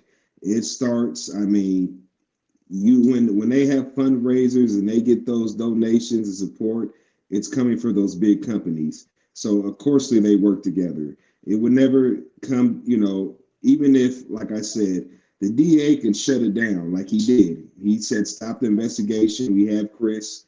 You guys stop, you know, really the FBI just comes in as help. So, they're not really, in charge of the case. It's really Fredericks PD it's their case, but they bring in the CBI for help, and then the CBI might ask the FBI for some of their technicians or some of their specialists, but Which the they buck did. stops. Yeah, the They buck did. stops at the DA. The DA is where the buck stops. And if the DA says close it down, he closes it down. The DA is above the sheriff, above the police chief, which is the police chief answers to the mayor. The DA answers to nobody, really nobody. There's one person above him that the DA has to answer to, and he's in charge of each and every state. The Attorney General, or the assistant, or the United States district. Well, I don't. That's above me. I don't. Yeah. Yeah, he answers. But how many times has the Attorney General of the United States stepped into a case, especially a city case or a case like this? They're not going to step in. No. They have free reign. DAs have free reign to really do anything they want to, unless it's not violating their how lawyers take their oath, or the bar, they take something and they swear to something, and it's up top. Like you said, it doesn't trickle down. So you hit it right on the head, Dave. You couldn't say it much better than that.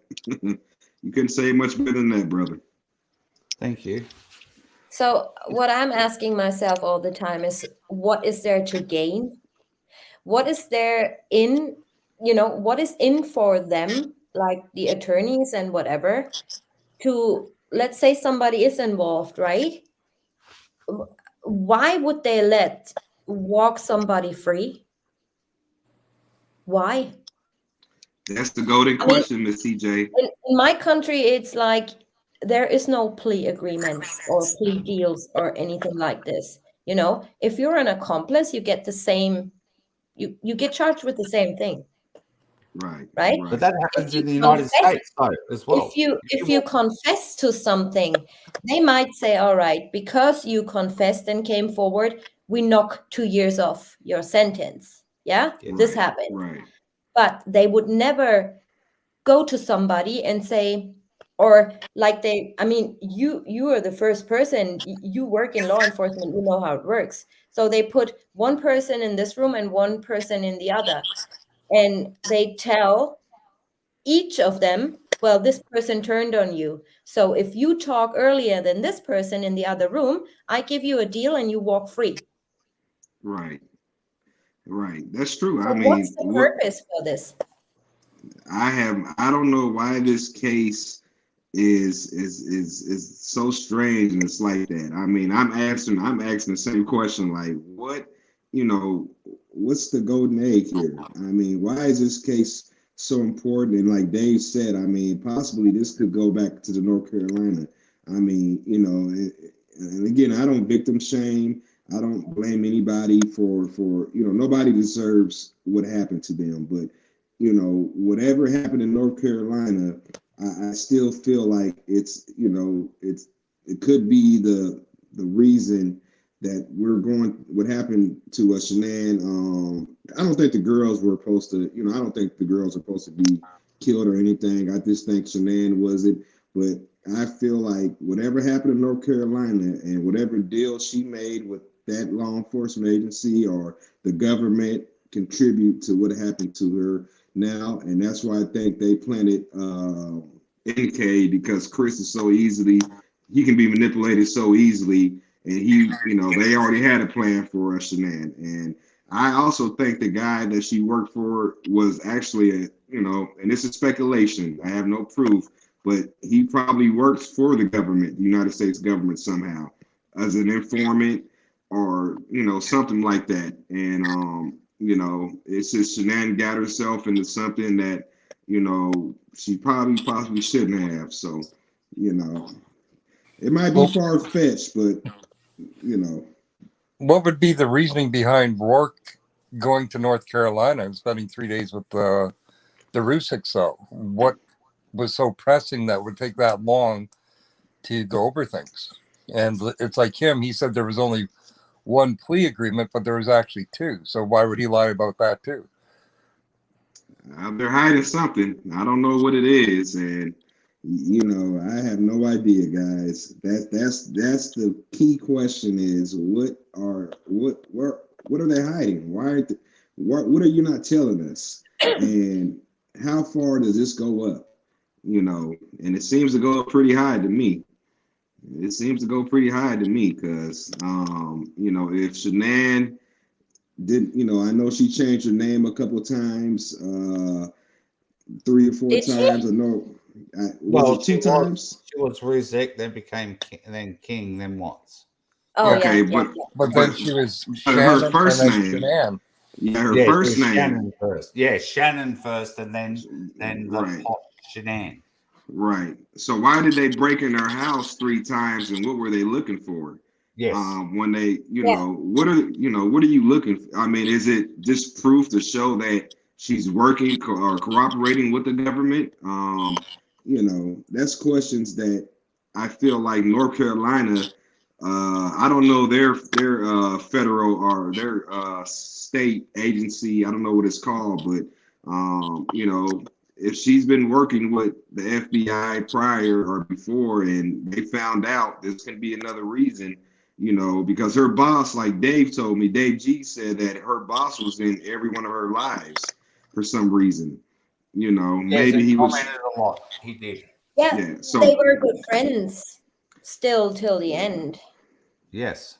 do you think that he was just probably playing her, you know, trying to make it seem like they're okay? And because if you look at her lives, I mean, a lot of lives, she looked distressed almost. Some of her lives, you know, like she was scared almost in a way. You know, we read body language. And a lot Well, of she people was don't- getting threats on her lives. I don't know if it was like a stalker or what it was all about, but she was getting them. That angry emoji you're talking about? Yeah. That's crazy. I mean, it's so more, guys. I think you guys are doing an awesome job. I swear. I mean, you guys are hitting on the head. I mean, you know, I tell everybody to be careful. You know, and this, you know, I worry about people. I know how the U.S. government is, and I know what they can do. I know what they can do. So, Yeah, you know, it's a scary thing. And do you think that, I mean, not that law enforcement will watch any YouTube videos? quote unquote? No. But No, definitely not. No. But in you got to your look at opinion, it. do you believe that they would be capable? I mean, not specifically now with the Watts case per se, but do you think if they feel that somebody is close to the truth or finds stuff out about them or their work they've done, they can be a danger to an Oh individual? yeah, the CIA is in every country. You can be touched by this. The CIA really doesn't answer to anybody but I want to say the Secretary of Defense or maybe the president, but they're their own entity. So, you know, they can work in different countries. I mean, anonymous, without any, you know, repercussions. So, you know, I'm not saying that the CIA is involved in any ways, guys. I mean, I'm not trying to, you know, but if the FBI can't, if you can't get to the FBI, and you know, it's something wrong. You know, it's something wrong. I mean, I don't know, it's something wrong. Okay, thank you for that answer. I needed that. Yes. And I was stationed. I was in Berlin. I was stationed, and I think when I stationed, when I got hurt in Iraq, I was flown to Ramstein, Germany, or Ramstein, Yeah. Germany. I'm not for sure. Yeah, I Yeah. was there for about 4 or 5 months. So you know, When- there's a lot of. What year was that, if you don't mind me asking? It was I want to say October of 2005 that I Oh, was in okay. Ramstein, Germany. So That's just before everyone, for those of you who don't understand, that's just before Germany became part of North Carolina. Oh, yeah. That's all I need you all to know, okay? Just before Germany became part of North Carolina, okay? Just letting you all know. It's awesome, David. Oh Yeah. man, but yeah, it's a good one. Yeah, but you know, there's so many U.S. installations like all across the world that people don't even know about. And you know, when you're messing with covert stuff, you know, people can, you know, and again, I'm not trying to scare anybody, but you know, what happens if somebody gets into a car accident and they put it on the news? People believe that it was just a car accident and run with it. And this is another sad story, but you know, I don't really want to touch on that, you know, that aspect. You know, I'm still pro-American, I'm still pro-government, so I don't want to upset the higher beings, guys. And I No, try no, to stay no. within the Don't. I try to stay within the realm. You know, this the case and trying to get justice for Shanann and CC. But you know, you still have to touch every aspect. But You when I have come to. back over there later this year, you can come with me. Well, I got All your right? back. I'm still Yeah, trained, and brother. wear your uniform. Yeah. I mean, I'm still trained, so I mean, you know, Yeah. it'd be more, you know, for them to come at me than, I mean, like I said, you know, I'm always ready for anything, and you know, Yeah, it's scary stuff, but thank you so much for giving us a little bit insight. You know, I mean, we also only Google and what can happen and why and searching for answers, but to hear that actually for from somebody working for law enforcement, how all that works, especially for me, because I'm not in America, obviously, and right. things are just different here, you know, and I'm trying Mhm. to understand the law and how everything is in the United States. What law? So Well, if you got money, I promise you, if you got money, the law doesn't apply to you. Believe that. oh, If I know. you have enough, yeah, you. I've seen people, even the Patriots owner Robert Kraft. I mean, he was caught on tape doing his thing with a massage therapist, and it went away. It went away. You know, Right. and he's a billionaire. So, but you guys are okay. I mean, I don't think it goes to that what I'm talking about. I just think it's you know, somebody got away with murder. She Harrison confessed to her role, and they gave her immunity. And you know what Dave G said, I just don't understand how her dad got immunity. You know, I don't understand that part. How's he You on the know, witness list? He's yeah. nothing. Exactly? What did he witness? I mean, you know, but they also said he's like a diplomat, so they automatically get immunity. You know, which is weird, but Maybe he was on the witness list because his daughter told him some stuff, oh yeah, I believe she did. She had to tell him. Yes. you know? Well, that and he did refer to being over at her apartment talking to somebody when there was a conversation going on too. But he never ever did say the names. He said, "You guys." So Yeah, that could be anybody. yeah, yeah. I mean, it's weird. This case is just weird. I mean, you know, Yeah, but it's like this family has no money. Correct. So I'm not sure about that. who was that? So, The Ruzaks or the Watts? Kessingers. Oh, the I'm talking Kissingers. about her dad. Oh, her dad they have a house in what is it, Canada? I think Dave G. They have a couple homes. I want to say.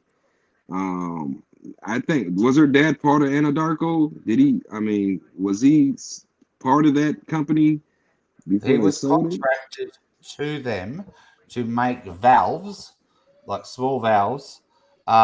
His company, his engineering mob that he owns, made little valves that was to do with connecting the oil tanks to the separator or whatever. That was basically something that they did do for all oil companies, not just Anadarko. So he's actually a contract. He was a contractor that actually supplied things to Anadarko. Okay. So He he didn't has directly work connection. for them. Okay. Yeah, because her dad's into a His little bit of daughter, everything. his daughter worked for another mob, and she was contracted to work at Anadarko. Okay. And we can't forget about Jim. Yeah, we definitely can't forget about Jim. I mean, Jim is that mysterious character that seems to just disappear. He can't disappear because I mean I know who Jim is. Sucks to be that he was in the military and he was applying for disability, so we can find him. But the way she said leave Jim out of it is just that should have been a red flag right there. Leave Jim alone. He had nothing. He has a key to your apartment. And Kate back then was also working for veterans with PTSD. Yeah. She actually said that in her interview. Maybe they know each other from there. Who knows? Right? But, if I was in NK's place and I really, truly didn't tell the truth and had nothing to do with any of this, and Jim is my only alibi, I wouldn't say leave him alone. I would say, yes, please, here's his phone number. Call him. He'll vouch for where I was and wasn't at 6:16 in the morning. She also was hosting, as she said, Hadel that weekend too. Danielle, yes. Yeah. That's great. It's just weird. I mean, I do believe that they were supposed to get into that vehicle and drive her car to the garage. And I still feel like if he did confess, this would have been a missing person case. I still to this day think this would have been considered a missing person case. And he just was. I mean, I think Chris was scared, and I don't know if they threatened his family, like his mom's sister and dad. I mean, but he seemed scared. He seemed very scared, and if you look at those interviews, this guy never had anything to do with the law or law enforcement. And he didn't know what it was like to be told, I'm putting you to death unless you take this plea. That was seriously, those are how the words were described. That's what happened. Yeah. And that's how he reported that to his dad, who then reported those exact words to us. That's exactly what happened. And, and something else, that has been mentioned, Ronnie actually has told us both that he walks out of, after the sentencing, Ronnie's out and talking to the assistant DA, who's, dodgy himself, Steve Wren. And he says, so what did you just have on him? He said, we had a theory. That was the result. We had a theory. Was all they had on Chris Watts. They didn't have evidence. We have evidence that, they might, and they had a temporary, part confession that he killed his wife, that we all heard, and after she killed his children. Go to court with that confession. Yeah. You know what I mean? And fight it. Yeah, that's facts. Well, even with Chris's confession, he never ever did say he killed anybody. He said, I did to her what she did to the girls. And it was them that said, what? Choke? Strangle? What? Right. And all he did was actually, Tammy Lee actually put the word smothering basically into his mouth. Yeah. They fed him that. But I feel like they already knew because NK already told them. So they were just, I think they were just trying to reconfirm it. And, that whole interview was just strange. And her being there at the sentencing, and he wanted to go back, and his defense says, No, it's too late. I mean, he Was still in had 30 days to fight this, 45 days he had. or Janine 45 told days. me 45 days. Yep. so NK was at the sentencing.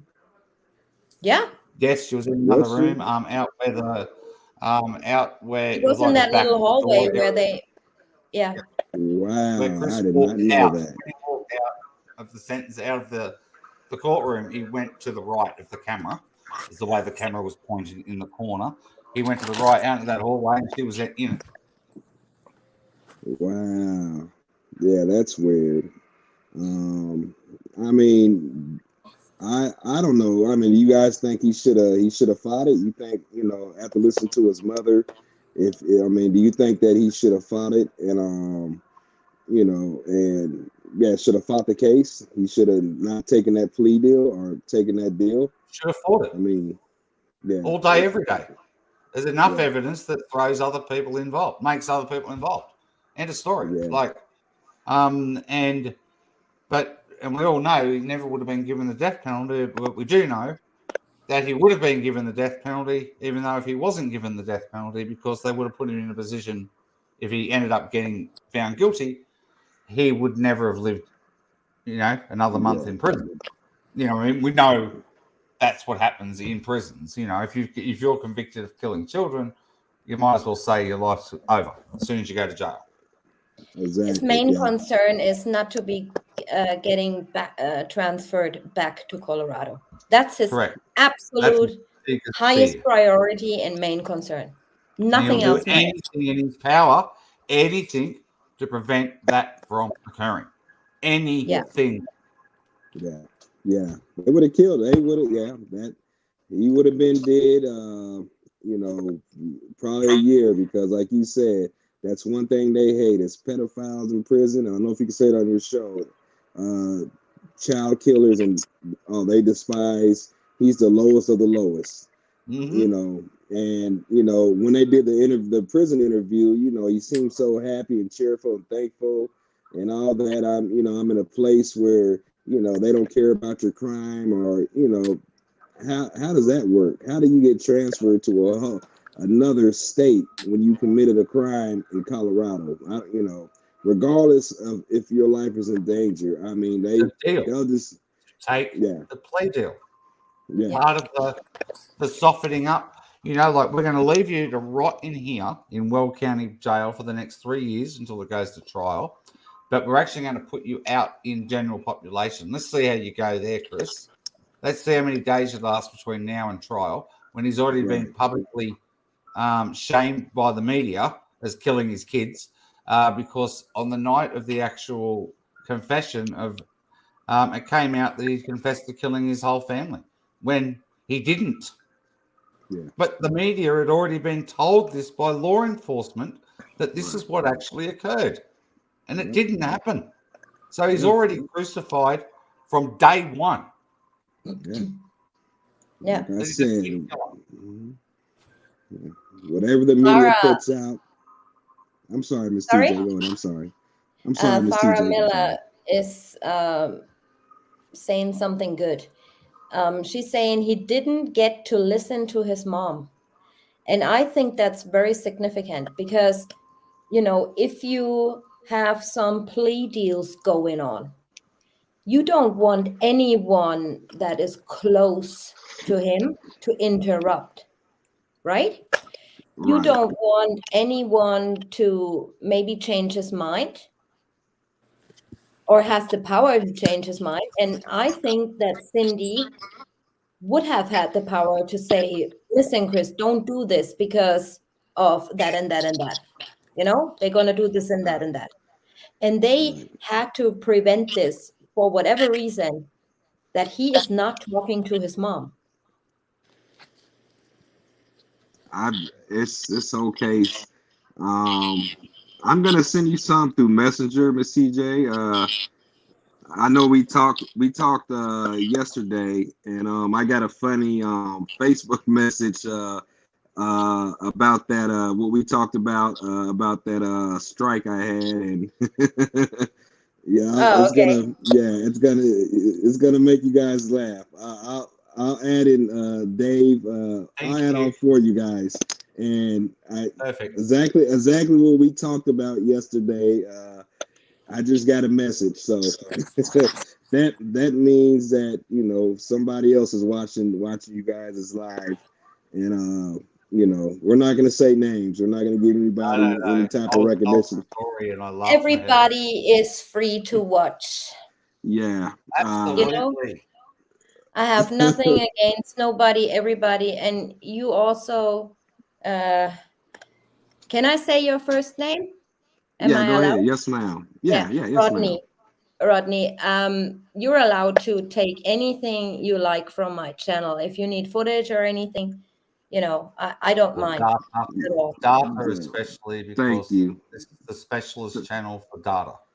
Yeah, thank you. Now I'm after what I want to do is I just want to come to you guys live because eventually I'm gonna stop covering the case. I just wanted to do make different type of true crime videos, and I'm definitely gonna support you guys. Come you guys live and be in the comments and stuff. But I think you guys are doing an awesome job. I mean, I respect both of you to the fullest. I respect Dave G. You guys are all awesome, and I just I'm at the point now in the case where I just got so many negative and trolling comments that I'm tired. It's hard to take. It truly is, and it does weigh down on you. And in my instance, the name of my channel puts me in a position that I'm not going to stop. Yes, sir. Yes, sir. And it's know not what from I mean? yeah. It's so difficult though, the hate and the personal hits that you actually take on this case. It's truly horrible. It is. People write things that they truly would never say if they were on their own. Yeah, and it's from other YouTube. It's from other creators. It's sad. Inciting them to do things, and that's what's crazy. Yeah, I mean, guys, if you don't mind me that, what the common goal is to get justice for NK, regardless of who's speaking on the case. Our common goal is to get justice for Shanann, CC Bell, and that's the whole common thing. And correct. I'm not in competition with anybody. I mean, I didn't come in here to be in competition. I came in here because I felt something was wrong with the case. And it's like we'll talk off. We'll talk off channel because I'm not gonna we'll talk off. But I respect you guys to the fullest. And you guys are one of those channels that are real.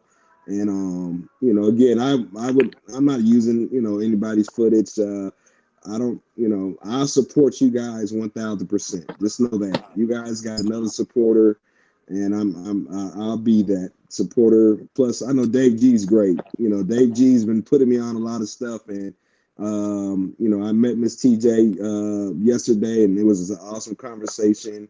I didn't get to talk to Dave. I know so many Daves. But we've never met before this. Too many Daves. Yeah, so many Daves. But you're awesome, brother. And I want you to join our group text because we'll talk. We'll talk. But you guys are awesome. I appreciate you guys so much. Thank you. What a nice thing to say. Absolutely wonderful. We definitely keep you posted about the case and everything.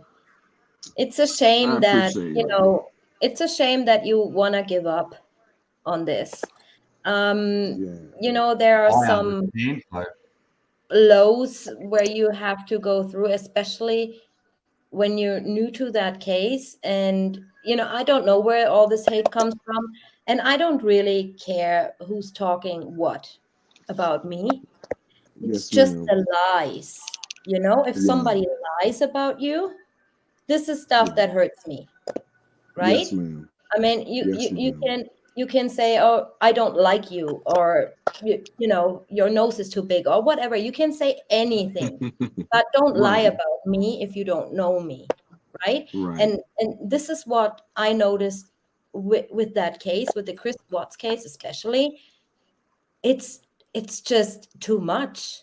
It's Yeah. it's like, yeah, I don't like this person, so you cannot go on this person's channel because then I will hate you because then you're not my friend anymore. It's Yes. total BS, you know? Yes. Yes. And I'm sorry for I know you guys are, I'm sorry for bringing that up into, the live. I know you guys were talking about No, I just want, that's totally fine. I just find it sad that somebody, like you says, "Oh, I'm gonna step away from that case because I cannot handle, all the hate I get." It's Yeah. it's just sad. And I'm so Why not down to leaving earth. people just alone? Exactly. I'll see what happens when I Nothing is start drama going on sells the and case it brings money. And if you use certain names in your title and make videos about people, then it brings you money. That's totally normal, I mean, they can make videos about me all day long as they don't lie about me. Yeah. Yeah, that's exactly, and it's sad too. It's sad that, a couple creators, like, they want to control the narrative of the case and they want everybody to agree to their narrative. And I'm objective. I'm down to earth. I'm so laid back. Like, I'm not gonna argue or scream with somebody. It's no point. I mean, Yeah, I but don't know these people. this is what discussions are for, or panel discussions, Right. we don't have to agree, but that doesn't Yeah. mean we have to be angry or, toxic to each other or, talk behind people's backs. Right. You can discuss normally on a panel, like civilized, having a civil conversation. You know how many times, like 85% out of 100, I disagree with Dave, and we argue about it, and then everything is fine then again. And that's how it should be. That's how it should be. You can agree to disagree and Yeah. still be courteous. I mean, you can We actually still end be up respectful. we end up respecting the other person's truth. We don't even say we agree to disagree. We actually find a way to act. I always say sometimes I just want things to be true, right? Right. And then Dave says, "Oh no, this can't be the case because of this and this and this." And I'm like, "All right, I'm out." Because I get angry because I'm not right. It's just what happens. TJ wants to throw something at me, and I'll just throw a time. I say no, because at this time something else Oh was shit, it occurring. doesn't add up. I want this to be true. I know, absolutely. We thought Yeah. we solved the case 7 months ago, but I said one little thing to Tanya, and she's ready to kill me. It was serious. She thought she'd solved it, and I said one little thing, and it opened the whole case back up. Yeah, you spend a whole night. You spend a whole night looking at something, and you're convinced. Yeah. Yeah. And then he Yeah. wakes up, and I say, "Look at this and that," and was not sleeping, working on this part of the case for forever, and then he throws out a time, and the roof just collapses. I see that in front of my eyes, like virtually collapsing, and this is where I get angry. Yeah, but shit Well, you happens. got, I guess. yeah. I mean, when you the camaraderie and when you guys, your whole common goal is trying to figure out what happened, and that, and they don't understand that. And I read a comment in one of your comments, and why do we have to choose alliances? I mean, it makes it's like you're making this a competition, and we're forgetting the fact that a beautiful lady was murdered and her children. What does alliance and what in the heck are what are they even trying to?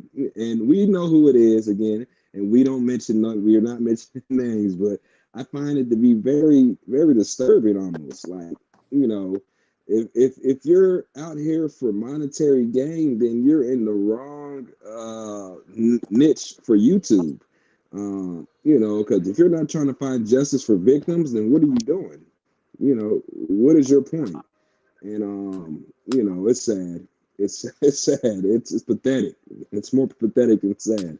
But I mean, people can see through other people's BS, and eventually, people will see that those people who are doing this, that they're only out for themselves, and but it's a lot. It's a lot that goes on behind the scenes, guys.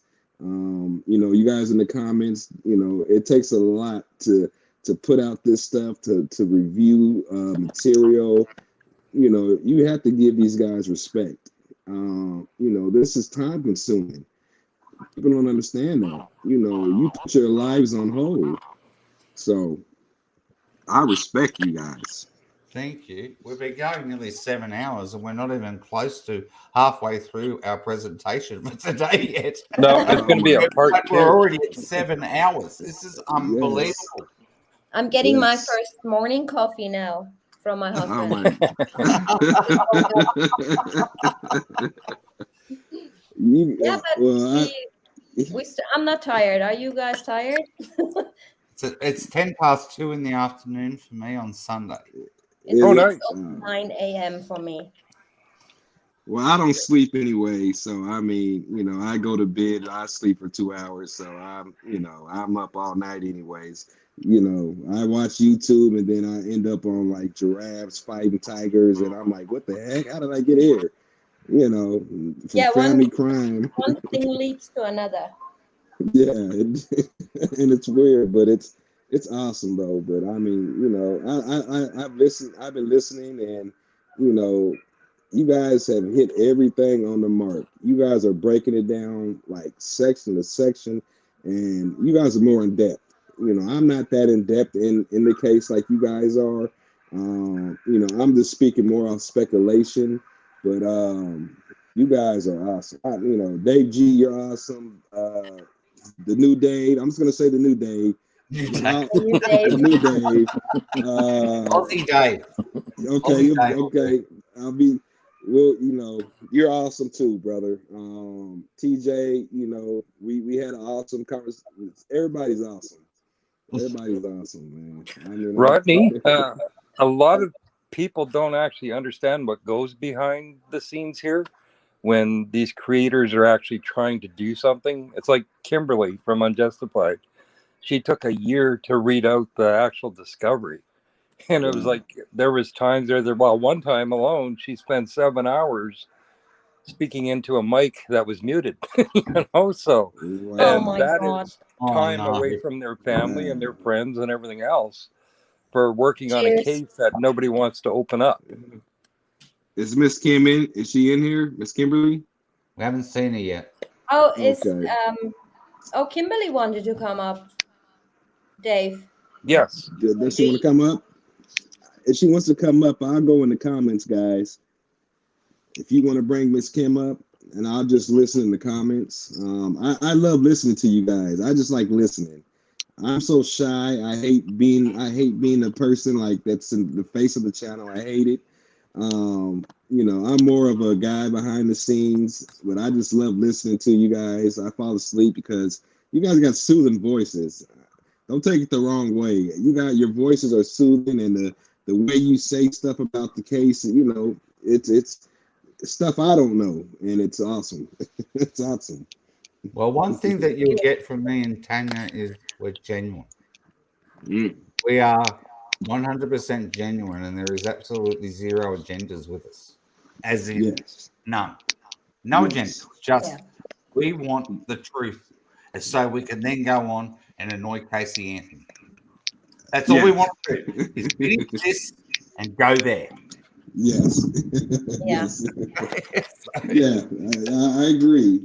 I mean, some people have agendas, and and if you guys haven't caught that, well, I'm not going to say. Yeah, some people have agendas. Oh, they well and truly do, and I've been through enough to figure that out myself personally. So so has Tanya.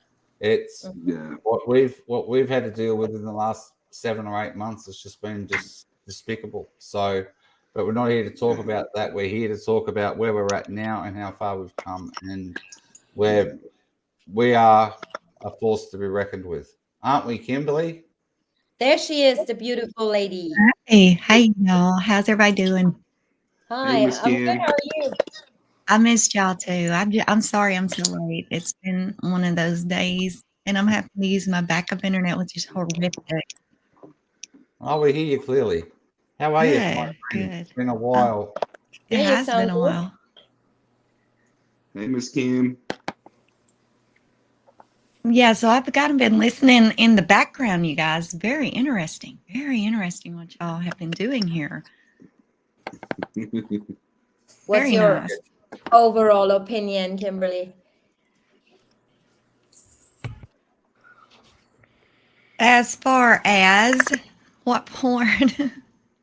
Have you seen the part of where we cannot make any sense out is NA's interview where she says she contacted Mrs. Rusek after calling the police?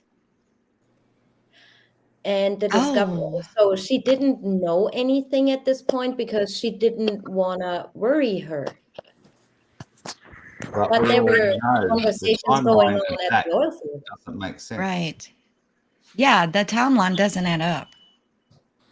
I mean, it absolutely doesn't. So that in itself should throw red flags. I mean, literally everywhere. It doesn't add up. There's Her timeline does not add up with phone records. I mean, even No. you know what I'm saying? It Nope. doesn't. doesn't.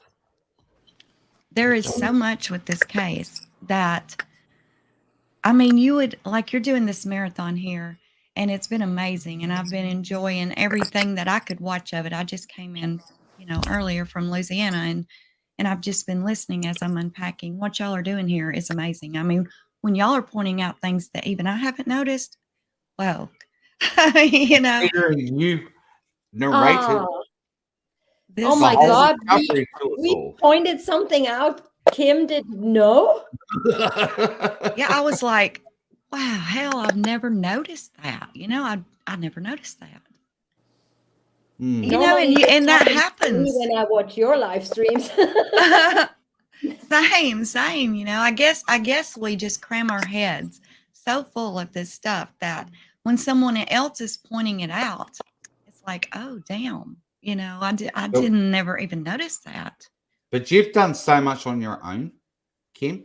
And Oh, I think yes. that's the difference. Whereas me and TJ have always, like, we bounce off each other all the time in private, and then we just debunk ourselves instantly with something. Whereas you present it thinking, because your mind is one tracked, it's in one particular direction. You haven't got anybody to say to you, that's wrong.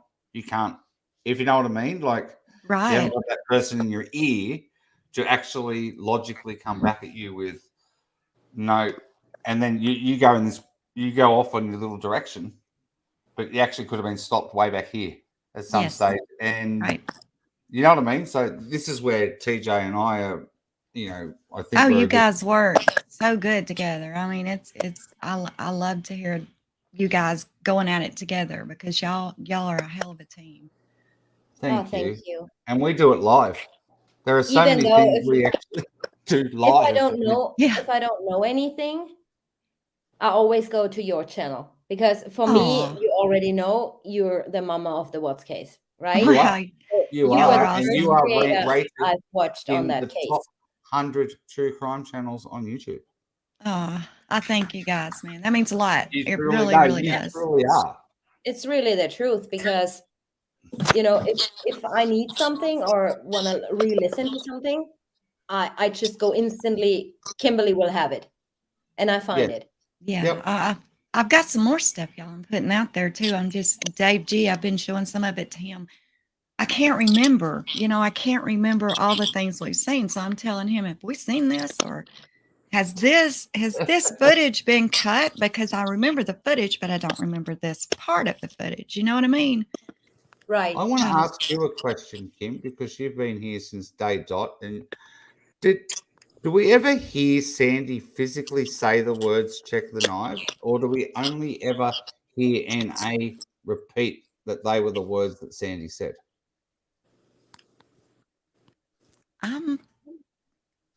You know, Dave, I'm not sure. I want to say that we did hear it. I think But, you know, we physically heard it on body cam. yeah, I I'm mean, sure I we don't heard know it on body why it cam. would have stuck with us so hard if we didn't hear it, you know, Because ourselves. NA speaks of it. Right. Okay. She actually says that, and offhandedly, she said, on Sandy told me to check the knives. Right. Right. NA mentions it, but Right. I thought somewhere along the line,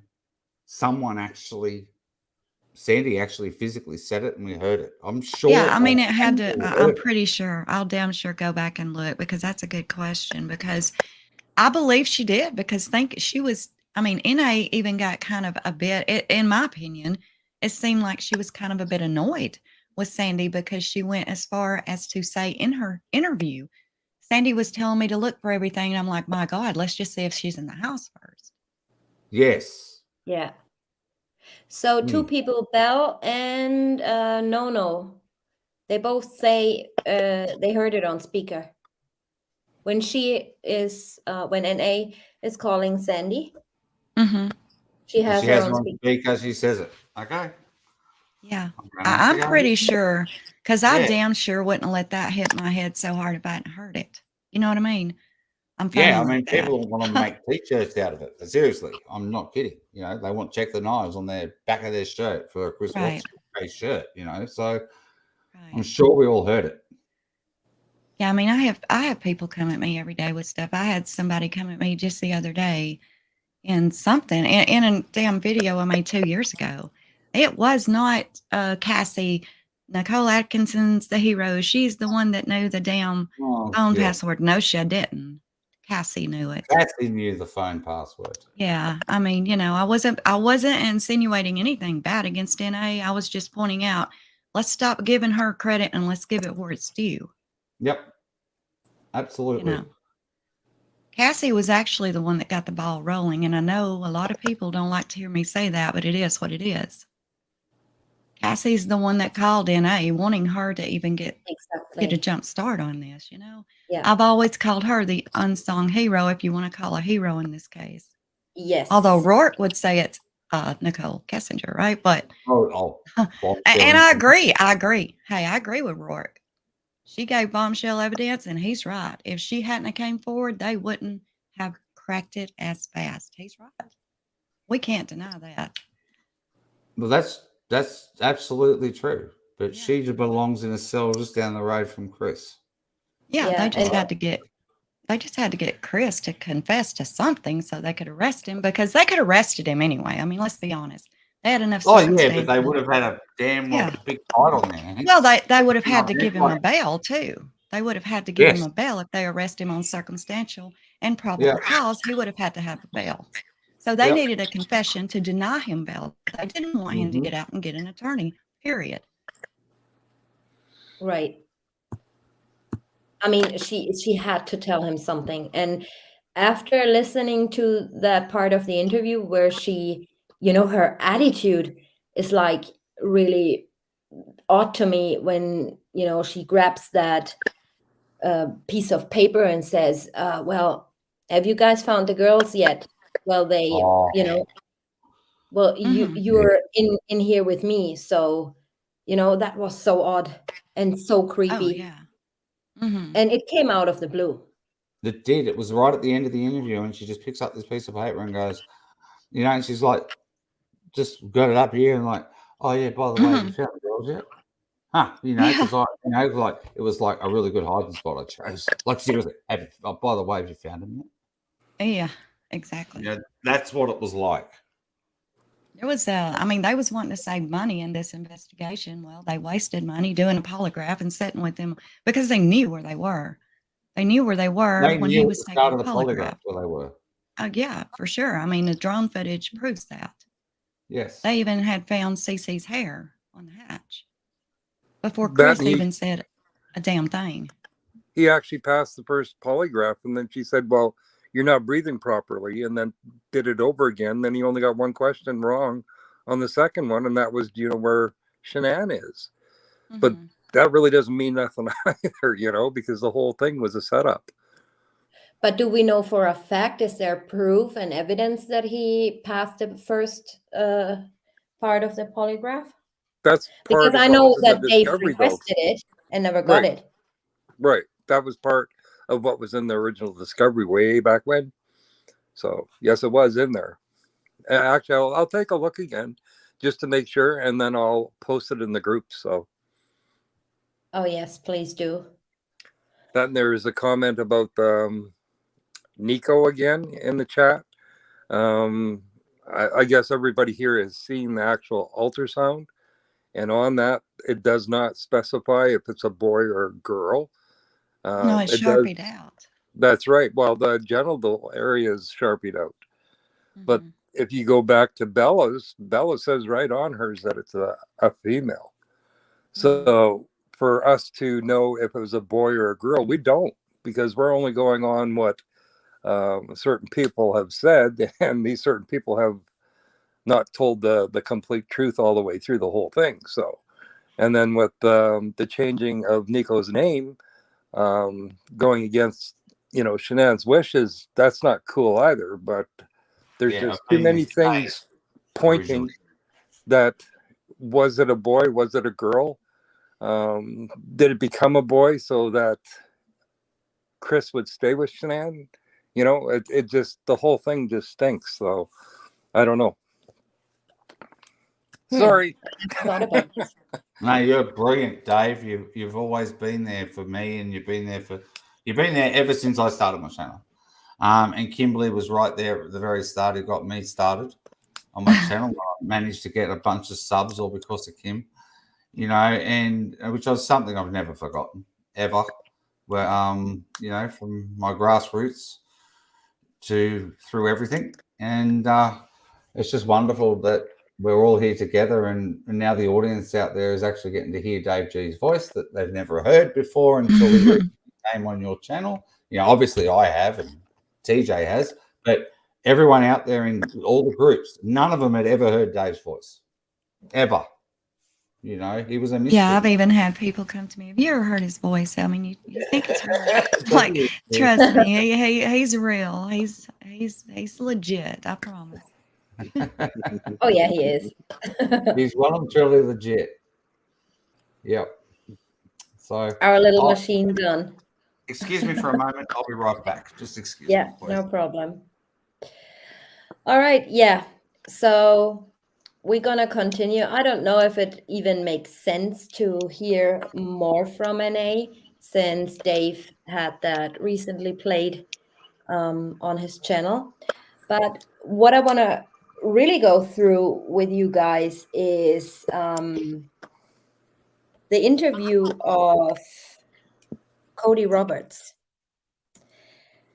And I might play that next, because we all know that Cody Roberts was actually interviewed at the police station, right? Unlike Troy McCoy and Melissa and all his other co-workers. Even Tony Husky at the Love's truck stop. Yeah, that Right. makes no sense. Yeah. Like Yeah. most of the time, well, all the time here in Canada, well, everything is completely different in the States, it seems, with this case, but usually you're in a secured room so that you have no background noises or a ticking of a stupid clock, you know.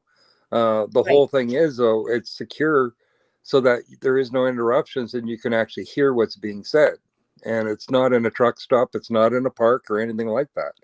So by doing that the way they set it up, it's like they had to do it this way, even though they knew what was actually going on.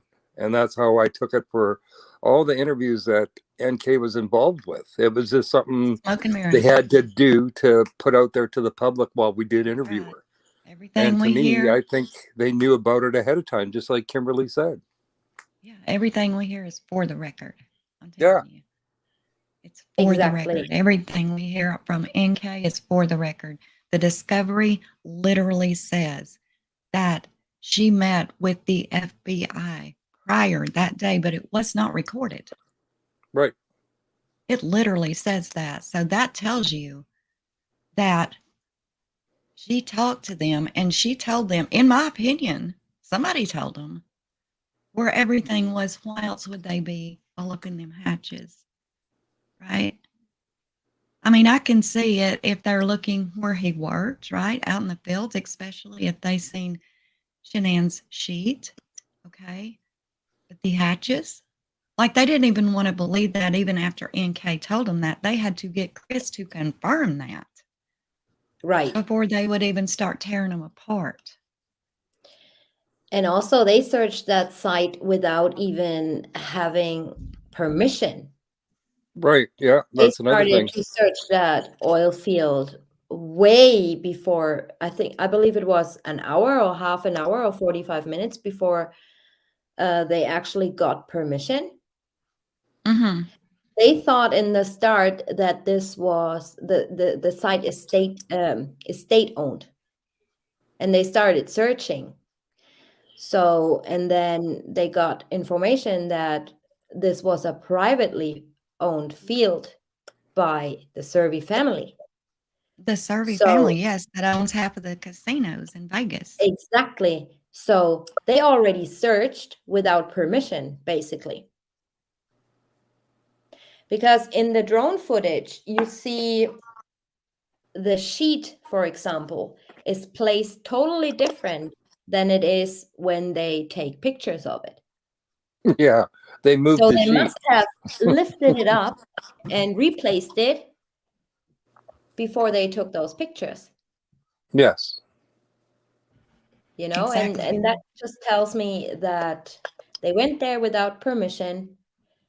Okay, maybe it was a mistake because they thought it's owned by the state, but who the hell gave them, you know, you wouldn't think there's something in those tanks, so I climb up those tanks and check the hatches. No, definitely You wouldn't not. think that. Well, no, because Coder still didn't want to believe it. He went back into the room, even after Chris told him, back into the Right. room. And just to get, you know, like double confirmation that they're in there because they had already looked in there with flashlights and everything, and they're like, we couldn't see, right? So they had to get confirmation from Chris, not once, but twice. After they had got it from NK, in my opinion, and I'm pretty sure it was her because it's awfully funny, after she called them that morning, she disappears till 5:30 that evening for on the record. No, when all this was going on like full blast from the 13th until the 15th, and then when she calls, they're like, and she tells them, "I've got information that might help. Do you seriously think they're going to go? Well, maybe we can get with you at 5:30 this evening after they've been stalking her house all night the night before." Hell no, they want to talk to her Yeah. now, and they did, in my opinion. I think And it's off the I record. think the disclosure, in my opinion, was, or that bombshell information she gave is the location. Yeah, and that Exactly. happened I first think, thing in the morning. well, I think she gave him the whole story. I think she gave him the whole damn story so that they could turn around and use it with Chris to get him to confess. I mean, Tammy's like, how would you kill someone? And he names off all kinds of stuff. And she goes, well, you could strangle and smother them. And this is before the polygraph. Right.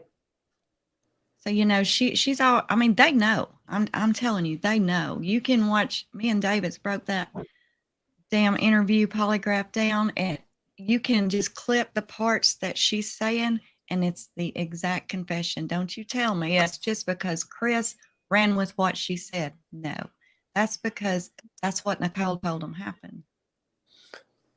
Exactly. Yes. Have you fast forward through that? Okay, the what do you want to call it? The interview with NK and her dad, the one that there was no video to be found, and all of a sudden, poof, it appeared on somebody's channel.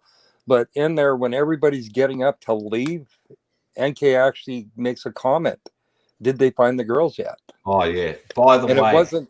they Yeah, find the it girls yet. wasn't nothing to do with Shanann. It was the girls, as if they were wondering, or she was wondering, if they found them in the tanks yet. Oh, hell yeah, Dave, go on down from that. She goes, well, he killed his kids. I mean, what do you think? Okay, how in the hell you know he killed his kids? He never said that. That's right. Exactly. And even like I when mean, his first court appearance, it's like the day before he just admitted to killing Shanann. Well, he didn't even do that. He said, I did to her what she did to the kids. Okay, but then you have Tammy Lee and her husband going to Facebook group saying that he killed everybody. Then the first court appearance, you have Chris there, just his knees just going up and down like crazy, and he's staring over at the judge's desk. Well, And her he's not husband probably listening. thinks probably thinks she has some psychic power or something too. Yeah, but right. she knows, she's knows since 9 o'clock that morning exactly where Oh, those yeah. kids were. They just had to get him to confess it. Coder was calling him, hey man, you are coming on out here, ain't you? You need to go ahead and get here. You know, it was just all up his ass to hurry up and get there. Hurry up and get there. I don't know. I mean, it's so obvious, man. How can people not see this chick got immunity? Yeah. I mean, come on. And we only get to see in those interviews what they want us to see. And I do believe watching that clock on the wall, I think there are 2 timestamps where that clock is skipping for 2 minutes. Yeah. And as more as you zoom in and it gets blurry, but then I watched it in the zoom mode and I saw it skipping 2 minutes. So there are 4 minutes of this interview the public didn't get to see or hear. Right? Oh, yeah, exactly. Yeah. Well, I mean, that's like everybody was all up. Ronnie's awful. Ronnie's this. Ronnie's that. Let me tell you what, when they went out there to talk to Ronnie, they told him before he walked in that room, don't get emotional. Hold it together. You got to do this for your son. It doesn't, whatever he tells you, don't get emotional. So he held it together the best he could. But believe me, when he walked out of that room, he hit the damn floor. Yeah. So holding it against him that he wasn't, reacting like most of us would, what would we do if they walked out there and told us exactly what they told him? I mean, you got to walk a mile in somebody's shoes before you even half-ass judge them. And yeah, that was done to Ronnie and Cindy. And I don't think, this man just got out of, put in some hotel, right? Just learned about his son, well, back then when he confessed to only killing Shanann. He just learned that his son killed his daughter-in-law because she killed his grandchildren. Mm-hmm. And he's sitting in that hotel room, turns on the TV, and the media blasts, he just confessed to killing all of them. Yeah. I mean, what must have been gone through his head? Well, I mean, that was poisoning a jury. That was poisoning a jury. That's there's so much wrong with this case, man. But I don't think it's ever going to change because, well, NK got immunity. I think she got blanket immunity. The whole 9 yards. Chris ain't going to talk. He's pretty comfortable where he's at. Actually, Exactly. He wants to be where he's at. I even asked his mom. Yeah, I mean, y'all talk to Ronnie. Yeah, y'all talk to Ronnie and Cindy too. I mean, they'll tell you right now he don't want out. Nope. Yeah. Nope. Like I said, his main concern is, I don't want to go back to Colorado. That's his main concern. And he'll do anything he can to stop that from happening. Well, he also feels responsible. I mean, no matter if he didn't kill the kids himself, he still feels responsible because he didn't protect them. So, in a nutshell, he blames himself because of the affair. He says it would have never happened had he not had the affair.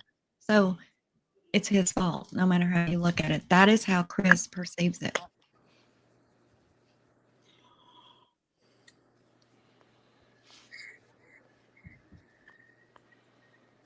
And that's coming from his family. Right. Exactly, Craig B. We are a team. Don't effing let me down. That's right, yeah. That's but exactly no, you have what Chris did to Quebec. Chris said why talk because it's not going to bring anyone back. and with him, he does feel guilty what did happen, and it's like he didn't protect his little girl. So to him, it doesn't matter if he gets out or not because he doesn't have anything. His girls are gone. So Yeah, that's what he said numerous times. It doesn't change anything. no, so it You doesn't know? matter if he's gonna even talk. What are they gonna do? Take 1 or 2 life sentences away? He's still in there for 3. And Yeah, but so still, if there's other people involved, how dare he not to speak up? You know, he's Right. all right with the thought that these people could do this to another family. Right, but if she's got blanket immunity, like I believe she does, it doesn't matter what he says. They can't come back on her. Right. You know what I'm saying? So it wouldn't, maybe that's what he means. It wouldn't change anything because it wouldn't. If she was given blanket immunity for her information, you know, then it wouldn't. He can say it all day long, but they can't come back at her. As long as she tells the truth. That's the thing. She has to tell the truth, even if she participated. Exactly what she did. If they find she lied in some way, shape, or form, Right. by immunity deal. That is true. That is very true. It, like if she said, I just helped him dispose of the bodies, which I think that's what she said. I think she told them the exact story that Chris said in his first confession. And I think she told him that she helped him dispose of the girls. And that would have been abuse of a corpse, which is not going to be as bad as murder, even though, you know, it should be. It wouldn't be. But if she was given blanket immunity for 2 counts of abuse of a corpse. That's 24 years. Right. Well, she don't want to spend 24 years, but she got that blanket immunity. But like you say, if it's ever found out that she lied and she had a part in the murders, then the blanket immunity is thrown plumb off the table. Mm-hmm. Absolutely. She, you know what, no matter what she actually did, she's guilty of something. Because the way that, as we just said before, the way they came across that information so quickly in regards to having the drones out there when they did, it's damn well obvious she spoke at 9:49 in the morning and Yes, gave it all for up. sure. Gave it 100%, all up. yes. Absolutely. It's off Were the they record. out I there? would like to see it. Were they out there Tuesday with the drone or Wednesday? Wednesday at They were lunchtime. on the first 15th, one, yeah. the first drone was about lunchtime or just after lunch, wasn't it? The second one was about 4 in the afternoon. Yeah, the second one's later, but the very first one, it's before noon. Hell, it's on my channel. I Yes. just put it out there. You found it. Dave G told me you found it. You actually came across it and you didn't realize you. It didn't stay in the discovery, but what, 2 days? Yeah. If that. You know, I don't even think it stayed there 48 hours and they had it pulled out. But you had it. Which And is, they still Yeah, keep it's in my deleting. cloud. They still keep Mine- deleting. I know, but there's a little bit of it out there, but it's cut. Have you noticed that? What's out there right now is just cut. You don't Yeah, see the people and actually like- looking into the damn hatches. I was You see wondering, them walking there, the catwalk.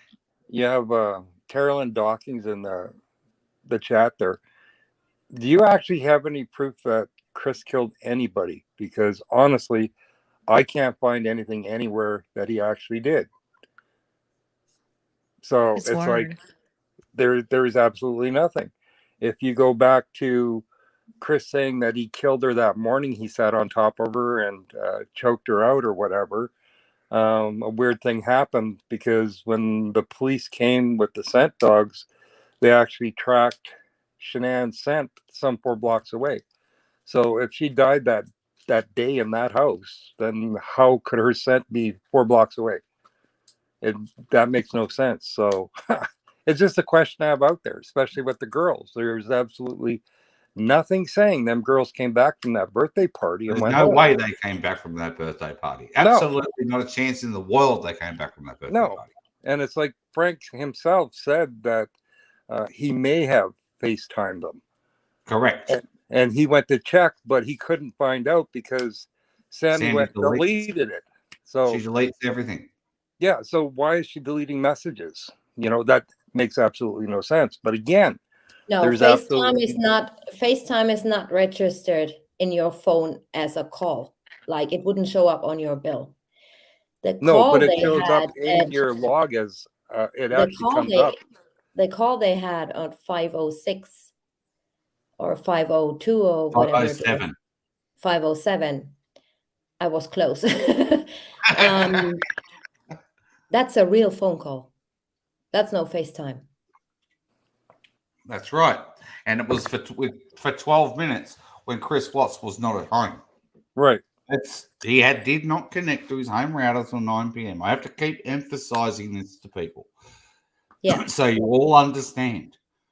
Chris did not come home from the party till 9 o'clock. Okay? The end. Right. And the only thing found that I know of for sure is the kids' shoes on the back deck there because they were wet. You know, and again, were they wet because of going to the birthday party or going to the pool party? You know, that's another thing is the pool party. It's mentioned, but it doesn't say, well, where was this pool party at? And why is that? In my personal opinion, I think he brought them out on Sunday and he took clothes back to the house. Well, I know the car seats while they were sitting out on the side and there was a set inside the car. I mean, Cindy said that because the ones that was sitting on the outside of the car were wet. Yeah, there was car seats. There was two outside of the car, and then there was the ones that was inside of the car because Shanann told him to put those back in the car, remember? Right. The ones that were in there from the pool party were really wet. And so he had those sitting out to the side to dry. Now that's what Cindy said. Because I asked her, what's the deal with the car seats? With the two sitting out to the side. And she said, well, they were wet. Yeah, that's possible. I mean, when they come back from the birthday party and they're soaking wet, and he transports them, let's say, to Survey, of course the car seats are wet. Right. Yeah. Said that they were soaking wet, didn't want to leave them in the car in the heat, and they would start smelling, mildewing, things like that. Yeah. So he set them out to air dry. See, that's another thing about them car seats. Thank you for bringing it up because you have NA saying that she backed her car up to the doors of the garage. Nick got on the back of the trunk and looked in the windows. Impossible. And he could see the car seats, but the police had to open up the car door and look inside because they couldn't see the car seats because of they call it a black limousine window tint. Okay. It's a grade 5. It's the same thing I got on my Firebird. You can't see through it even with a flashlight. So is the garage door. It's tinted as well. No way in hell he's seen that.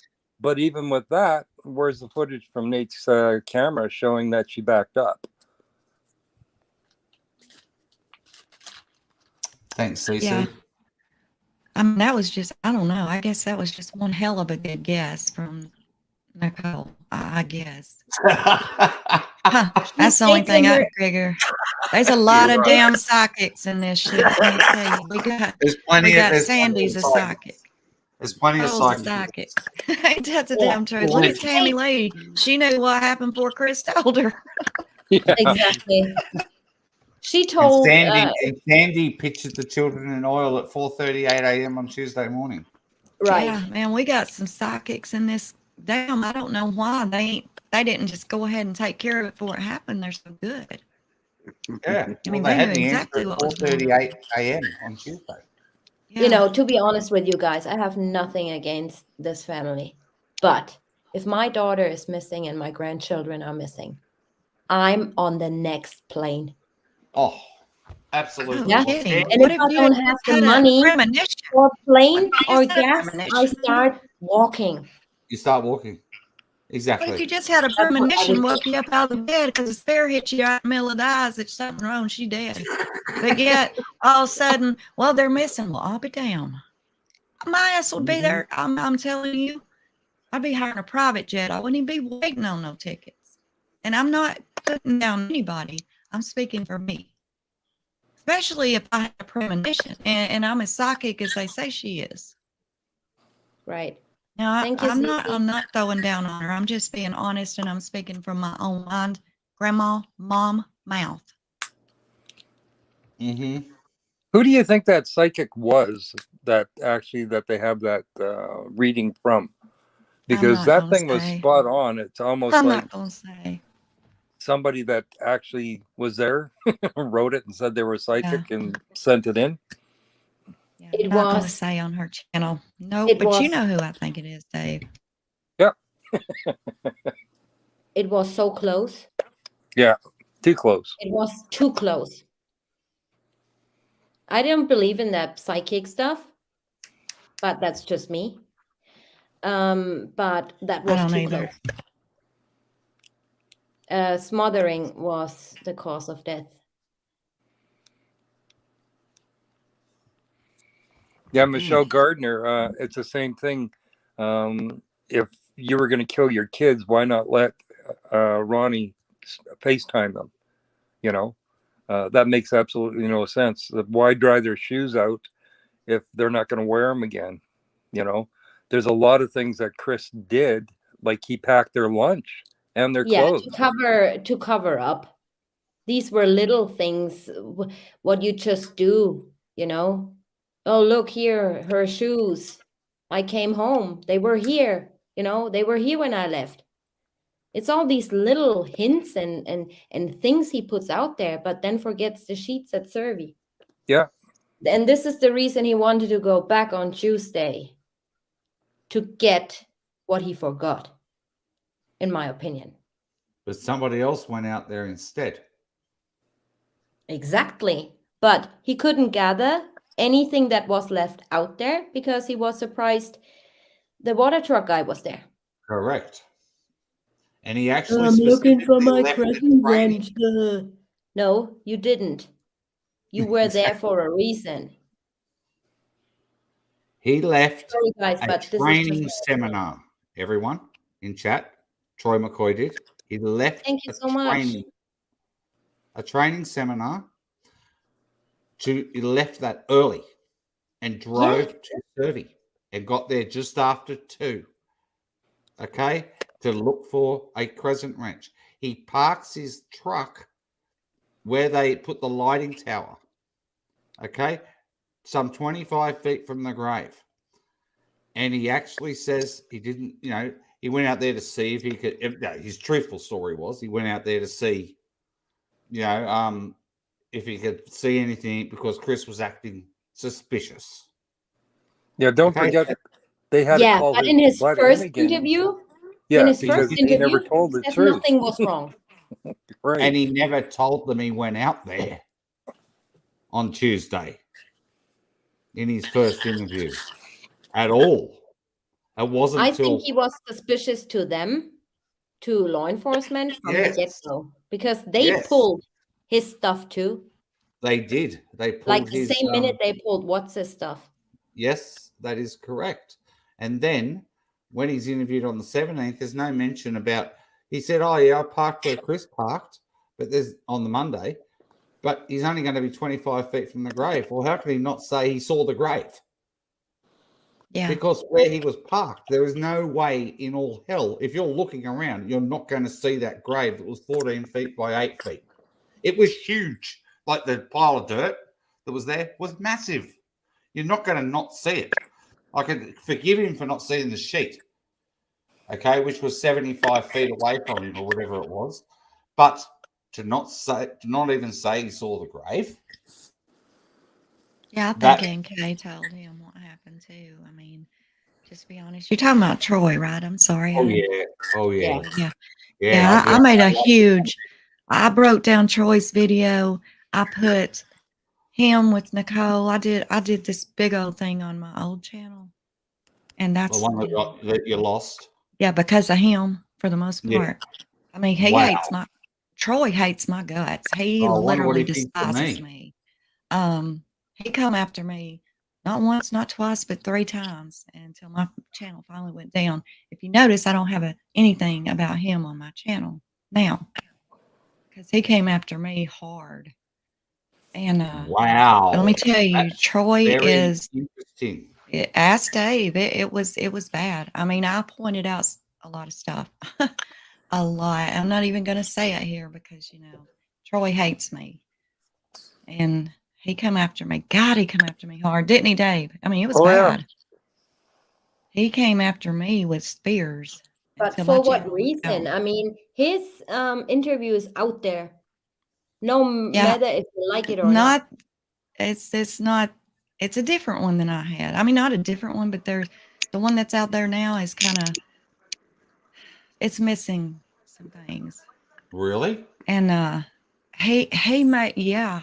And I went into his interview full blown into it, and yeah, after me 3 times, boom, gone. Because I was just, and I did everything to change that damn interview to make him happy.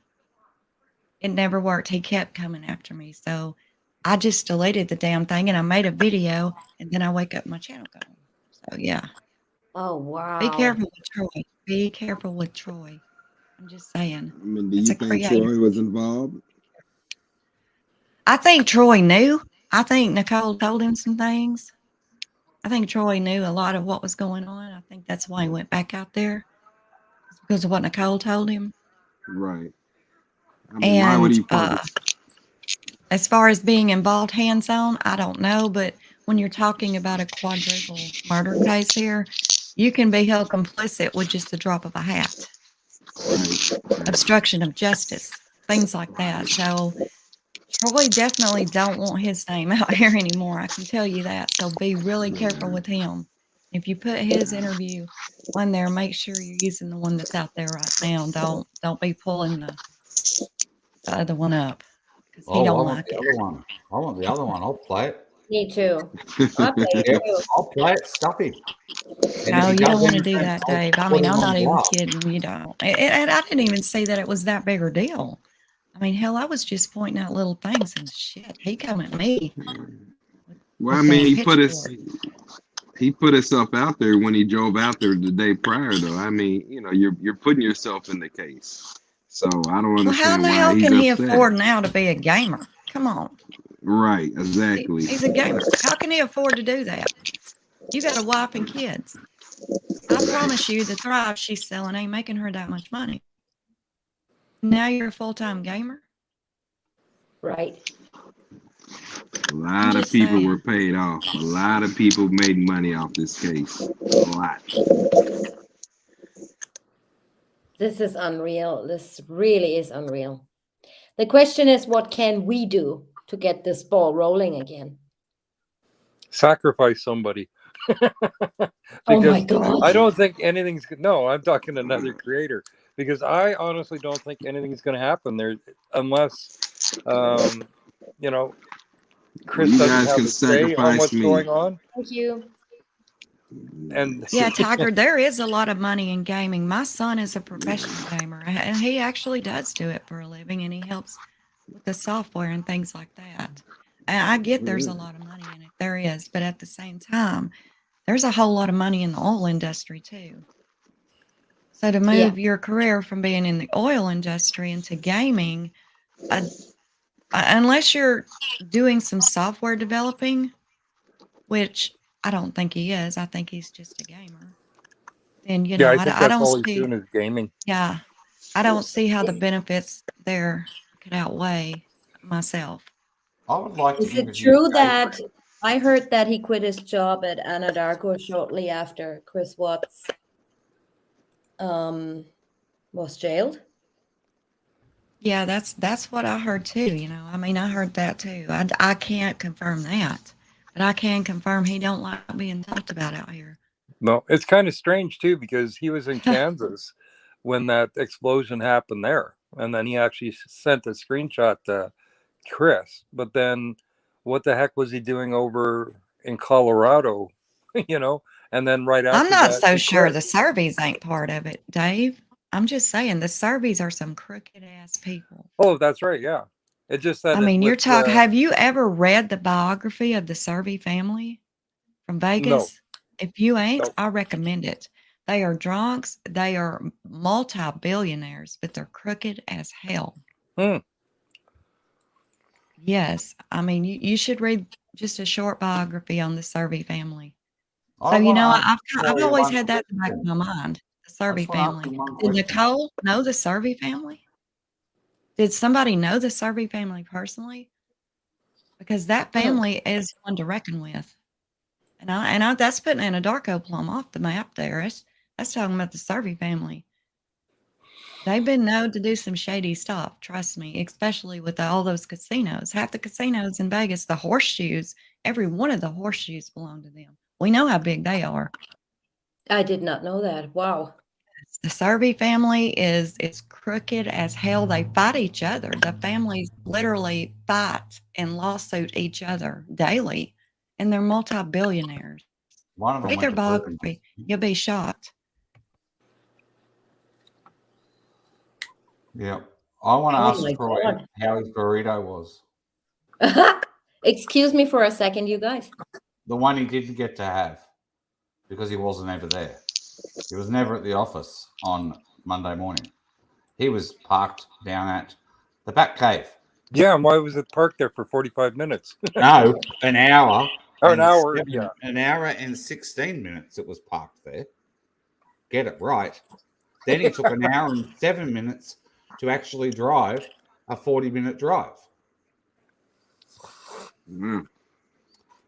And miraculously, when Troy McCoy rocks up, is roughly the same time that Chris Watt's work phone now connects to the Rogan area. Right. Roughly that time. It is disgusting what's been found in the data that has just been overlooked. Overlooked. Completely overlooked. I wonder if they ever asked Gabriel if he sold Troy a burrito that morning. Because he was hanging around till 7:30 until he got his burrito. He never had a burrito. I will put anything I have down that says he did not eat a burrito that morning from Gabriel. Unless Gabriel drove to him at 103 County Road North. Because that's where he was located. He was not at the office, and he says he was at the office, and nobody questions, even after knowing his data of where he actually was, not one question was ever asked, why were you at the back cave, Troy, and you're telling us you're at the office? Not one question. It's disgusting. Disgusting. How you going, Mr. Family True Crime? I'm enjoying the conversation. I'm just enjoying this. I really get nervous when Rodney goes quiet, though. No, because you pretty guys sure he's are listening. Yeah, I know. And learning. I'm just enjoying it, guys. You know, I love Miss Kimberly. She's awesome. I love it. I can't even. I'm just sitting back listening, guys. I was glad to see you up here, Rodney. I hadn't seen you since I was over at your channel. I love know. to listen to you too. Oh no, I missed you. I know I sent you a message. I don't know, probably about 3 weeks ago. Oh I yeah. don't know if you got it. Yeah, I think I went to I your. didn't get it. I think I went to your Facebook group. I went to your yeah, I think I went to your Facebook group. I think I sent him a message 7 months ago, mate. She still hasn't looked Yeah. at it. But don't seriously. Don't worry. Yeah, I have like a family messenger, and I have the unjustified messenger most 99.9% of the time. Best way to get a hold of me is through Dave G. He'll come, you know what I'm saying? He'll come right at me. He's got my personal number, all that kind of stuff. I think Dave does too, but Well, you had a Dave G. video. Yeah. You you had that survey video up, that survey, and I happened to see it on another channel, and I was like, that's kind of fishy. Yeah. So I was like, okay, yeah. It was right after yours. So I was like, okay, well, it seems strange, but yeah. Right. Sweet Crazy's got a question there, Kim. It says, can you please answer my question? Why I'm does sorry, I Chris can't always- even see the chat right now, y'all. I'm sorry. It's okay. Why I'm does sorry. I'm just looking for something real quick. If you give me a minute, you guys. Okay, I'm sorry, y'all. I can't see the chat. I want to tell everybody hello in chat if I missed anybody because I can't see it right now. Right. Now, Kimberly, she's asking, why does Chris always say he strangles when it comes to the girls and not smother? Well, I mean, my opinion is because he's got strangling on his mind because that's, Right. I think he killed Shanann. I do think he did that. I think he strangled Shanann. I do. But And- I mean, that's my opinion, you know. And I know many's different from that, but Well, that's Cece, mine, and I think that's in his mind. there is actually nothing in the autopsy saying how she died. Yeah. What, Shanann? No, for Cece. Right. Because they there's only no- say she may have. may have, right. There's no, yeah. But see, her there's lung is definitely- consistent with that. People don't like me saying chloroform overdose because the pigment and everything's it's actually the same. So if that's the case, it was an accidental overdose. And The Bella had a autopsy burn really on her forehead. makes me mad. Yes, with Bella with her chemical burns. See, to me, I remember like the nebulizer being moved, and they had that on the girls all the time. And if they're putting chloroform inside the nebulizer, it's a mist. So there's absolutely no burning or anything. They just inhale it. But if they put it on a cloth and try to put it on like somebody's mouth, that's it actually burns the skin, and that's why I would think that's what happened to Bella, because she did have chemical burns on her head, and that's not from being inside the oil tanks, not at all. No. That's an actual chemical burn. So, And Chris actually describes that mark in Wisconsin on her forehead. He Right. actually talks about it in Wisconsin. Yeah. Which is very interesting. Like, he shouldn't know. If he didn't kill his girls, he wouldn't really know that was there. The chemical burn was there. But see, with him being like, even at the court there, when Rourke was describing Bella's injuries, he started to cry because he had no idea. And then when they went out to Dodge, he had to ask again what they meant by that, because he had no clue. You know, so to me, I don't know. Maybe somebody told them about the chemical burns. Yes, I don't you could know. have read it in the part of the discovery. If Right. his lawyers cared to actually share anything with him, which I doubt they did. No. Well, Cindy asked the judge for another lawyer, and he said no. So right then and there, you know, he's pretty well a done deal. But I'm just wondering. His lawyer is now an assistant district attorney. So Right. he's actually crossed the corridor. Yeah. Can you imagine what would have happened if Cindy would have went instead of Ronnie? It wouldn't have been like it is right now. That's for sure. No.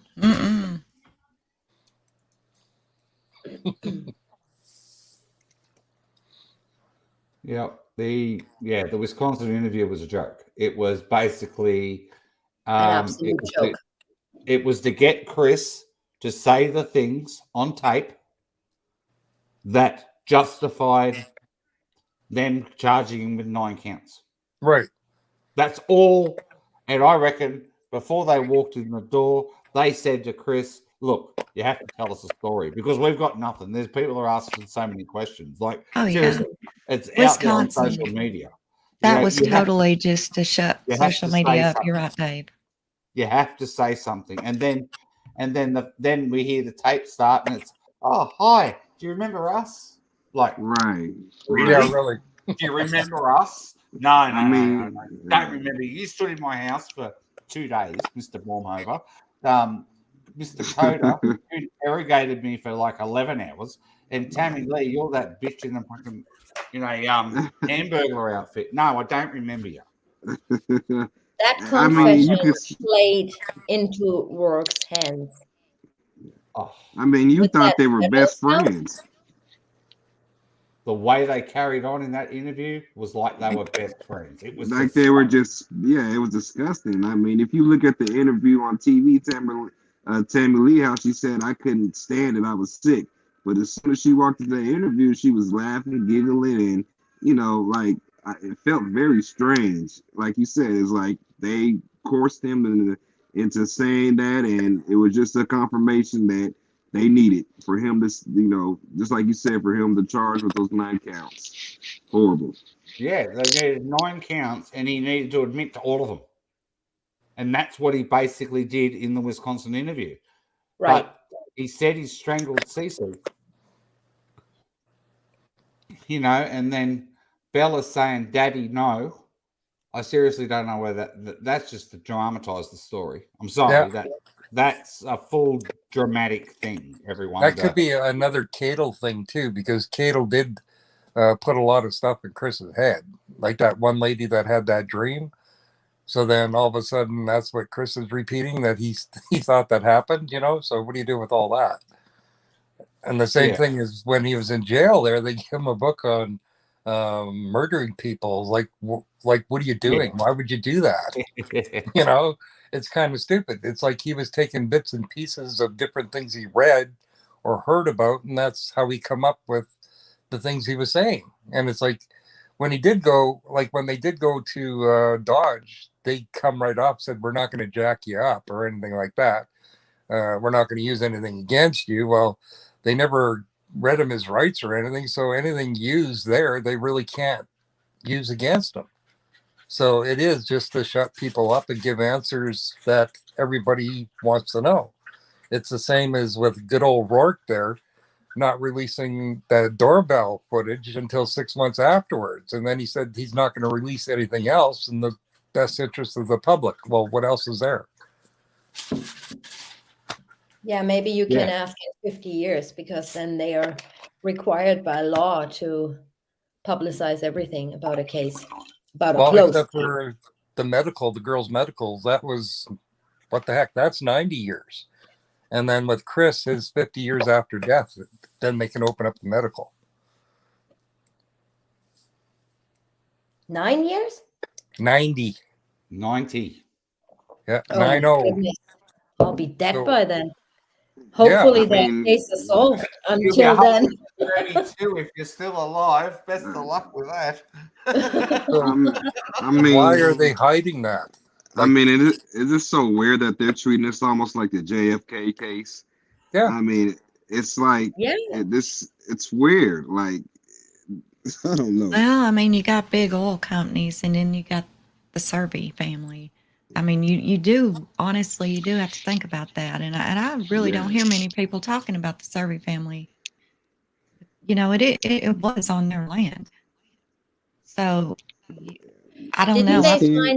Didn't they I've find tried that to put it together. 12-year-old girl at a service site too?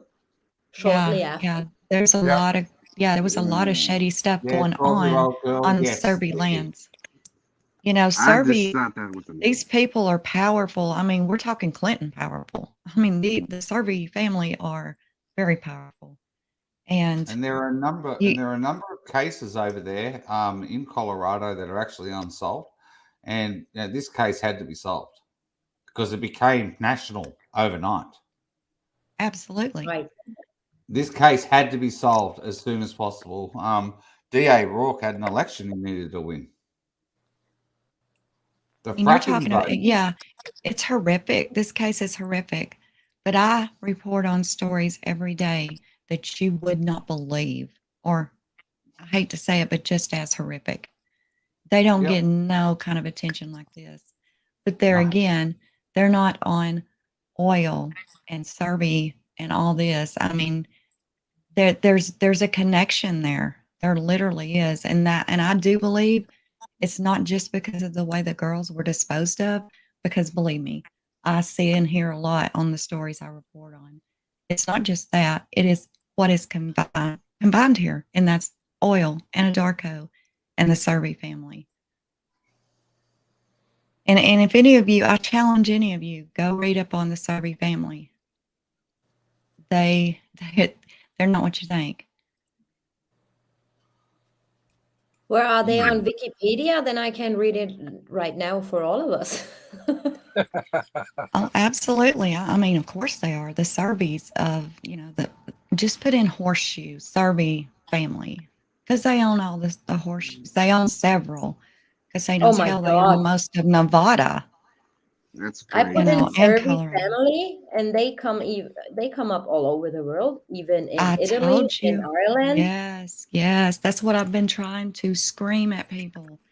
It's not just Anadarko, y'all. This Survey family, they're I hate to say it, they're crazy. And they fight each other. Like when the old man died, the brothers and sisters were literally shooting at each other. They were trying to kill each other Wow. for money.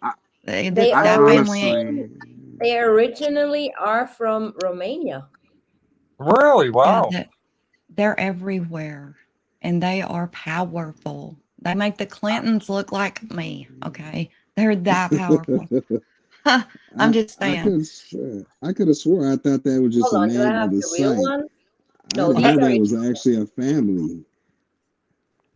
I thought it was just a name of the site, but it's a family. No. Kimberly, oh my goodness. Yeah, see, I went deep into this case. I was golly, I put way too many hours in this case.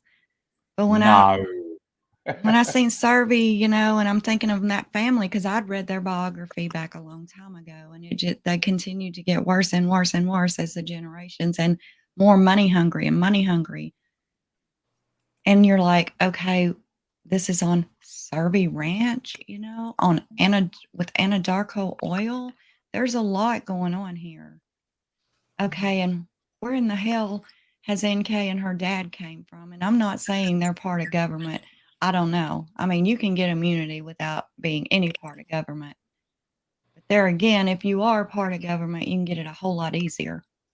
No questions asked, easier. Yes. If you're a diplomat, and I ain't saying they are because I have got no proof of that. But I'm just saying there's something going on there. Yeah, they're being paid. Somebody's paying a lot of money. It's and Chris is the fall guy. That's what it seems to be. They seem to be all over the world. Oh yeah, So you guys have to read up yourself because there are some of the family in Italy, some in Colorado, some in Vegas, some in Romania. They are everywhere. Yeah, they're very powerful. I mean, you're talking about Rothschild powerful. These people are powerful, and they're also part of the oil industry as well. I don't know if I already said that, but they are. Wow, crazy, absolutely crazy. Well, yeah. So shall we continue? I don't think, Dave, it makes much sense to continue with NA unless you wanted to show something. The only thing that I wanted to really make people aware of is that you showed in the okay, I'll just talk to everyone about it. It'll probably be easier, okay? NA discusses a couple of things in the past tense, which you can see on my channel. Everyone, she talks about was and she says were in regards to the children, about the baby Nico. She actually uses him in a past tense. But she also talks about on Wednesday the 8th, when she came over to babysit so Chris could go to the ultrasound with Shanann. She also talks about Chris's behavior and how he actually is when he turns up at the house, and he seems very standoffish. And she's making a point of saying within her interview all about it. A little bit earlier in the timeline, Tanya showed where Chris was in his work truck on the Wednesday the 8th in the afternoon. He left work a bit early, everyone, and drove to North Glen, which is NK's place of living in Claude Court. Well, and then he was late And NA talks about Chris being late. So he was running late to go to the ultrasound. The same day that Chris Watts deletes Facebook. The same day. 8. Everyone? So he was over there getting directed by the Witch of Eastwick, NK, Right. to delete his Facebook and probably having a quickie and then going home. Hence, he didn't want to see NA, he didn't want to see his wife, you know what I mean? Like he's just done the deed. And no wonder he was very standoffish. And NA noticed that, and she's saying that in the interview to Zentner. Sentinel. Yeah. So it's just an observation that I just wanted everyone to be aware of, that I knew he'd seen NK on the Wednesday. I needed to figure out how. TJ had it in her timeline and she showed us all. All right. So it's very interesting. That is why he was late to go to his own son's own wife's ultrasound on the Wednesday, because he had been with NK after work. Right. There. I didn't even know I had this still.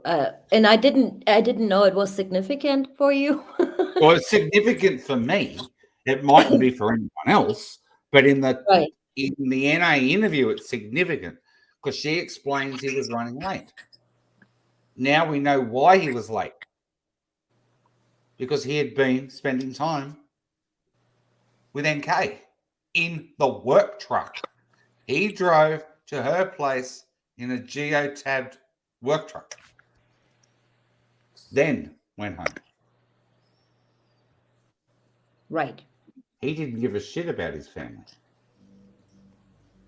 Exactly. Was there a Yeah, and ramification for him to go where he went? Yeah, and you got to keep that in mind, you know. I mean, he could have prevented that, no matter if people believe he did kill the kids, he did kill Shanann, he didn't kill anyone. He could have prevented this from happening. Yep. As simple as that. All right. Do you wanna, what do we have next on the list is, Well, we've I only think, got 4 hours to go, and we've got like a 2.5 hour interview left.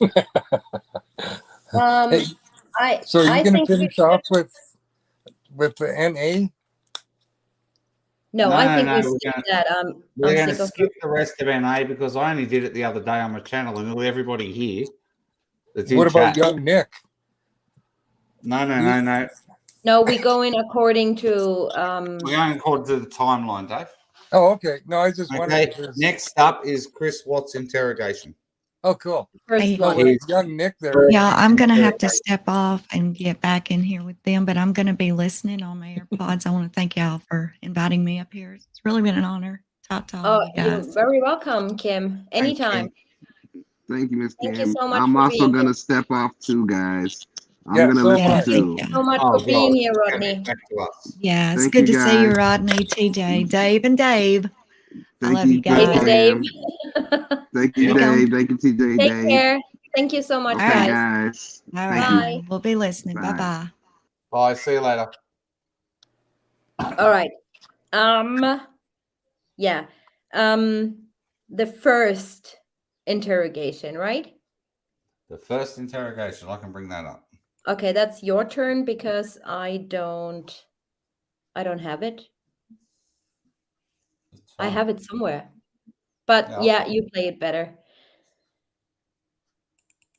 Only if you'll let me leave the room whenever I want and have a smoke, and I can't press pause. Righto. I need the full. Is that the one? I need the file length 4 hours. Right. Okay. This is Can you excuse me for 5 minutes? I need to take an important phone call. no problem.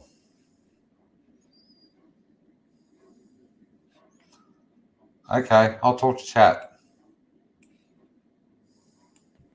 You can start playing it if you want. Okay, I'll share my No screen. problem. All right, and we'll get this going, eh? If you can bring that up. I'll start playing it, then I can run out. It's all good.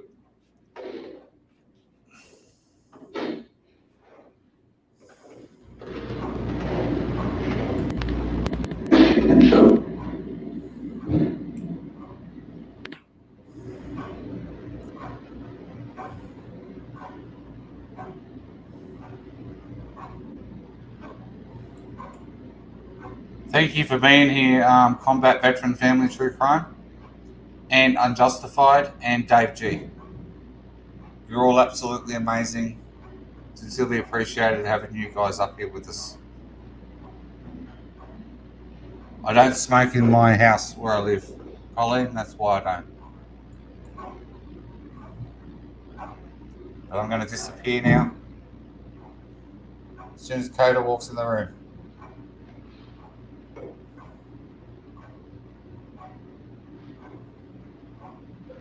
Stuff like this, not detected.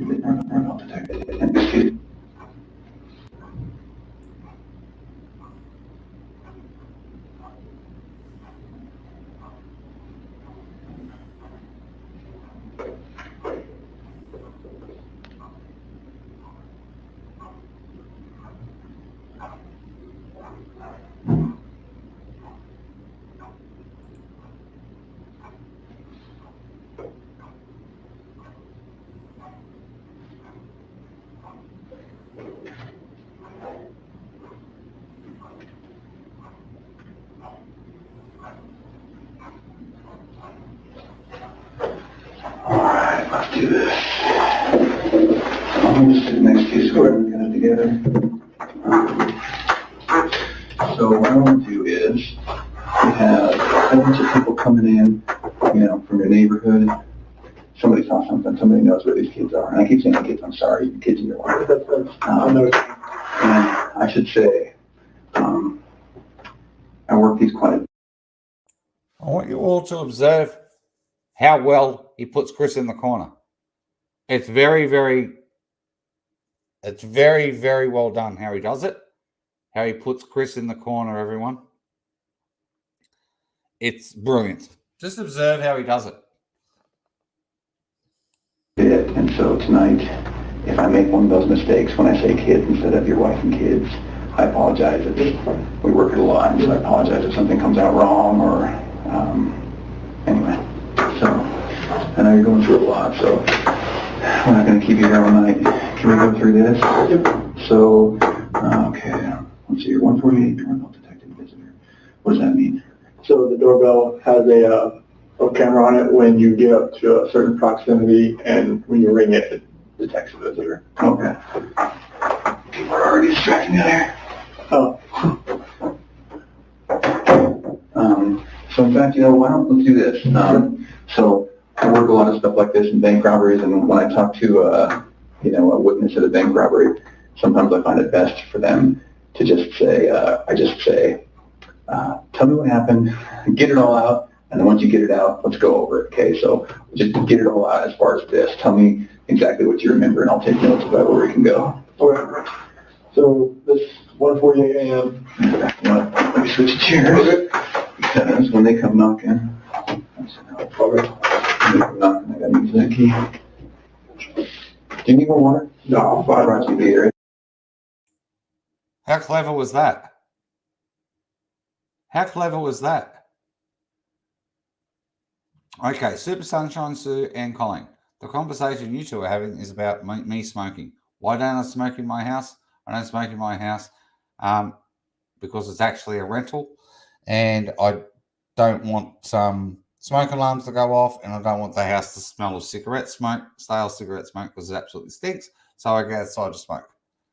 There we go. And I can't let our little puppy dog, obviously now, get sick because of my cigarette smokes. But look how clever he did that, everybody. He changed seats. It was ingenious. It was absolutely ingenious how he did it. Now Chris is where he should have been for the polygraph and the interrogation the following day, facing the camera.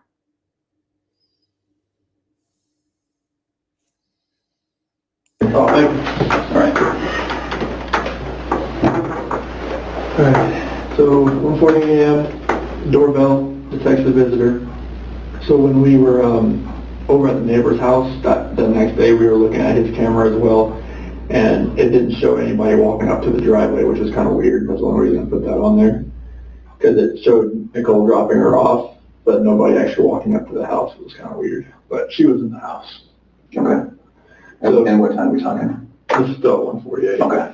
So, 2 a.m., Shanann gets into bed with me.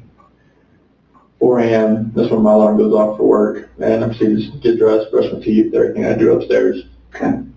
4:15, that's when I get back, slide right into bed next to her, and start having a conversation with her about having putting the house up for sale, and talking about it, like actually proceeding with the separation. Okay.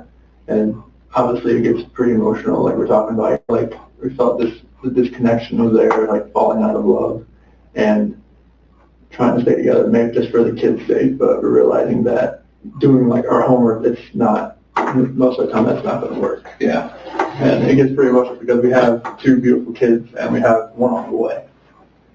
So it's just a matter of like, it was very emotional, we were both crying, and at the end, we just said, you know, she said she was going to take the kids to her friend's house for the day.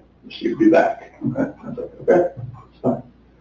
And so I went downstairs, made my protein shake. You know, the 5 a.m., that's when I did that. Okay. Packed my lunchbox, had my oatmeal, chicken, filled my water jug up. 5:15, I went outside, backed my truck up, was loaded up, had my book bag, my lunchbox, computer, water jug, my big clear container. I put big clear containers in my truck so it's easy just to pull out, pull in, just depending on what I'm going to use. My O-ring kit, I knew I was going to do some stuffing box rubbers that day, so I got some various open wrenches from my toolbox. I know those would work better than the ones they would give me. Okay. 5:30, that's when I went to work. Okay. And I hadn't heard from Shanann for about 2 hours there, so at 7:40 I texted her and asked her if she could tell me where the kids were if she took them anywhere. Okay. Nothing. Okay. At 12 I texted her again, call me. Nothing. And then about 12:10 p.m., that's when my doorbell visitor, it read another visitor, and I was like, hey, it popped up on my phone, and it says it was Nicole. And I tried to put it on my phone to see if like she's just trying to get in or whatnot. And I hear her like she's on the phone trying to, I could hear her through my phone saying she's trying to get to Shanann, so that's when I called her. Yeah, I called her at 12:20, see what was going on. She told me that Shanann hadn't responded to any of her calls all day, or any of her friends' calls all day. Okay. And that's very strange, just because, I mean, she doesn't get back to me, that's fine. You know, like she gets busy with the kids, whatever. And so she's gonna get back to her people, like the people like she works with direct sales. Okay. So if she doesn't get back with them, that's strange. And she doesn't have to answer the phone. For them, yeah, it's like all the time. Okay. Yeah. For me, it's just like, hey, wait, I'll see you later. So about 12:40, a few more efforts from Nicole to reach her while she's there, like outside the house. Mm-hmm. And at 1 o'clock, that's when I left, and I was like, all right, I'm on my way down there. 2 o'clock when I got home, because they couldn't get in because the front door had a top latch to keep the kids there today. Nicole and the police officer that was there. Oh, right. Okay, gotcha. So they couldn't get in because top latch on the front door was hinged, and the keypad on the outside does not work to get into the garage, so they had to wait till I got there so I could get the remote opened. Okay. So that's when I got home. I opened the garage door and we went inside the house and looked everywhere. Shanann, Bella, and Celeste, nowhere to be found. Shannann's wedding ring's on her nightstand, her phone's still on the couch, her purse is still there, the medicine for the kid's still there, the car seat is still there, and there's no sign of them anywhere. Okay. 3 o'clock, the police officer, detective, Baumhauer, right? Oh, yes. Okay. I'll butcher his name every time. Asking Nicole and I, questions about where she could have gone or who she could be with. At about 4 o'clock, the police officer that was there, he was checking neighbor security footage. At 5 p.m., the same police officer, detective, and then sergeant, another officer. They showed up and they searched the house again. About 6 o'clock, I began calling around to anyone that I could, that may know something, called hospitals and hotels. 7:30, my friend Nick and Ben showed up to show support, and from then on, it's his friends showing up. Shows Lauren, Dave, Jeremy, and 10 o'clock's pretty much what I laid down, but I didn't go to bed till about like 2 a.m. just because fielding texts and calls all night. Okay. And I was just hoping that, I left all the lights on in the house, I was hoping that I'd get a knock on the door, but nothing happened. Yeah, but nothing happened. What do you think happened? At first, I really thought maybe she was just at somebody's house, just decompressing. Yeah. But after today, like with the onslaught of all the cars, all the police cars, all the news, all the K-9 units, it's making me lean the other direction about someone took her. Okay. But it's just, if someone took her, it would have to have been someone she knew. Because there's no sign of anything like being disturbed, broken. Mm-hmm. But like that's the way I'm leaning now. At first I thought for real she was just decompressing somewhere. I thought she was safe, even though everything in the house was left there. But now it's just after the day with the news crews and everything, it feels more the other direction, and it's freaking me out because I have no idea where they are.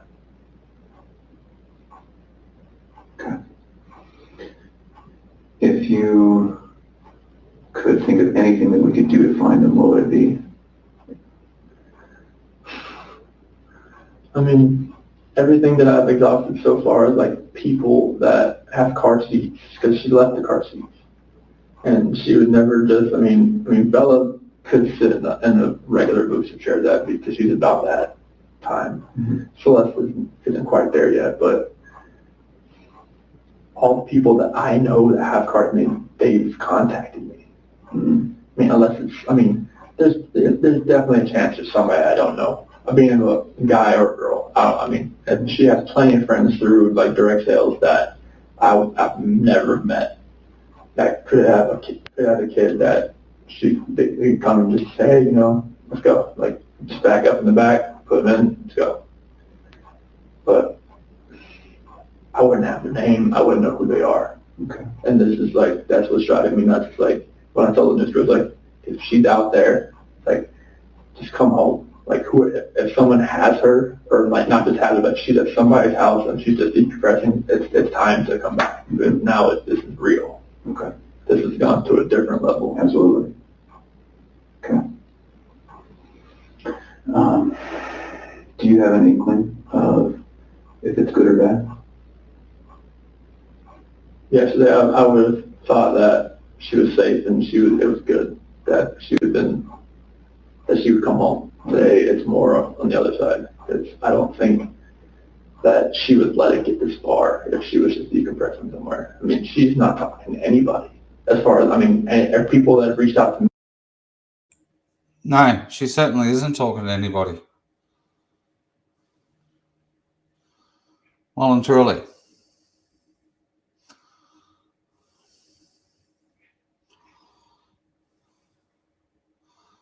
Yeah, interesting, Super Sunshine Sue. We don't know if that's fact. Are you there, Tanya? Okay, TJ's still gone on a call. All right, so it's just me with you guys at the moment, which was always going to happen 8 hours and 18 minutes into a live stream. Okay, we'll keep it going. Me that I haven't talked to in like a year, that are friends with her.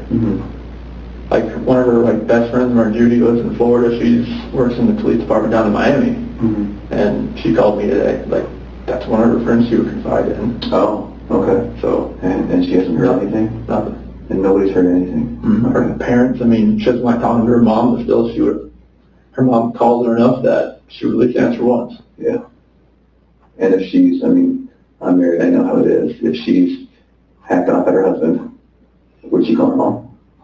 She would call one of the friends that contacted me. Okay. At least one of them, because she has a close-knit group. Okay. But the fact that none of them know anything, is very strange because one of them would have said something by now, seeing what this has escalated to.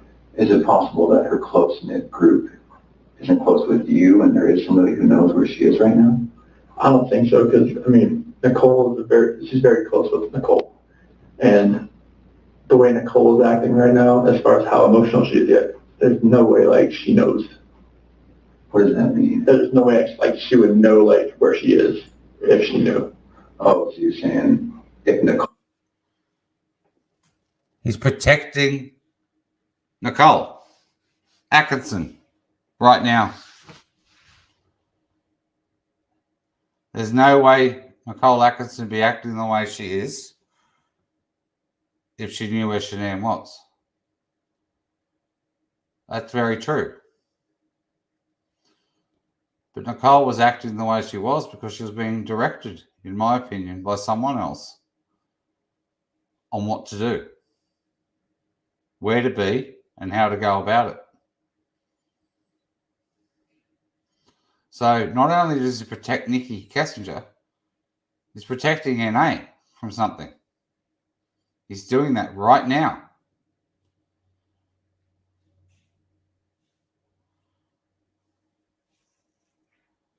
Nicole knew. Yeah, Nicole knew, like, the way she's acting right now, she's as freaked out as I am. Okay. So there's no way, like, she would know where she is if she knew. Do you know Nicole that well?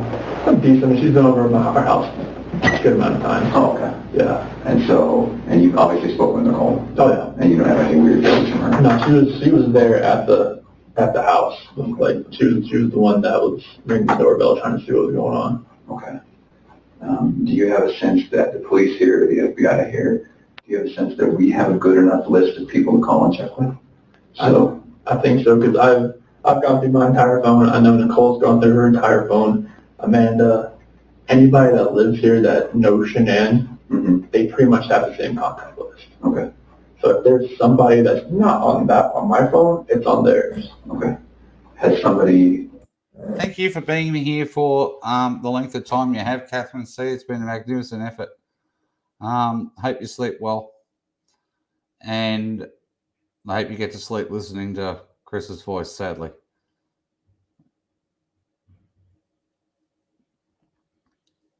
All right, so we're also talking about here, I can't highlight the comments because it's TJ's live.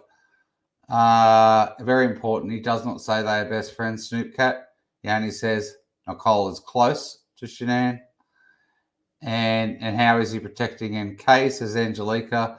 He does that the next day when he actually says in this interrogation room that he wants Nikki kept completely out of it. And Nikki says she wants Jim to be kept completely out of it. Leave him alone. So the two people that most people suspect of being accomplices have been told to be left out of it, which is, if I was law enforcement, I'd be looking into them before anyone else. And yes, Catherine C., please hold your loved ones close and remember that a moment of hate is a moment of joy you've missed in life. Love to all, stay safe and well. That's beautiful.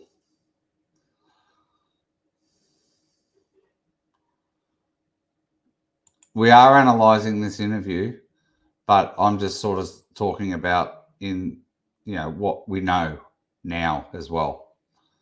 But because we know he's protecting NK, but I think he's also protecting NA as well. Whereas if I was him right now, I'd be spewing. I'd be fuming about NA. I would not want to protect her at all. She rang the cops on him when he said, "Don't call the police." Why would he be protecting NA? Why? It doesn't make sense. I'd be spewing. I think the police have Nicole's phone, or I'm sorry, your wife's phone, right? Yes. And I don't want to pronounce her name wrong. Shanann. Shanann? Okay. So the police have Shanann's phone? Yep. Do they have your phones? Have they looked at your phones? I don't think so. Okay. Can I run that out and have them look real quick? Yeah. Okay. Is there any password I'm going to run into? 3307. 3307? 3387. 3387. Are there any other phones you can check? Mm-hmm. Okay. when they look at this, what's the best thing that they can do to, I don't know, to say, look for these contacts, look for this Instagram, look for this Snapchat. You know? So like the only thing on here that I would say it's going to be weird because our contact list is the same. Oh, you guys have a shared contact, yeah, like every Google. Yeah, it's like I'm like all the What drove me nuts is that when she like downloaded it to the cloud, it multiplied or duplicated. Oh, I hate that. I hate that. Yeah, so it's the same person over and over Same again. people over. Oh, okay. So we have the same contact. Okay. So I'm going to run this out. Okay. So 3387, and I really want them to just not physically rip this phone apart, but really dive in. Okay. And are you okay with that? Yeah. Okay. I'm going to hand this off to somebody. Okay. All right. I'll be right back. So right now, he goes out and hands this phone to a technician who takes it to Tacono Police Station because they haven't got this at Frederick, this facility, to actually retrieve information from Chris's phone. And we know from the Wisconsin interview, he didn't delete everything. So what ends up transpiring out of this is they find out through this phone dump through his phone, everyone, of places he's been visiting the most through his GPS. And they know. They actually follow him this night. And they also went and cased out MK's apartment. At 10:30, roughly, they come back in with his phone and hand it back to him. But they've gone right through it as much as they possibly could in a different police station. So they know Tuesday. As TJ said earlier, they even knew earlier about NK. Okay, but they actually knew where he'd been going. And they went and staked out her apartment that night, on the Tuesday night.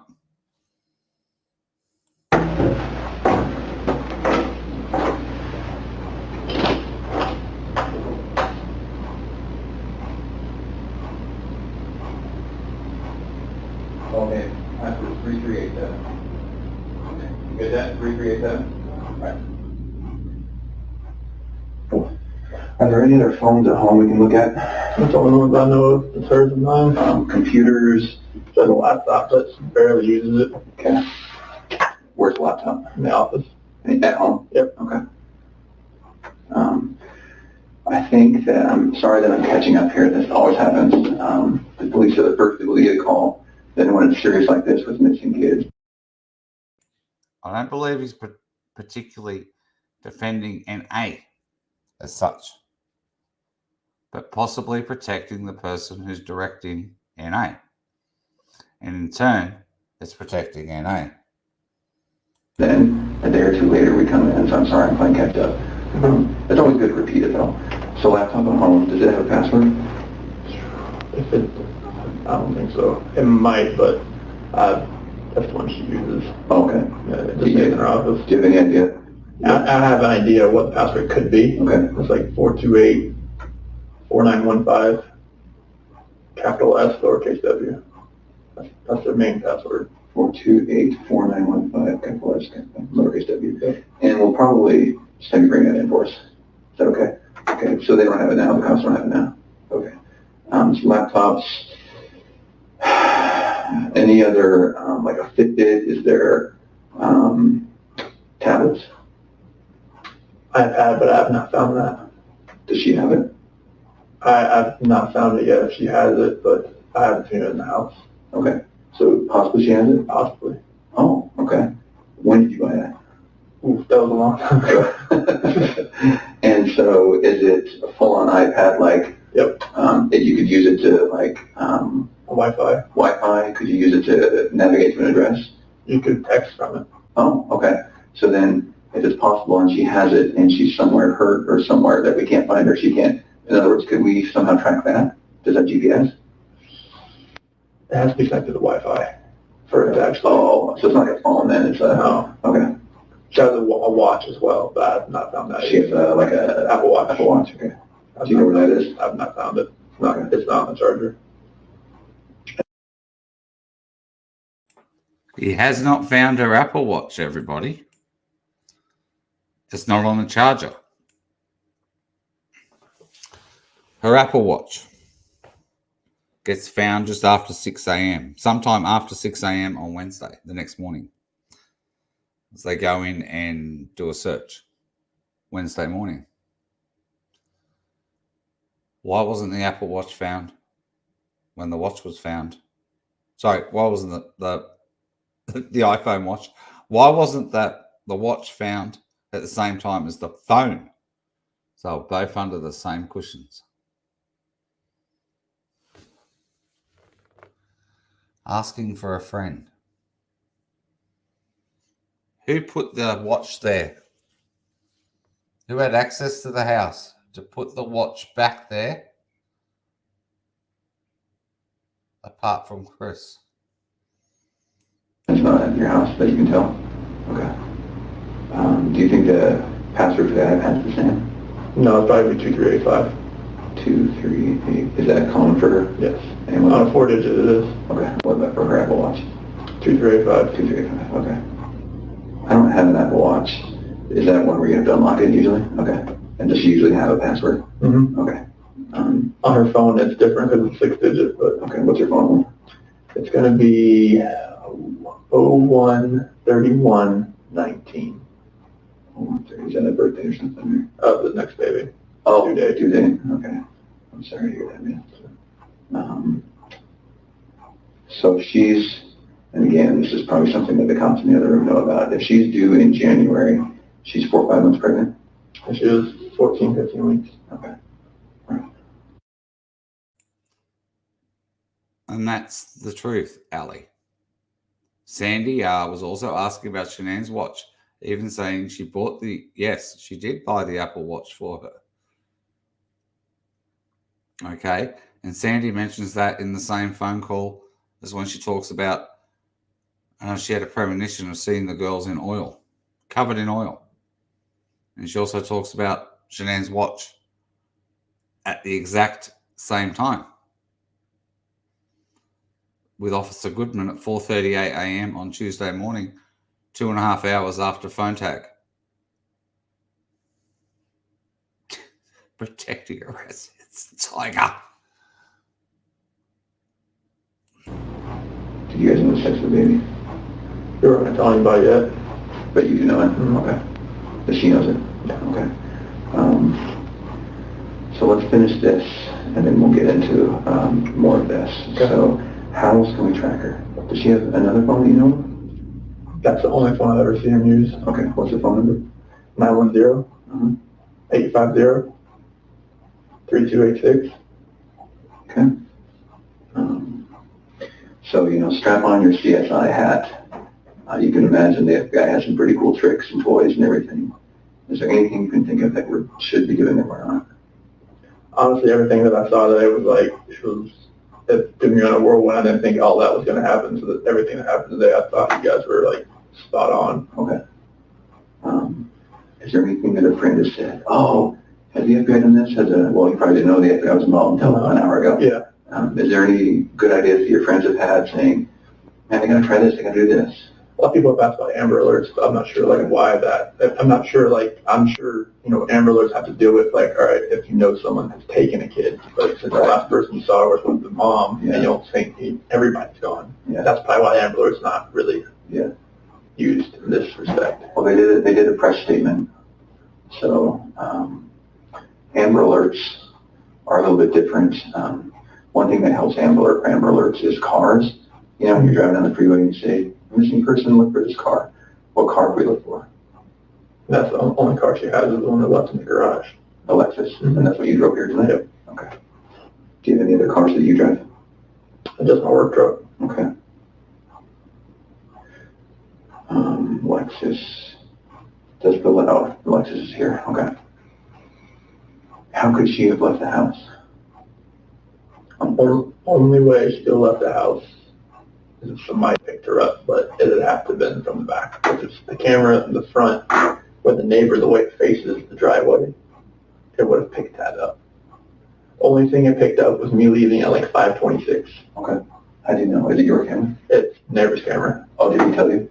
Yeah, we were all over there watching it with the officer. Okay. All right. They just showed me loading up my truck. Oh. Is it on all the time? His camera's on all the time, yep. Okay.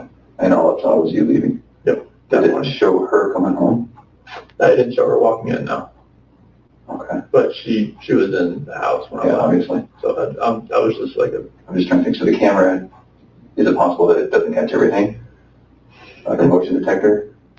From what I saw, I think, like, he showed me other, like, examples, but it was picking up, like, minuscule things here and there. Like, it was like, it didn't take much to, like, just get it started recording. Oh, so it probably is a motion detector then at the start point. Yeah. Okay. All right.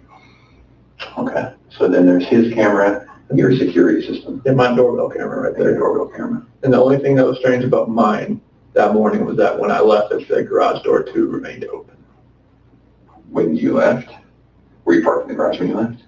I pulled out and I hit, and it said, I thought it shut. Oh, okay. And it said main garage door 2 open when I went back and looked at all the history. And Nicole said that it was shut when she got there. Okay. But it said it was, because on my notifications, it'll say something's left open, but it won't say when it's shut. Oh, so you got a notification it was open after when you thought you shut it? Yep. Okay. All right. Next I looked back, I saw it shutting. Okay. Kids, do they have any security little watches? You know, something they have the call on button? Nothing like that? Nothing like that, yeah. No iPads? How old are they? 4 and 3. Oh, they're pretty young. Okay. Anything else you can think of? Honestly, like, we've exhausted like every option, every friend that we know that could have helped her. Okay. So we talked about her decompressing a few times. Where would you do that? She would have to go to her friend's house to do that. She wouldn't just go anywhere, not with the kids. At a hotel? I've checked, and if she had any cash on her, I'm not sure like how much she would have had on her. She usually doesn't carry much cash, and the cash she had in her wallet was from Nicole the previous day. From who? From Nicole. Oh, okay. She told me that was the cash she gave her. Okay. I saw her when we found her purse. For what? No, there was, I'm not sure. She didn't tell me. Okay. But that was the only cash she had in her wallet. And is that still at the house, you said? Yeah. Okay. So is her license in the wallet? Yeah. So she's got no cash that we know of, no license, no phone. Anything about the clothes in the closet, the hamper, the drawers that makes you think she packed some boots and going to the mountains? Like, she has so many clothes in that closet. Like, it'd be hard to really tell if she took a little amount. Okay. If she took a big amount, it'd be pretty obvious. But like a little amount, it would never know. Okay. All right. She has like. Chris Watts has never said that. Ever. I just thought I'd let you know. It's been theories on YouTube by people. Chris Watts never said it. Say like that whole wall, and then the bottom, and the other side. Okay. If you take this room, it's about the size of it. A woman with a lot of clothing? You don't say? No. Okay. Shoes, anything about the shoes that you think? She has a whole shoe closet. So there's nothing obvious that screams at you she's preparing for this type of activity? Okay. And the kids' clothes too. There was enough that was there that I saw missing. Okay. So, all right. So I know it's hard to talk about. You mentioned that there was a hard conversation that the two of you had about Separation. Your marriage and separation. Now that you've had a little bit of time to think, looking back on that conversation, can you connect the dots between both of you being upset and crying, and here we are, and now she and the kids are gone? What do you think about? I think about like, did I cause this? Like, did I make her feel like she needed to leave? And like, did she really feel like the things she was saying? Did she really feel the same? Did she really feel like, all right, the disconnection? Did she really feel all that, or she's just saying it? Like maybe like us falling out of love, was that really registering her at that point in time, or did it register after I left to go to work? And then she's just like, I'm just gonna leave. Okay. It's like, I'm not sure, because she laid back down. Okay. She was still there when I left. Okay. But like, maybe she sat there and thought about it, like, do I really need to stay here right now? Like, if he doesn't love me, maybe I should just go. Can you really get into that conversation with me? And what I want to know is, you obviously have a very deep relationship with her. She's your wife. But it's going to be easy for me to listen to what was said and maybe think that there are some clues about maybe she did just lay down and cry a little bit longer and something happened to her. Or maybe she did get frustrated and she left. So can we recreate that conversation? Mm-hmm. So tell me what happened. So when I crawled back in bed. So sorry, let's start from, she gets home late at night. Mm-hmm. Okay, I'll start from that point. Okay. So she got home about 2 a.m. And were you already home? Oh yeah, I was passed out. Okay. Yeah, so like I felt her get into bed. That was about it. But about 4 a.m. that's when my alarm went off to go to work. Okay. That's when I got ready and everything. So from she gets in at 2, alarm was off at 4. Okay. Mm-hmm. And you were sleeping that whole time? Oh yeah. Okay. So the conversation hadn't started? No. Okay. So about when my alarm goes off, that's when, after I get ready for work, I crawl back in bed and have that conversation. So you wake up at 4. Mm-hmm. From at 4, then what until you start the conversation? Get dressed, get my clothes on, brush my teeth, deodorant, all that kind of stuff. Okay. Shower? No.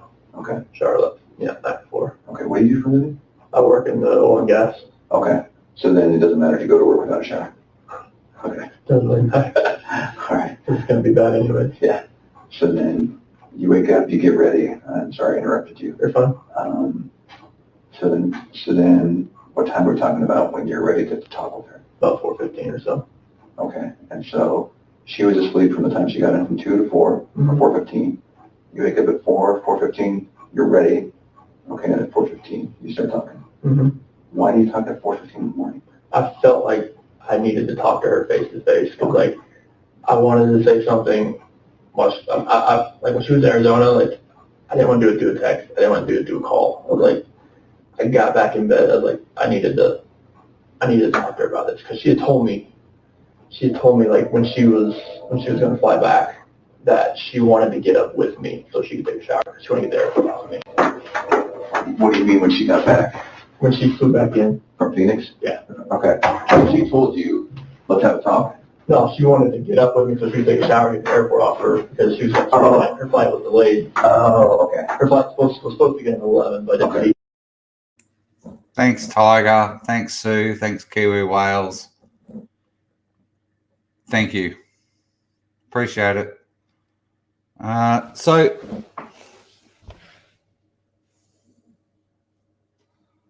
he's sitting very open, unlike his porch interview, or when he sat in the driveway, stood in the driveway and talked.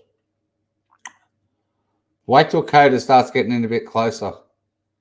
Chris absolutely poops his pants, I think. 11. Okay. And so did she call you or did she text you? I think there was a call. Okay. On that one. All right. And so at 4:15, what happens? That's when I crawled back in bed and I woke her up. Okay. And then I proceeded to talk to her about how I was feeling, about how I felt like. Okay, so 4:15, he gets back into bed. There's a 4:26 Vivint alert on the basement door, everyone. So let's all hear about Chris's emotional conversation he's about to have at 4:15 in the morning upstairs. But there's a basement door alert at 4:26 a.m. and a garage door at 4:27 opening. It's all a bit coincidental. What's been going on with us the last, what she's seen in like the last 6 weeks, because she was in North Carolina and I was down there just the last week. But from just being apart and just like figuring out who people are. It's like the best way for people to really find out who they are is to spend time apart. I agree. And it's kind of just like, you can just see yourself. And then on the last week, that's when I went back to North Carolina, and I was there for her last week there. Okay. And when we were together, we could feel like it wasn't there, that spark. Yes, I remember that. The way that was said, Amina. Yes, now you've got me. Yes, she did shut him down instantly. No, it was cancelled. Her flight was never cancelled. It was delayed. It was delayed. I know it's kind of cliche, but that spark wasn't there anymore. And on that night, I woke that morning, early that morning, I told her, like, the disconnection, it's there, like, it's not going away. Like, the connection we had in the beginning, it's not there anymore. It's like, I don't feel like the love we have is there anymore. Okay. And it's just like, I don't feel like, I mean, if we want to stay together for the kids, I'm not sure if that's going to work. Like, bringing That's another, what you told her? yes, Okay. like, having another baby, bringing us into this relationship, do you think this is going to work with us being together? Or separation, I think, is going to be the best possible route for us. And that's when, like, all the crying and everything proceeded. And it was very hard just to talk about that. But I needed to do it face to face. Okay. And I needed to see her face, like, while I did it. I couldn't text, phone, whatever. I needed to be face to face and be able to see her and know that she was going to be at least reciprocating back to me. Oh, what did she say? She said that she wanted to kind of work on it, but if that's the way I was feeling, then she respects that. Okay. And she said that most of the time when you have kids and you have a relationship where people, like, they don't love each other anymore, they fall out of love, this connection, that having kids, even bringing a new baby into the equation, doesn't always work as well as keeping, like, the couple happy and the kids happy. It's like, it almost is like better if two are on different sides. Yeah, you don't want to spend your whole marriage disliking each other and faking it for the kids. Yeah, so that's one thing. Okay. That isn't accurate. I don't want to. No, that's totally accurate. Okay. I mean, you don't want to be the people parading around with, like, a mask on when the kids are around, and then when the kids go. Just thought I'd let everyone know TJ's back. I'm back. Sorry, it took me a while, but that was really important. So I'm back. Where are we at? He's just going through he's just talking about his family. Okay. That's all he's doing. All right. We've been past him talking about Nicole Atkinson. We're past there. And they've taken his phone. They took that at about 8:30. Uh-huh. Okay. He gets his phone back about 10:30. Okay. And Coda managed to move Chris from where Coda's sitting into the corner very well. Yeah, well, this is how you do it. Corner. Yes, absolutely. Hi, KH. Hi, KH. Thanks for being here. Appreciate it very much. All right, so let's So just... how long do we have left on this interview? Because I'm trying to squeeze in Cody Roberts, which I think is very important.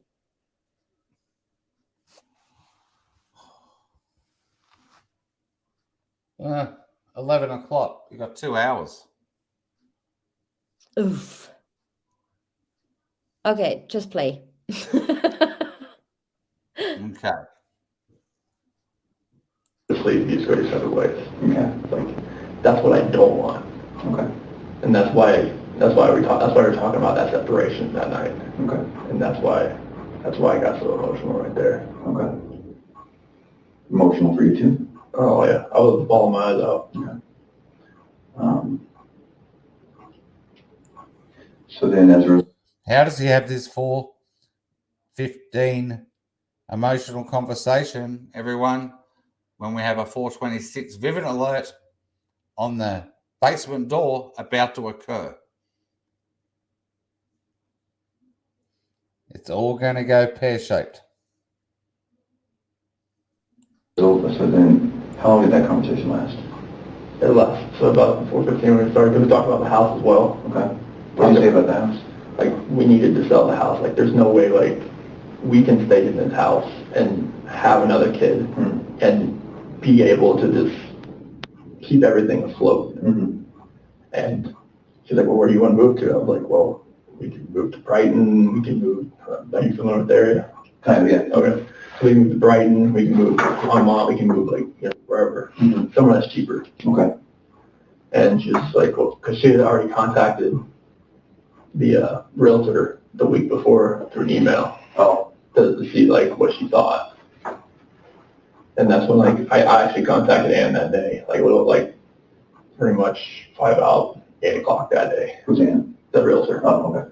Yeah. And asked her, like if we can get the ball rolling, like see what she thought. So you said your wife called a week before to the realtor? Emailed her. Okay, so then this conversation early in the morning wasn't a shock to either of you or a surprise. It was the next step in the long conversation you have to have leading up to. This was not like it's like way up like a Big Bang Theory type thing. It was just like, this was, that's why it was just an emotional conversation, like, because it wasn't just like come out of nowhere left field type of thing. Like, we knew like something wasn't, we knew about what we want to do with the house. We knew like what's going on with it. Like, we knew something was. Is it accurate to say that then the time when you were away from each other, when she was in North Carolina, the time when she was in Arizona, maybe the two of you knew that that could have been time you were talking, and so when you finally get together, it's, we can't wait another second, we're going to talk. Is that right? Okay. And tell me if it's wrong. No, you're right. Okay, so then the conversation starts at 4:15. You talk about each other and your marriage, you talk about the house, then what? That's when the conversation ends, and we're talking. That's when she said she's going to take her friends, or take her and her friends take her and the kids to her friend's house. Which friend? That's when she did not say. That's what she did say. I'm taking the kids to a friend's house. Yeah. Are you sure she said that? Yes. You're positive? Yes. Okay, that's good. Now we're back to the blowing off steam probability, which we like, right? Yeah, that's what I like. Okay. So let's, if we're going to play the DVR, let's. Quick, Marina. So we're at the house. Quick, you said. Talking about the house, you're saying this isn't going to work with the kid. Say it again. In his porch interview, he said it happened quick. Yep. I saw her, stumbles, and then he says it happened quick, and it was over. Or it was quick, and then it was over. Yep. Yes. Well, we saw that like 8 hours ago. Correct. Yes, we did. I'm taking notes. Okay, good. My page is blank. My head is blank now. No worries. We're going to sell this house. Then how do you remember what led to her talking about the kids? As far as like taking them to her friend's house? Yeah, like what conversation did you guys have?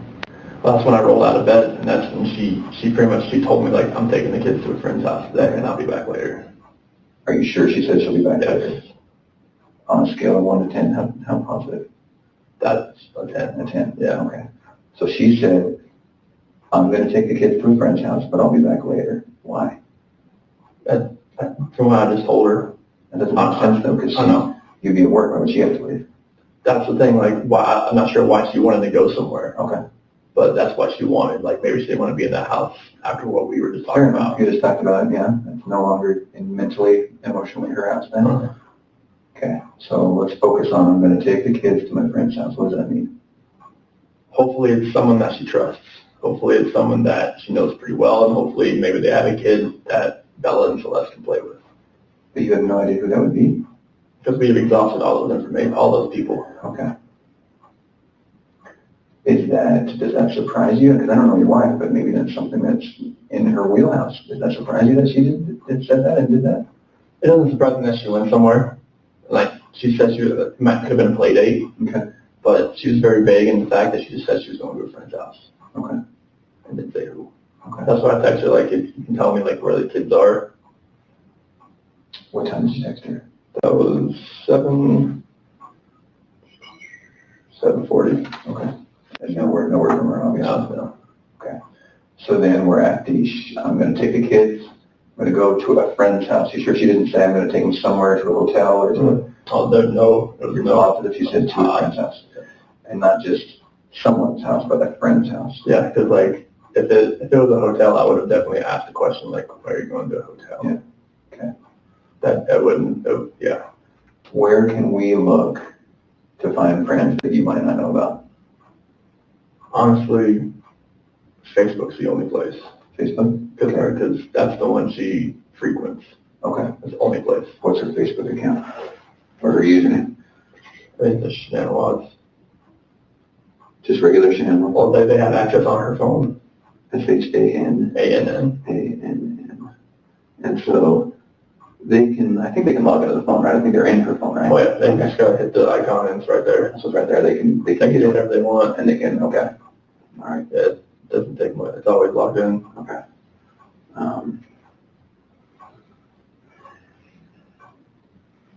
Doesn't she do something online? Doesn't she have an online presence or something? It's with Thrive, the direct sales business.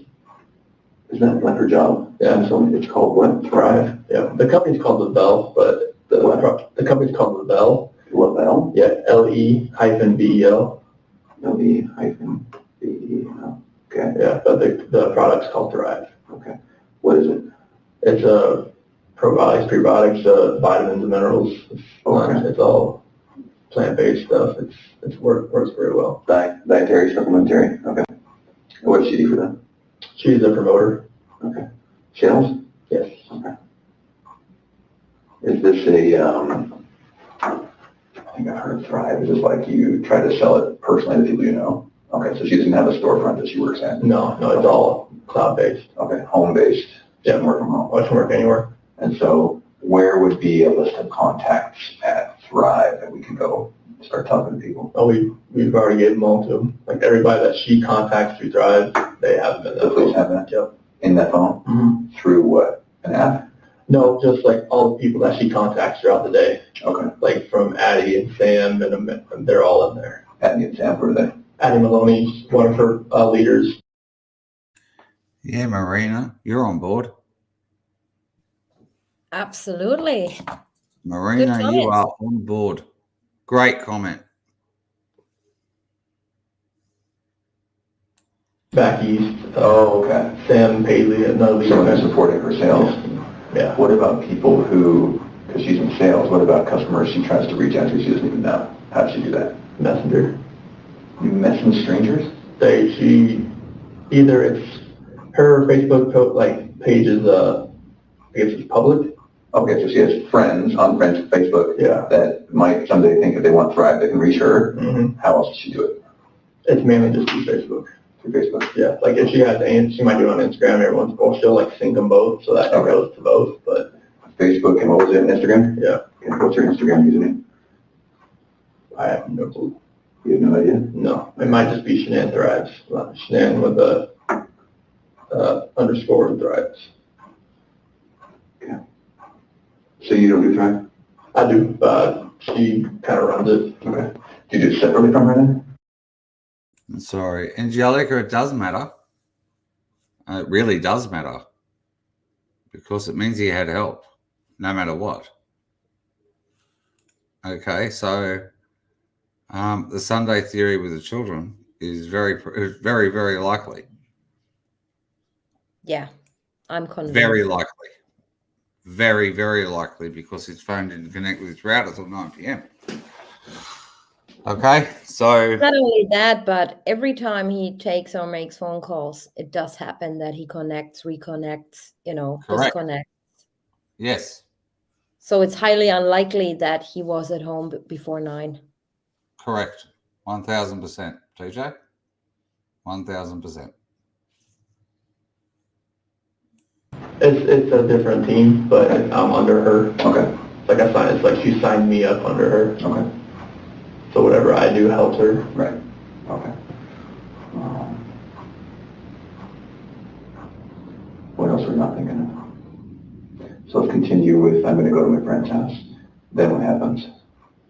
That's when I go downstairs, make my protein shake, get my lunch, everything ready. Because you're not going back to bed at this point? No, I gotta work now. And this is somewhere near 5:15. Okay.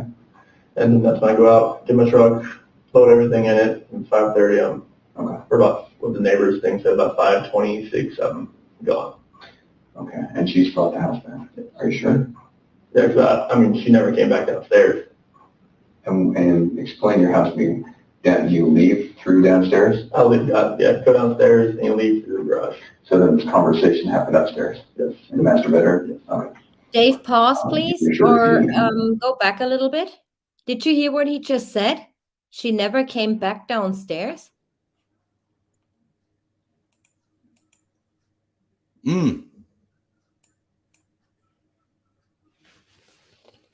Hang on a sec. Or did I hear that While wrong? we're paused, I just want to say a massive thank you to your mods, because yeah, we're thank 9 you. hours into a live stream. And- Absolutely. And big shout out to Tiger Girl and to Dave G, especially because they're here And- from the very start. And Kiwi, Yep, of and course. so has Kiwi Wales and Craftastic. Yeah, and Craig And jumps in Craig from B time to was time in here too. for a long time. He had to go and do some family matters for the moment. But yeah, to each and every one of you moderators, we truly need to say a massive thank you. Without you, this live stream just would not be possible. It'd be absolutely impossible. No, So it wouldn't be possible. thank you so much. So I'll go back a fraction. Do I am hearing? Underscore drive. So you don't do Thrive? I do, she kind of runs it. Okay. Do you do it separately from her then? It's a different team, but I'm under her. Okay. Like it's like she signed me, helps her. Right. Okay. What else are we not thinking of? So let's continue with, I'm gonna go to my friend's house. Then what happens? That's when I go downstairs, make my protein shake, get my lunch, everything ready. Because you're not going back to bed at this point? No, I gotta work now. And this is somewhere near 5:15. Okay. And then that's when I go out, get my truck, load everything in it, and 5:30, or about what the neighbors think said, about 5:26, I'm gone. Okay, and she's still at the house then? Are you sure? Yeah, because she never came back downstairs. And explain your house being, There. you leave through downstairs? I leave, How would he know she never came back downstairs? Because he Or says did he say she never came back upstairs? What? no, he says didn't- downstairs. Downstairs. Okay. Yeah. Right. He said he left her in bed with Coonrod. I think I on heard camera. upstairs, you know. Can you play that Okay. bit again? But don't go so Far so- back. Yes. Yeah. Okay, so I'm at what? 50:05. Hang on.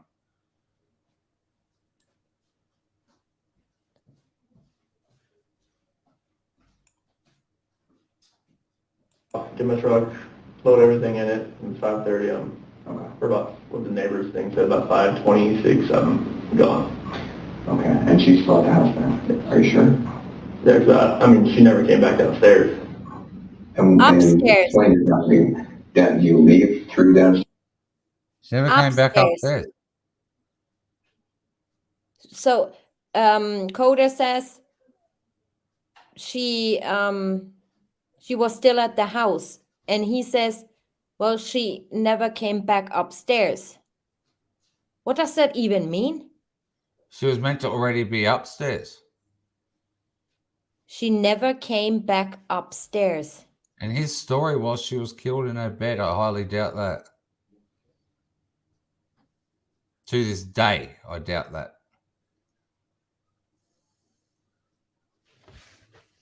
She never came. Was she in the house? Well, she never came back upstairs. Play that again, please.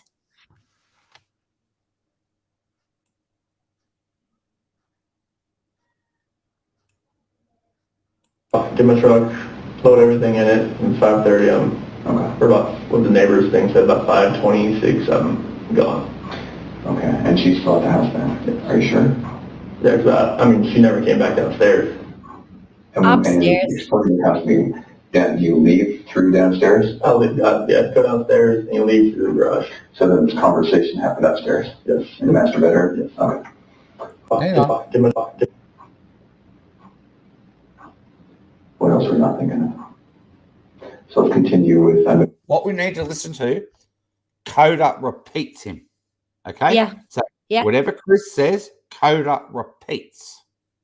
Right. Okay, And then he so- says, and then Chris says, I went back upstairs and then left through the garage.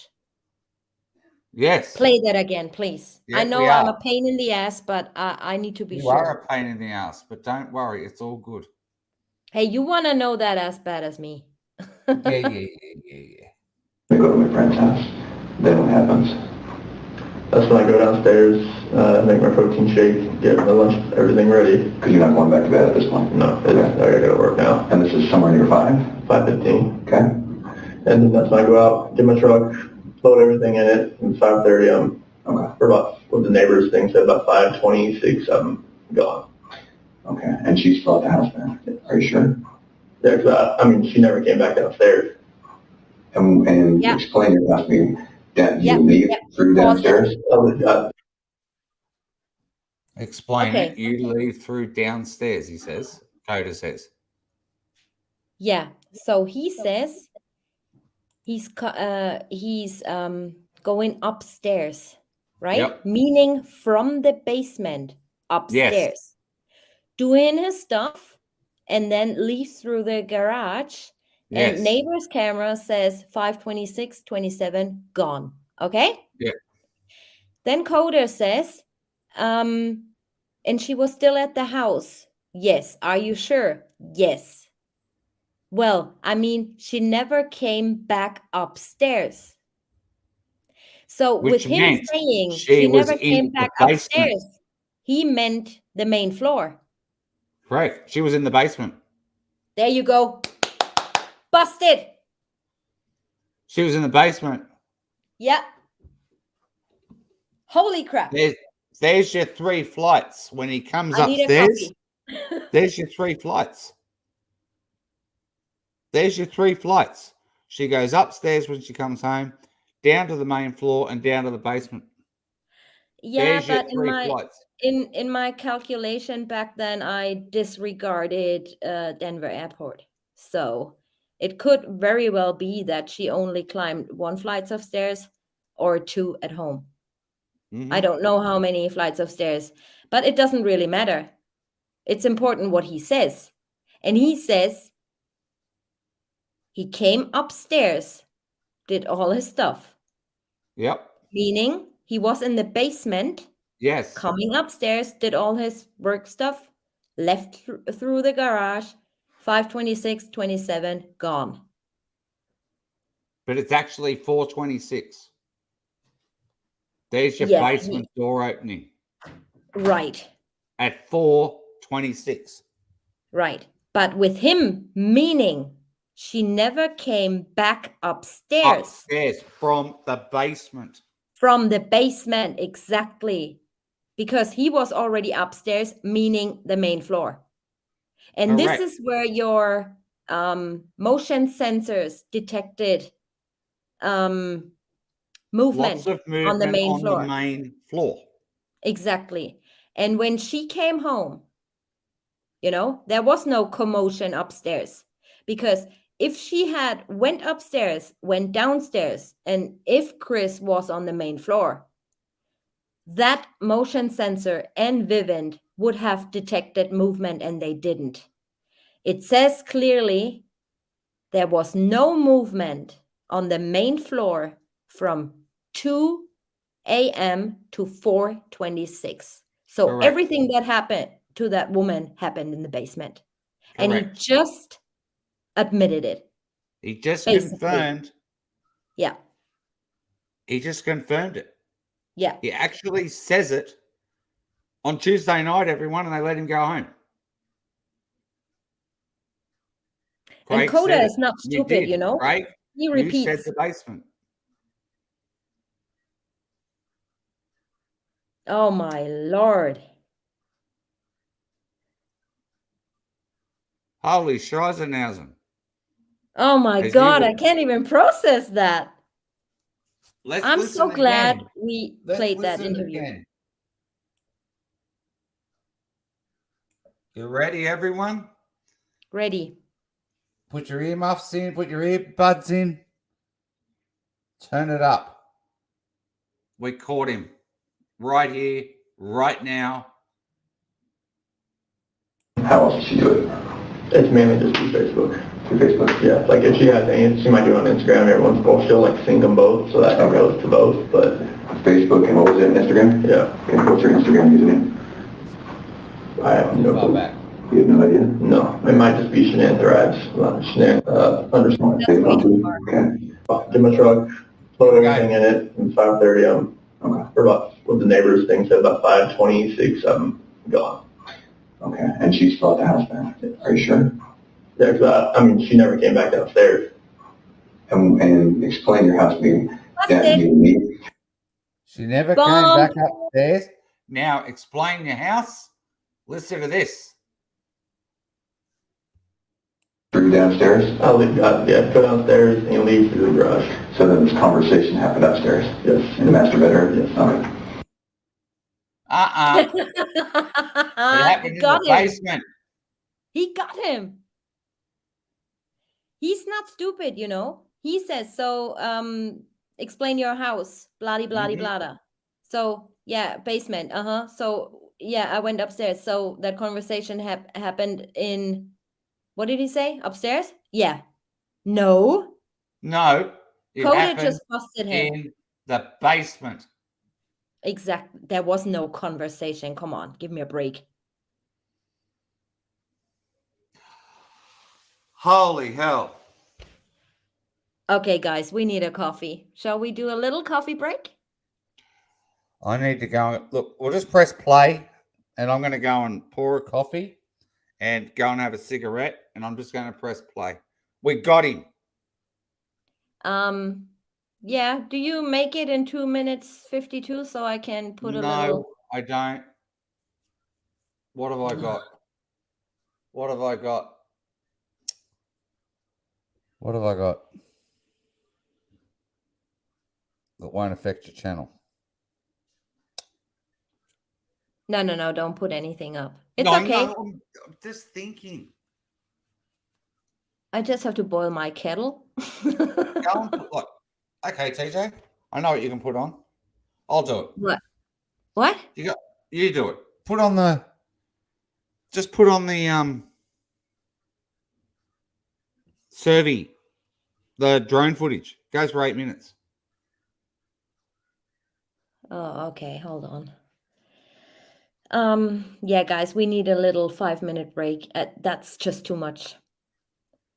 That's crazy. Or I could just leave the interview on. We are a couple of siblings. How about? Okay, then let it run. Let it I'll run. be back in like 2 minutes. And I'll be back. Yeah, but you can't pause it. Okay, so you just come back and listen. I'm going to go and make a coffee and have a cigarette. Okay, so I'm just going to press play. Okay, I'll be back. I'll be back. And you're sure she didn't come down? Like, once I was in the garage, so I didn't see anything after that. Did you see her car in there? Yes. Okay, and you left when her car was in there? Yep. So it's clear she's in there? Mm-hmm. I'm just trying to determine if there's any other time she could have disappeared. And then, so from 5:30 then, what? That's when I went to work. Okay. All right. And 7:40 is the next time I texted her. And why'd you text her then? I hadn't heard from her, and I was just seeing if she knew, like, or just seeing where she went. Texted Shanann, right? Yeah. And asked if she could tell me where she was taking the kids out. Okay, so at this point, it's 2 hours later, and you're thinking, I wonder where she's going. Yeah. Okay. And is that text on your phone? Yes. Okay. Then all the way, what happened between 7:40 and noon? I was outside working. Okay.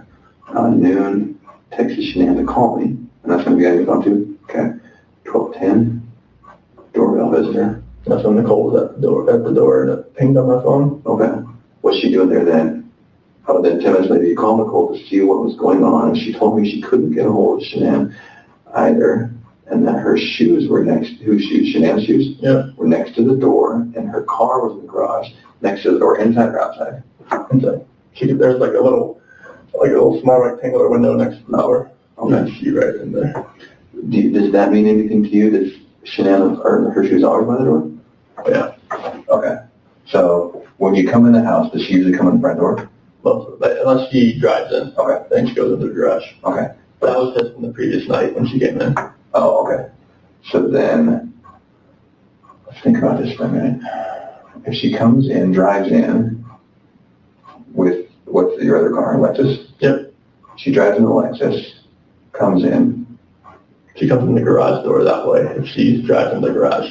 But since Nicole dropped her off that previous night, she came in the front door. Oh, someone else is driving. The Lexus is already there. The Lexus is already there. Okay, so then that makes sense. Yeah. Okay. So you see what we're trying to do? We're trying to be like, did she walk out or was she taken out, right? Yeah. Okay. So then it makes sense that her shoes are still right there. Mm-hmm. But she's obviously not wearing those shoes. Okay. All right, let's keep going. Go forward. A few more efforts by Nicole to reach her. How do you know? Because that's when she was still at the front door. And I was to reach her at the front door. Yeah. Okay. 1 p.m. I'm now on my way home to check on my family. Is that just because you're worried based on the conversation with Nicole? Had the police contact you by then? No. Okay. I arrived. Sorry, go ahead. But Nicole said she was probably going to call the cops. Okay. All right. Now, so it sounds like Nicole's pretty worried. Mm-hmm. More worried than you. Well, so once she couldn't get anything out of her and nothing was going on in the house, I was like, all right, I gotta go home. But it sounds like Nicole was more worried. Yeah, because if she doesn't text me, like I understand that, like sometimes that happens. Okay. But for her not to get back to her direct sales group, that was very unorthodox. Okay. And you had a pretty tough morning with her. Yeah. So she's, again, decompressing, as you said. So it's okay that she's not texting you maybe, but you're going to come home and check just in case. Mm-hmm. But Nicole's freaking out. Mm-hmm. Is that right? Yeah. And I'm walking myself through this. You tell me, no, that's not what happened. No, I mean, like, she like, for her not to get back to her friends like that, like, that's not normal because, like, she'll get, like, tons of text messages throughout the day from direct sales. All right. Like, if she doesn't get back to me, I just assume that she's busy. Okay. I'm now on my way home to check my family. 2 p.m. I arrive home, open the garage door. How? I have my button. Okay. It's in your truck? Yeah. Okay. And get inside the house. Shanann, Bella, and Celeste. Who are Bella and Celeste? That's with my kids. Okay. Oh, are not in the house. Oh, okay. Shanann's wedding ring is on her nightstand. Her phone is on the couch. Her purse is still here. The medicine for the kids is still here. The car with the car seats are still here. There is no sign of them anywhere. Shredder police officer and detectives are asking Nicole and I questions about where she could have gone or who she could be with. How did that go? I mean, we're trying to go through from what we could gather, like where she could have gone. Okay. As far as like 'cause what we saw in the house didn't really make sense. Okay. So that's where we're just like started to look through the phone and just kind of call around. Once we found the phone and Nicole knew what the passcode was, we just kind of loaded up and see what transpired. And obviously there was like 50 something text messages that like popped through. Okay. All right. Because the phone was off. Okay. What do you mean the phone was off? It was off. When you found it was off? Off. Was the battery dead? No. What do you make of that? I have no clue. Like, why was it off and why was it not with her? It's weird, right? Because if you're saying that she does a ton of texting and marketing and sales and calling certain people back, okay, how would it turn off? You'd have to turn it off. Okay. Because it wasn't dead. It was like 50% or so, I think. Are you sure? Okay. And it was on the couch? Mm-hmm. What do you make of that? Oh, usually it's not right by her nightstand. Okay. That's usually where it always is. Nightstand in the bedroom? Yeah. Okay. Anything else about that? No, that is weird that it was sitting like on the couch cushion, like right there. Okay. So, can we back up a tiny bit? You come home, no one has been in the house? No. Okay, no one could get in the house, is that right? Yeah, unless you had a garage door. Okay, and that's how you got in? So at this point, you get there, are the police there at this point? Yes. So you, the police, Nicole, that's it? Her son. Her son, what's her son's name? I think Nick. I think his name's Nick. Nick. And so you and Nicole aren't besties per se? You and Nicole? Oh, no, like, we're friends, but yeah, my wife and her are really good friends. Okay. And so Nick, you don't spend much time with Nick? No. Okay. Why is Nick there? He was just with his mom. Okay. Is there anything weird about Nicole and Nick? Not that I can really think of. Do you think anything about your wife not being around has anything to do with Nicole and Nick? I would hope not. I mean, like, Nicole was one of her good friends.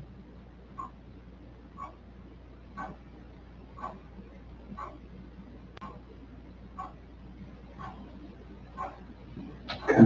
I don't think they could have done, like, I don't think they could have done anything, like, as far as, like, helping her get out and then being so emotional when they couldn't find her. I don't think they could be capable of that.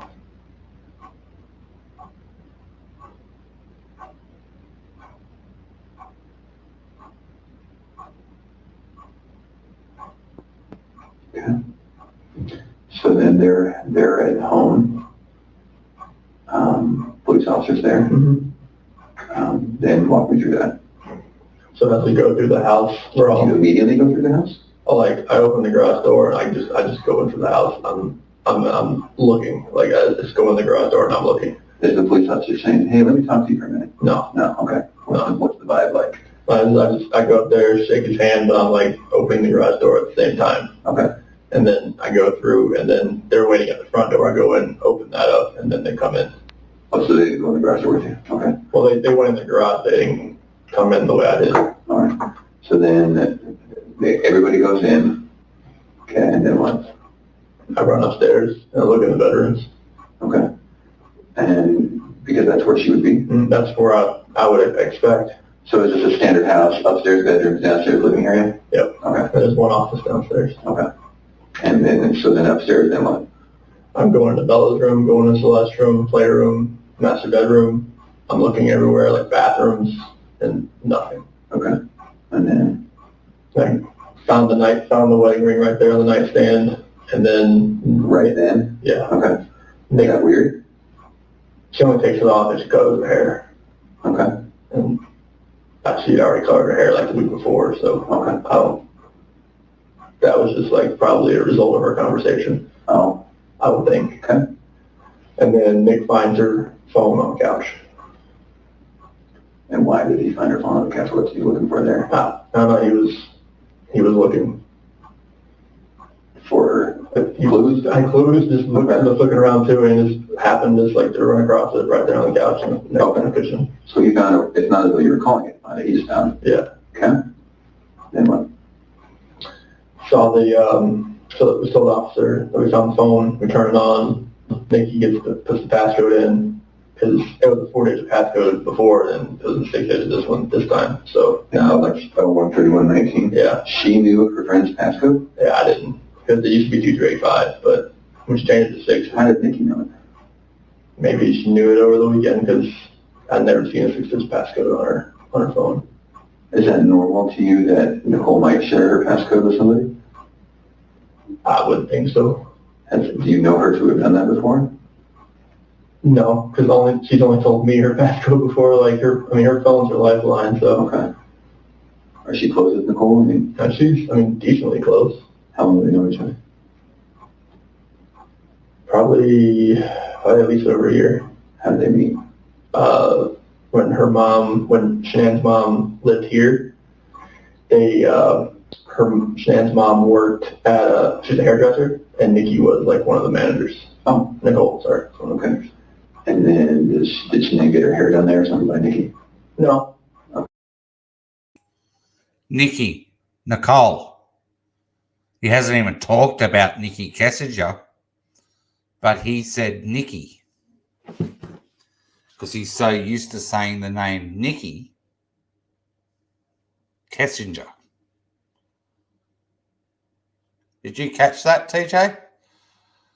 Are you there?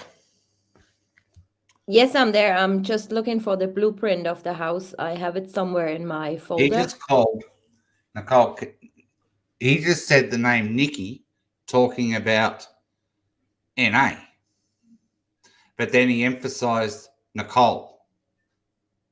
Yeah, he probably was trying to get a reaction out of him, or, you know, look into his eyes, because at this stage, they already knew about Kessinger.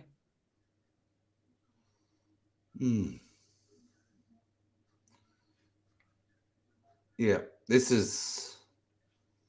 that's a great find. We That did was well. the purpose, Anna.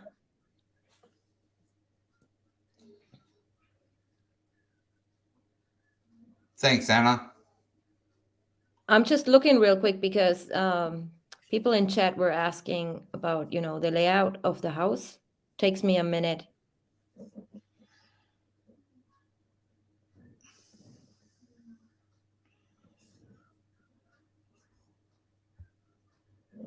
Yeah, this will be on several channels.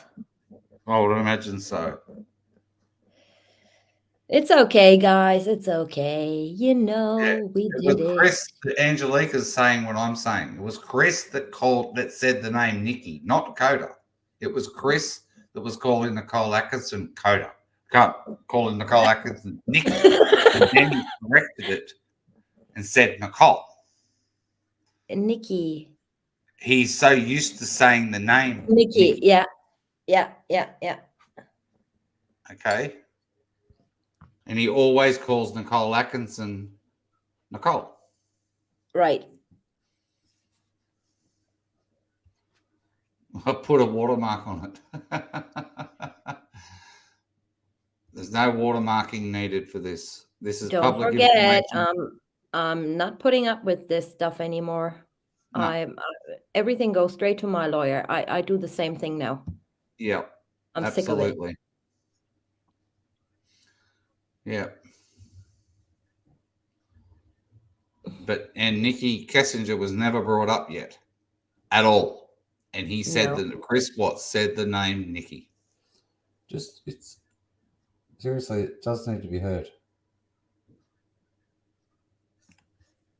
I was looking around too, and it just happened just like to run across it right there on the couch and next to the cushion. So you found it, it's not as though you were calling it, you found it, you just found it? Yeah. Okay. Then what? Saw we told the officer that we found the phone, we turn it on, Nikki puts the passcode in. Nikki? It was a 4-digit passcode before, and it was a 6-digit this time, so. Now, like 013119? Yeah. She knew her friend's passcode? Yeah, I didn't, because it used to be 2385, but we changed it. How did Nikki know it? Maybe she knew it over the weekend, because I'd never seen a 6-digit passcode on her phone. Is that normal? How did Nikki know that? Right, Nicole Atkinson. Cassie knew it and said it in front of Chris upstairs. And now Chris is saying he doesn't know how Nicole knew. Maybe she found out on the weekend about the passcode for the phone. Well, she was dog sitting the week before. Yeah, but over the weekend, he said, right? Maybe Nicole found out over the weekend. Right. But no, Nicole found out from Cassie that morning, apparently, and Chris was right there. And that's how he found out the passcode. And now he's saying he doesn't actually, now he's saying that NA found out over the weekend what the passcode was. Well, to you that Nicole might share her passcode with somebody? I wouldn't think so. Do you know her to have done that before? No, because she's only told me her passcode before, like her phone's her lifeline, so. Okay. Are she close with Nicole? She's decently close. How long do they know each other? Probably at least over a year. How did they meet? when Shanann's mom lived here, Shanann's mom worked at she's a hairdresser, and Nikki was like one of the managers. Oh, Nicole, sorry, one of the managers. And then did Shanann? That was it. Nikki was one of the managers. Nicole, sorry. Yes.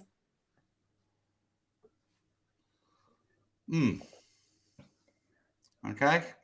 Corrected himself. Confirming it's Nicole Atkinson is talking about, not his Nikki, which hasn't been brought up yet. You get her hair done there or something by Nikki? No. Okay. I was just Shannon's mom and Nicole were friends, and then Shannon got Nicole into the Thrive, and okay. Went from there. All right. So now we're at finding the phone, Nicole unlocking the phone, then what? Waiting for everything to load up and watching all the text messages pop up, phone calls, missed calls pop up, and go from there. And what were they? There was just people asking like, are you okay? Where are you? Type things. Okay. All right. Okay, good one. The police officer, he looks at the phone, he just kind of looks through it to see like if anything looks, at any of the text messages. Mm-hmm. And then I walk downstairs and I'm looking around down there, seeing if I see anything at all. Nothing out of the ordinary. Okay. And then I think that was at 4 o'clock. That's when because the officer went over to the neighbor's house to see if he saw anything. And who think it was that? I think it was the officer, because he just went over there. And then that's when the neighbor called him back over to show him he had some stuff from the other night. Okay. Just show him like whatever he had that put motion on it. Okay. Who originally called the police? Nicole. Okay. And is that the time when you were telling me you're coming home and she's freaking out? She said that she told me she was going to call the police, but I thought, okay, I'm coming home. It's like, let me look through everything. Let's see what's going on here. And on my way home, that's when she called me and said, the cops are here. Okay. All right. Okay. Frederick police officer and detectives are asking Nicole and I questions about where she could have gone, who she could do it. 4 p.m. Police check neighbor security footage and question them as well. Okay. Have we talked about that? Is that what we're... No, they looked at the security footage at 2:45, everyone, or 2:38 p.m., not 4 p.m. 2:38 p.m. they went over to Nate's and looked at the security footage, not 4 p.m. Yeah, true. Okay? Not 4 p.m. Unbelievable. Not even just 24 hours later, they can't even get the timeline right. Seriously.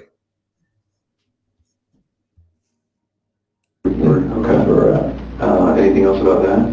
No, it just shows Nicole dropping her off, but her not walking up, and it shows me loading my truck up about the time I told you I left. Okay. Officer, detective, and sergeant come by to search the house and ask some more questions. How'd that go? They just had me sign the paperwork to search the house. Okay. And I just waited outside and let them go through the house. There's a missing persons warrant, I guess. Sure. Okay. And did they find any other clues? Okay. Begin calling around to anyone I know that could know something or maybe see Shanann. Calling locals, hospitals, and hospitals as well. 7:30 p.m. Friends, Nick and Amanda come by to show support. Okay, so wait a minute, begin good. So 6 p.m. Begin calling around to anyone I know that could know something or maybe seen Shanann. What happened there? Same thing, like everybody that I've talked to, it's just like they haven't heard from her, they haven't seen her, nothing.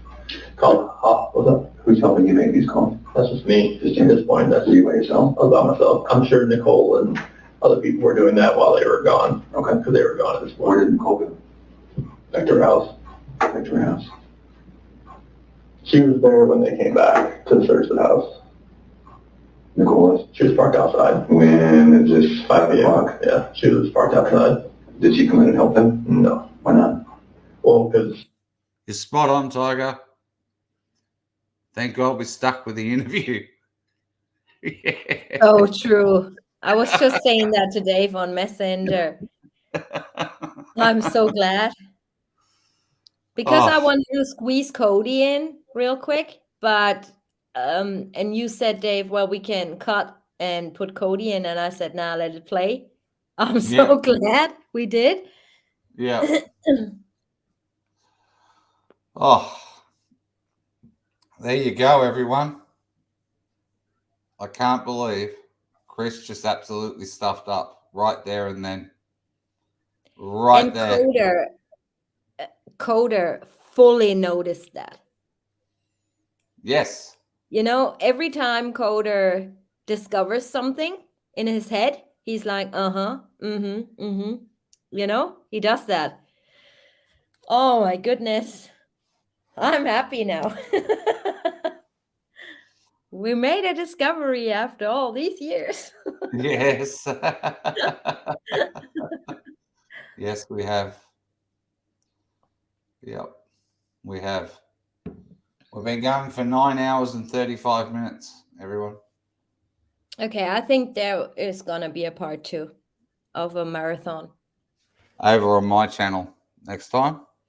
Yeah. And yeah, you definitely got to be part of it. Maybe the following weekend after Don's next week. Over on mine might work. Are you guys up for it? Are you guys up for a marathon on my channel in 2 weeks' time? Put a 1 for yes and a 2 for no. I'm sick of it. We have to listen to the end of this interview now because God knows what else we're going to hear. I'm sorry, we can't play Cody today. How long do we have left on what's this? Oh God. At 11 o'clock it ends, so 2 hours. Still 2 hours? That was 2 hours 30 minutes ago. I don't know, just less an hour and 55 minutes or something. Okay. Yeah, we have yeah, there's a one in chat happening for 2 weeks' time to continue this on my channel. What? 2 weeks' time. Everybody's saying yes. Yeah. Okay. Marathon. Wow. Catherine C. should be asleep, but she wrote, does this change the fact that the girls may have been kidnapped? No. No. No, it doesn't, Catherine. He in my opinion, he brought them out there on Sunday. Sunday. Correct.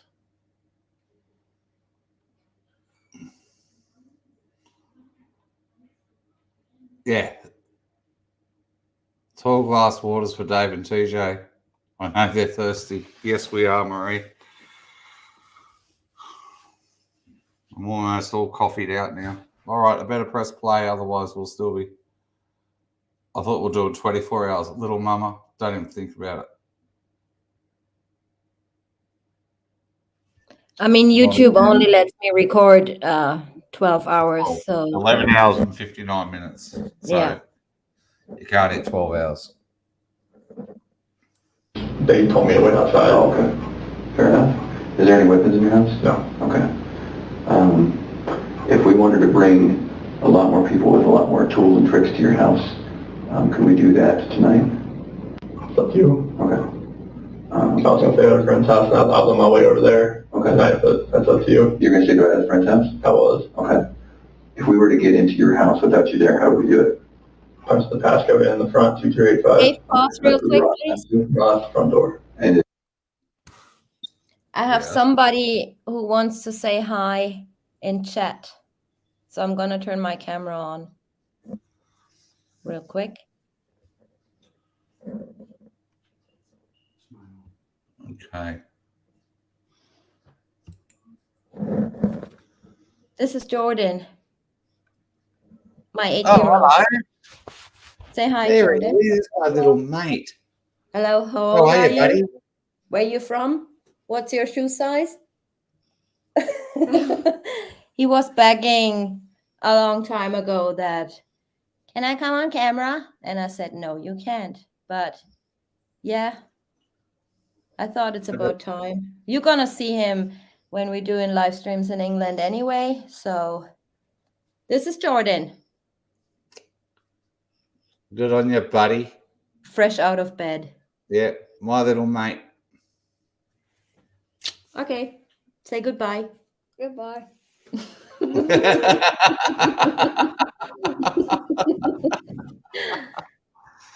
Yeah, the both kids are going to grow up absolutely super good looking because Steve's a bloody good looking guy.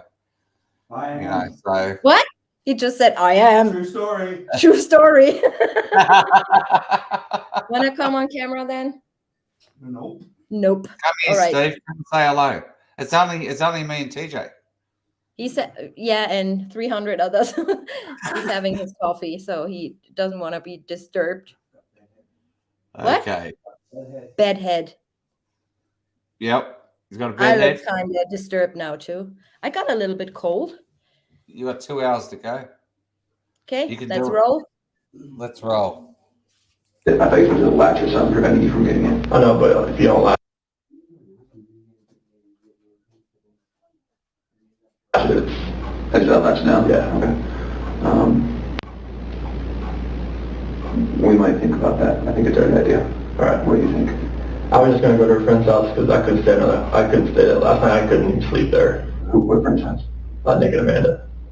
Oh, is that her friends or your friends? They're both our friends. Okay. I run with Nick. Okay. And when you say hers, is that your wife or is that Nicole's? My wife. Your wife's? Shanann's friends? Yeah. Okay. Nick and Amanda. I think they're waiting outside right now. Oh, are they? Were they the ones that's on TV? More than likely. Okay. One bald guy? The young kid, the red bald cap? Yeah. Colorado or something? Oh my goodness. Jordan has no theory. He's George not doesn't have a watching. theory. He's not watching any crime-related stuff at all. Like I won't let him watch anything violent. But yeah, he's going around in his school saying, "My mommy is a YouTuber." Yep, mummy lives in North Carolina. That too, yeah. Well, I live in Germany, but mum's in North Carolina. Yep. All right, let's keep going. Yeah, that was Nick. Okay. I thought Nick was. No, wait, Nicole's. What's Nicole's son? Nick. So there's two Nicks now? Yeah. Okay, so Nicole's son is Nick. Yeah. And your friend is Amanda. So, Amanda and Nick. Yeah. Are they married? Yes. Oh, okay. Okay. All right. Okay, I should say like a Nick and Amanda Thayer. Oh, okay. Oh, I know the Thayer name. They showed up at the house or somewhere, right? Yep. Okay. All right. Good friends. Mm-hmm. And no reason to worry about that. No. How do you and Shanann know that? The Amanda through Thrive, or actually Amanda was at Primrose at where the kids went to school. Okay. She used to be director there. Oh. And once she left as director position, when she left to go to a different school, that's when Shanann got her on Thrive and became friends, and me and Nick started running. And, okay, that's all right. Friends making American National Sport. Friend, the Lauren Arnold. Yep. Who's that? Shanann's high school friend. Okay. Was that her? How did she find out about all this? Facebook. And so did you ask them who and where Shanann might be? Oh yeah, like Shanann, Lauren and Shanann were actually supposed to meet up that day. To do what? To meet up at the house for this pregnancy pal thing. At your house? Mm-hmm. What time? Don't know. Was there any communication about that? Not to me. How do you know? Lauren was meant to meet up with Shanann at their house on Monday, and Chris doesn't know the time. Like I said, with Lauren, I mean, she's a genuine friend, but something doesn't add up. I mean, not that she's not, a friend of Shanann, but I 50% I don't believe. Because she states that she was there Monday night at around 6 p.m. She saw the stairs, and she also saw Jeremy, and Dave. Which means she was there till 9:30 at least. Right. Then she says she left at around 7. And then she says something we're going to discuss on your channel in 2 weeks' time. She says something what I don't understand. Sentner is asking her where she went after, visiting Chris. And she said, well, I went to Starbucks, but then I thought, oh, maybe their shift changed. And I was hoping that Sentner gets a grip and asks her, what does she mean by saying, why would you want to go to Starbucks and whose shift changed? But he never says anything. You got to listen to this guy's next time on Dave's channel because that's weird. Really weird. Yep. And if she was there by 6 p.m., we would have seen her on body cam. Because we see the Thayers. And the Thayers left before everybody else left. Yes, I did. So when she saw the Thayers there, when she arrived at Chris' house, she must have been on body cam, but she isn't. No, she isn't. Exactly. Wow. This has been one heck of a show, everyone.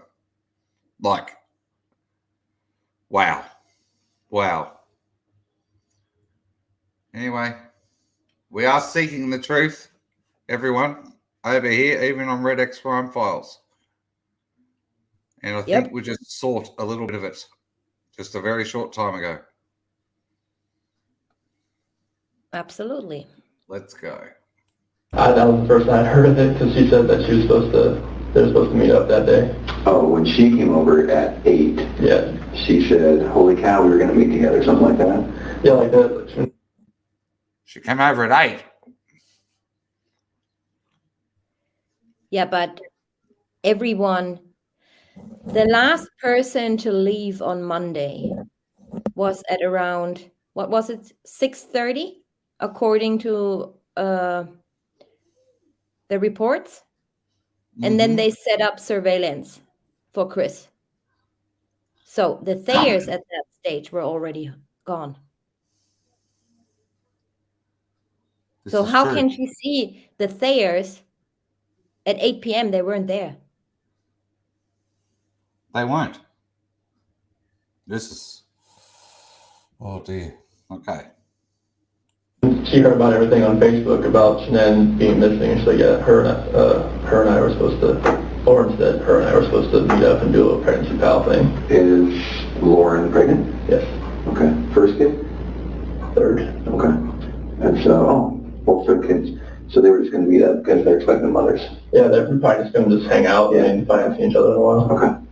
I ain't worried about her though. Okay. Who are you worried about? Anybody that I know right now, like if they have not told me anything, it drives me nuts.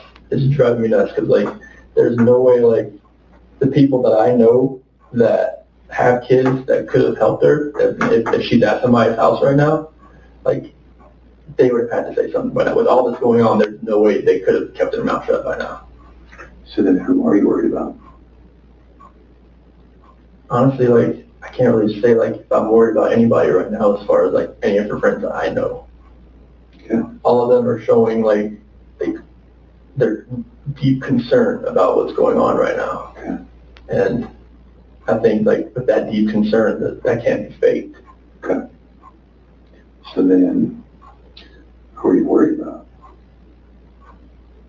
It has to be somebody I don't know, honestly. Okay. The only thing that I can think of is somebody I don't know. Okay.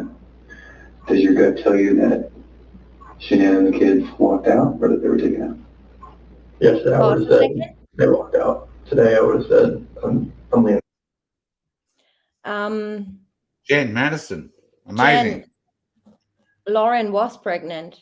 And I know that because when the first time I put up her interview a year ago, she came at me and criticizing me, saying stupid, and she could have mixed up times because she was heavily pregnant at that time. So her child was born sometime in September or October. So at that time the murders happened, she was pregnant.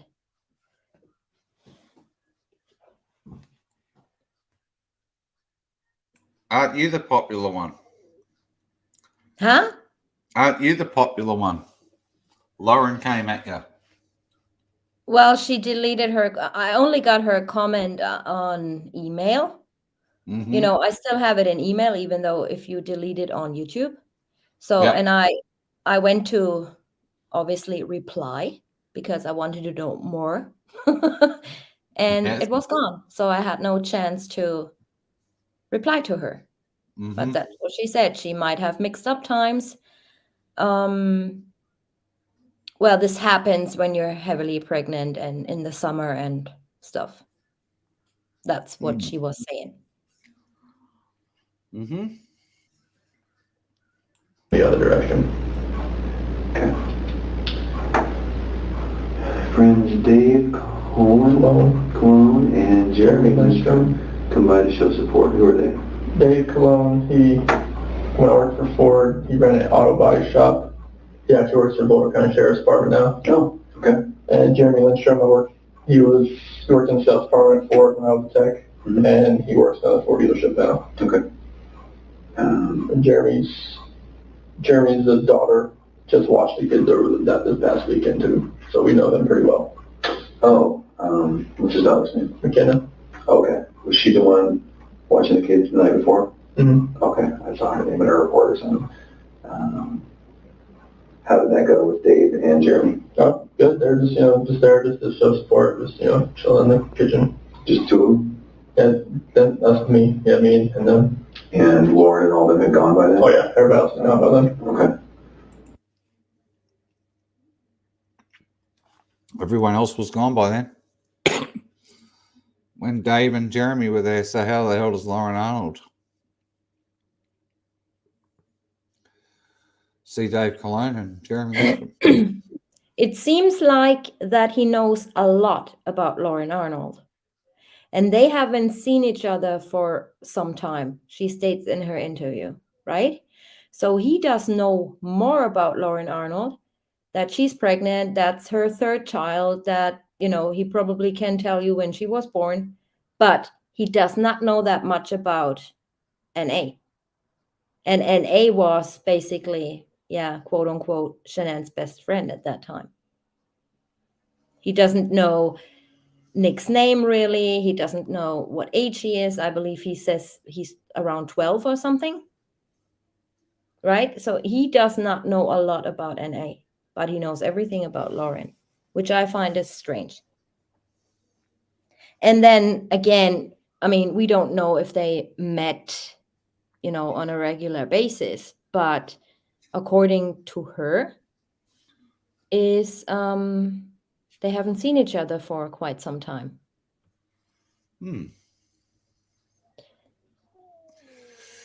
All right.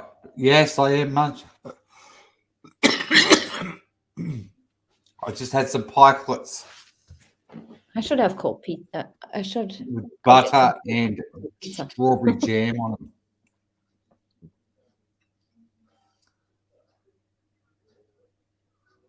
All right. So, yes, munching out. Yeah, good word, Tiger. Thanks. When they come over to show support, what are you guys talking about? Just talking about what could have happened. Do you think she could have gone somewhere? Do you think she's actually taken?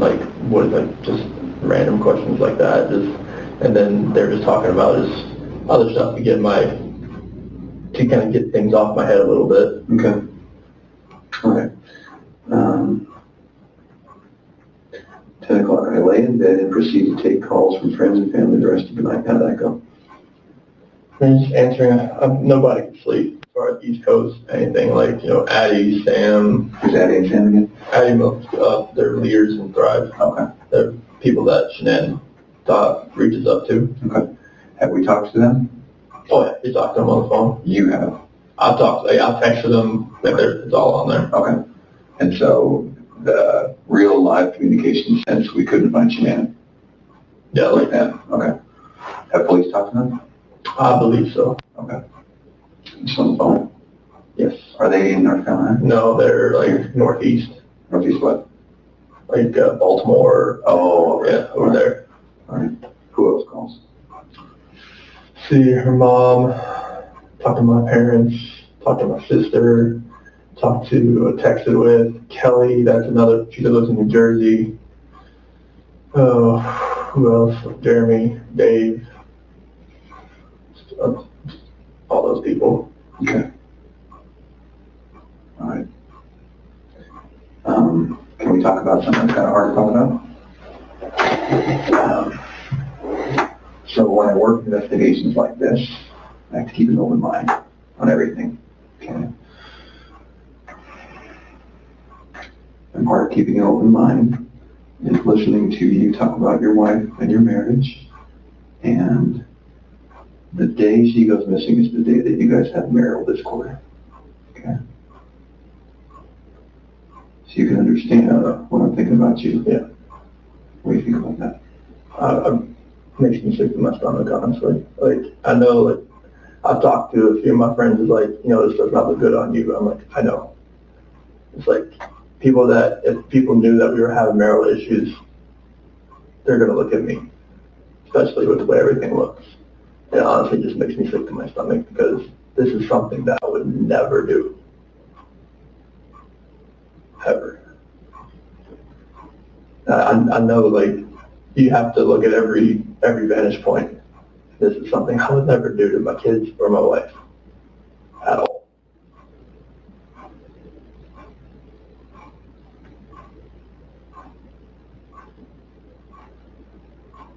I'm not sure, like, what I could do, like, to make people believe that, just because if they knew we were having marital discord, they would automatically look at me. Why does he need people to believe that? He needs Coda to believe it. He's talking to Coda. I need you to believe me. So who's he trying to convince apart from, and I'm not talking about other law enforcement officers. Who's he trying to convince when he says they? He should be just saying, I need you to believe me. Oh, man. But there's no, I would harm anybody in my family. At all.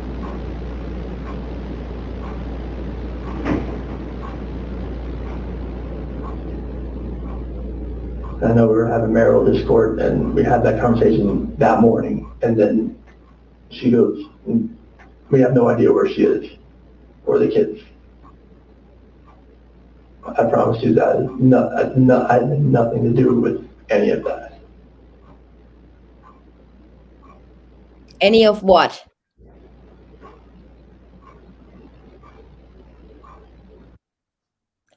Coda gives him the silent treatment. That's a well-known law enforcement technique. Yeah. And it works. Yep, you're right, Lynn. You are 1000% correct. Yeah. Giving him a lot of silence. Oops. Yep. To hang himself in. Absolutely. Yeah.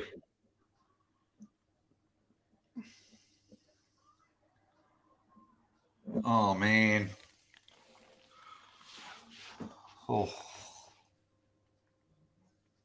This case took a huge turn today, everyone. A huge turn. Yeah. Are you telling me the truth? I'm telling you the absolute truth. Why should I believe you?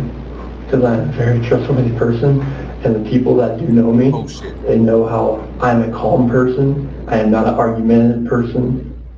I am a person that's never going to be abusive or physical in any kind of relationship. Out of his ass right I'll now. never harm my kids. I'll never harm my wife.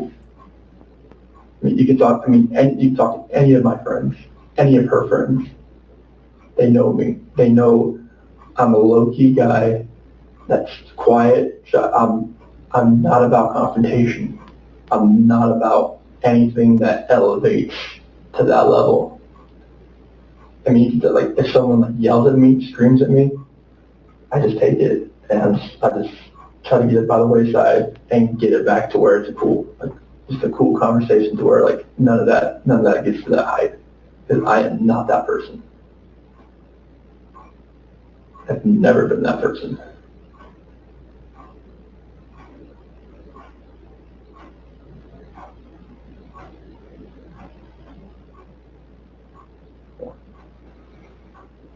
Okay.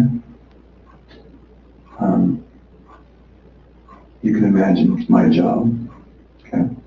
And I told you that tonight we would talk about things and might offend you, might. Tiger. So, okay. Would you take a polygraph? Sure. Okay. Would you take it tonight? In fact, that's what you want me to do. I've never done one. I don't know like what it involves, but okay. You know where it is? From what I've seen, it goes on your finger. You know what the purpose of one is? That's for a lie detector test. Okay. All right. Well, why don't we do this? Let's take a little break. I'm going to come back in here because I have a lot more questions for you. Okay. I made a decision the other day to actually look at this case through the eyes of Chris being guilty of everything. And I think that has helped us discover what we just discovered. Right? So I'm trying to justify, sort of trying to say Chris didn't do this, Chris didn't do that. In the last couple of live streams, I've actually pretty much thought, okay, how about if I look at it from the perspective of Chris did it all? And let's see what we can discover. Well, TJ just did it. Right here. Yeah, that was just, I mean, for him not being involved at all. Yeah. And everybody goes against Impossible. Chris. This is not, no, absolutely not. There was, you guys, keep in mind, there was so much planning going on. So much seeking out of places. So much code. So much talk with other people, so much weird places, meetups for fire sticks and whatnot. That's bullshit. That fire stick meetup is crap, everyone. Yeah, it's just not, I'm not a law enforcement expert or whatever, but I just don't see him not being involved. No. Yeah. Desired, that's funny. Righto, Dave. That's my saying. I say righto. That's funny.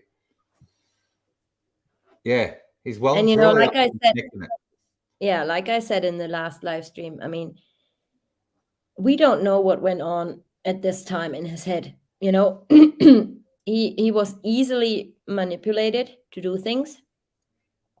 He wanted everybody to think nicely of him, and he's the nice, calm Chris.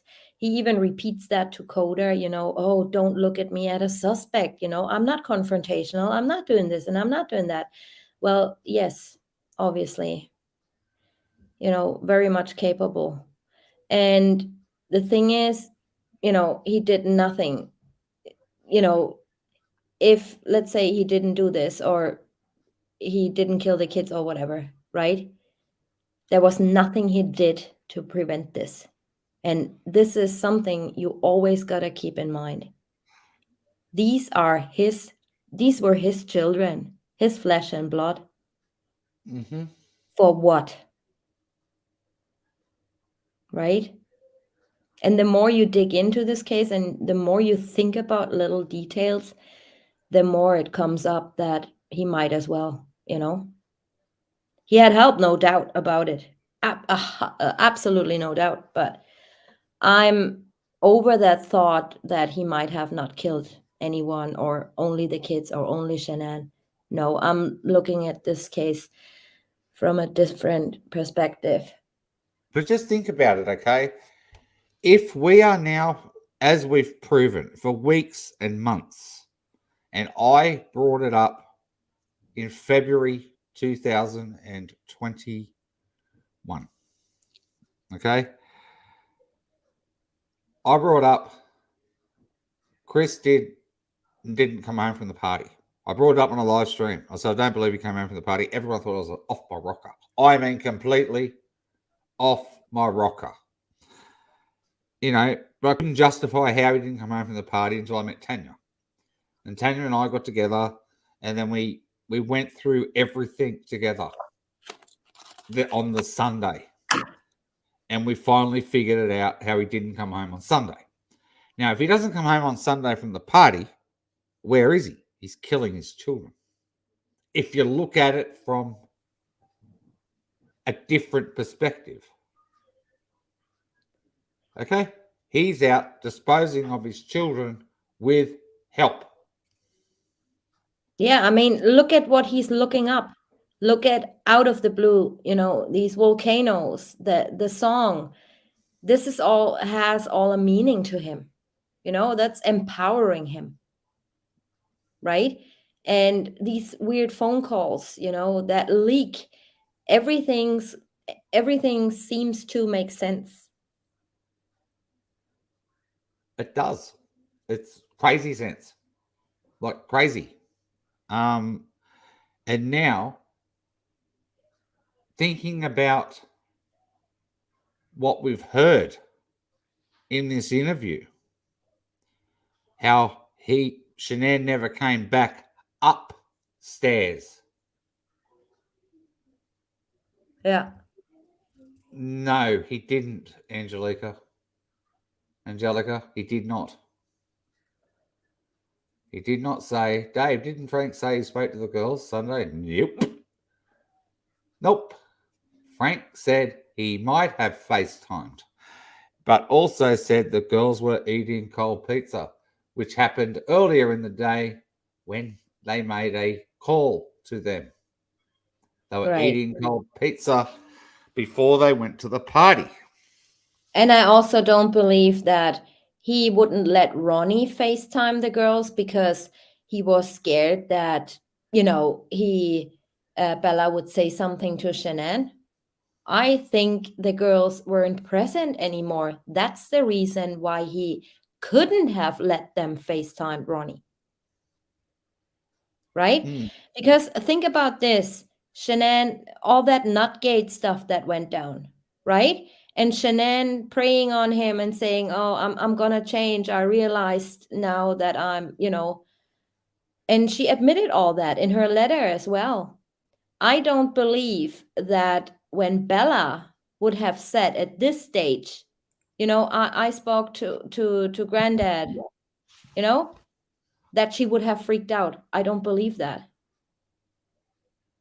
You know, she would have, you know, might have been a little bit pissed, but I don't think in this situation with him totally rejecting her, I don't think she would have exploded. I don't think, I just don't believe it. Yep. You know, so everything, like the whole puzzle is coming together. I don't believe that was his concern, that Bella says something to Shanann. I think the girls weren't there anymore. Absolutely. And, you know, I would hope, I don't know, you know, that next Saturday, those of you that aren't aware, Don Joe's coming over here to TJ's channel. He's going to do a live stream with her, and they're going to discuss some very, very important parts of the case. I won't be on the panel. But as I've always said, everyone, we're always a team. We're 3 channels, 3 individuals, 1 team. That has never changed, ever. Okay, so it's very important that next Saturday's live stream here on Red X Crime Files is not missed by anyone who wants to know anything about the Chris Watts case. This is possibly hopefully, I would imagine the most important Chris Watts live stream that I think you'll ever see. When a number of things, I hope, get announced, that I haven't been told what any of these things are. I just know they're quite big. So that cannot be missed next weekend. Cannot be missed by any of you. You promise, Angelica? I'll think about it. I will think about it. Dave, can you please unblock me on your channel? I'll behave. Oh, he absolutely knew what was going to happen. In my personal opinion, he sought that place out long before. You know, he had no reason to go there on the 13th. This wasn't his main area to work. No, it was Cody's. You know, I'm exhausted. I don't know how you're feeling, Tanya. Oh, me too. I'm absolutely exhausted, like ridiculously. We've been going for 10 hours and 10 minutes. I think we've made a massive discovery today. And I think I'm glad that we stuck with this interview for that little bit longer. And I think part 2 should definitely start over on my channel in a couple of weeks' time. And I think we should just have a rest now. We've heard definitely what we needed to hear. That So was what an do you all absolutely think? amazing discussion today. We had some amazing people on this channel as well today. If those of you, if you go back a few hours, we had Unjustified Kimberly, we had Dave G, and we had combat veteran, Yep. Family True Crime on our channel, on Tanya's channel earlier. Sorry. And obviously you had me and TJ, and you had TJ disappear for a while, and I ran the ship. All right, you guys. Yeah, with that being said, we continue in 2 weeks' time on Dave's channel. We got to continue now with that to end this interview on Dave's channel. Yes, we will end this interview on my channel and start up with Cody, and we'll read out Troy and Chad and Melissa's statements, which are huge. And then there'll be other interviews that need to be played. And obviously the next one after all of that, everyone, will be NK in the park. Right. And then I'm going to show you what I believe was cut out of Chris Watts's interrogation, because there are 4 minutes missing. Yes, and Cody's And I think that's interview it. plays an integral part in that. Yep. A huge part. I want to personally thank the moderators who were here for the entire live stream. Most importantly, Absolutely Tiger. agree on that. Thank you so Tiger, much, guys, thank- for spending your time and your valuable time that you're not spending with your family here on my channel. I really, really appreciate it. I appreciate all of you. Thank you so much. All my subs, all my followers, all my supporters, members, mods, everyone. Yes, Right. there's quite a few members that have been here the entire show too. The entire 10 hours and 13 minutes. Massive thank you to you all. Like massive. Absolutely amazing. It's huge to everybody who offered their super chats to us. Thank you so much. Thank you. Okay, and I'm absolutely kapooped. I can't believe it. I'm going to bed happy now. Good. Because of that. You know, that was the icing on the cake. I think it was the icing on the cake. All right, so au revoir, everyone. You guys, Thanks see so you. much for your time. Have a good night and have a good rest. I'll stay Have a right good here. rest, indeed, and have a nice, good rest of your weekend. Love you Thanks, guys. everyone. See you soon. Cheers. Bye. Bye.